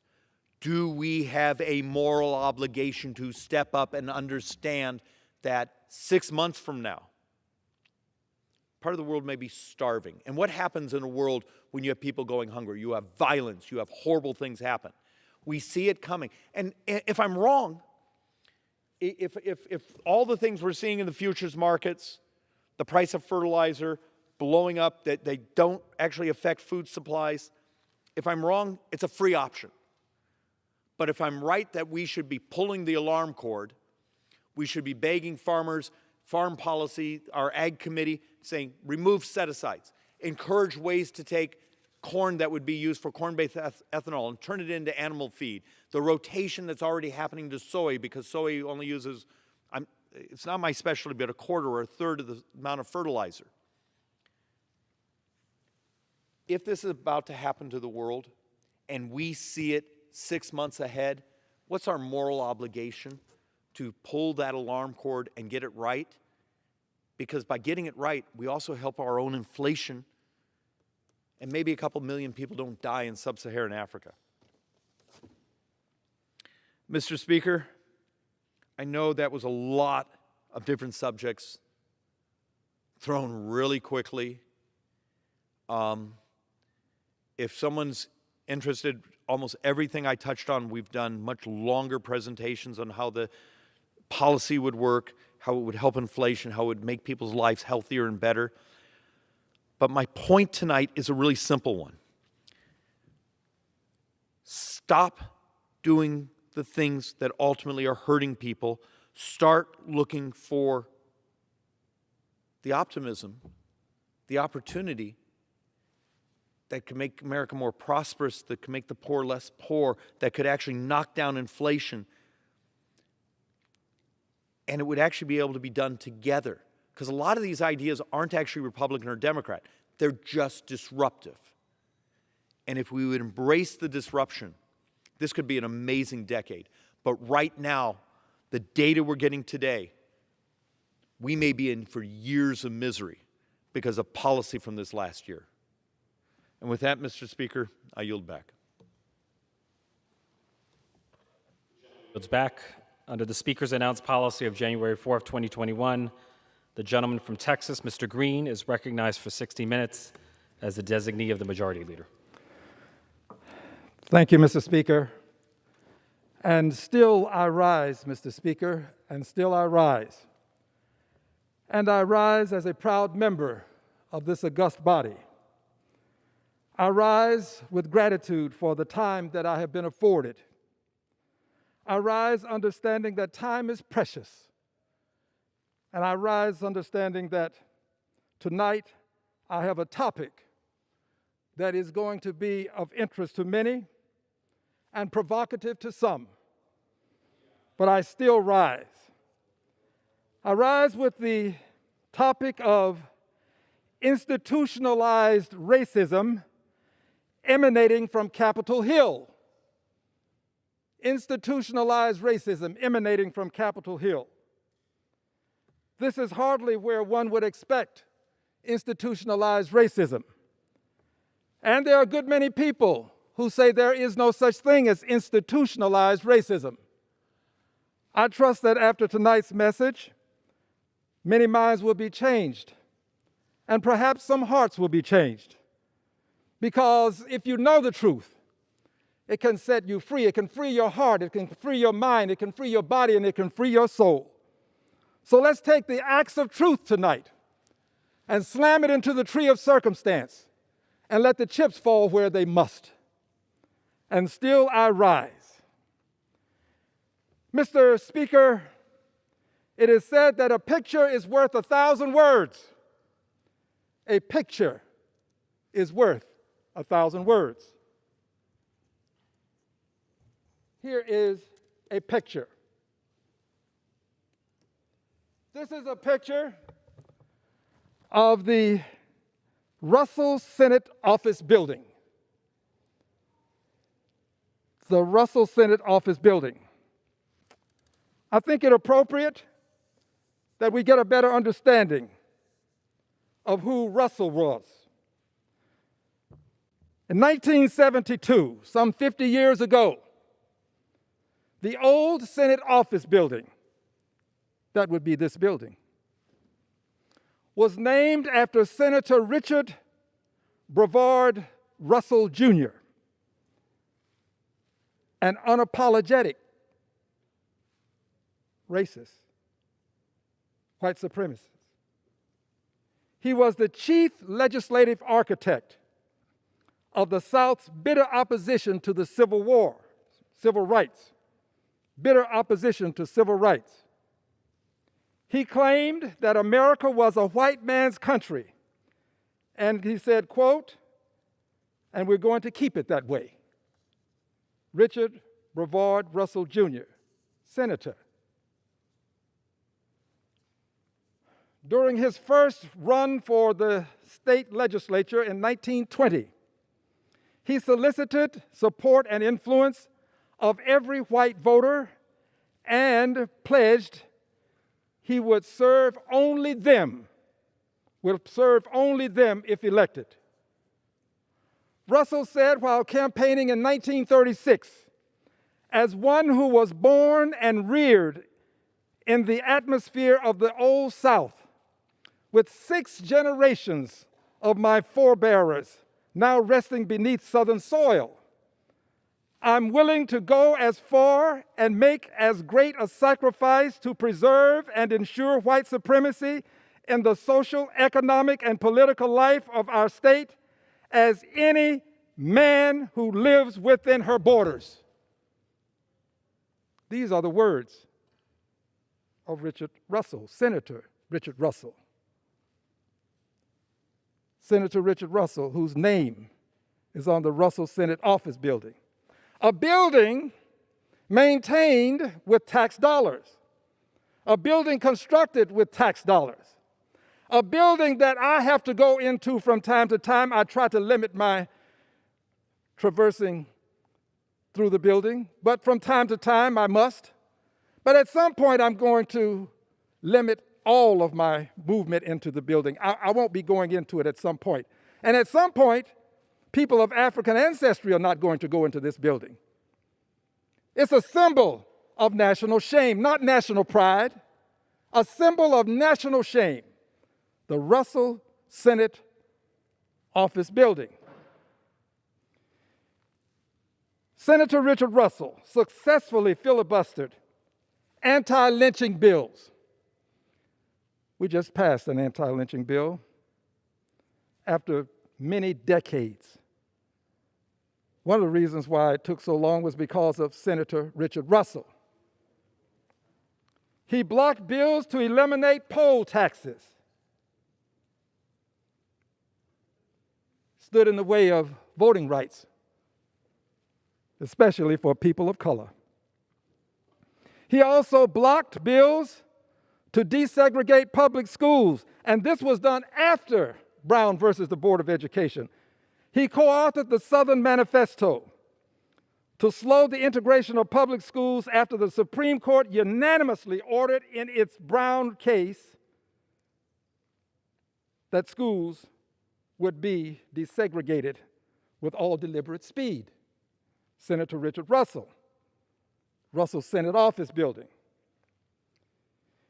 Senator Russell proclaimed there is no such thing as a little integration. This is what he said in 1957. He said, they, meaning black people, are determined to get into our white schools and into white restaurants and into white swimming pools. He went on and indicated that he would warn his Senate colleagues that this would mean a Mongol race which would result in destroying America. Senator Richard Russell. Senate Office Building named in honor of Senator Richard Russell. He proposed a voluntary racial relocation program to adjust the imbalance of the Negro population between the South and the rest of the country.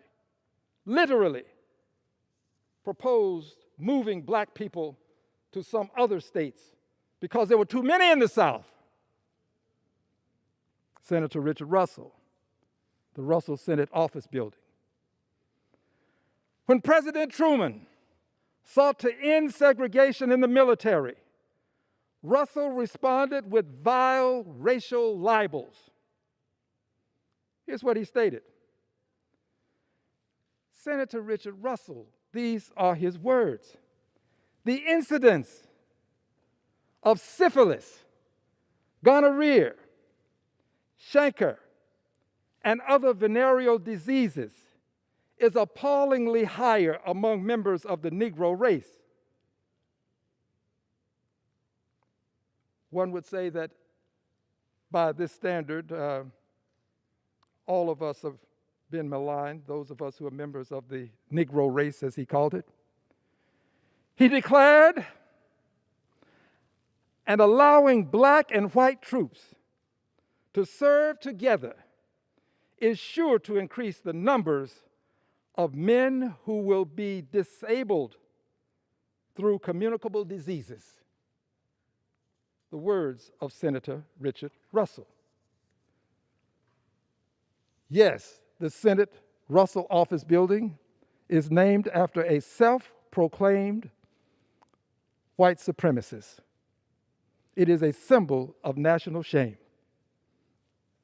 On March 30th, 1964, the Southern bloc of 18 Democratic senators and 1 Republican senator, led by Senator Richard Russell, launched a filibuster to prevent the passage of the 1964 Civil Rights Act, stood in the way of what we now consider some of the great legislative actions that were taken by the House, taken up by the House and the Senate.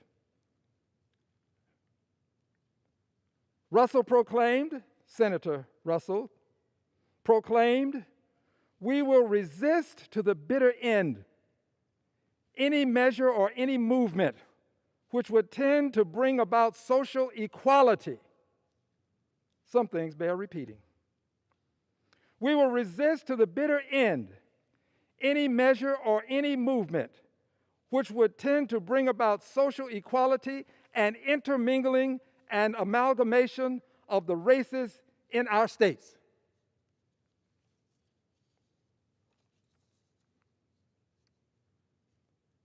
He voted against the 1964 Civil Rights Act, which he called short-sighted and disastrous. He added that the Civil Rights Bill's true intended effect was to intermingle races, eliminate states' rights, and abolish the checks and balance system. A great president from the state of Texas, the Honorable President Lyndon B. Johnson, signed the Civil Rights Act into law. And as a result, Senator Richard Russell led a Southern boycott of the 1964 Democratic National Convention.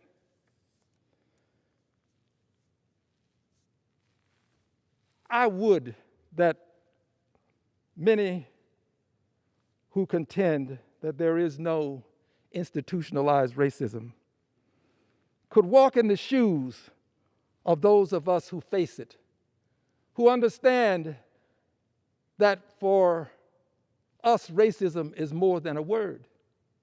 It can sometimes be a way of life that you have to contend with, even in 2022. Russell Senate Office Building. You think I get great pleasure walking through a building named after a person who proclaimed himself a white supremacist? I get no great pleasure in moving through the facility. And I find this to be very interesting. What the Senate does, the Senate named it, it was the old Senate Office Building. What the Senate does, the Senate can undo. This building does not have to bear the name of a white supremacist. This can be changed. We but only have to have the will to do it. And unfortunately, too many of us find ourselves having to deal with our concerns of this nature siloed. Siloed. Well, this concerns black people, and as a result, black people ought to solve this problem. That's not the approach that I've taken. Long before I came to Congress, I thought that, and still believe that, if invidious discrimination exists against anyone, it's everyone's duty, responsibility, and indeed an obligation to challenge it. Not for myself, but for humanity. And there are times when, in so doing, you have to stand alone. But I sincerely believe in the inner sanctum of my soul that it is better to stand alone than not stand at all. So I stand here tonight acknowledging that on many occasions, when it's come to the rights of others, Check my voting record. Check my voting record. Where were you, Al Green, when we took up the rights of the LGBTQ community? I was there. Where were you when we took up the rights of the Latino community? I was there. Babies at the borders. Where were you when we took up the rights of the Jewish community, those standing up against those who are anti-Semitic? I was there. So I ask tonight, where are we, friends? On the Russell Senate office building that to this day honors a self-proclaimed white supremacist. This is institutionalized. It's institutionalized because the Congress, by and through the Senate, as an institution, made it so. You want to see institutionalized racism? A picture's worth 1,000 words. There it is. That's it. The Russell Senate office building. All people of goodwill ought to want to see this changed. I'm not the first person, by the way, to say that it should be changed. I may be one of many. But as long as I'm here, I'm going to be fighting to change the name of the Russell Senate office building. Institutionalized racism. A picture of it worth 1,000 words. Emanating from Capitol Hill, a place where we pass the civil rights laws, a place where we stand, one would assume, against all forms of invidious discrimination. No one would have a building on Capitol Hill bear the name of a self-proclaimed white supremacist. But there it is, the Russell Senate office building. Now, friends, I have not said that we should name the building after the name Richard Russell is removed, Senator. I've not said that we should name it after any given person. I've not said that we should have a certain process in place to select the name. I have said, let it revert to the name that was there before we named it after a self-proclaimed white supremacist. Let it revert to what it was before, and that was the old Senate office building. Let it revert, and then establish the proper protocols and all of the processes and whatever methodology you choose to select a name. I believe that we won't make that mistake again, the mistake that we've made with Senator Richard Russell, but let's let it revert. And that we could do overnight. That we could do overnight. There is no requirement that we wait months, years, weeks. No requirement. We could change the name to the old Senate office building overnight. We would only have to have the will to do it. And believe that in so doing, it won't look like someone made us do it. You know, that always enters into politics, it seems. I shouldn't say always, too often. We don't do things because we don't want it to seem as though someone made us do it. We have to find our own way to get it done. We have to allow the parade to turn the corner and then run out in front of it and claim that we were there all the time. Do whatever you must. But let's take the name off. Let's take Richard Russell's name off of the building. Friends, if a picture is worth 1,000 words, I contend that a song speaks for itself and its writer. A song speaks for itself and its writer. Let's now move on from the Russell office building. And let's move on to Stephen Foster. Stephen Foster. Stephen Foster has a Memorial Day.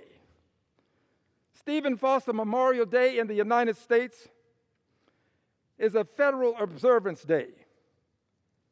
And we do observe Stephen Foster Day on January 13th, annually.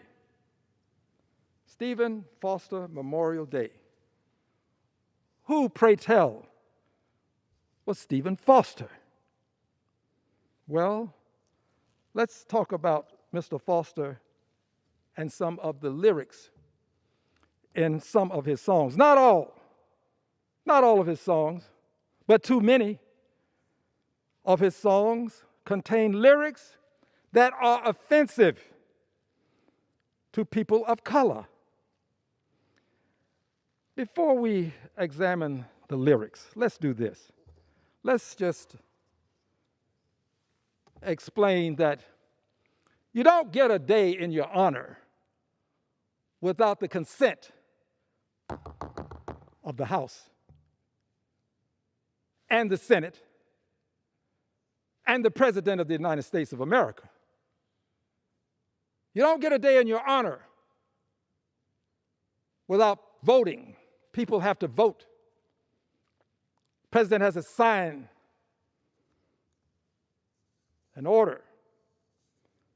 I'll be reading for you the resolution in just a moment. But for now, let's look at some of the songs. Songs by Stephen C. Foster. Stephen C. Foster. Songs by Stephen C. Foster containing the N-word. Some of you may be familiar with Oh, Susanna. Oh, Susanna. I trust at home that you can read this. He uses what I consider a demeaning vernacular. I jumped aboard the telegraph and traveled down the river. The electric fluid magnified and killed the 500 N-word. We're not allowed to say the word on the floor, and I appreciate that. I never say it. I'm not one of those persons who, in my private life, I don't use that word. Song by Stephen C. Foster. Stephen C. Foster, by the way, was declared the father of American music. The father of American music. The date that we commemorate or celebrate, however you choose, is January 13th, annually. The date was created by Joint Res H.J. Res 308, 82nd Congress, introduced in the House on August the 2nd of 1951, passed the House on October 15th, 1951, some 74 days after introduction. But 74 days after its introduction, it passed the House. Passed the Senate on October 19th, 1951, some 78 days after introduction, and was signed into law by the President of the United States on October 27th, 1951, some 86 days after introduction. One can only but pray that legislation, righteous legislation, that benefits people who have been demeaned, people who have been discriminated against, righteous legislation that would benefit them and prevent future discrimination, righteous legislation, would only pray that we could get such timelines for righteous legislation. Stephen Foster performed in blackface. For those who are not familiar, and by the way, he started this at the age of 9. So he was influenced. Blackface. This is a form of art, and I'm being kind, wherein persons who are of European ancestry paint their faces black. And in a sense, they perpetrate a vision of black people as happy-go-lucky dancers jumping around, simple and good-natured creatures. In minstrel shows. Minstrel shows were a form of racist entertainment developed in the early 19th century, consisting of comic skits, variety acts, dancing, and music performances that depicted people specifically of African descent. The shows were performed by mostly white people in makeup or blackface, as I have explained, for the purpose of playing the role of black people. Minstrel shows lampooned black people as dim-witted, lazy, buffoonish, superstitious, and happy-go-lucky. Stephen Foster was a master of minstrel music. Christie's Minstrels, the most successful minstrel shows of the time, made an arrangement with Foster for the show to be the first to sing his songs. Mr. Foster, if you have a song, a minstrel song, we want to be the first. I can imagine Mr. Christie saying that. He would have the rights to be the first to sing these songs, present these plays demeaning black people. And Mr. Foster complied. Before I read the resolution, let's take a look at another song written by the father of American folk music to this day, with a day that's celebrated on the 13th of each January in his honor. The father, Old Uncle Ned. An excerpt. There was an old N-word. They called him Uncle Ned. He's dead long ago, long ago. No more work for poor old Ned. He's gone where the good N-words go. The father of American folk music institutionalized racism in song.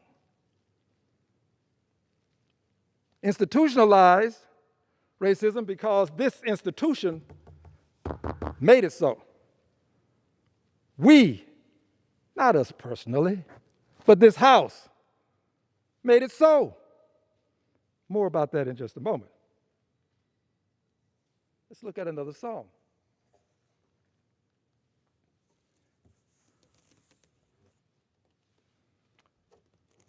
Old the Mule. These are excerpts. It reads, go down to the cotton field. Go down, I say. Go down and call the N-word boys. All well no more today. The father of American folk music, proclaimed as such by the United States House of Representatives, institutionalized as such with the concurrence of the United States Senate. ordered as such with the signature of the President of the United States of America.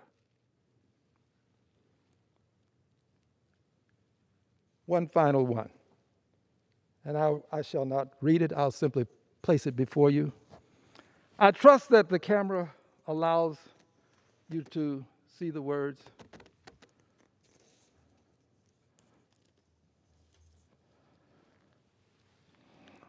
Away down south, S-O-U-F. So now we find ourselves with a day honoring Stephen Foster by way of a joint resolution authorizing the President of the United States of America, I might add, parenthetically, to proclaim January 13th of each year as Stephen Foster Memorial Day. And it reads, in part, not in toto, whereas Stephen Collins Foster has become a national expression of democracy. Stephen Collins Foster has become a national expression of democracy through his clear and simple embodiment of American tradition in his world-famous lyrics. So says the House, the Senate, and the President, such that we honor him on the 13th of January every year. The resolution reads, whereas the songs of Stephen Collins Foster belong to the people, don't count me among the people that these songs belong to the people and are the musical essence of democracy. This is the musical essence of democracy. What a sad state of affairs that we have to contend with. Whereas the songs of Stephen Collins Foster belong to the people and are the musical essence of democracy, so that he is now recognized as the father of American folk music and the true interpreter of the fundamental spirit of music. Stephen Collins Foster. Whereas Stephen Collins Foster symbolizes his work in his works, the unity of mankind through music. This is the unity of mankind through music. So says the House, the Senate, and a president, and a day in honor of Stephen Collins Foster. His works symbolize the unity of mankind.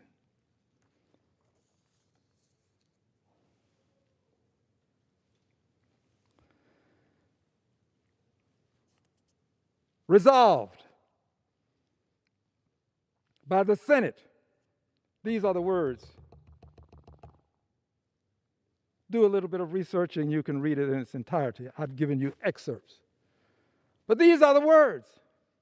Resolved by the Senate and the House of Representatives of the United States of America in Congress assembled, that the President of the United States is authorized to issue a proclamation designating January 13th of each year as Stephen Foster Memorial Day, calling upon the people throughout the United States of America to observe such day with appropriate ceremonies, pilgrimages to his shrines, and musical programs featuring his compositions I assume that would be minstrel shows, approved October 27th, 1951.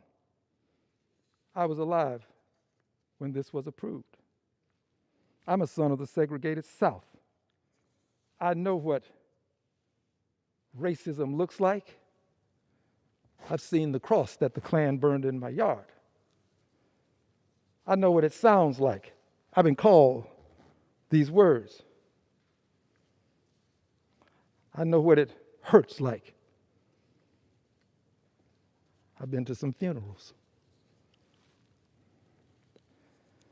So now, my dear friends, my dear brothers and sisters, and I say such because I'm a student of Dr. King, and I believe, as he proclaimed, that there really is but one race, and that's the human race. And I believe that all persons were created equal, from a base black, as Dr. King put it, to a treble white. And he went on to say that fleecy locks and black complexion cannot forfeit nature's claim. Though skin may differ, affection dwells in black and white the same. And were I so tall as to reach the pole or to grasp the ocean at a span, I must be measured by my soul, for the mind is the standard of the man and woman. I believe this, and because I believe it, I believe that we all have a responsibility to eliminate this institutionalized racism emanating from the capital of the United States of America, institutionalized by the Congress, signed into law by the President, institutionalized by the Senate, Russell Office Building. I love my country. I sing the national anthem. There are some parts of it that we may want to address at some point, but I love my country. I say the Pledge of Allegiance. I love my country. It means something to me to have been born in the United States of America.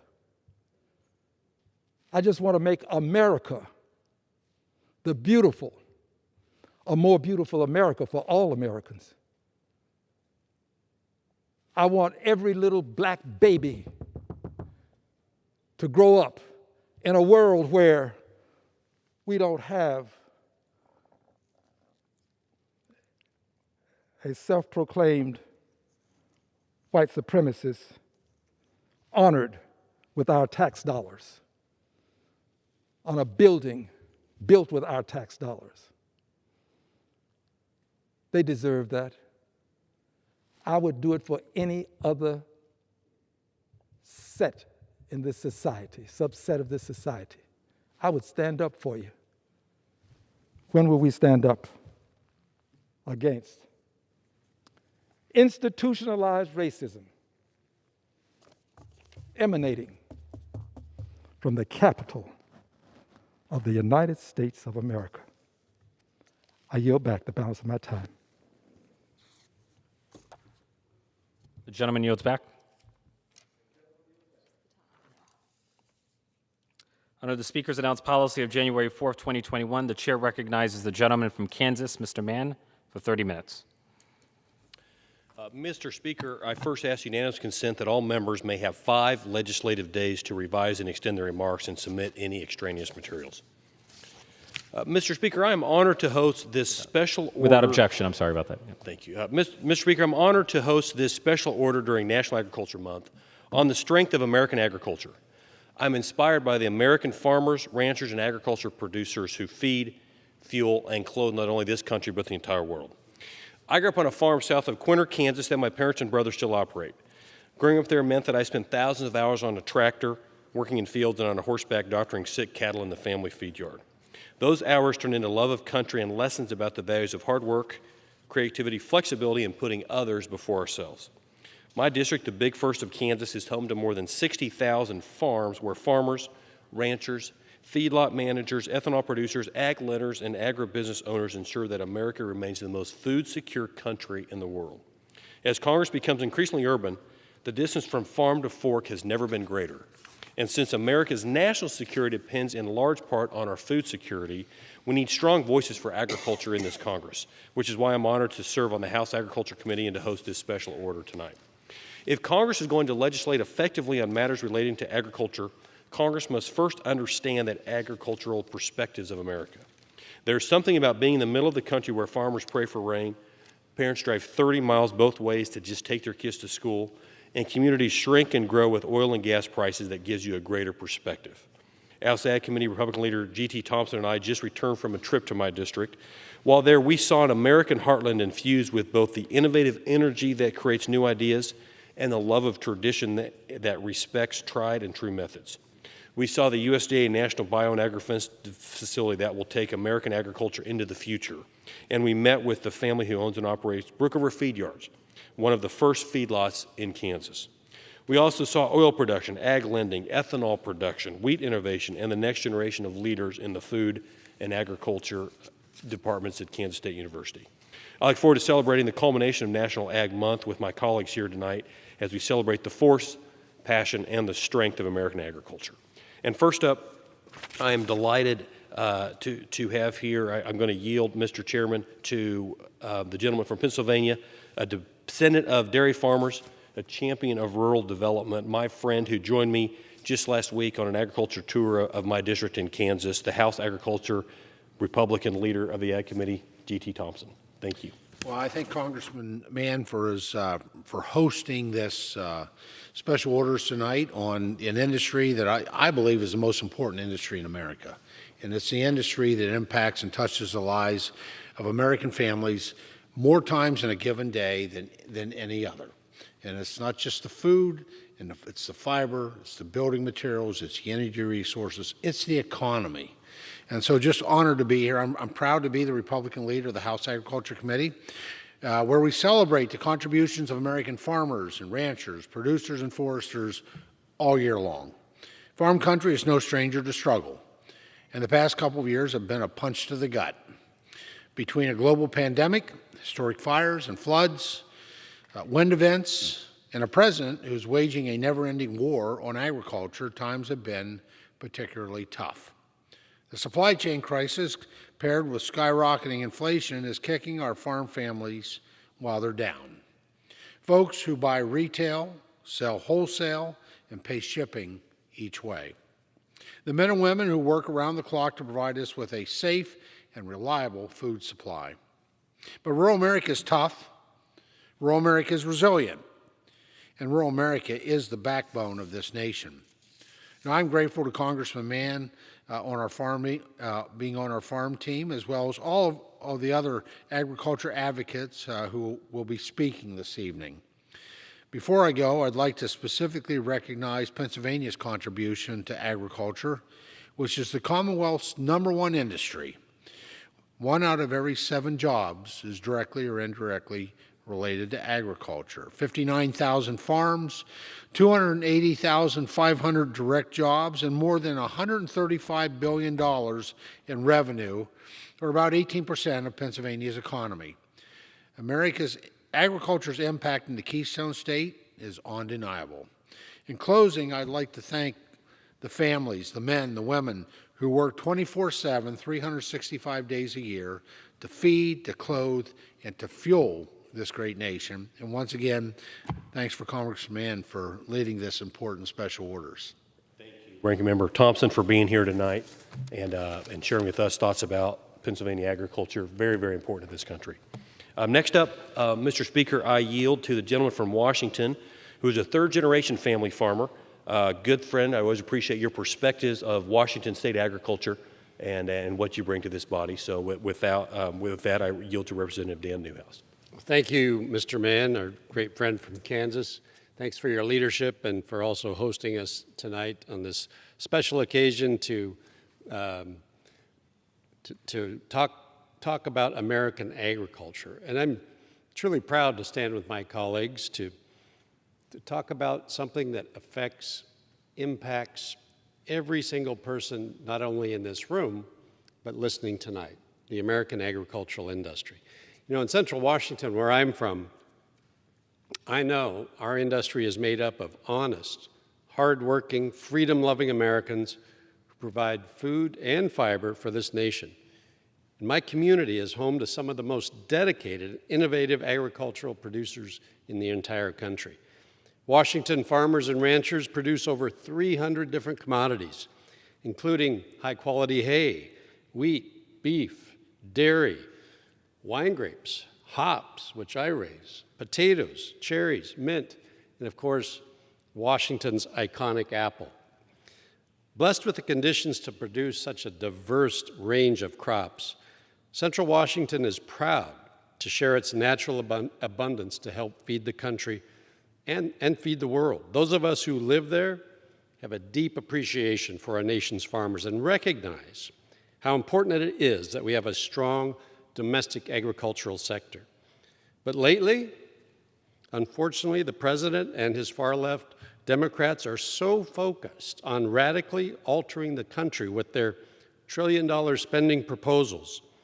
They're blind to the impacts of their own policies that are already having on Americans across the country. Cost of living is at a 40-year high. It's still going up. Now they're looking to raise taxes again on small businesses, on family farms.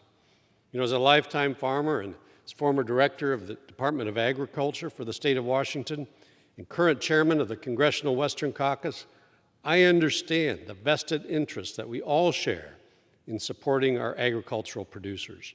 And I'm proud to join my House Republican colleagues in advocating against burdensome regulations that impact rural communities and for real solutions, not just empty promises, to help our farmers and our ranchers, to our farm workers, and to all Americans who deserve a strong food supply chain. I introduced the first serious agricultural labor reform bill to pass the House in over 30 years, the Farm Workforce Modernization Act, to ensure that those who wish to come to our country, abide by our laws, and contribute to our farms, ranches, and local communities are able to do so. I, along with my Republican colleagues, am leading efforts to stop our foreign adversaries, such as Communist China, from gobbling up American farmland and taking control of our food supply chain. I'm protecting our hydroelectric dams in the Northwest that provide irrigation water, baseload power for Central Washington and beyond, and serve as a sustainable and efficient way to transport our nation's crops. The Columbia River barges carry more than 50% of U.S. wheat destined for export. And barging on the Columbia and Snake River systems keeps, get this, 700,000 semi-trucks off the roads and their emissions out of the air each and every year. I'm leading the entire Congressional Western Caucus in fighting against this administration's efforts to revive the single most overreaching federal regulatory action in history. It's called the Waters of the United States, or the WOTUS rule.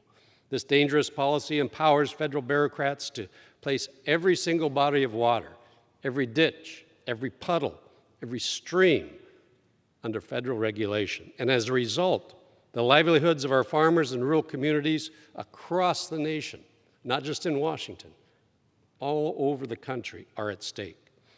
Well, it's clear to me, just as I know it's clear to my constituents, President Biden and Democrats are failing to display the leadership America needs and deserves. But there's a silver lining here. American agriculture is strong.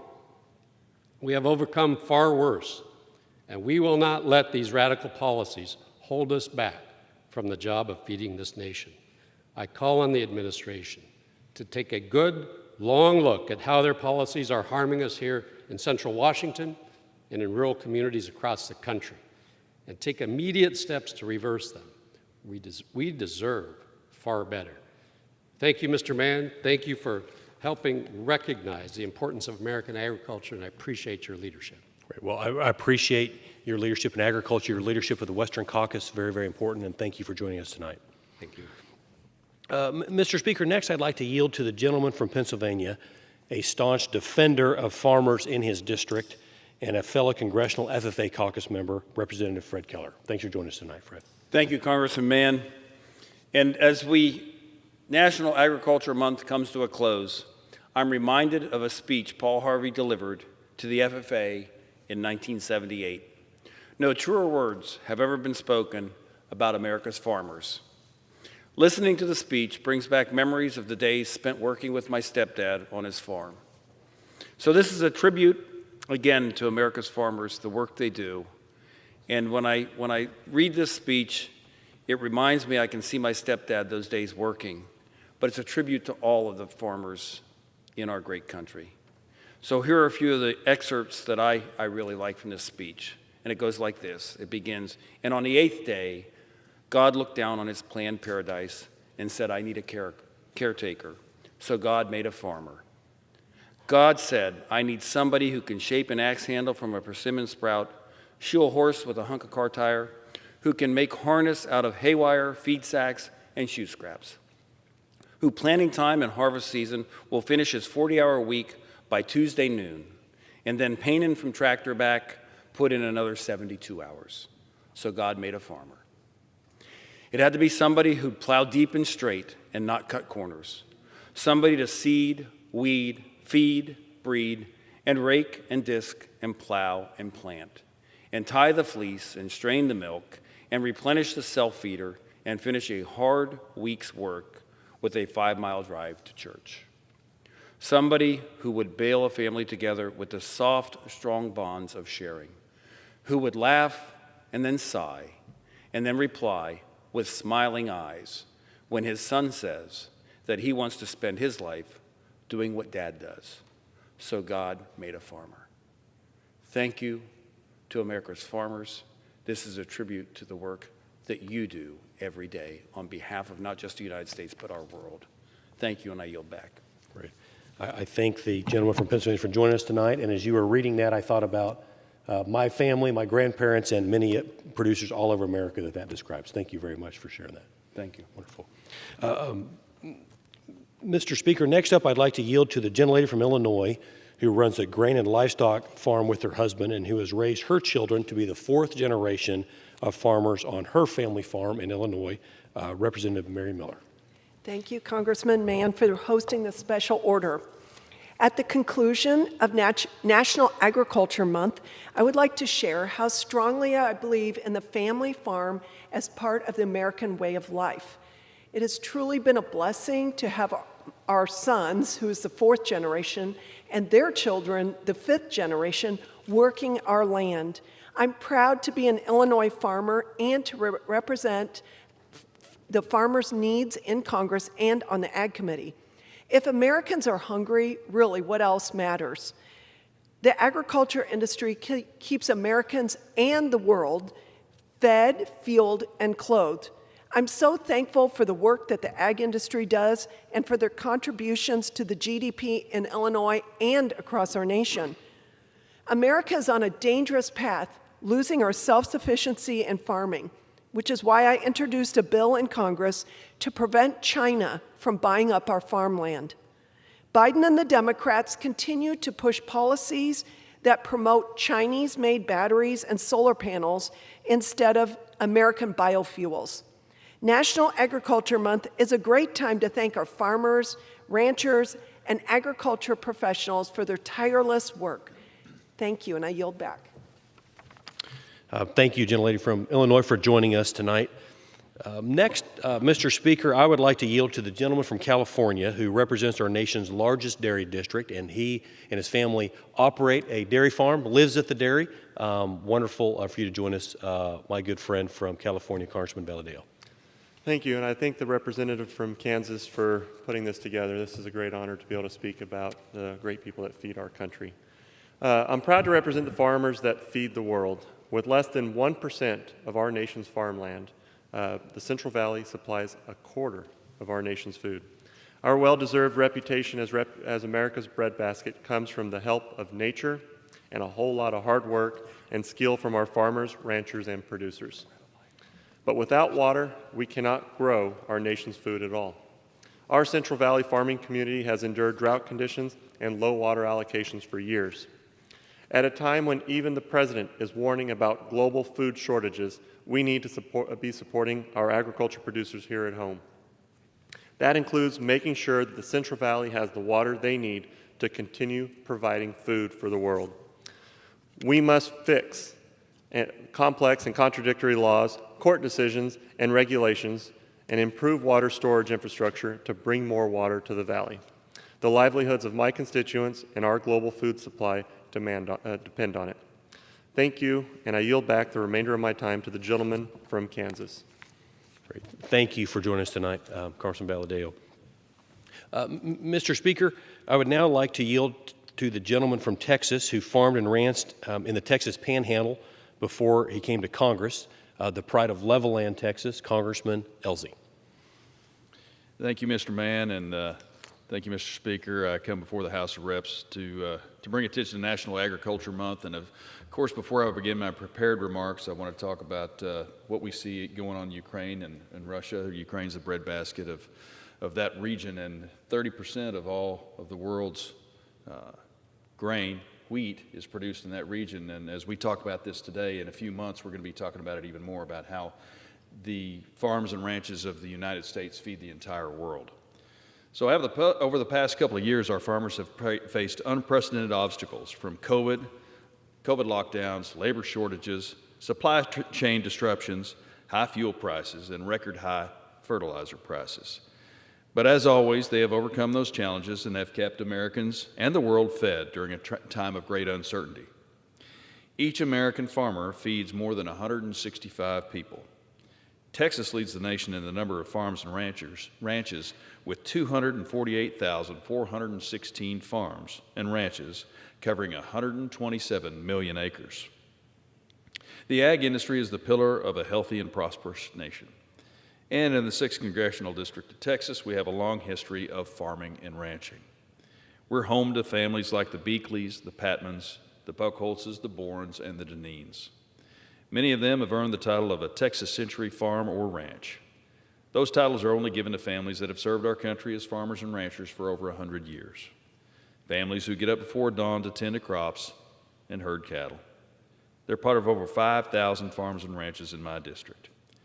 So if you fed your family today, thank a farmer, thank a rancher, and in Texas, thank a neighbor. I yield back. I want to thank the gentleman from Texas for joining us and representing Texas, such a legacy of agriculture in that great state. Mr. Speaker, I want to thank everyone who spoke today for helping Congress understand an agriculture perspective. As Dwight Eisenhower, who is from my state, from my district, said, farming looks mighty easy when your plow is a pencil and you're 1,000 miles from a cornfield. Today it felt like members who spoke on this floor brought the farm a little closer to Capitol Hill, and for that I thank them. Congress uses the reauthorization of the Farm Bill every 5 years to determine the nature of our support for the men and women who feed, fuel, and clothe the world. America's food security is so important because it determines the strength of our national security. We will never be a secure country if we have to rely on other countries to feed ourselves. Because of the tenacity of the American farmer, we are the most food secure country in the world, and I will do everything in my power to keep it that way. As Congress determines how we will support farmers, ranchers, and agriculture producers in the 2023 Farm Bill, I encourage members to imagine how different their lives would be without healthy American agriculture. From the food on our tables, to the fuel in our cars, to the fibers in our clothing, to the roofs over our head, agriculture is all around us, and we tend to take it for granted. Well, it isn't granted, it is gifted. Every day, American farmers, ranchers, and agriculture producers give us the gift of our quality of life in this country. Our comforts come from the sweat of their brows. The least this Congress can do is support their efforts wholeheartedly with the strong, thoughtful 2023 Farm Bill and related legislation. The future of America depends on it. And with that, Mr. Speaker, I yield back.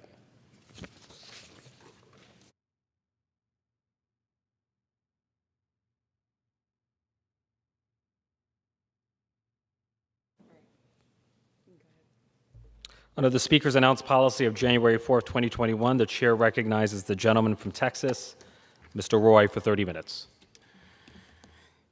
I thank the Speaker. I thank my colleagues for coming down here and talking about the importance of farming in the United States. One of the things we're dealing with, obviously, we talked about it, some fertilizer shortages. I know that firsthand, seeing some of the farms in the district I represent out in West Texas and so forth. We've got a lot of issues we've got to address. And I just want to note, as a Texan, we had my fellow Texan down here just a little bit ago, that here we sit again. Here it's March 31st, in an empty chamber again. You know, it's the close of a quarter, you know, a fiscal quarter. Members got their places to go, their dinners to go to. We just ran through a handful of votes today, no amendments, no debate. Here's the People's House in all its glory. No debate, no discussion. Do we have a single debate here in the People's House about what's happening at our southern border today? Any discussion at all? Does the Speaker of the House of Representatives give a rat's rear end about South Texas or the rest of this country? About the ranchers that are dealing with a flood of people coming across our border, endangering them and their families? No, they don't care. They don't care at all. But I can tell you, we in Texas care. And the leadership of this body better start caring soon. And let me just say something to all my fellow Republicans who just funded this government 2 weeks ago. Those of you who cut a deal with the devil, you're responsible for this too. You funded this government. You funded the government that's allowing people to come across our border, that's empowering cartels, that's allowing migrants to get abused, that's causing ranchers to lose their livestock, ranchers to be endangered, fentanyl to pour across our border. And now this administration has the gall to shut down Title 42 while Americans are still wearing masks on airplanes, while we still have men and women in uniform being forced to get a needle stuck in their arm with the power of government. And the leadership, so-called leadership of our government, has the gall to shut down Title 42, the one thing allowing us to stop the flood at our border even partially. March of this year, right now, March, 200,000 apprehensions.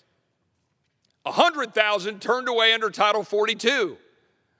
But now the head of the CDC, in coordination with the Department of Homeland Security Secretary, is saying we're going to stop using Title 42. Well, then what in the hell are you going to do? Nothing other than process more immigrants coming across our border who are not truly seeking asylum. But that's what's happening. And what's actually happening at our border right now is that there's shootouts going on as we speak on a daily basis between the Gulf Cartel, it's technically the cartel Jalisco New Generation, but Gulf Cartel, CDG, warring with the Cartel del Noreste of Los Zetas. And we're talking about dead people. Dead bodies, people getting shot in their car, bullets firing, flying all over our southern border, dead individuals, this young girl here, head blown off. All of this is happening every single day, all while American kids are dying with Xanax laced with fentanyl. And again, I want to be clear here. When you take Title 42 away, you, Secretary Mayorkas, you, CDC Director Walensky, you, my Democratic colleagues who are countenancing it and funding it, you, President Biden, when you take away Title 42, the blood is on your hands. Dead Americans, dead migrants, destroyed communities in Texas, empowered cartels, making literally last night, talking to people coming across the border, saying they're spending $3,000 to $5,000 to come up from Nicaragua, Venezuela, Cuba, 13,000 apprehensions from Russia in the last 5 months. We're about to see an unprecedented explosion on our southern border. But again, this administration not only doesn't care, it's purposeful. It is 100% purposeful. Endangering the people of the United States, endangering migrants while in the false name of compassion saying it's good for them, empowering cartels, knowing they're doing it, knowing they, for the most part, do not have a legitimate claim to asylum. They're purposefully not enforcing the laws of the United States, purposely not using the tools at their disposal, like now ending Title 42. And for what reason? For crass political purposes. That is your modern Democratic Party. Using migrants, using them for political purposes and endangering them and Americans in the process. It is a gross violation of the oath taken to defend the Constitution of the United States. It is fully and entirely impeachable, and every Republican should be agreeing to impeach Secretary Mayorkas on day one when we come into this body and we're in charge of the House of Representatives next January, after the absolute feckless destruction of this country by an incompetent, destructive Democratic majority in this body, an incompetent, destructive, and flat out reckless administration refusing to enforce the laws of the United States. But that is what is happening. Everybody says, oh, you're going down, there he goes, ranting on the floor again about the border. Well, excuse me, but it's Texas. And Texas needs to be starting to take a little action to tell the rest of this country to shove it up its rear end, because Texas is taking it on the chin. Because the leadership of this country is forsaking Texas, hurting Texas, hurting my neighbors, hurting my community. And it's about time that it stops. And it's about time that Republicans on this side of the aisle stop giving lip service to border security, choose to actually do their job and not fund the government that is refusing to enforce the laws. I listened to Republican leadership down here on the floor a few weeks ago trying to tell me, oh, thank me for giving us more money for ICE and Border Patrol. Well, how the heck is that working out now? More money for more processing of more migrants getting abused by cartels? More money for more processing of more migrants to come into Uvalde, Texas, where the mayor just texted me 5 minutes ago? Tell them, in case you're wondering, that's you Democrats across the other side of the aisle, tell them, and by the way, Republican leadership, tell them to come and see the, I'll edit his remarks, crap show they have created, 500 to 1,000 a day in Eagle Pass and Del Rio, no vetting. These are human beings, Texans, people we represent, our communities. But I promise my colleagues on the other side of the aisle don't give a whit. They sit in their smug chairs in their committee hearings saying, oh, this is all made up. There's nothing to it. It's all lies. Just like the lie that President Biden said and his press secretary said when he accused Border Patrol agents of whipping people. The flat out lie. Where are those Border Patrol agents now? Have they been returned to their job? Has a report come out? No.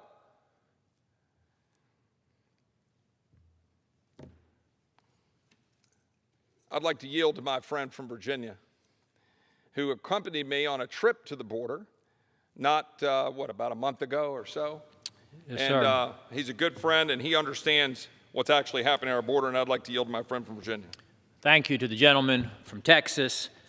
We don't have a finer patriot and a more courageous warrior for freedom in the Congress, and I appreciate your leadership on this and so many issues, and I appreciate you leading this discussion here on the floor tonight.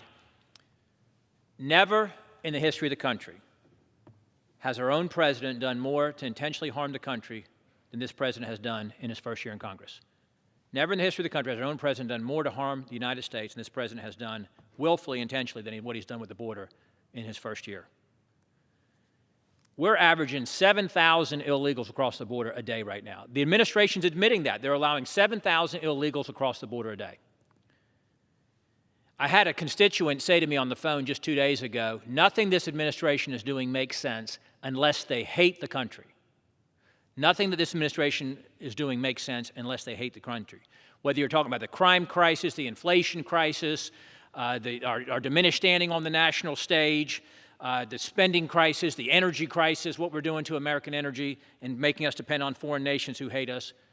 But I think at the top of that list is what we're doing at the border. When I ran for the first time 2 years ago, I identified the greatest threats to the country. I believe our education system, indoctrination of our kids, K-12 and college campuses, our runaway radical spending that's bankrupting our future, and then our immigration and border situation. And nothing has changed my mind to that effect in my first year here. I've been to the border 4 times. I'm well aware that Virginia's 5th District is not geographically, physically located at the border. But we just had an MS-13 gang member convicted of murder in my hometown of Lynchburg, Virginia, who illegally came across the border. This president's policies are making every town a border town, every state a border state. Everything and everyone that comes across that border comes under the control of the Mexican crime cartels. And it's threatening the security of our nation. It's an economic security issue, it's a health security issue, and it's certainly a national security issue.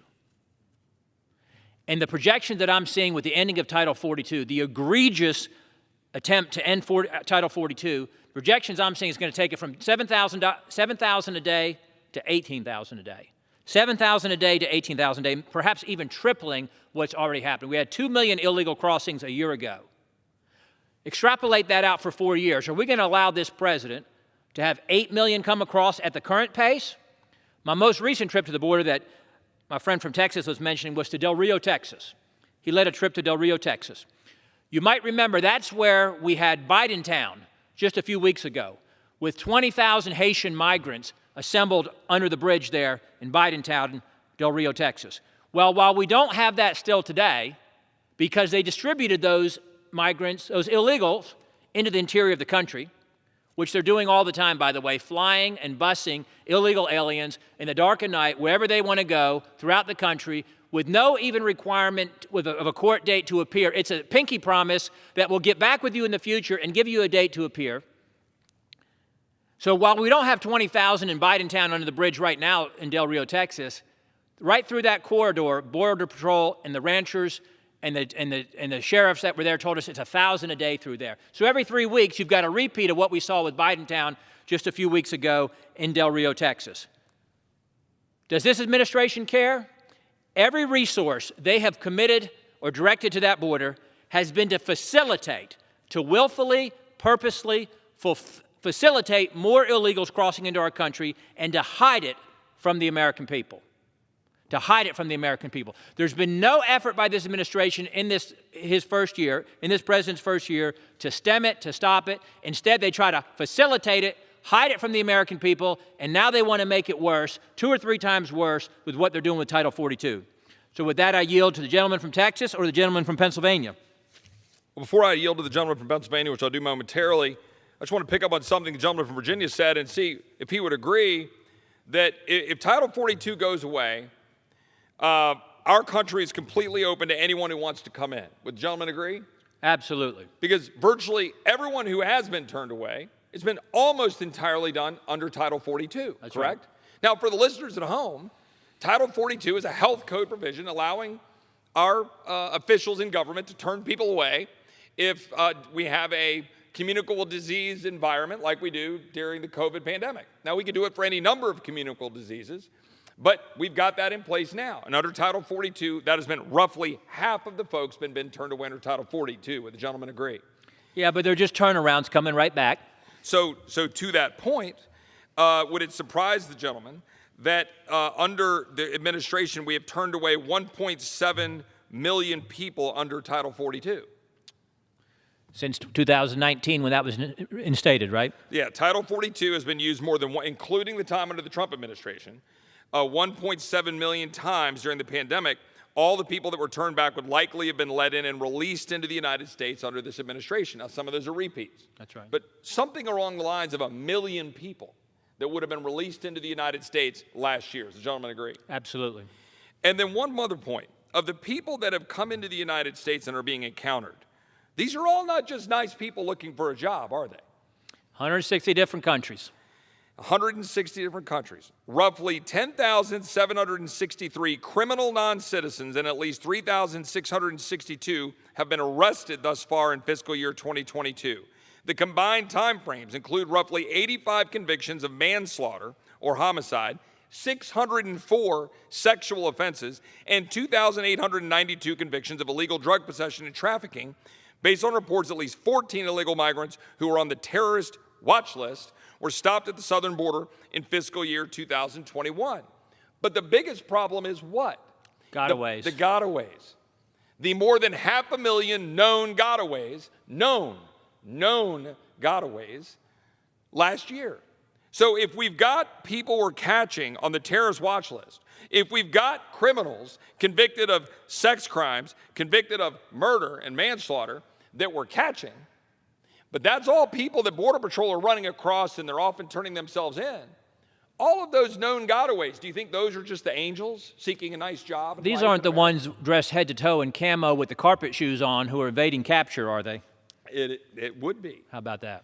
And I'd like to turn it over and yield time to the gentleman from Pennsylvania, one of the great patriots, and I'm proud to call him my friend. Well, I thank my friend, Mr. Roy from Texas. He's been the consummate crusader on this issue, and if not for him, this would even be more ignored in Washington, D.C. than it is already. And I just think about a scant month and a half ago or something, the President of the United States stood right there and talked about securing the border. It's unfathomable to me. We used to not say lie in the world of politics about your opponent or the other party or whatever, but I don't know what else that is other than a lie. And look, I come from Pennsylvania. We're not on the border where Mr. Roy represents, where his community and his state's being completely overrun. Pennsylvania is far from the border. We got Route 81. We got Route 83. The fentanyl comes up, right?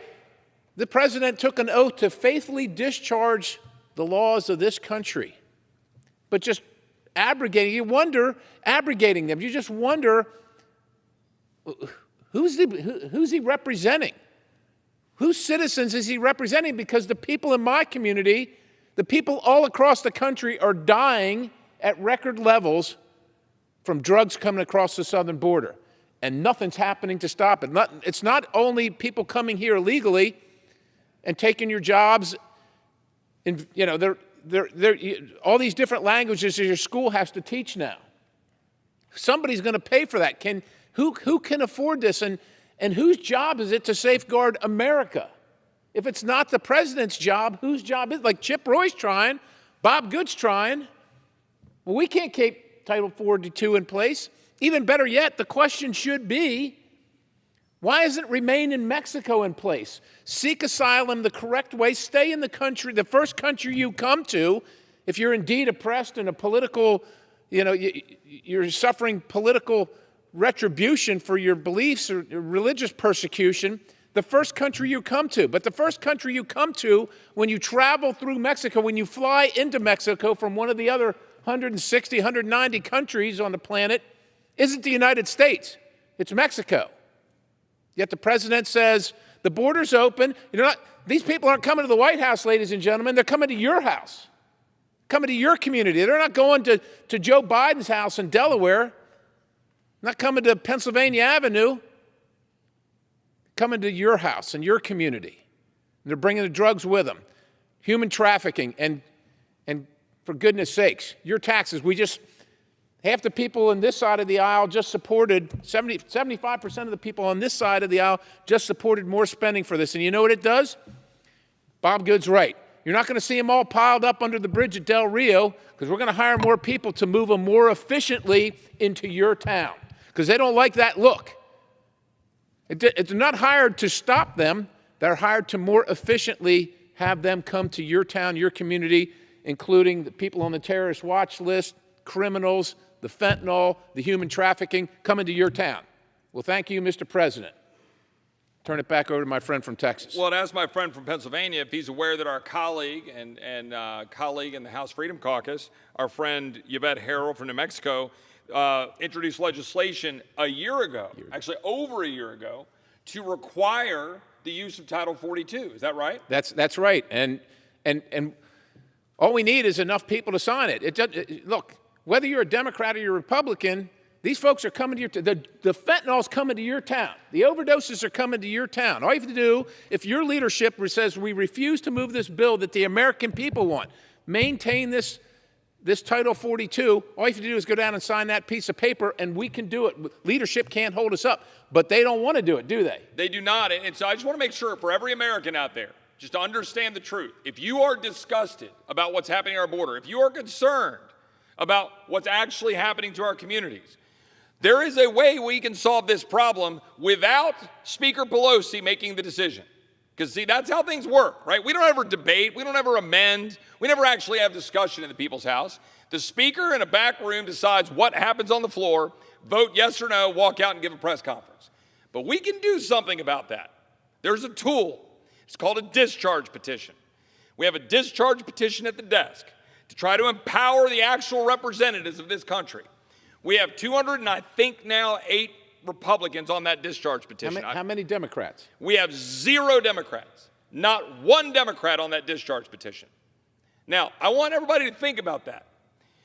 The Democrats in this body apparently are so beholden to the radical idea of wide open borders, not implementing Title 42, while Americans are being forced to wear masks on airplanes, while Americans are getting a jab needle stuck in their arm by force of government if they're in the military, border patrol, or any other federal employee, while there's still a federal health emergency in place under order of the president. Well, we're firing people that were on the front lines at the beginning of the pandemic without it, where there was no vaccine present, right? They went out and risked their lives, not knowing what they were dealing with, and now, unless they take the jab, now they're out of work. And so while that's in place, we have a discharge petition where we can bring to the floor and vote to force enforcement of Title 42 in this country. And not one of our Democratic colleagues will join us in that effort. We have 13. Wouldn't it? It sure 13 would. plus 8, 208? It sure would. I think there's somewhere around 50 Democratic members from border states, if you count New Mexico, Arizona, California, and Texas. So where are my Democratic colleagues in border states? I think they ought to be asked.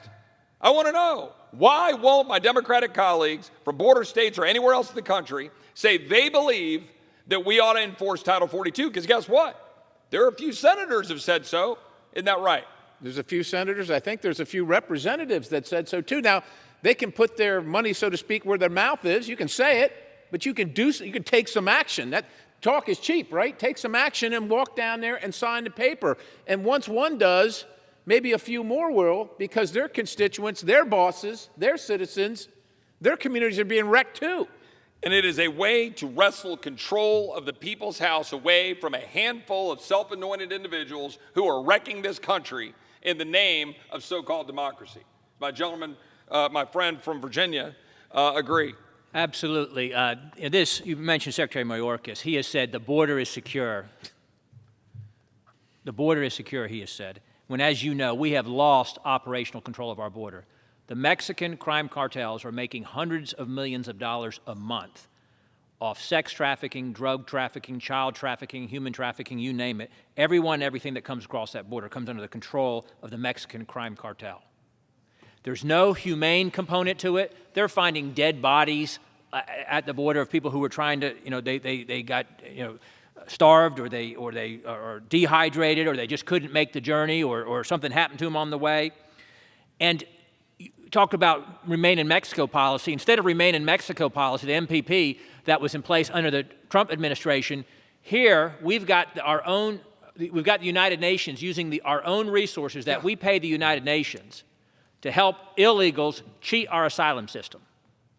So the United Nations is taking resources that the United States is giving to them to use to train illegals on how to cheat our asylum system and how to gain access into our country by claiming asylum. And then the Democrat Party, 20 years ago, passed a law that prohibits the requirement of proof of citizenship to vote. Now, of course, they don't want any ID in order to vote, and you've got the president promising amnesty to anybody that's here illegally. Do you think there's incentive to cheat our voting system and to vote illegally when there's no requirement of proof of citizenship, there's no ID to vote, and you've got the promise of amnesty? We've essentially got illegals with a license to vote here in this country right now, and here we want to continue to ramp it up to take it from 7,000 a day to an estimate of maybe 18,000 a day by eliminating Title 42. Would the gentleman also agree that it's not only the UN that your tax dollars are going to for, we're actually, in this body, they voted recently to pay for attorneys to go help those folks that came across the border illegally navigate the system. Now, you go try that. You go break the law wantonly and then appeal to your federal government to pay for your attorney to get around the law that you just broke wantonly. Both of my friends, the gentleman from Pennsylvania, the gentleman from Virginia, you guys are both fathers, correct? Indeed. Yes. Do you think that there is anything compassionate? When my colleagues on the other side of the aisle like to talk about their compassion for migrants who are seeking to come to this country, do my friends think there is anything at all compassionate about a little girl getting raped in a stash house in Houston, Texas, as we speak? Or being driven up and put into the sex trafficking trade up I-35 or across I-10 in the southern part of the United States, or trafficked to anywhere throughout the rest of this country? Do you think that's compassionate? Do you think it's compassionate for a young woman to be getting shot up in a cartel warfare happening at South Texas, happening along the Rio Grande in northern Mexico? Is that compassion? Is it compassion? What about the rape trees? We've been to the border. You've seen the little shoes all stacked up at the border. These are little children. And Representative Roy is absolutely right. And, you know, as trophies, can you imagine your little girls or anybody's little girls, their little girl panties hanging from a tree as a trophy? This is what our colleagues on the other side of the aisle refuse to acknowledge, like it's not happening, like it never happened. But it's happening every single day. Somebody's got to do something about it. Is it compassionate for the young man or young woman of the 100,000 or so last year who died from drug overdoses to take Xanax and it be laced with fentanyl and die? Is that something that is compassionate, my friend from Virginia? Do you think these are compassionate things to be doing? The number one killer of Americans between age 18 and 45 last year was drug overdoses. And yet we're allowing dangerous drugs, the most dangerous fentanyl and other dangerous drugs, to stream across the border. The only way you get across the border, the Mexican border in the United States, is to pay the Mexican crime cartels. Border Patrol and the local sheriffs will tell you, if you try to cross apart from the cartels, they'll kill you. You come either beholden to them, essentially an indentured servant, with pledge of your family back home if you don't have the cash up front. They will kill your family if you don't pay. Or you work it off. You work it off by trafficking drugs across, or trafficking children, or trafficking women across the border. Nothing compassionate about that. One of my good friends who was a former Texas Department of Public Safety expert on these issues and dealing with cartels just sent me a text showing me video from last night at the border and individuals they're recording saying they're paying $3,000 or $5,000 to get across the river. How is that compassionate? They're going to have to make a monthly payment to cartels. And you know what? A lot of those payments are going to come in the form of sex trafficking, labor trafficking. Right. And I just think, I think we got about a minute and a half left. I would just say, and I thank my friends for joining me down here on the floor, that this is a solvable problem right now. Again, this could be stopped right now. It could be stopped right now. This hour, this moment. But where is President Biden? Where is Secretary Mayorkas? Other than purposely ignoring the laws of the United States to endanger the American people and the migrants who seek to come here. Where are they? And why shouldn't we be impeaching Secretary Mayorkas for failing to faithfully execute the laws of the United States, causing death and destruction to Americans' property and to American people in the form of drug overdoses and in the form of the endangerment of our citizens? And again, the migrants who seek to come here. I would ask that question of all my colleagues on the other side of the aisle. You can take this back and wrestle it away from the administration. Sign that discharge petition. Let's have a vote. Let's have a debate. What are my colleagues afraid of? The truth?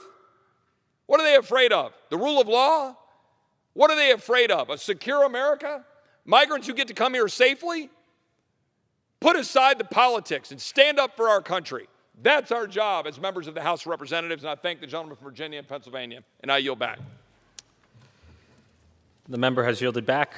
Members are reminded to refrain from engaging in personalities toward the president. Members are reminded to address their remarks to the chair and not to a perceived viewing audience. Pursuant to Section 11B of House Resolution 188, the House stands adjourned until 9 a.m. tomorrow.